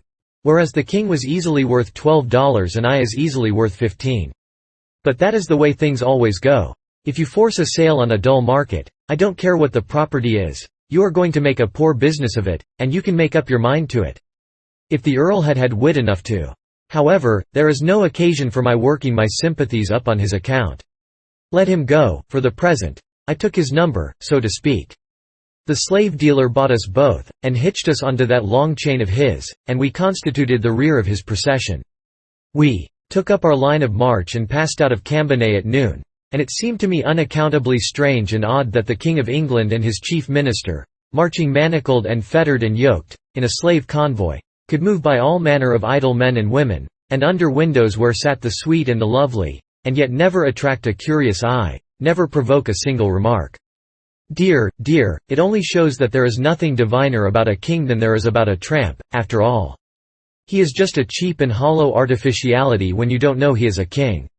But reveal his quality and me it takes your very breath away to look at him. I reckon we are all fools. Born so, no doubt. Chapter 35. A pitiful incident. It's a world of surprises. The king brooded. This was natural. What would he brood about, should you say? Why, about the prodigious nature of his fall, of course, from the loftiest place in the world to the lowest, from the most illustrious station in the world to the obscurest, from the grandest vocation among men to the basest. No, I take my oath that the thing that gravelled him most, to start with, was not this, but the price he had fetched. He couldn't seem to get over that $7. Well, it stunned me so, when I first found it out, that I couldn't believe it. It didn't seem natural.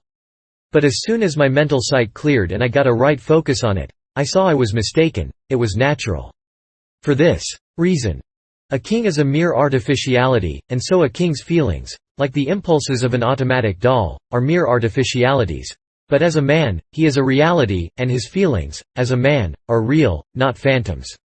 It shames the average man to be valued below his own estimate of his worth, and the king certainly wasn't anything more than an average man, if he was up that high. Confound him, he wearied me with arguments to show that in anything like a fair market he would have fetched $25, sure. A thing which was plainly nonsense, and full or the baldest conceit. I wasn't worth it myself. But it was tender ground for me to argue on. In fact, I had to simply shirk argument and do the diplomatic instead.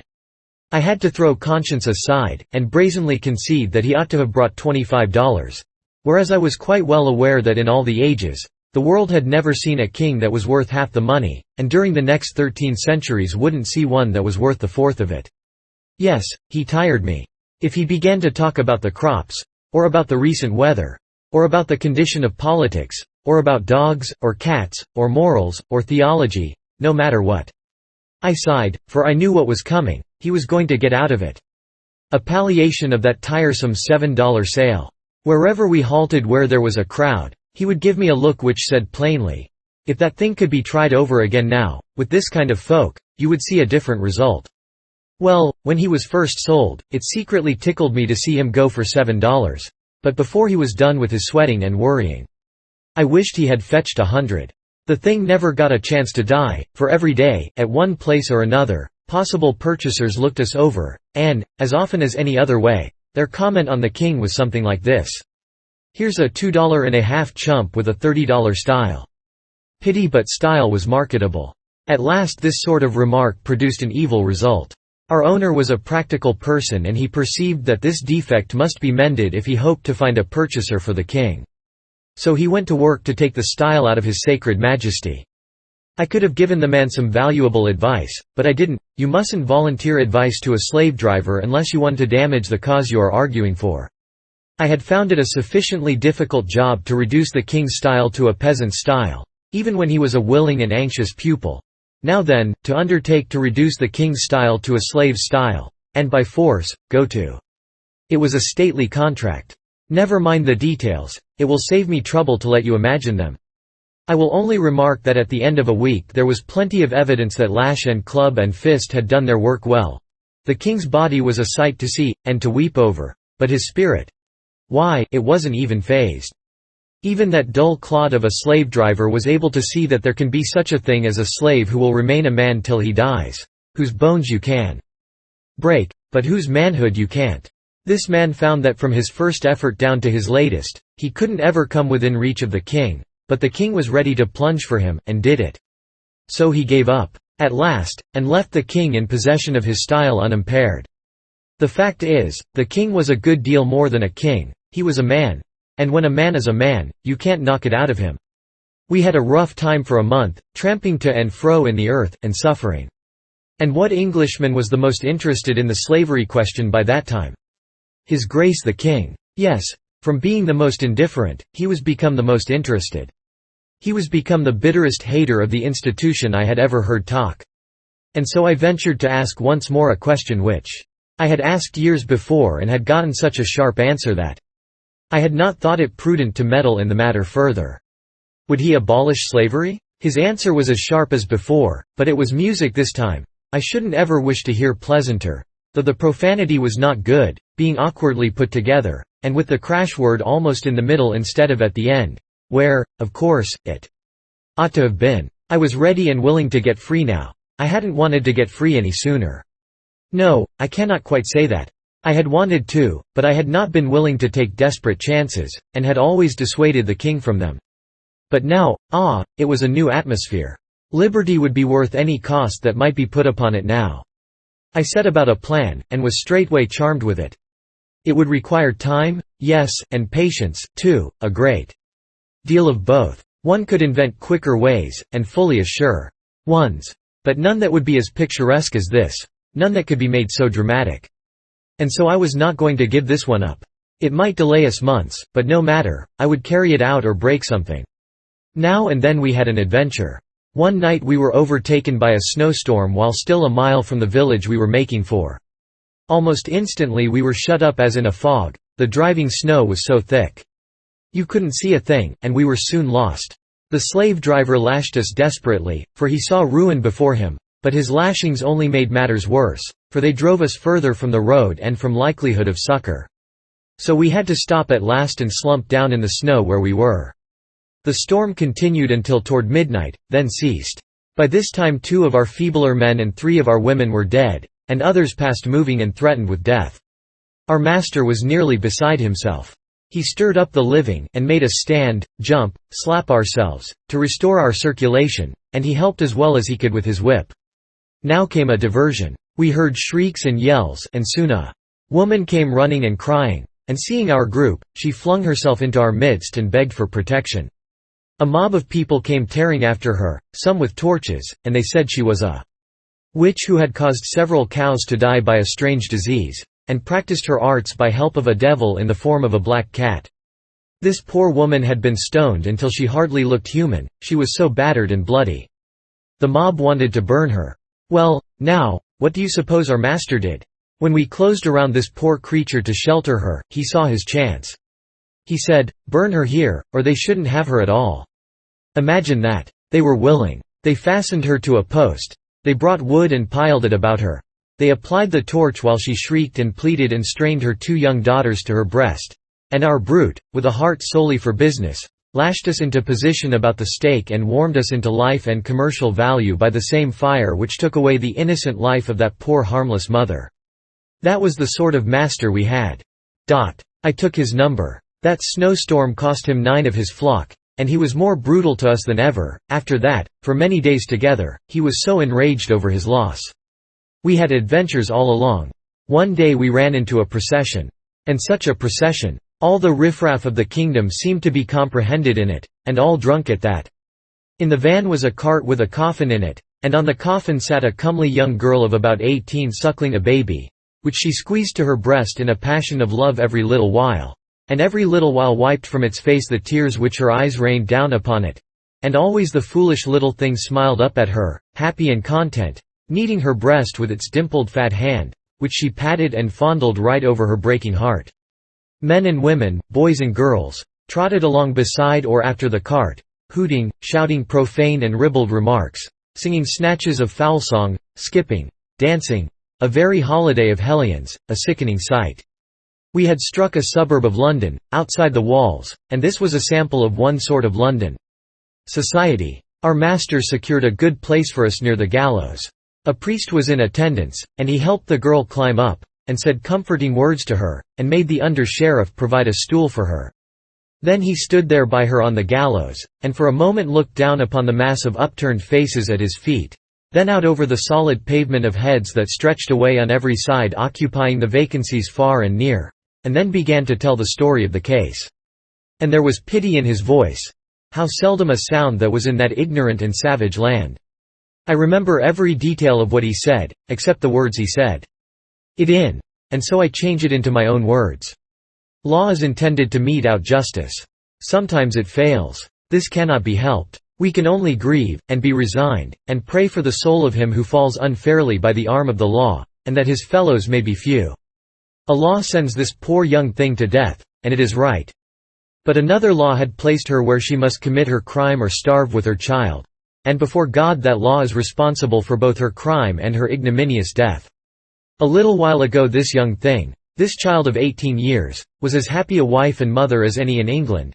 And her lips were blithe with song, which is the native speech of glad and innocent hearts. Her young husband was as happy as she. For he was doing his whole duty, he worked early and late at his handicraft, his bread was honest bread well and fairly earned, he was prospering, he was furnishing shelter and sustenance to his family, he was adding his mite to the wealth of the nation. By consent of a treacherous law, instant destruction fell upon this holy home and swept it away. That young husband was waylaid and impressed, and sent to sea. The wife knew nothing of it. She sought him everywhere, she moved the hardest hearts with the supplications of her tears, the broken eloquence of her despair. Weeks dragged by, she watching, waiting, hoping, her mind going slowly to wreck under the burden of her misery. Little by little all her small possessions went for food. When she could no longer pay her rent, they turned her out of doors. She begged, while she had strength. When she was starving at last, and her milk failing, she stole a piece of linen cloth of the value of a fourth part of a cent, thinking to sell it and save her child. But she was seen by the owner of the cloth. She was put in jail and brought to trial. The man testified to the facts. A plea was made for her, and her sorrowful story was told in her behalf. She spoke, too, by permission, and said she did steal the cloth, but that her mind was so disordered of late by trouble that when she was overborne with hunger all acts, criminal or other, swam meaningless through her brain and she knew nothing rightly, except that she was so hungry. For a moment all were touched, and there was disposition to deal mercifully with her, seeing that she was so young and friendless, and her case so piteous, and the law that robbed her of her support to blame as being the first and only cause of her transgression. But the prosecuting officer replied that whereas these things were all true, and most pitiful as well, still there was much small theft in these days, and mistimed mercy here would be a danger to property. Oh, my God! Is there no property in ruined homes, and orphaned babes, and broken hearts that British law holds precious? And so he must require sentence. When the judge put on his black cap, the owner of the stolen linen rose trembling up, his lip quivering, his face as grey as ashes. And when the awful words came, he cried out, "Oh, poor child, I did not know it was death," and fell as a tree falls. When they lifted him up his reason was gone. Before the sun was set, he had taken his own life. A kindly man. A man whose heart was right, at bottom. Add his murder to this that is to be now done here, and charge them both where they belong, to the rulers and the bitter laws of Britain. The time is come, my child. Let me pray over thee. Not for thee, dear abused poor heart and innocent, but for them that be guilty of thy ruin and death, who need it more. After his prayer they put the noose around the young girl's neck, and they had great trouble to adjust the knot under her ear, because she was devouring the baby all the time, wildly kissing it, and snatching it to her face and her breast, and drenching it with tears, and half moaning, half shrieking all the while, and the baby crowing, and laughing, and kicking its feet with delight over what it took for romp and play. Even the hangman couldn't stand it, but turned away. When all was ready the priest gently pulled and tugged and forced the child out of the mother's arms, and stepped quickly out of her reach, but she clasped her hands and made a wild spring toward him, with a shriek, but the rope, and the under-sheriff, held her short. Then she went on her knees and stretched out her hands and cried, "One more kiss! Oh, my God, one more, it is the dying that begs it." She got it. She almost smothered the little thing. And when they got it away again, she cried out, "Oh, my child, my darling, it will die. It has no home, it has no father, no friend, no mother. It has them all," said that good priest. "All these will I be to it till I die." You should have seen her face then. Gratitude? Lord! What do you want with words to express that? Words are only painted fire, a look is the fire itself. She gave that look, and carried it away to the treasury of heaven, where all things that are divine belong. Chapter 36. An encounter in the dark. London, to a slave, was a sufficiently interesting place. It was merely a great big village, and mainly mud and thatch. The streets were muddy, crooked, unpaved. The populace was an ever-flocking and drifting swarm of rags, and splendors, of nodding plumes and shining armor. The king had a palace there, he saw the outside of it. It made him sigh. Yes, and swear a little, in a poor juvenile 6th-century way. We saw knights and grandees whom we knew, but they didn't know us in our rags and dirt and raw welts and bruises, and wouldn't have recognized us if we had hailed them, nor stopped to answer, either, it being unlawful to speak with slaves on a chain. Sandy passed within 10 yards of me on a mule, hunting for me, I imagined. But the thing which clean broke my heart was something which happened in front of our old barrack in a square, while we were enduring the spectacle of a man being boiled to death in oil for counterfeiting pennies. It was the sight of a newsboy, and I couldn't get at him. Still, I had one comfort. Here was proof that Clarence was still alive and banging away. I meant to be with him before long. The thought was full of cheer. I had one little glimpse of another thing, one day, which gave me a great uplift. It was a wire stretching from housetop to housetop. Telegraph or telephone, sure. I did very much wish I had a little piece of it. It was just what I needed, in order to carry out my project of escape. My idea was to get loose some night, along with the king, then gag and bind our master, change clothes with him, batter him into the aspect of a stranger, hitch him to the slave chain, assume possession of the property, march to Camelot, and— But you get my idea. You see what a stunning dramatic surprise I would wind up with at the palace. It was all feasible, if I could only get hold of a slender piece of iron which I could shape into a lockpick. I could then undo the lumbering padlocks with which our chains were fastened, whenever I might choose. But I never had any luck. No such thing ever happened to fall in my way. However, my chance came at last. A gentleman who had come twice before to dicker for me, without result, or indeed any approach to a result, came again. I was far from expecting ever to belong to him, for the price asked for me from the time I was first enslaved was exorbitant, and always provoked either anger or derision, yet my master stuck stubbornly to it, $22. He wouldn't bate a cent. The king was greatly admired, because of his grand physique, but his kingly style was against him, and he wasn't saleable. Nobody wanted that kind of a slave. I considered myself safe from parting from him because of my extravagant price. No, I was not expecting to ever belong to this gentleman whom I have spoken of, but he had something which I expected would belong to me eventually, if he would but visit us often enough. It was a steel thing with a long pin to it, with which his long cloth outside garment was fastened together in front. There were 3 of them. He had disappointed me twice, because he did not come quite close enough to me to make my project entirely safe. But this time I succeeded. I captured the lower clasp of the 3, and when he missed it he thought he had lost it on the way. I had a chance to be glad about a minute, then straightway a chance to be sad again. For when the purchase was about to fail, as usual, the master suddenly spoke up and said what would be worded thus, in modern English. "I'll tell you what I'll do. I'm tired supporting these 2 for no good. Give me $22 for this one, and I'll throw the other one in." The king couldn't get his breath, he was in such a fury. He began to choke and gag, and meantime the master and the gentleman moved away discussing. "And ye will keep the offer open? 'Tis open till the morrow at this hour. Then I will answer you at that time," said the gentleman, and disappeared, the master following him. I had a time of it to cool the king down, but I managed it. I whispered in his ear, to this effect, "Your grace will go for nothing, but after another fashion. And so shall I tonight, we shall both be free." "Ah, how is that? With this thing which I have stolen, I will unlock these locks and cast off these chains tonight. When he comes about 9:30 to inspect us for the night, we will seize him, gag him, batter him, and early in the morning we will march out of this town, proprietors of this caravan of slaves." That was as far as I went, but the king was charmed and satisfied. That evening we waited patiently for our fellow slaves to get to sleep and signify it by the usual sign, for you must not take many chances on those poor fellows if you can avoid it. It is best to keep your own secrets. No doubt they fidgeted only about as usual, but it didn't seem so to me. It seemed to me that they were going to be forever getting down to their regular snoring. As the time dragged on I got nervously afraid we shouldn't have enough of it left for our needs. So I made several premature attempts, and merely delayed things by it. For I couldn't seem to touch a padlock, there in the dark, without starting a rattle out of it which interrupted somebody's sleep and made him turn over and wake some more of the gang. But finally I did get my last iron off, and was a free man once more.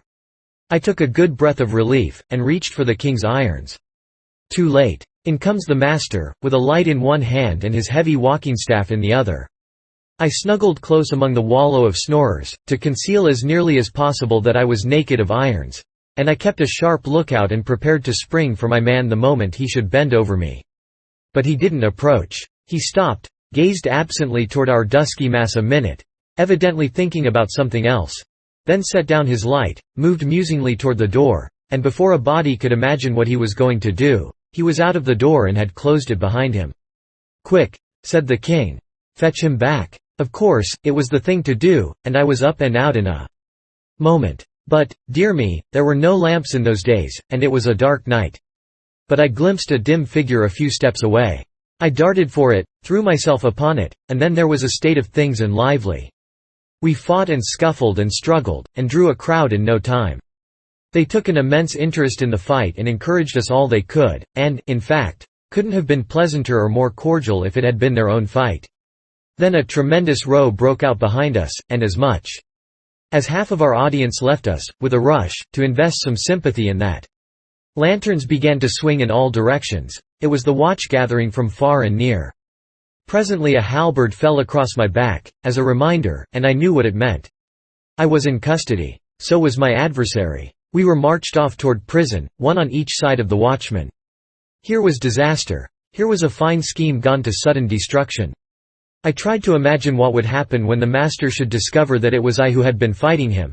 And what would happen if they jailed us together in the general apartment for brawlers and petty lawbreakers, as was the custom. And what might? Just then my antagonist turned his face around in my direction. The freckled light from the watchman's tin lantern fell on it, and, by George, he was the wrong man. Chapter 37. An awful predicament. Sleep? It was impossible. It would naturally have been impossible in that noisome cavern of a jail, with its mangy crowd of drunken, quarrelsome, and song-singing rapscallions. But the thing that made sleep all the more a thing not to be dreamed of, was my racking impatience to get out of this place and find out the whole size of what might have happened yonder in the slave quarters in consequence of that intolerable miscarriage of mine. It was a long night, but the morning got around at last. I made a full and frank explanation to the court. I said I was a slave, the property of the great Earl Grip, who had arrived just after dark at the Tabard Inn in the village on the other side of the water, and had stopped there overnight, by compulsion, he being taken deadly sick with a strange and sudden disorder. I had been ordered to cross to the city in all haste and bring the best physician. I was doing my best. Naturally I was running with all my might. The night was dark. I ran against this common person here, who seized me by the throat and began to pummel me, although I told him my errand, and implored him, for the sake of the great Earl my master's mortal peril. The common person interrupted and said it was a lie, and was going to explain how I rushed upon him and attacked him without a word. "Silence, sirrah," from the court. "Take him hence and give him a few stripes whereby to teach him how to treat the servant of a nobleman after a different fascio. And another time, go." Then the court begged my pardon, and hoped I would not fail to tell his lordship it was in no wise the court's fault that this high-handed thing had happened. I said I would make it all right, and so took my leave. Took it just in time, too. He was starting to ask me why I didn't fetch out these facts the moment I was arrested. I said I would if I had thought of it, which was true, but that I was so battered by that man that all my wit was knocked out of me, and so forth and so on, and got myself away, still mumbling. I didn't wait for breakfast. No grass grew under my feet. I was soon at the slave quarters. Empty, everybody gone. That is, everybody except one body, the slave-master's. It lay there all battered to pulp, and all about were the evidences of a terrific fight. There was a rude board coffin on a cart at the door, and workmen, assisted by the police, were thinning a road through the gaping crowd in order that they might bring it in. I picked out a man humble enough in life to condescend to talk with one so shabby as I, and got his account of the matter. There were 16 slaves here. They rose against their master in the night, and thou seest how it ended. Yes. How did it begin? There was no witness but the slaves. They said the slave that was most valuable got free of his bonds and escaped in some strange way, by magic arts 'twas thought, by reason that he had no key, and the locks were neither broke nor in any wise injured. When the master discovered his loss, he was mad with despair, and threw himself upon his people with his heavy stick, who resisted and brake his back in other and divers ways did give him hurts that brought him swiftly to his end. This is dreadful. It will go hard with the slaves, no doubt, upon the trial. Marry, the trial is over. Over. Would they be a week, think you, and the matter so simple? They were not the half of a quarter of an hour at it. Why, I don't see how they could determine which were the guilty ones in so short a time. Which ones? Indeed, they considered not particulars like to that. They condemned them in a body. Wit ye not the law? Which men say the Romans left behind them here when they went? That if one slave killeth his master, all the slaves of that man must die for it. True. I had forgotten. And when will these die? Belike within a 24 hours. Albeit some say they will wait a pair of days more, if peradventure they may find the missing one meantime. The missing one. It made me feel uncomfortable. Is it likely they will find him? Before the day is spent, yes. They seek him everywhere. They stand at the gates of the town, with certain of the slaves who will discover him to them if he cometh, and none can pass out but he will be first examined. Might one see the place where the rest are confined? The outside of it, yes. The inside of it, but ye will not want to see that. I took the address of that prison for future reference and then sauntered off. At the first second-hand clothing shop I came to, up a back street, I got a rough rig suitable for a common seaman who might be going on a cold voyage, and bound up my face with a liberal bandage, saying I had a toothache. This concealed my worst bruises. It was a transformation. I no longer resembled my former self. Then I struck out for that wire, found it and followed it to its den. It was a little room over a butcher's shop, which meant that business wasn't very brisk in the telegraphic line. The young chap in charge was drowsing at his table. I locked the door and put the vast key in my bosom. This alarmed the young fellow, and he was going to make a noise, but I said, "Save your wind. If you open your mouth you are dead, sure. Tackle your instrument. Lively, now. Call Camelot. This doth amaze me. How should such as you know aught of such matters as? Call Camelot. I am a desperate man. Call C.A. Mello, or get away from the instrument and I will do it myself." "What, you?" "Yes, certainly. Stop gabbling. Call the palace." He made the call. "Now, then, call Clarence." "Clarence who?" "Never mind Clarence who. Say you want Clarence. You'll get an answer." He did so. We waited 5 nerve-straining minutes, 10 minutes. How long it did seem. And then came a click that was as familiar to me as a human voice. For Clarence had been my own pupil. "Now, my lad, vacate. They would have known my touch, maybe, and so your call was surest, but I'm all right now." He vacated the place and cocked his ear to listen, but it didn't win. I used a cipher. I didn't waste any time in sociabilities with Clarence, but squared away for business, straight off, thus. "The king is here and in danger. We were captured and brought here as slaves. We should not be able to prove our identity, and the fact is, I am not in a position to try. Send a telegram for the palace here which will carry conviction with it." His answer came straight back. "They don't know anything about the telegraph. They haven't had any experience yet, the line to London is so new. Better not venture that. They might hang you. Think up something else. Might hang us." Little he knew how closely he was crowding the facts. I couldn't think up anything for the moment. Then an idea struck me, and I started it along. Send 500 picked knights with Launcelot in the lead, and send them on the jump. Let them enter by the southwest gate, and look out for the man with a white cloth around his right arm. The answer was prompt. "They shall start in half an hour." "All right, Clarence. Now tell this lad here that I'm a friend of yours and a dead head, and that he must be discreet and say nothing about this visit of mine." The instrument began to talk to the youth and I hurried away. I fell to ciphering. In half an hour it would be 9 o'clock. Knights and horses in heavy armor couldn't travel very fast. These would make the best time they could, and now that the ground was in good condition, and no snow or mud, they would probably make a 7-mile gait. They would have to change horses a couple of times. They would arrive about 6, or a little after. It would still be plenty light enough. They would see the white cloth which I should tie around my right arm, and I would take command. We would surround that prison and have the king out in no time. It would be showy and picturesque enough, all things considered, though I would have preferred noonday, on account of the more theatrical aspect the thing would have. Now, then, in order to increase the strings to my bow, I thought I would look up some of those people whom I had formerly recognized, and make myself known. That would help us out of our scrape, without the knights. But I must proceed cautiously, for it was a risky business. I must get into sumptuous raiment, and it wouldn't do to run and jump into it. No, I must work up to it by degrees, buying suit after suit of clothes, in shops wide apart, and getting a little finer article with each change, until I should finally reach silk and velvet, and be ready for my project. So, I started. But the scheme fell through like scat. The first corner I turned, I came plump upon one of our slaves, snooping around with a watchman. I coughed at the moment, and he gave me a sudden look that bit right into my marrow. I judge he thought he had heard that cough before. I turned immediately into a shop and worked along down the counter, pricing things and watching out of the corner of my eye. Those people had stopped, and were talking together and looking in at the door.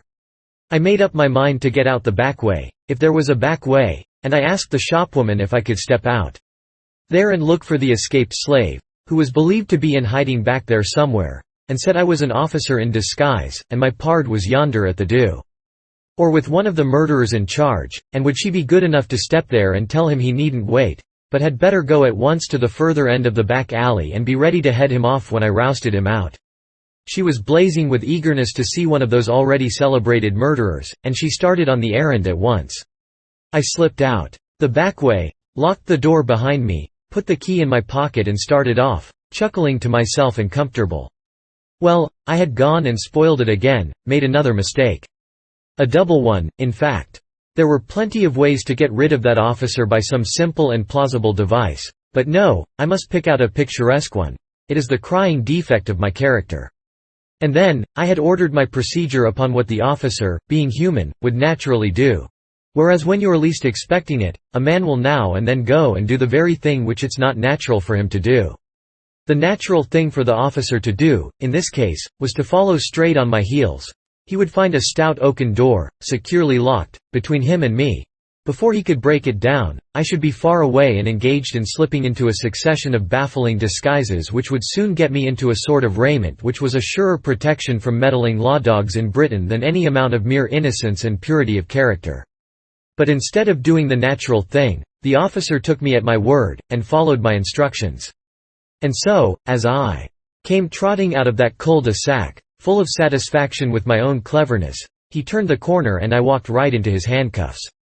If I had known it was a cul-de-sac, however, there isn't any excusing a blunder like that, let it go. Charge it up to profit and loss. Of course, I was indignant, and swore I had just come ashore from a long voyage, and all that sort of thing just to see, if it would deceive that slave. But it didn't. He knew me. Then, I reproached him for betraying me. He was more surprised than hurt. He stretched his eyes wide, and said, "What, wouldst have me let thee, of all men, escape and not hang with us, when thou'rt the very cause of our hanging? Go to, was their way of saying, I should smile, or, I like that. Queer talkers, those people. Well, there was a sort of bastard justice in his view of the case, and so I dropped the matter. When you can't cure a disaster by argument, what is the use to argue? It isn't my way, so I only said, you're not going to be hanged. None of us are. Both men laughed, and the slave said, Ye have not ranked as a fool, before. You might better keep your reputation, seeing the strain would not be for long. It will stand it, I reckon. Before tomorrow we shall be out of prison, and free to go where we will, besides." The witty officer lifted at his left ear with his thumb, made a rasping noise in his throat, and said, "Out of prison? Yes, ye say true.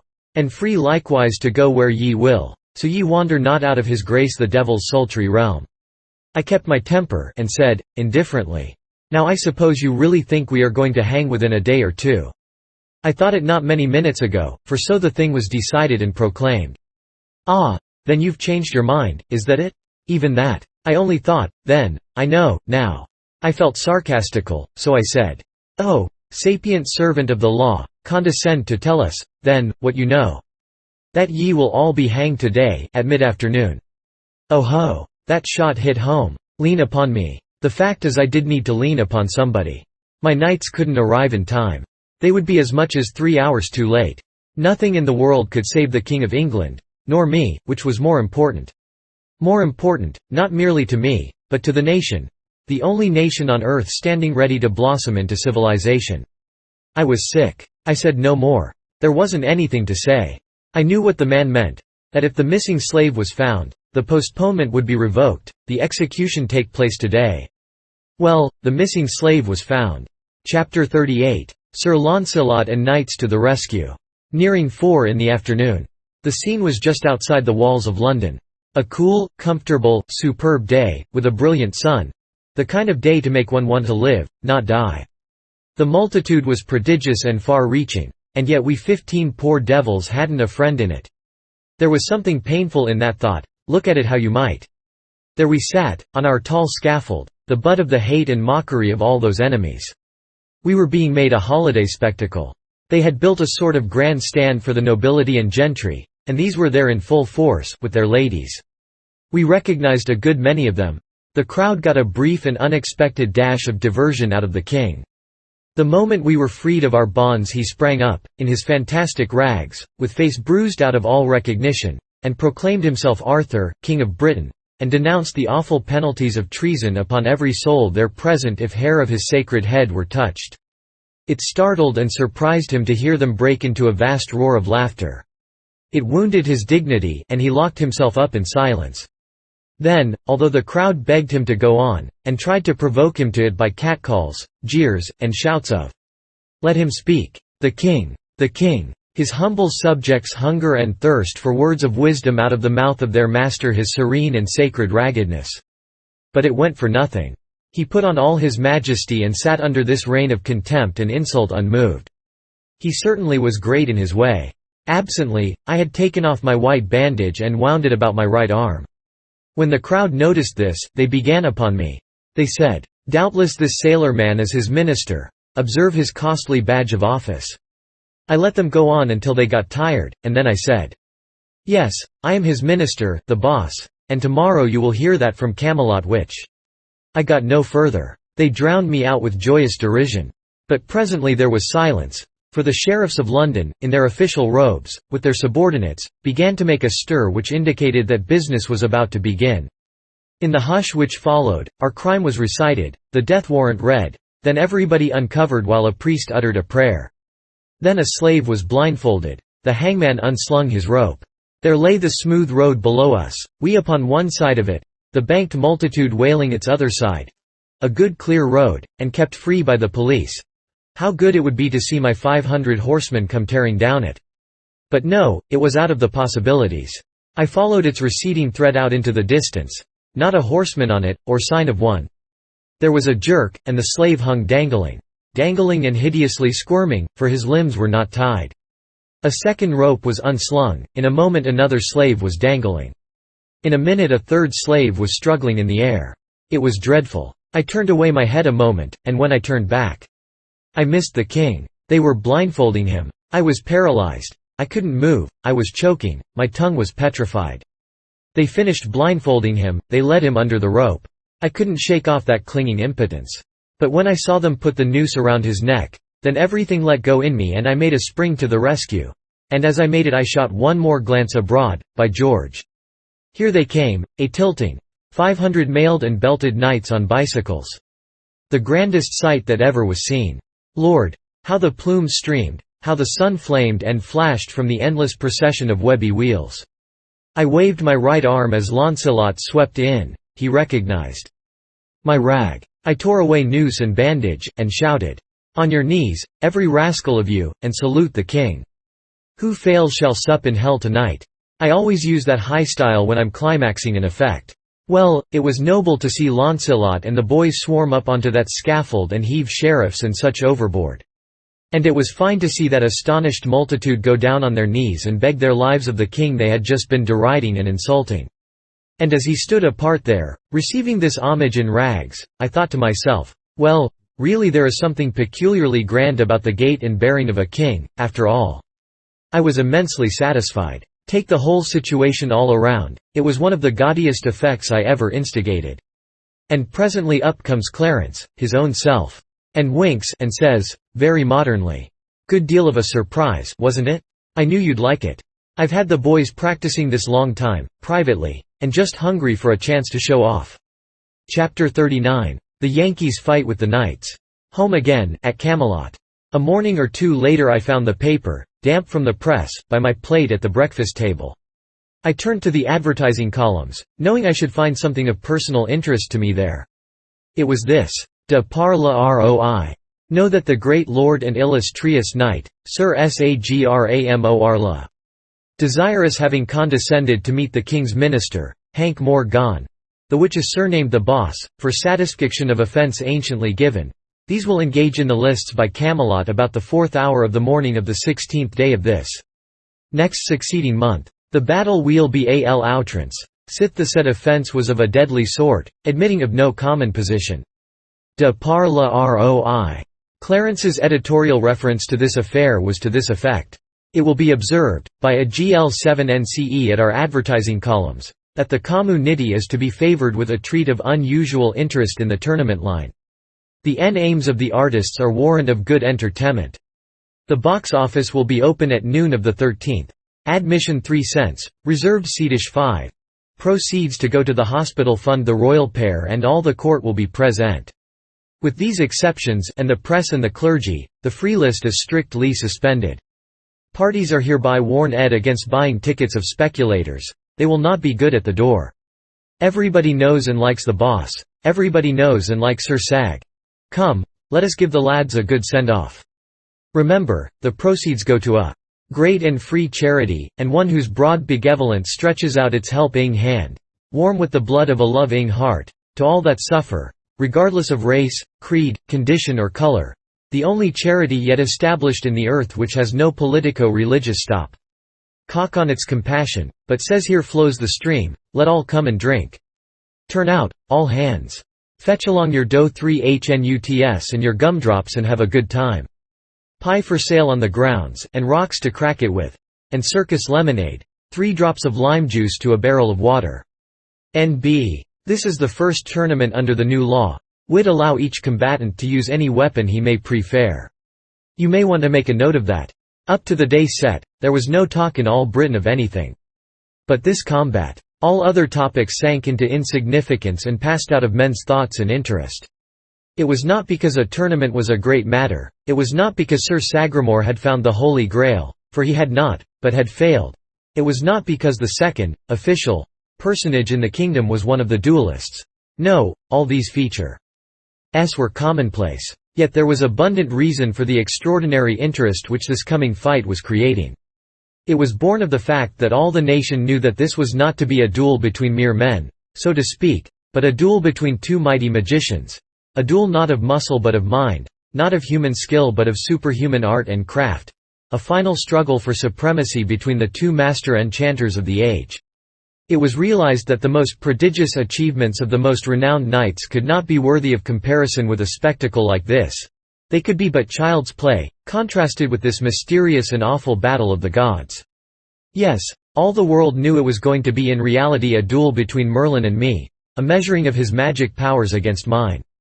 It was known that Merlin had been busy whole days and nights together, imbuing Sir Sagramore's arms and armour with supernal powers of offence and defence, and that he had procured for him from the spirits of the air a fleecy veil which would render the wearer invisible to his antagonist while still visible to other men. Against Sir Sagramore, so weaponed and protected, 1,000 knights could accomplish nothing. Against him no known enchantments could prevail. These facts were sure. Regarding them there was no doubt, no reason for doubt. There was but one question. Might there be still other enchantments, unknown to Merlin, which could render Sir Sagramore's veil transparent to me, and make his enchanted mail vulnerable to my weapons? This was the one thing to be decided in the lists. Until then the world must remain in suspense. So the world thought there was a vast matter at stake here, and the world was right, but it was not the one they had in their minds. No, a far vaster one was upon the cast of this die, the life of knight-errantry. I was a champion, it was true, but not the champion of the frivolous black arts. I was the champion of hard unsentimental common sense and reason. I was entering the lists to either destroy knight-errantry or be its victim. Vast as the show grounds were, there were no vacant spaces in them outside of the lists. At 10 o'clock on the morning of the 16th. The mammoth grand stand was clothed in flags, streamers, and rich tapestries, and packed with several acres of small fry tributary kings, their suites, and the British aristocracy, with our own royal gang in the chief place, and each and every individual a flashing prism of gaudy silks and velvets. Well, I never saw anything to begin with it but a fight between an upper Mississippi sunset and the aurora borealis. The huge camp of beflagged and gay-colored tents at one end of the lists, with a stiff standing sentinel at every door and a shining shield hanging by him for challenge, was another fine sight. You see, every knight was there who had any ambition or any caste feeling. For my feeling toward their order was not much of a secret, and so here was their chance. If I won my fight with Sir Sagramore, others would have the right to call me out as long as I might be willing to respond. Down at our end there were but 2 tents, one for me, and another for my servants. At the appointed hour the king made a sign, and the heralds, in their tabards, appeared and made proclamation, naming the combatants and stating the cause of quarrel. There was a pause, then a ringing bugle blast, which was the signal for us to come forth. All the multitude caught their breath, and an eager curiosity flashed into every face. Out from his tent rode great Sir Sagramore, an imposing tower of iron, stately and rigid, his huge spear standing upright in its socket and grasped in his strong hand, his grand horse's face and breast cased in steel, his body clothed in rich trappings that almost dragged the ground. Oh, a most noble picture! A great shout went up, of welcome and admiration. And then out I came. But I didn't get any shout.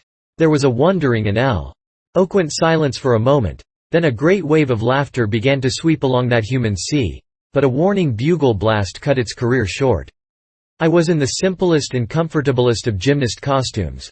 Flesh-colored tights from neck to heel, with blue silk puffings about my loins, and bareheaded. My horse was not above medium size, but he was alert, slender-limbed, muscled with watch springs, and just a greyhound to go. He was a beauty, glossy as silk, and naked as he was when he was born, except for bridle and ranger saddle. The iron tower and the gorgeous bedquilt came cumbrously but gracefully pirouetting down the lists, and we tripped lightly up to meet them. We halted. The tower saluted, I responded. Then we wheeled and rode side by side to the grand stand and faced our king and queen, to whom we made obeisance. The queen exclaimed, "Alack, Sir Boss, wilt fight naked, and without lance or sword or—" But the king checked her and made her understand, with a polite phrase or two, that this was none of her business. The bugles rang again, and we separated and rode to the ends of the lists, and took position. Now old Merlin stepped into view and cast a dainty web of gossamer threads over Sir Sagramore which turned him into Hamlet's ghost. The king made a sign, the bugles blew, Sir Sagramore laid his great lance in rest, and the next moment here he came thundering down the course with his veil flying out behind, and I went whistling through the air like an arrow to meet him, cocking my ear the while, as if noting the invisible knight's position and progress by hearing, not sight. A chorus of encouraging shouts burst out for him, and one brave voice flung out a heartening word for me, said, "Go it, Slim Jim." It was an even bet that Clarence had procured that favour for me, and furnished the language, too. When that formidable lance point was within a yard and a half of my breast I twitched my horse aside without an effort, and the big knight swept by, scoring a blank. I got plenty of applause that time. We turned, braced up, and down we came again. Another blank for the knight, a roar of applause for me. This same thing was repeated once more, and it fetched such a whirlwind of applause that Sir Sagramore lost his temper, and at once changed his tactics and set himself the task of chasing me down. Why, he hadn't any show in the world at that. It was a game of tag, with all the advantage on my side. I whirled out of his path with ease whenever I chose, and once I slapped him on the back as I went to the rear. Finally I took the chase into my own hands. And after that, turn, or twist, or do what he would, he was never able to get behind me again. He found himself always in front at the end of his maneuver. So he gave up that business and retired to his end of the lists.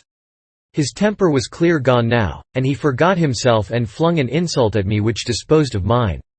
I slipped my lasso from the horn of my saddle, and grasped the coil in my right hand. This time you should have seen him come. It was a business trip, sure. By his gait there was blood in his eye.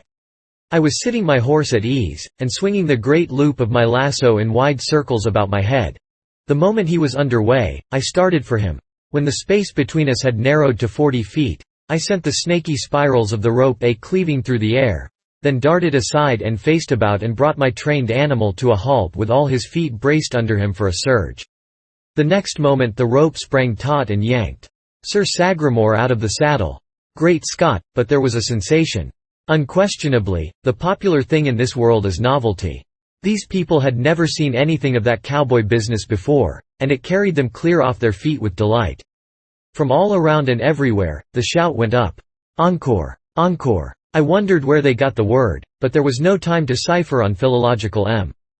Adders, because the whole knight-errantry hive was just humming now, and my prospect for trade couldn't have been better. The moment my lasso was released and Sir Sagramore had been assisted to his tent, I hauled in the slack, took my station and began to swing my loop around my head again. I was sure to have use for it as soon as they could elect a successor for Sir Sagramore, and that couldn't take long where there were so many hungry candidates. Indeed, they elected one straight off. Sir Hervis de Revel. Bzz. Here he came, like a house afire. I dodged. He passed like a flash, with my horsehair coils settling around his neck. A second or so later, FST. His saddle was empty. I got another encore. And another, and still another. When I had snaked 5 men out, things began to look serious to the ironclads, and they stopped and consulted together. As a result, they decided that it was time to waive etiquette and send their greatest and best against me. To the astonishment of that little world, I lassoed Sir Lamoric de Gallis, and after him Sir Galahad. So you see there was simply nothing to be done now, but play their right bower. Bring out the superbest of the superb, the mightiest of the mighty, the great Sir Launcelot himself. A proud moment for me? I should think so. Yonder was Arthur, King of Britain. Yonder was Guinevere. Yes, and whole tribes of little provincial kings and kinglets. And in the tented camp yonder, renowned knights from many lands. And likewise the selectest body known to chivalry, the knights of the Table Round, the most illustrious in Christendom. And biggest fact of all, the very sun of their shining system was yonder couching his lance, the focal point of 40,000 adoring eyes. And all by myself, here was I laying for him. Across my mind flitted the dear image of a certain hello girl of West Hartford, and I wished she could see me now. In that moment, down came the invincible, with the rush of a whirlwind. The courtly world rose to its feet and bent forward, the fateful coils went circling through the air, and before you could wink I was towing Sir Launcelot across the field on his back, and kissing my hand to the storm of waving kerchiefs and the thunder crash of applause that greeted me. Said I to myself, as I coiled my lariat and hung it on my saddle-horn, and sat there drunk with glory, the victory is perfect.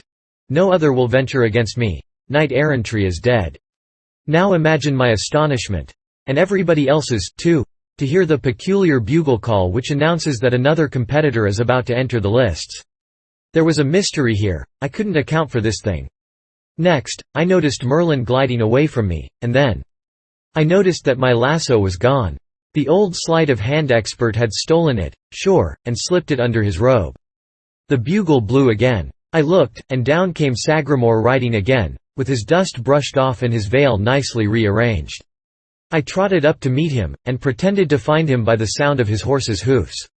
He said, "Thou'rt quick of ear, but it will not save thee from this," and he touched the hilt of his great sword.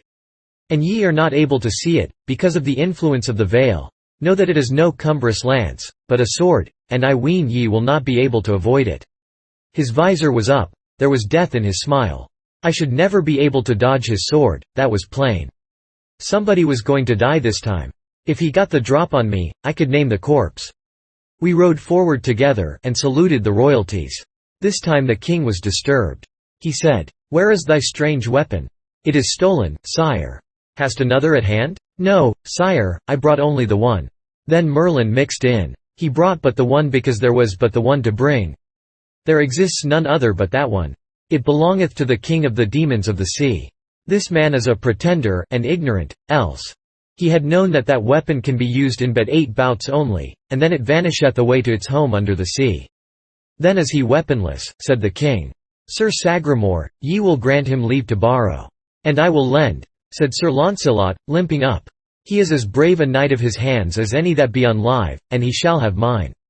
He put his hand on his sword to draw it, but Sir Sagramore said, "Stay, it may not be. He shall fight with his own weapons, it was his privilege to choose them and bring them. If he has erred, on his head be it." "Knight," said the king, "thou'rt overwrought with passion, it disorders thy mind. Wouldst kill a naked man? And he do it, he shall answer it to me," said Sir Launcelot. "I will answer it to any he that desireth," retorted Sir Sagramore hotly. Merlin broke in, rubbing his hands and smiling his low-downest smile of malicious gratification. "'Tis well said, right well said. And 'tis enough of parleying, let my lord the king deliver the battle signal." The king had to yield. The bugle made proclamation, and we turned apart and rode to our stations. There we stood, 100 yards apart, facing each other, rigid and motionless, like horsed statues. And so we remained, in a soundless hush, as much as a full minute, everybody gazing, nobody stirring. It seemed as if the king could not take heart to give the signal. But at last he lifted his hand. The clear note of the bugle followed. Sir Sagramor's long blade described a flashing curve in the air, and it was superb to see him come. I sat still. On he came. I did not move. People got so excited that they shouted to me, "Fly, fly, save thyself. This is Merthyr." I never budged so much as an inch till that thundering apparition had got within 15 paces of me. Then I snatched a dragoon revolver out of my holster. There was a flash and a roar, and the revolver was back in the holster before anybody could tell what had happened. Here was a riderless horse plunging by, and yonder lay Sir Sagramor, stone dead.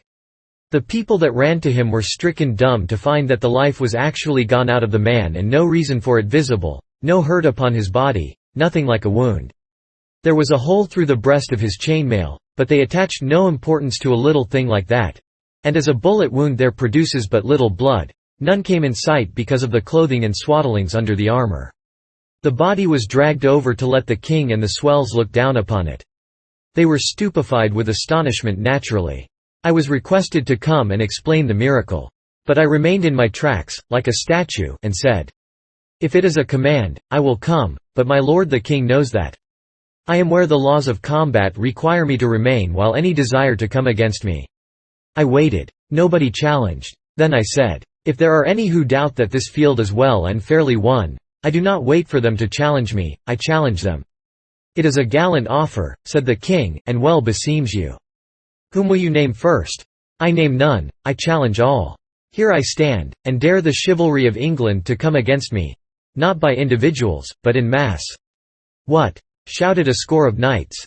"You have heard the challenge. Take it, or I proclaim you recreant knights and vanquished, every one." It was a bluff, you know. At such a time it is sound judgment to put on a bold face and play your hand for 100 times what it is worth. 49 times out of 50 nobody dares to call, and you rake in the chips. But just this once, well, things looked squally. In just no time, 500 knights were scrambling into their saddles, and before you could wink a widely scattering drove were under way and clattering down upon me. I snatched both revolvers from the holsters and began to measure distances and calculate chances. Bang! One saddle empty. Bang! Another one. Bang! Bang! And I bagged two. Well, it was nip and tuck with us, and I knew it. If I spent the 11th shot without convincing these people, the 12th man would kill me, sure. And so I never did feel so happy as I did when my 9th downed its man and I detected the wavering in the crowd which is premonitory of panic. An instant lost now could knock out my last chance. But I didn't lose it. I raised both revolvers and pointed them. The halted host stood their ground just about one good square moment, then broke and fled. The day was mine. Knight-errantry was a doomed institution. The march of civilization was begun. How did I feel? Ah, you never could imagine it. And Brer Merlin? His stock was flat again. Somehow, every time. The magic of fol-de-rol tried conclusions with the magic of science. The magic of fol-de-rol got left. Chapter 40. 3 years later. When I broke the back of knight-errantry that time, I no longer felt obliged to work in secret. So, the very next day I exposed my hidden schools, my mines, and my vast system of clandestine factories and workshops to an astonished world. That is to say, I exposed the 19th century to the inspection of the 6th. Well, it is always a good plan to follow up an advantage promptly. The knights were temporarily down, but if I would keep them so, I must just simply paralyze them. Nothing short of that would answer. You see, I was bluffing that last time in the field. It would be natural for them to work around to that conclusion, if I gave them a chance. So I must not give them time, and I didn't. I renewed my challenge, engraved it on brass, posted it up where any priest could read it to them, and also kept it standing in the advertising columns of the paper. I not only renewed it, but added to its proportions. I said, name the day, and I would take 50 assistants and stand up against the massed chivalry of the whole earth and destroy it. I was not bluffing this time. I meant what I said. I could do what I promised. There wasn't any way to misunderstand the language of that challenge. Even the dullest of the chivalry perceived that this was a plain case of put up, or shut up. They were wise and did the latter. In all the next 3 years they gave me no trouble worth mentioning. Consider the 3 years sped. Now look around on England. A happy and prosperous country, and strangely altered. Schools everywhere, and several colleges. A number of pretty good newspapers. Even authorship was taking a start. Sir Dinadan the humorist was first in the field, with a volume of grey-headed jokes which I had been familiar with during 13 centuries. If he had left out that old rancid one about the lecturer I wouldn't have said anything, but I couldn't stand that one. I suppressed the book and hanged the author. Slavery was dead and gone. All men were equal before the law. Taxation had been equalized. The telegraph, the telephone, the phonograph, the typewriter, the sewing machine, and all the 1,000 willing and handy servants of steam and electricity were working their way into favor. We had a steamboat or two on the Thames, we had steam warships, and the beginnings of a steam commercial marine. I was getting ready to send out an expedition to discover America. We were building several lines of railway, and our line from Camelot to London was already finished and in operation. I was shrewd enough to make all offices connected with the passenger service places of high and distinguished honor. My idea was to attract the chivalry and nobility, and make them useful and keep them out of mischief. The plan worked very well. The competition for the places was hot. The conductor of the 4.33 express was a duke. There wasn't a passenger conductor on the line below the degree of earl. They were good men, every one, but they had 2 defects which I couldn't cure, and so had to wink at. They wouldn't lay aside their armor, and they would knock down fare. I mean rob the company. There was hardly a knight in all the land who wasn't in some useful employment. They were going from end to end of the country in all manner of useful missionary capacities. Their penchant for wandering, and their experience in it, made them altogether the most effective spreaders of civilization we had.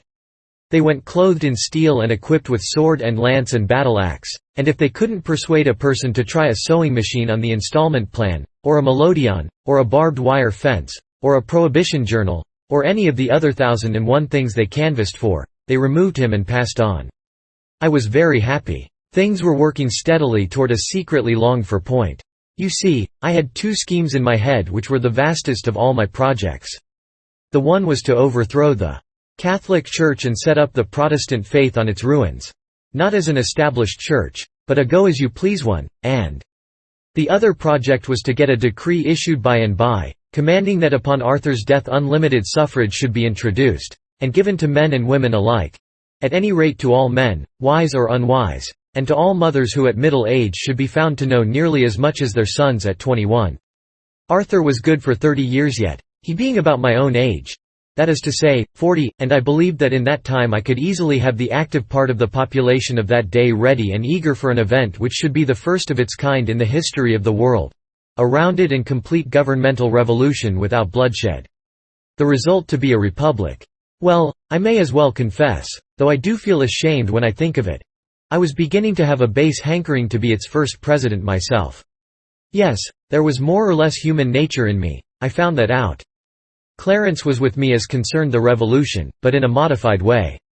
His idea was a republic, without privileged orders, but with a hereditary royal family at the head of it instead of an elective chief magistrate. He believed that no nation that had ever known the joy of worshipping a royal family could ever be robbed of it and not fade away and die of melancholy.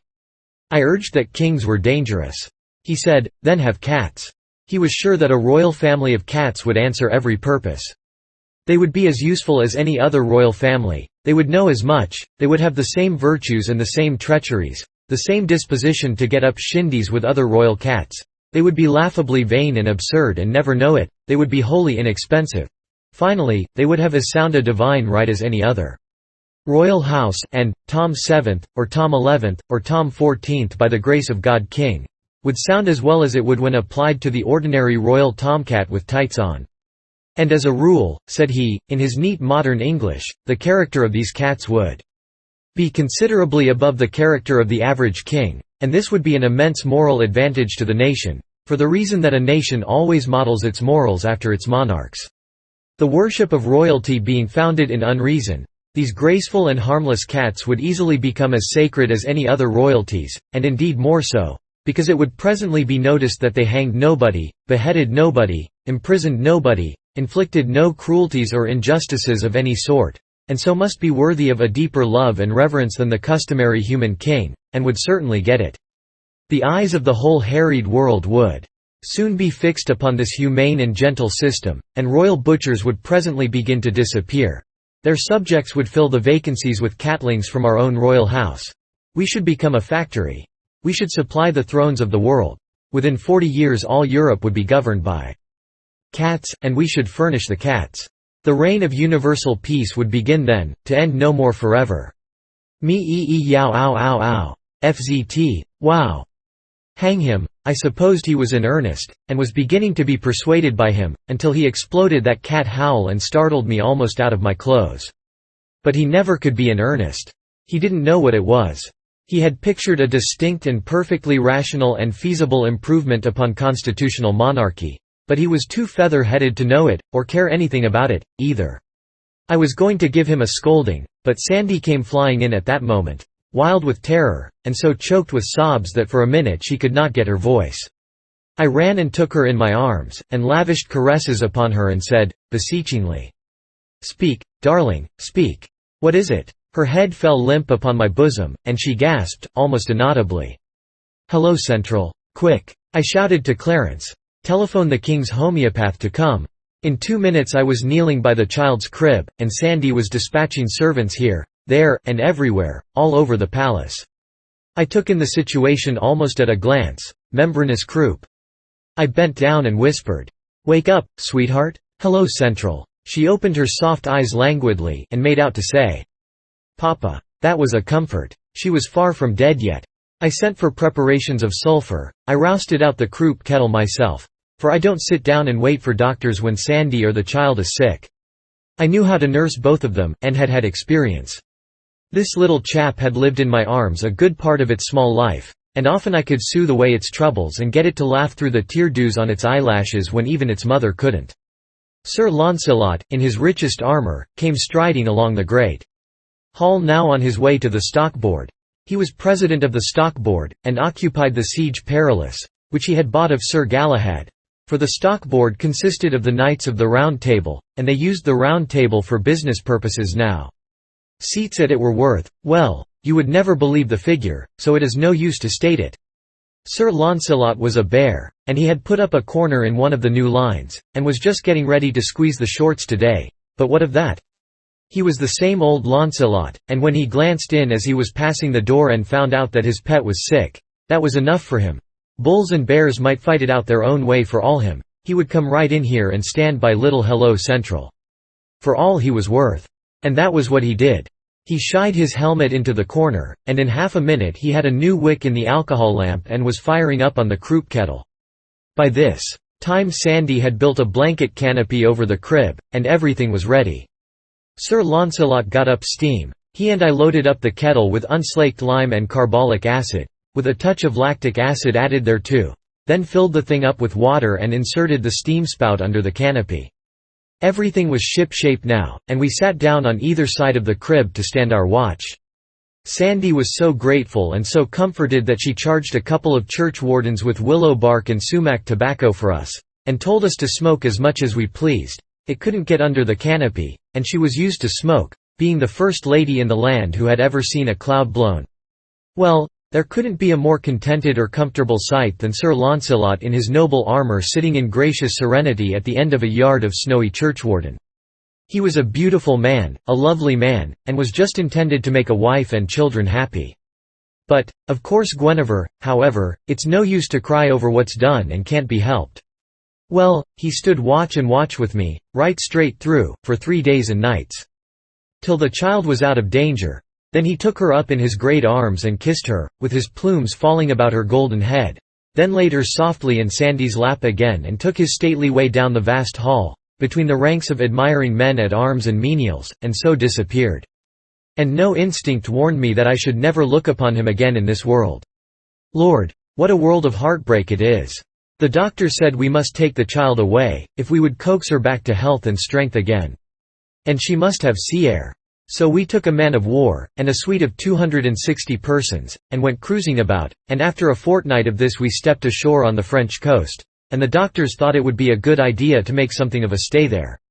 The little king of that region offered us his hospitalities, and we were glad to accept. If he had had as many conveniences as he lacked, we should have been plenty comfortable enough. Even as it was, we made out very well, in his queer old castle, by the help of comforts and luxuries from the ship. At the end of a month I sent the vessel home for fresh supplies and for news. We expected her back in 3 or 4 days. She would bring me, along with other news, the result of a certain experiment which I had been starting. It was a project of mine to replace the tournament with something which might furnish an escape for the extra steam of the chivalry, keep those bucks entertained and out of mischief, and at the same time preserve the best thing in them, which was their hardy spirit of emulation. I had had a choice band of them in private training for some time, and the date was now arriving for their first public effort. This experiment was baseball. In order to give the thing vogue from the start, and place it out of the reach of criticism, I chose my nines by rank, not capacity. There wasn't a knight in either team who wasn't a sceptered sovereign. As for material of this sort, there was a glut of it always around Arthur. You couldn't throw a brick in any direction and not cripple a king. Of course, I couldn't get these people to leave off their armor. They wouldn't do that when they bathed. They consented to differentiate the armor so that a body could tell one team from the other, but that was the most they would do. So, one of the teams wore chain mail ulsters, and the other wore plate armor made of my new Bessemer steel. Their practice in the field was the most fantastic thing I ever saw. Being ball-proof, they never skipped out of the way, but stood still and took the result. When a Bessemer was at the bat and a ball hit him, it would bound 150 yards sometimes. And when a man was running, and threw himself on his stomach to slide to his base, it was like an ironclad coming into port. At first I appointed men of no rank to act as umpires, but I had to discontinue that. These people were no easier to please than other nines. The umpire's first decision was usually his last. They broke him in two with a bat, and his friends toted him home on a shutter. When it was noticed that no umpire ever survived a game, umpiring got to be unpopular. So I was obliged to appoint somebody whose rank and lofty position under the government would protect him. Here are the names of the nines. Bessemers ulsters. King Arthur. Emperor Lucius. King Lot of Lothian. King Logris. King of Northgalis. King Marhalt of Ireland. King Marsil. King Morganore. King of Little Britain. King Mark of Cornwall. King Labour. King Nentres of Garlot. King Pelham of Listengese. King Meliodas of Liones. King Bagdemagus. King of the Lake. King Ptolemelafintes. The Sowdan of Syria.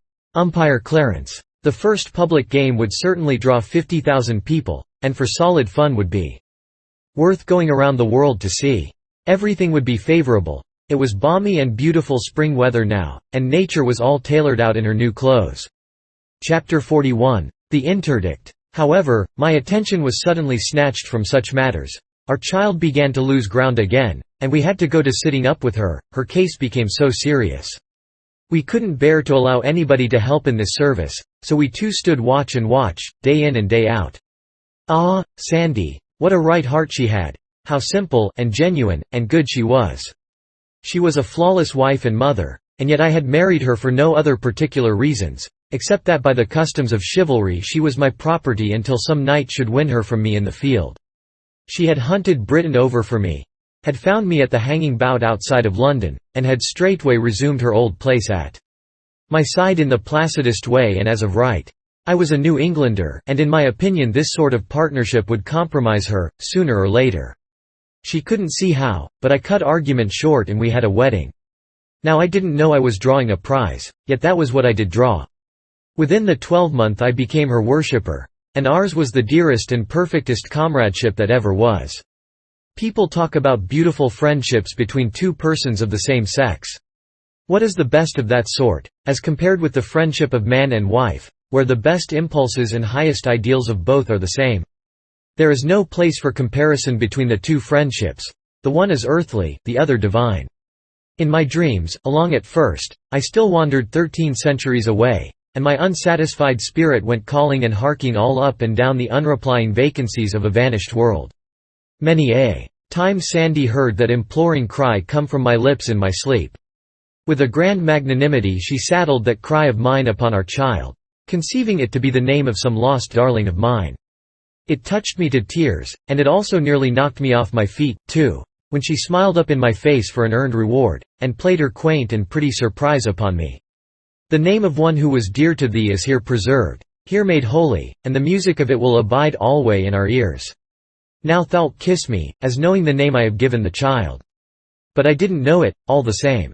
I hadn't an idea in the world, but it would have been cruel to confess it and spoil her pretty game, so I never let on, but said, "Yes, I know, sweetheart.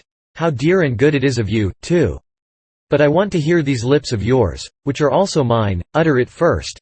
Then its music will be perfect." "Pleased to the marrow," she murmured. "Hello, Central." I didn't laugh. I am always thankful for that, but the strain ruptured every cartilage in me, and for weeks afterward I could hear my bones clack when I walked. She never found out her mistake. The first time she heard that form of salute used at the telephone she was surprised, and not pleased. But I told her I had given order for it, that henceforth and forever the telephone must always be invoked with that reverent formality, in perpetual honor and remembrance of my lost friend and her small namesake. This was not true. But it answered. Well, during 2 weeks and a half we watched by the crib, and in our deep solicitude we were unconscious of any world outside of that sick room. Then our reward came. The center of the universe turned the corner and began to mend. Grateful? It isn't the term. There isn't any term for it. You know that yourself, if you've watched your child through the valley of the shadow and seen it come back to life and sweep night out of the earth with one all-illuminating smile that you could cover with your hand. Why, we were back in this world in one instant. Then we looked the same startled thought into each other's eyes at the same moment. More than 2 weeks gone, and that ship not back yet. In another minute I appeared in the presence of my train. They had been steeped in troubled bodings all this time, their faces showed it. I called an escort and we galloped 5 miles to a hilltop overlooking the sea. Where was my great commerce that so lately had made these glistening expanses populous and beautiful with its white-winged flocks? Vanished, every one. Not a sail, from verge to verge, not a smoke bank, just a dead and empty solitude, in place of all that brisk and breezy life. I went swiftly back, saying not a word to anybody. I told Sandy this ghastly news. We could imagine no explanation that would begin to explain. Had there been an invasion? An earthquake? A pestilence? Had the nation been swept out of existence? But guessing was profitless. I must go, at once. I borrowed the King's Navy, a ship, no bigger than a steam launch, and was soon ready. The parting, ah, yes, that was hard. As I was devouring the child with last kisses, it brisked up and jabbered out its vocabulary. The first time in more than 2 weeks, and it made fools of us for joy. The darling mispronunciations of childhood. Dear me, there's no music that can touch it, and how one grieves when it wastes away and dissolves into correctness, knowing it will never visit his bereaved ear again. Well, how good it was to be able to carry that gracious memory away with me. I approached England the next morning, with the wide highway of salt water all to myself. There were ships in the harbour at Dover, but they were naked as to sails, and there was no sign of life about them. It was Sunday. Yet at Canterbury the streets were empty. Strangest of all, there was not even a priest in sight, and no stroke of a bell fell upon my ear. The mournfulness of death was everywhere. I couldn't understand it. At last, in the further edge of that town I saw a small funeral procession. Just a family and a few friends following a coffin. No priest. A funeral without bell, book, or candle. There was a church there close at hand, but they passed it by weeping, and did not enter it. I glanced up at the belfry, and there hung the bell, shrouded in black, and its tongue tied back. Now I knew. Now I understood the stupendous calamity that had overtaken England. Invasion? Invasion is a triviality to it. It was the interdict. I asked no questions. I didn't need to ask any. The church had struck. The thing for me to do was to get into a disguise, and go warily. One of my servants gave me a suit of clothes, and when we were safe beyond the town I put them on, and from that time I travelled alone. I could not risk the embarrassment of company. A miserable journey. A desolate silence everywhere. Even in London itself. Traffic had ceased. Men did not talk or laugh, or go in groups, or even in couples. They moved aimlessly about, each man by himself, with his head down, and woe and terror at his heart. The tower showed recent war scars. Verily, much had been happening. Of course, I meant to take the train for Camelot. Train. Why, the station was as vacant as a cavern. I moved on. The journey to Camelot was a repetition of what I had already seen. The Monday and the Tuesday differed in no way from the Sunday. I arrived far in the night. From being the best electric-lighted town in the kingdom and the most like a recumbent sun of anything you ever saw, it was become simply a blot upon darkness. That is to say, it was darker and solider than the rest of the darkness, and so you could see it a little better. It made me feel as if maybe it was symbolical, a sort of sign that the church was going to keep the upper hand now, and snuff out all my beautiful civilization just like that. I found no life stirring in the somber streets. I groped my way with a heavy heart. The vast castle loomed black upon the hilltop, not a spark visible about it. The drawbridge was down, the great gate stood wide. I entered without challenge, my own heels making the only sound I heard, and it was sepulchral enough, in those huge vacant courts. Chapter 42. War. I found Clarence alone in his quarters, drowned in melancholy, and in place of the electric light, he had reinstituted the ancient raglamp, and sat there in a grisly twilight with all curtains drawn tight. He sprang up and rushed for me eagerly, saying, "Oh, it's worth 1,000,000,000 milrays to look upon a live person again." He knew me as easily as if I hadn't been disguised at all. Which frightened me. One may easily believe that. "Quick, now, tell me the meaning of this fearful disaster," I said. "How did it come about?" "Well, if there hadn't been any Queen Guinevere, it wouldn't have come so early, but it would have come, anyway. It would have come on your own account by and by luck, it happened to come on the Queen's." "And Sir Launcelot's?" "Just so. Give me the details. I reckon you will grant that during some years there has been only one pair of eyes in these kingdoms that has not been looking steadily askance at the Queen and Sir Launcelot."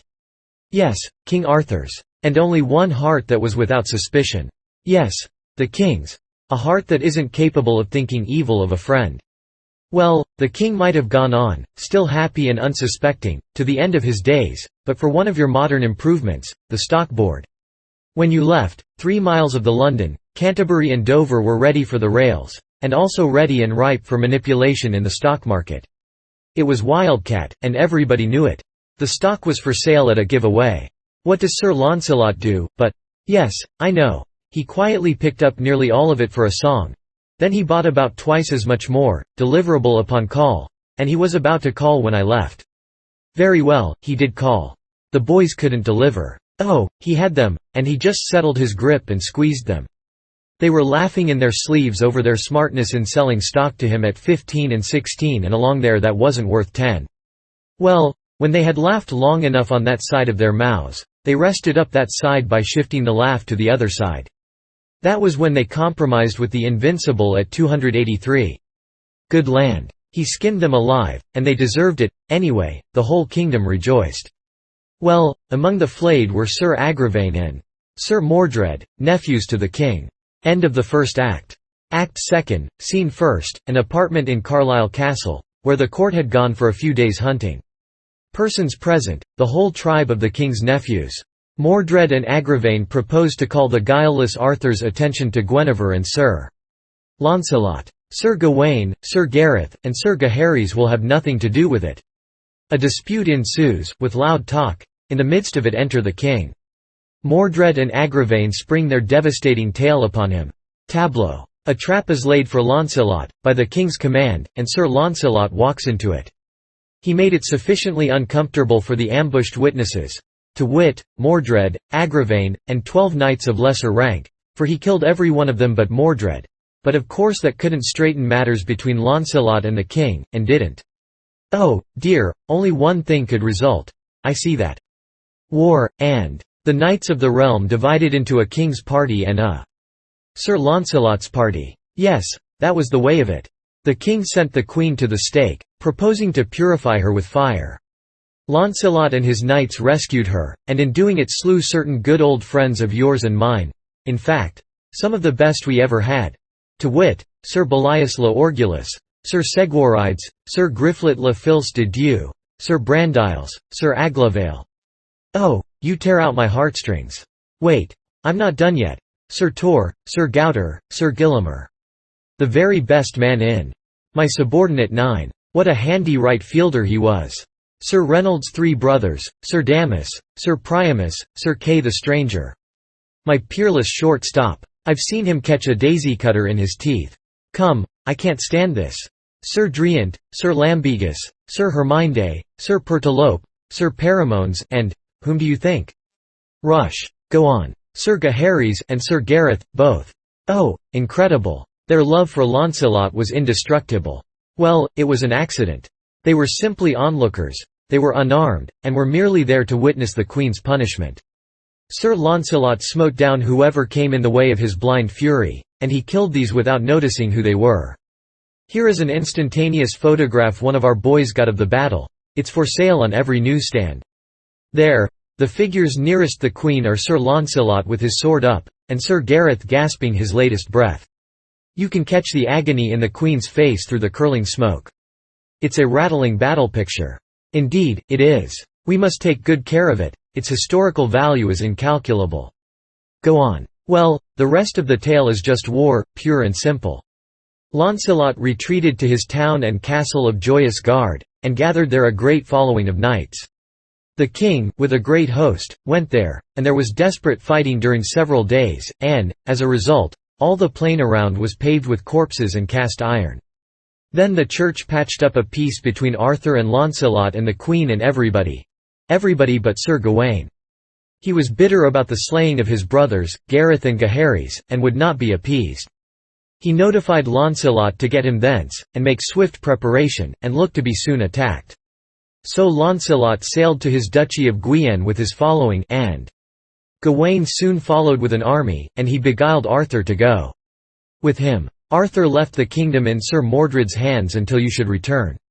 Ah, a king's customary wisdom. Yes.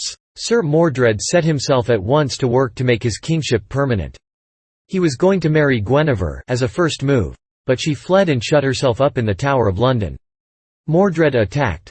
The Bishop of Canterbury dropped down on him with the interdict. The king returned. Mordred fought him at Dover, at Canterbury, and again at Barham Down. Then there was talk of peace and a composition. Terms, Mordred to have Cornwall and Kent during Arthur's life, and the whole kingdom afterward. Well, upon my word. My dream of a republic to be a dream, and so remain. Yes. The 2 armies lay near Salisbury. Gawain's head is at Dover Castle. He fell in the fight there. Gawain appeared to Arthur in a dream, at least his ghost did, and warned him to refrain from conflict for a month, let the delay cost what it might. But battle was precipitated by an accident. Arthur had given order that if a sword was raised during the consultation over the proposed treaty with Mordred, sound the trumpet and fall on. For he had no confidence in Mordred. Mordred had given a similar order to his people. Well, by and by an adder bit a knight's heel. The knight forgot all about the order, and made a slash at the adder with his sword. Inside of half a minute those 2 prodigious hosts came together with a crash. They butchered away all day. Then the king, however, we have started something fresh since you left, our paper has. No? What is that? War correspondence. Why, that's good. Yes, the paper was booming right along, for the interdict made no impression, got no grip, while the war lasted. I had war correspondence with both armies. I will finish that battle by reading you what one of the boys says. Then the king looked about him, and then was he ware of all his host and of all his good knights were left no more on live but 2 knights, that was Sir Lucan de Butler, and his broth. Our Sir Bedivere, and they were full sore wounded. Jesu mercy, said the king, where are all my noble knights becomen? Alas that ever I should see this doleful day. For now, said Arthur, I am come to mine end. But would to God that I wist where were that traitor Sir Mordred, that hath caused all this mischief. Then was King Arthur where Sir Mordred leaned upon his sword among a great heap of dead men. Now give me my spear, said Arthur unto Sir Lucan, for yonder I have espied the traitor that all this woe hath wrought. Sir, let him be, said Sir Lucan, for he is unhappy, and if ye pass this unhappy day, ye shall be right well revenged upon him. Good Lord, remember ye of your night's dream, and what the spirit of Sir Gawain told you this night, yet God of his great goodness hath preserved you hitherto. Therefore, for God's sake, my lord, leave off by this. For blessed be God ye have won the field. For here we be 3 on live, and with Sir Mordred as none on live. And if ye leave off now, this wicked day of destiny is past. Tide me death, betide me life, saith the king. Now I see him yonder alone, he shall never escape mine hands, for at a better avail shall I never have him. God speed you well, said Sir Bedivere. Then the king gat his spear in both his hands, and ran toward Sir Mordred crying, Traitor, now is thy death day come. And when Sir Mordred heard Sir Arthur, he ran until him with his sword drawn in his hand. And then King Arthur smote Sir Mordred under the shield, with a foin of his spear throughout the body more than a fathom. And when Sir Mordred felt that he had his death's wound, he thrust himself, with the might that he had, up to the butt of King Arthur's spear.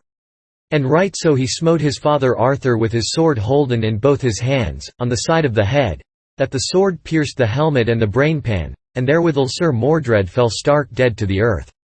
And the noble Arthur fell in a swoon to the earth, and there he swooned oft times. That is a good piece of war correspondence, Clarence. You are a first-rate newspaperman. Well, is the king all right? Did he get well? Poor soul, no. He is dead. I was utterly stunned. It had not seemed to me that any wound could be mortal to him. And the Queen, Clarence? She is a nun, in Almesbury. What changes! And in such a short while. It is inconceivable. What next, I wonder? I can tell you what next. Well, stake our lives and stand by them. What do you mean by that? The Church is master now. The interdict included you with Mordred. It is not to be removed while you remain alive. The clans are gathering. The Church has gathered all the knights that are left alive, and as soon as you are discovered we shall have business on our hands. Stuff. With our deadly scientific war material. With our hosts of trained. Save your breath. We haven't 60 faithful left. What are you saying? Our schools, our colleges, our vast workshops, our… When those knights come, those establishments will empty themselves and go over to the enemy. Did you think you had educated the superstition out of those people? I certainly did think it. Well, then, you may unthink it. They stood every strain easily until the interdict. Since then, they merely put on a bold outside, at heart they are quaking. Make up your mind to it. When the armies come, the mask will fall. It's hard news. We are lost. They will turn our own science against us. No, they won't. Why? Because I and a handful of the faithful have blocked that game. I'll tell you what I've done, and what moved me to it. Smart as you are, the Church was smarter. It was the Church that sent you cruising through her servants, the doctors. Clarence. It is the truth. I know it. Every officer of your ship was the Church's pick. Ed servant, and so was every man of the crew. Oh, come. It is just as I tell you. I did not find out these things at once, but I found them out finally. Did you send me verbal information, by the commander of the ship, to the effect that upon his return to you, with supplies, you were going to leave Cadiz? Cadiz. I haven't been at Cadiz at all. Going to leave Cadiz and cruise in distant seas indefinitely, for the health of your family? Did you send me that word? Of course not. I would have written, wouldn't I? Naturally. I was troubled and suspicious. When the commander sailed again I managed to ship a spy with him. I have never heard of vessel or spy since. I gave myself 2 weeks to hear from you in. Then I resolved to send a ship to Cadiz. There was a reason why I didn't. What was that? Our navy had suddenly and mysteriously disappeared. Also, as suddenly and as mysteriously, the railway and telegraph and telephone service ceased. The men all deserted. Poles were cut down. The Church laid a ban upon the electric light. I had to be up and doing, and straight off. Your life was safe. Nobody in these kingdoms but Merlin would venture to touch such a magician as you without 10,000 men at his back. I had nothing to think of but how to put preparations in the best trim against your coming. I felt safe myself. Nobody would be anxious to touch a pet of yours. So this is what I did. From our various works, I selected all the men, boys I mean, whose faithfulness under whatsoever pressure I could swear to, and I called them together secretly and gave them their instructions. There are 52 of them, none younger than 14, and none above 17 years old. Why did you select boys? Because all the others were born in an atmosphere of superstition and reared in it. It is in their blood and bones. We imagined. We had educated it out of them. They thought so, too. The interdict woke them up like a thunderclap. It revealed them to themselves, and it revealed them to me, too. With boys it was different. Such as have been under our training from 7 to 10 years have had no acquaintance with the Church's terrors, and it was among these that I found my 52. As a next move, I paid a private visit to that old cave of Merlin's, not the small one, the big one. Yes, the one where we secretly established our first great electric plant when I was projecting a miracle. Just so. And as that miracle hadn't become necessary then, I thought it might be a good idea to utilize the plant now. I've provisioned the cave for a siege. A good idea, a first-rate idea. I think so. I placed 4 of my boys there as a guard, inside, and out of sight. Nobody was to be hurt, while outside. But any attempt to enter, well, we said just let anybody try it.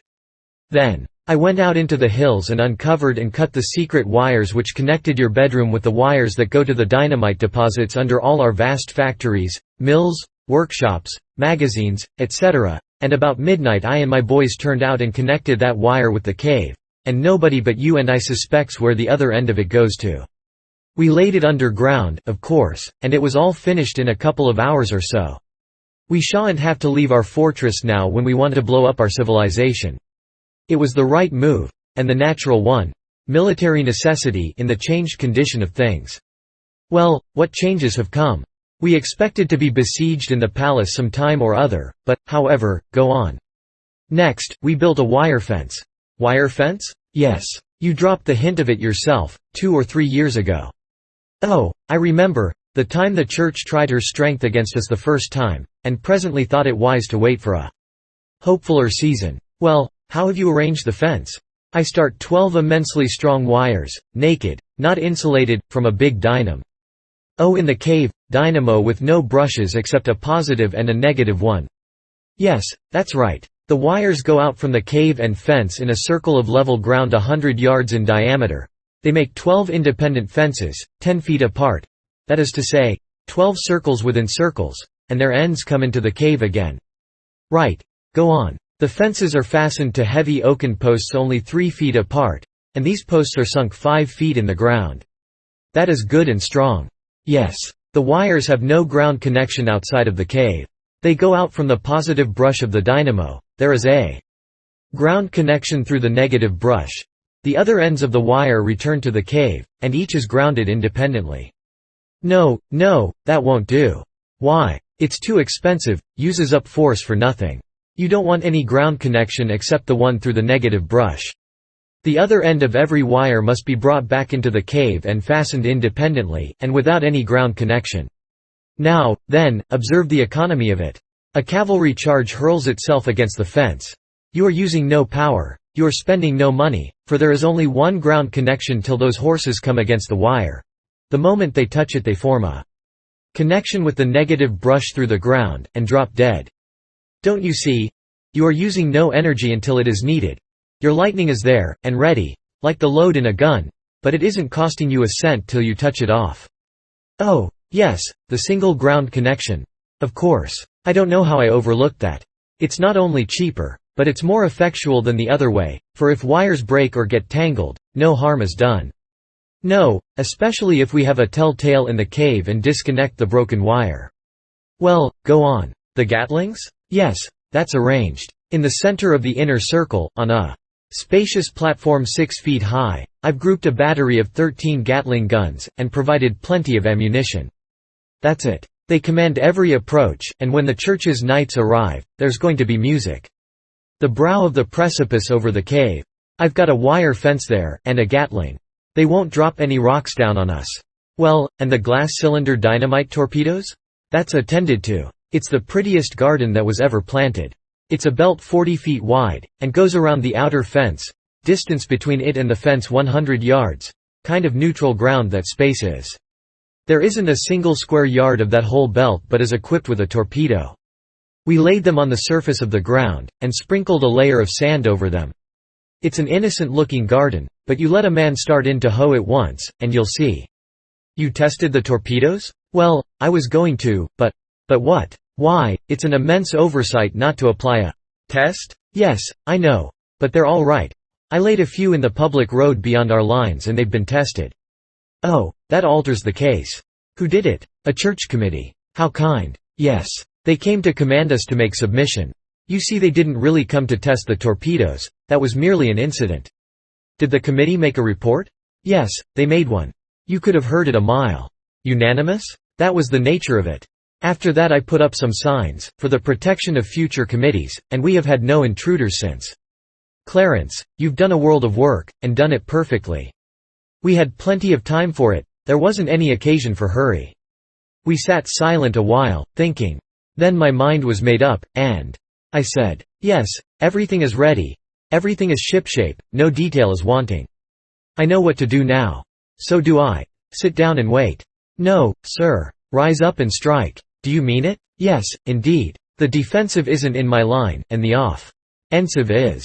That is, when I hold a fair hand, 2/3 as good a hand as the enemy." "Oh, yes, we'll rise up and strike. That's our game." 100 to 1 you are right. When does the performance begin?" "Now. We'll proclaim the Republic." "Well, that will precipitate things, sure enough. It will make them buzz, I tell you. England will be a hornet's nest before noon tomorrow, if the Church's hand hasn't lost its cunning, and we know it hasn't. Now you write and I'll dictate thus. Proclamation. Be it known unto all.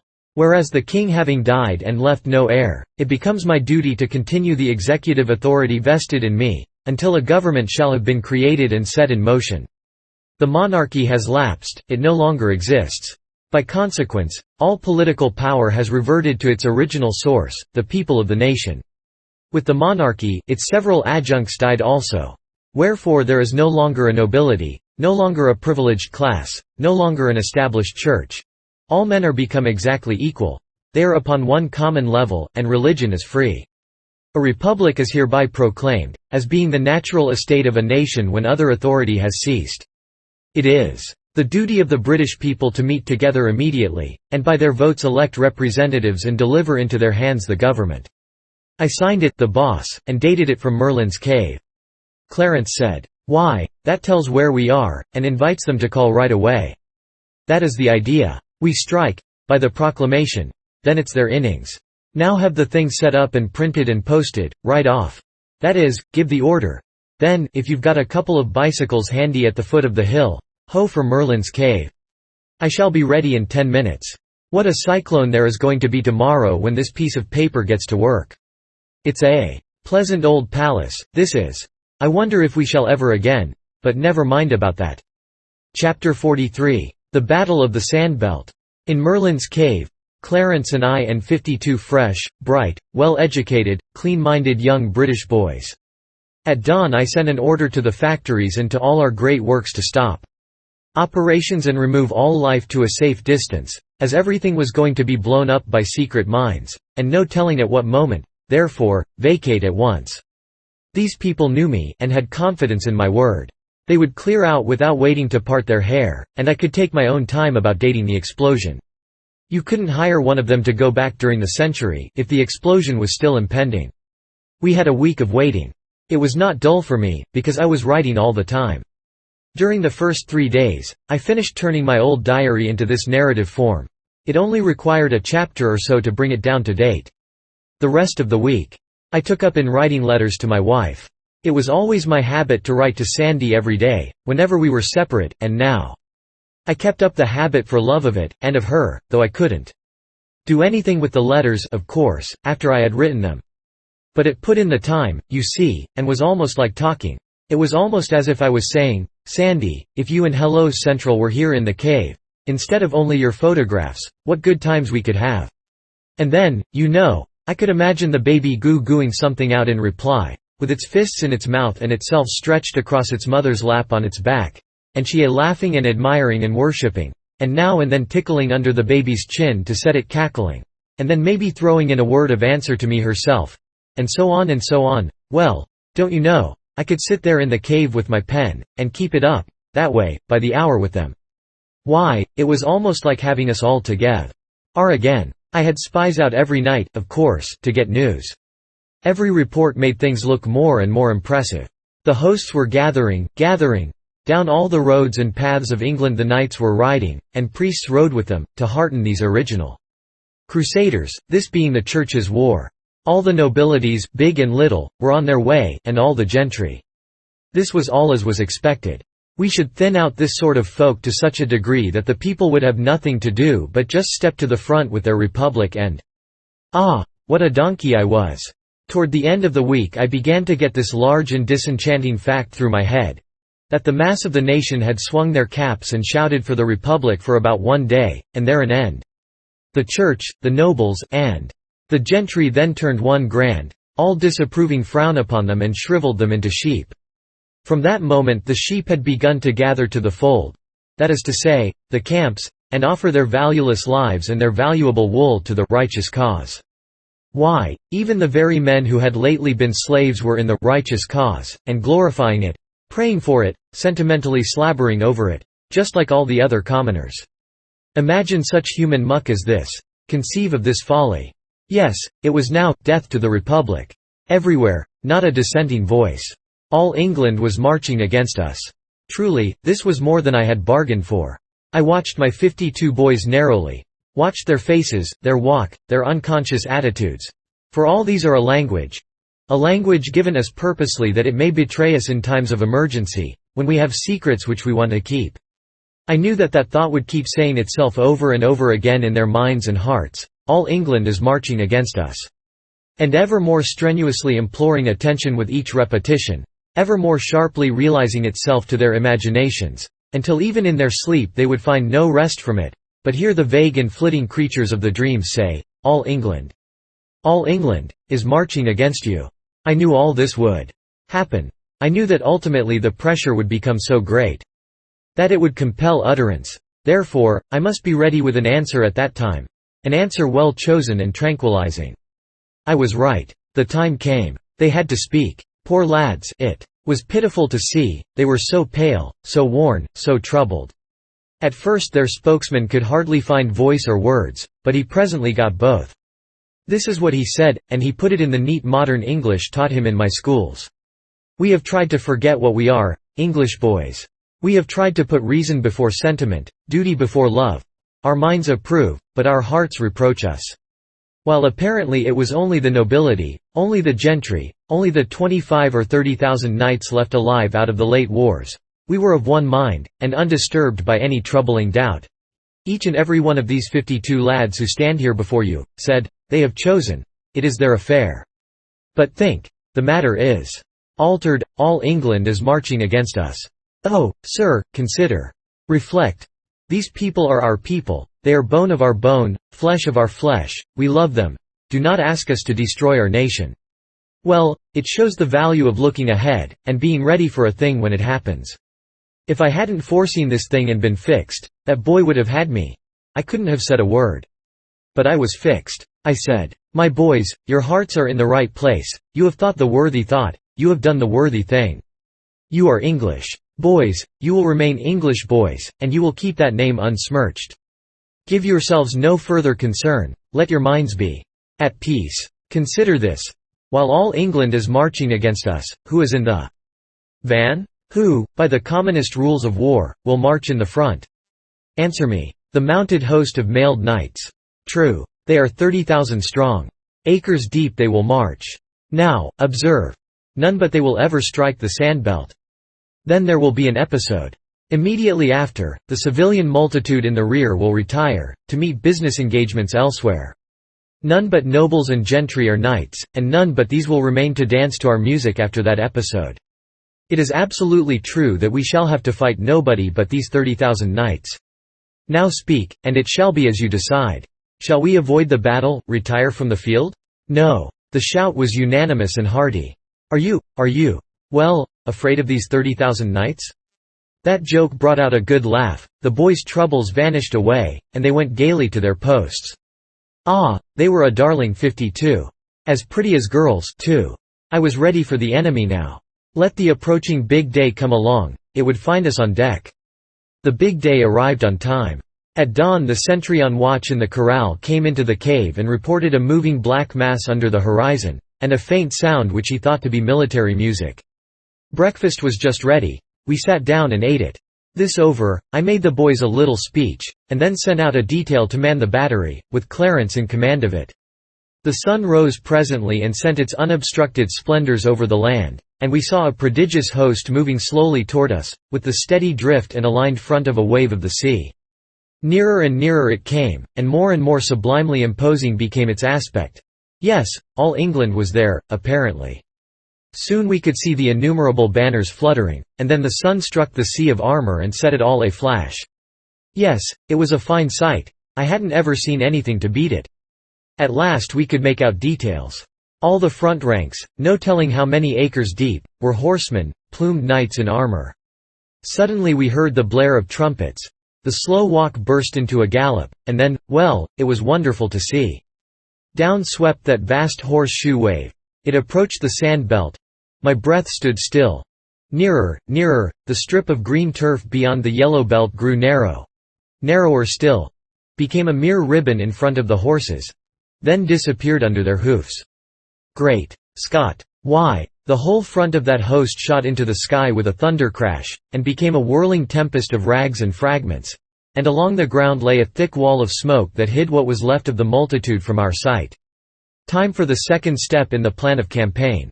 I touched a button, and shook the bones of England loose from her spine. In that explosion all our noble civilization factories went up in the air and disappeared from the earth. It was a pity, but it was necessary. We could not afford to let the enemy turn our own weapons against us. Now ensued one of the dullest quarter hours I had ever endured. We waited in a silent solitude enclosed by our circles of wire, and by a circle of heavy smoke outside of these. We couldn't see over the wall of smoke, and we couldn't see through it. But at last it began to shred away lazily, and by the end of another quarter hour the land was clear and our curiosity was enabled to satisfy itself. No living creature was in sight. We now perceived that additions had been made to our defenses. The dynamite had dug a ditch more than 100 feet wide, all around us, and cast up an embankment some 25 feet high on both borders of it. As to destruction of life, it was amazing. Moreover, it was beyond estimate. Of course, we could not count the dead, because they did not exist as individuals, but merely as homogeneous protoplasm, with alloys of iron and buttons. No life was in sight, but necessarily there must have been some woe. Wounded in the rear ranks, who were carried off the field under cover of the wall of smoke. There would be sickness among the others. There always is, after an episode like that. But there would be no reinforcements. This was the last stand of the chivalry of England. It was all that was left of the order, after the recent annihilating wars. So I felt quite safe in believing that the utmost force that could for the future be brought against us would be but small, that is, of knights. I therefore issued a congratulatory proclamation to my army in these words: "Soldiers, champions of human liberty and equality, your general congratulates you. In the pride of his strength and the vanity of his renown, an arrogant enemy came against you. You were ready. The conflict was brief, on your side, glorious. This mighty victory, having been achieved utterly without loss, stands without example in history. So long as the planets shall continue to move in their orbits, the Battle of the Sand Belt will not perish out of the memories of men." The boss. I read it well, and the applause I got was very gratifying to me. I then wound up with these remarks. The war with the English nation, as a nation, is at an end. The nation has retired from the field and the war. Before it can be persuaded to return, war will have ceased. This campaign is the only one that is going to be fought. It will be brief, the briefest in history. Also the most destructive to life, considered from the standpoint of proportion of casualties to numbers engaged. We are done with the nation. Henceforth we deal only with the knights. English knights can be killed, but they cannot be conquered. We know what is before us. While one of these men remains alive, our task is not finished, the war is not ended. We will kill them all." Loud and long continued applause. I picketed the great embankments thrown up around our lines by the dynamite explosion. Merely a lookout of a couple of boys to announce the enemy when he should appear again. Next, I sent an engineer and 40 men to a point just beyond our lines on the south, to turn a mountain brook that was there, and bring it within our lines and under our command, arranging it in such a way that I could make instant use of it in an emergency. The 40 men were divided into 2 shifts of 20 each, and were to relieve each other every 2 hours. In 10 hours the work was accomplished. It was nightfall now, and I withdrew my pickets.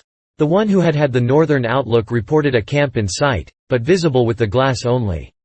He also reported that a few knights had been feeling their way toward us, and had driven some cattle across our lines, but that the knights themselves had not come very near. That was what I had been expecting. They were feeling us, you see. They wanted to know if we were going to play that red terror on them again. They would grow bolder in the night, perhaps. I believed I knew what project they would attempt, because it was plainly the thing I would attempt myself if I were in their places and as ignorant as they were. I mentioned it to Clarence. "I think you are right," said he. "It is the obvious thing for them to try." "Well, then," I said, "if they do it they are doomed." "Certainly. They won't have the slightest show in the world." "Of course they won't. It's dreadful, Clarence. It seems an awful pity. The thing disturbed me so that I couldn't get any peace of mind for thinking of it and worrying over it. So, at last, to quiet my conscience, I framed this message to the knights. To the Honourable the Commander of the Insurgent Chivalry of England. You fight in vain. We know your strength, if one may call it by that name. We know that at the utmost you cannot bring against us above 25,000 knights. Therefore, you have no chance, none whatever. Reflect. We are well equipped, well fortified, we number 54. 54 what? Men? No, minds, the capablest in the world. A force against which mere animal might may no more hope to prevail than may the idle waves of the sea hope to prevail against the granite barriers of England. Be advised. We offer you your lives. For the sake of your families, do not reject the gift. We offer you this chance, and it is the last. Throw down your arms. Surrender unconditionally to the Republic, and all will be forgiven. Signed, the Boss. I read it to Clarence, and said I proposed to send it by a flag of truce. He laughed the sarcastic laugh he was born with, and said, "Somehow it seems impossible for you to ever fully realize what these nobilities are. Now let us save a little time and trouble. Consider me the commander of the knights yonder. Now, then, you are the flag of truce. Approach and deliver me your message, and I will give you your answer." I humored the idea. I came forward under an imaginary guard of the enemy's soldiers, produced my paper, and read it through. For answer, Clarence struck the paper out of my hand, pursed up a scornful lip and said with lofty disdain, "Dismember me this animal, and return him in a basket to the base-born knave who sent him. Other answer have I none." How empty is theory in presence of fact! And this was just fact, and nothing else. It was the thing that would have happened, there was no getting around that. I tore up the paper and granted my mistimed sentimentalities a permanent rest. Then, to business. I tested the electric signals from the Gatling platform to the cave, and made sure that they were all right. I tested and retested those which commanded the fences. These were signals whereby I could break and renew the electric current in each fence independently of the others at will. I placed the brook connection under the guard and authority of 3 of my best boys, who would alternate in 2-hour watches all night and promptly obey my signal, if I should have occasion to give it. 3 revolver shots in quick succession. Sentry duty was discarded for the night, and the corral left empty of life. I ordered that quiet be maintained in the cave, and the electric lights turned down to a glimmer. As soon as it was good and dark, I shut off the current from all the fences, and then groped my way out to the embankment bordering our side of the great dynamite ditch. I crept to the top of it and lay there on the slant of the muck to watch. But it was too dark to see anything. As for sounds, there were none. The stillness was deathlike. True, there were the usual night sounds of the country. The whir of night birds, the buzzing of insects, the barking of distant dogs, the mellow lowing of far-off kine. But these didn't seem to break the stillness, they only intensified it, and added a gruesome melancholy to it into the bargain. I presently gave up looking, the night shut down so black, but I kept my ears strained to catch the least suspicious sound, for I judged I had only to wait, and I shouldn't be disappointed. However, I had to wait a long time. At last I caught what you may call indistinct glimpses of sound, dulled metallic sound. I pricked up my ears, then, and held my breath, for this was the sort of thing I had been waiting for. This sound thickened, and approached, from toward the north. Presently, I heard it at my own level. The ridge top of the opposite embankment, 100 feet or more away. Then I seemed to see a row of black dots appear along that ridge. Human heads? I couldn't tell. It mightn't be anything at all. You can't depend on your eyes when your imagination is out of focus. However, the question was soon settled. I heard that metallic noise descending into the great ditch. It augmented fast, it spread all along, and it unmistakably furnished me this fact. An armed host was taking up its quarters in the D.H. Yes, these people were arranging a little surprise party for us. We could expect entertainment about dawn, possibly earlier. I groped my way back to the corral now. I had seen enough. I went to the platform and signaled to turn the current onto the 2 inner fences. Then I went into the cave, and found everything satisfactory there, nobody awake but the working watch. I woke Clarence and told him the great ditch was filling up with men, and that I believed all the knights were coming for us in a body. It was my notion that as soon as dawn approached we could expect the ditch's ambuscaded thousands to swarm up over the embankment and make an assault, and be followed immediately by the rest of their army. Clarence said, "They will be wanting to send a scout or 2 in the dark to make preliminary observations. Why not take the lightning off the outer fences, and give them a chance?" "I've already done it, Clarence. Did you ever know me to be inhospitable?" "No, you are a good heart. I want to go and be a reception committee? I will go, too." We crossed the corral and lay down together between the 2 inside fences. Even the dim light of the cave had disordered our eyesight somewhat, but the focus straightway began to regulate itself and soon it was adjusted for present circumstances. We had had to feel our way before, but we could make out to see the fence posts now. We started a whispered conversation, but suddenly Clarence broke off and said, "What is that?" "What is what?" "That thing yonder." "What thing? Where?" "There beyond you a little piece. Dark something. A dull shape of some kind, against the second fence." I gazed and he gazed. I said, "Could it be a man, Clarence?" "No, I think not.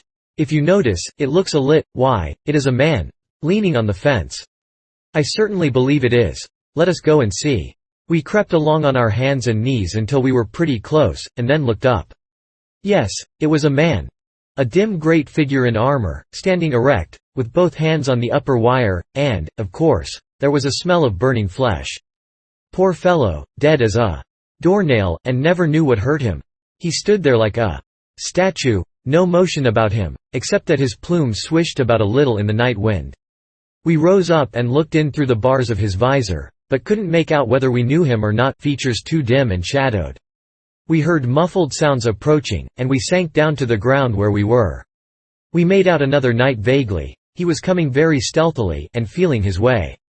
He was near enough now for us to see him put out a hand, find an upper wire, then bend and step under it and over the lower one. Now he arrived at the first knight, and started slightly when he discovered him.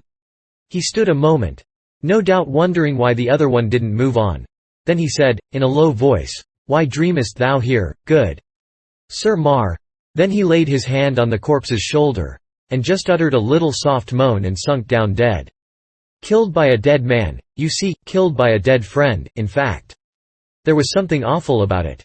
These early birds came scattering along after each other, about one every 5 minutes in our vicinity, during half an hour. They brought no armor of offense but their swords. As a rule, they carried the sword ready in the hand, and put it forward and found the wires with it. We would now and then see a blue spark when the knight that caused it was so far away as to be invisible to us. But we knew what had happened, all the same. Poor fellow, he had touched a charged wire with his sword and been electrocuted. We had brief intervals of grim stillness, interrupted with piteous regularity by the clash made by the falling of an ironclad. And this sort of thing was going on, right along, and was very creepy there in the dark and lonesomeness. We concluded to make a tour between the inner fences. We elected to walk upright, for convenience's sake.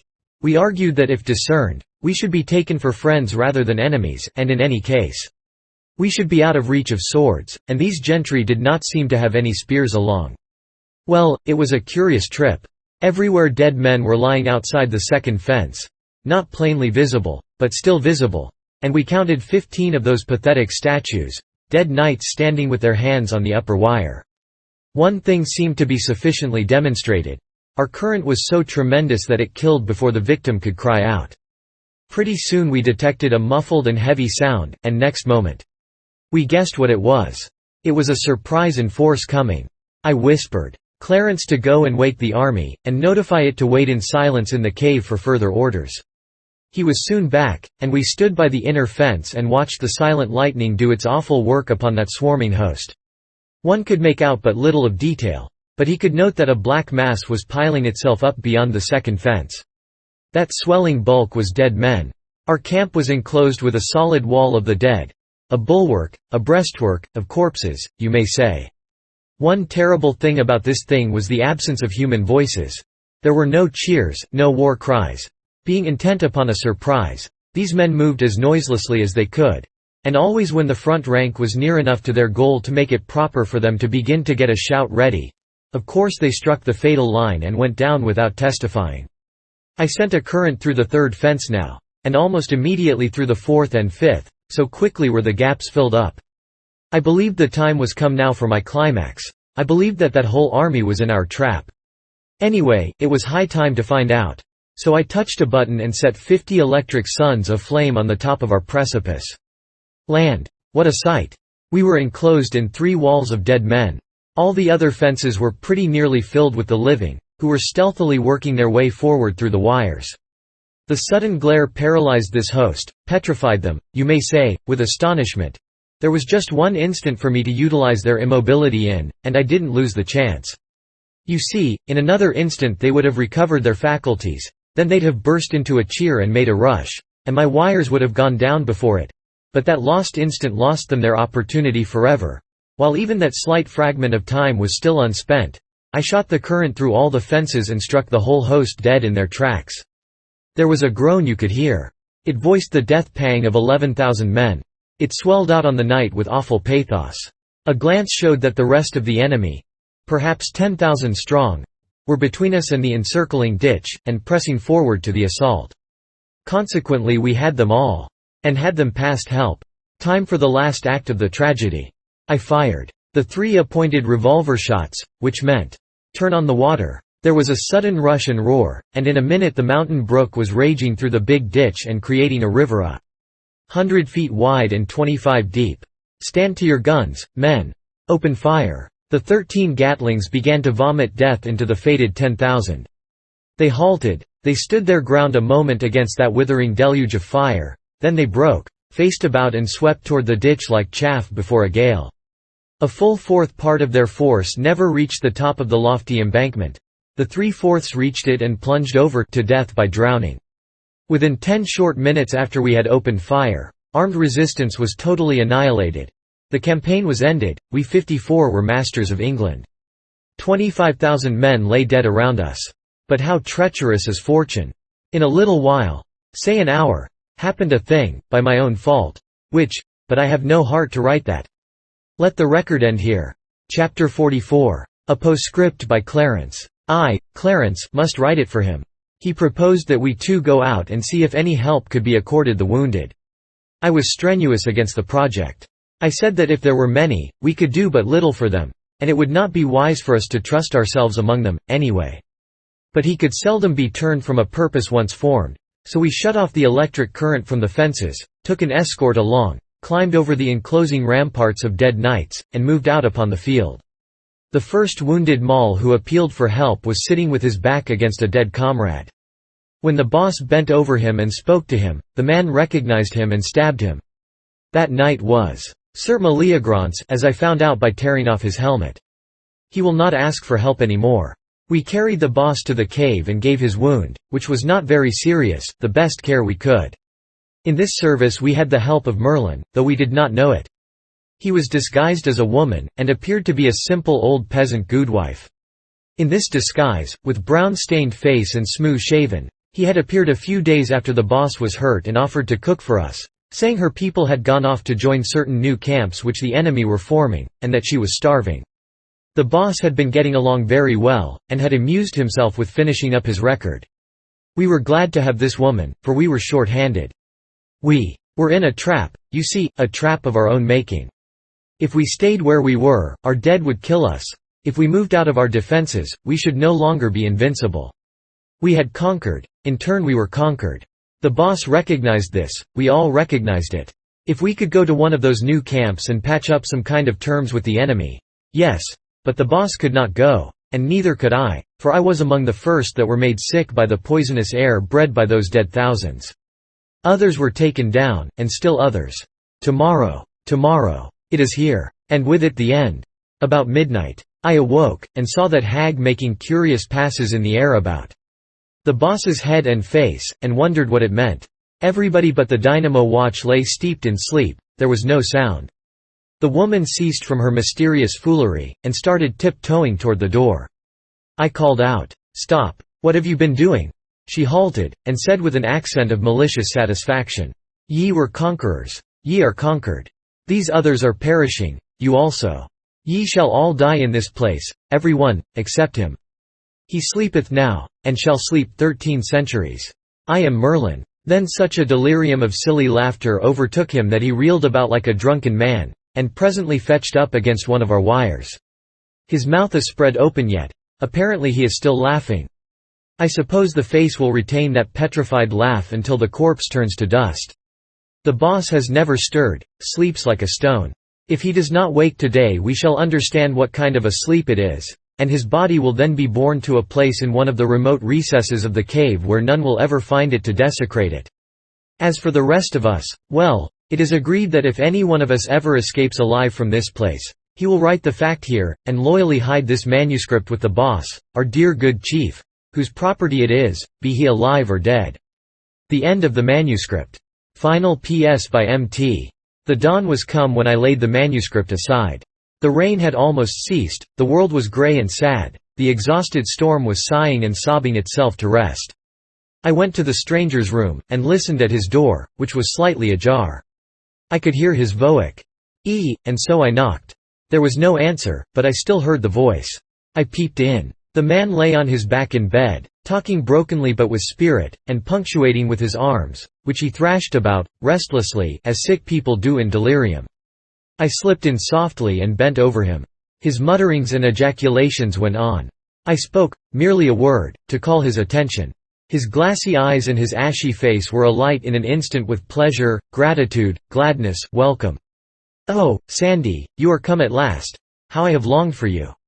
Sit by me. Do not leave me. Never leave me again, Sandy, never again. Where is your hand? Give it me, dear, let me hold it. There. Now all is well. All is peace, and I am happy again. We are happy again, isn't it so, Sandy? You are so dim, so vague, you are but a mist, a cloud, but you are here, and that is blessedness sufficient. And I have your hand. Don't take it away. It is for only a little while, I shall not require it long." Was that the child? Hello Central. She doesn't answer. Asleep, perhaps? Bring her when she wakes, and let me touch her hands, her face, her hair, and tell her good-bye. Sandy. Yes, you are there. I lost myself a moment, and I thought you were gone. Have I been sick long? It must be so, it seems months to me. And such dreams. Such strange and awful dreams, Sandy. Dreams that were as real as reality. Delirium, of course, but so real. Why, I thought the king was dead. I thought you were in Gaul and couldn't get home. I thought there was a revolution. In the fantastic frenzy of these dreams, I thought that Clarence and I and a handful of my cadets fought and exterminated the whole chivalry of England. But even that was not the strangest. I seemed to be a creature out of a remote unborn age, centuries hence, and even that was as real as the rest. Yes, I seemed to have flown back out of that age into this of ours, and then forward to it again, and was set down, a stranger and forlorn in that strange England, with an abyss of 13 centuries yawning between me and you. Between me and my home and my friends. Between me and all that is dear to me, all that could make life worth the living. It was awful, awfuler than you can ever imagine, Sandy. Ah, watch by me, Sandy. Stay by me every moment. Don't let me go out of my mind again. Death is nothing, let it come, but not with those dreams, not with the torture of those hideous dreams. I cannot endure that again. Sandy? He lay muttering incoherently some little time. Then for a time he lay silent, and apparently sinking away toward death. Presently his fingers began to pick busily at the coverlet, and by that sign I knew that his end was at hand. With the first suggestion of the death rattle in his throat he started up slightly, and seemed to listen. Then he said, "A bugle? It is the king. The drawbridge, there. Man the battlements. Turn out the—" He was getting up his last effect, but he never finished it.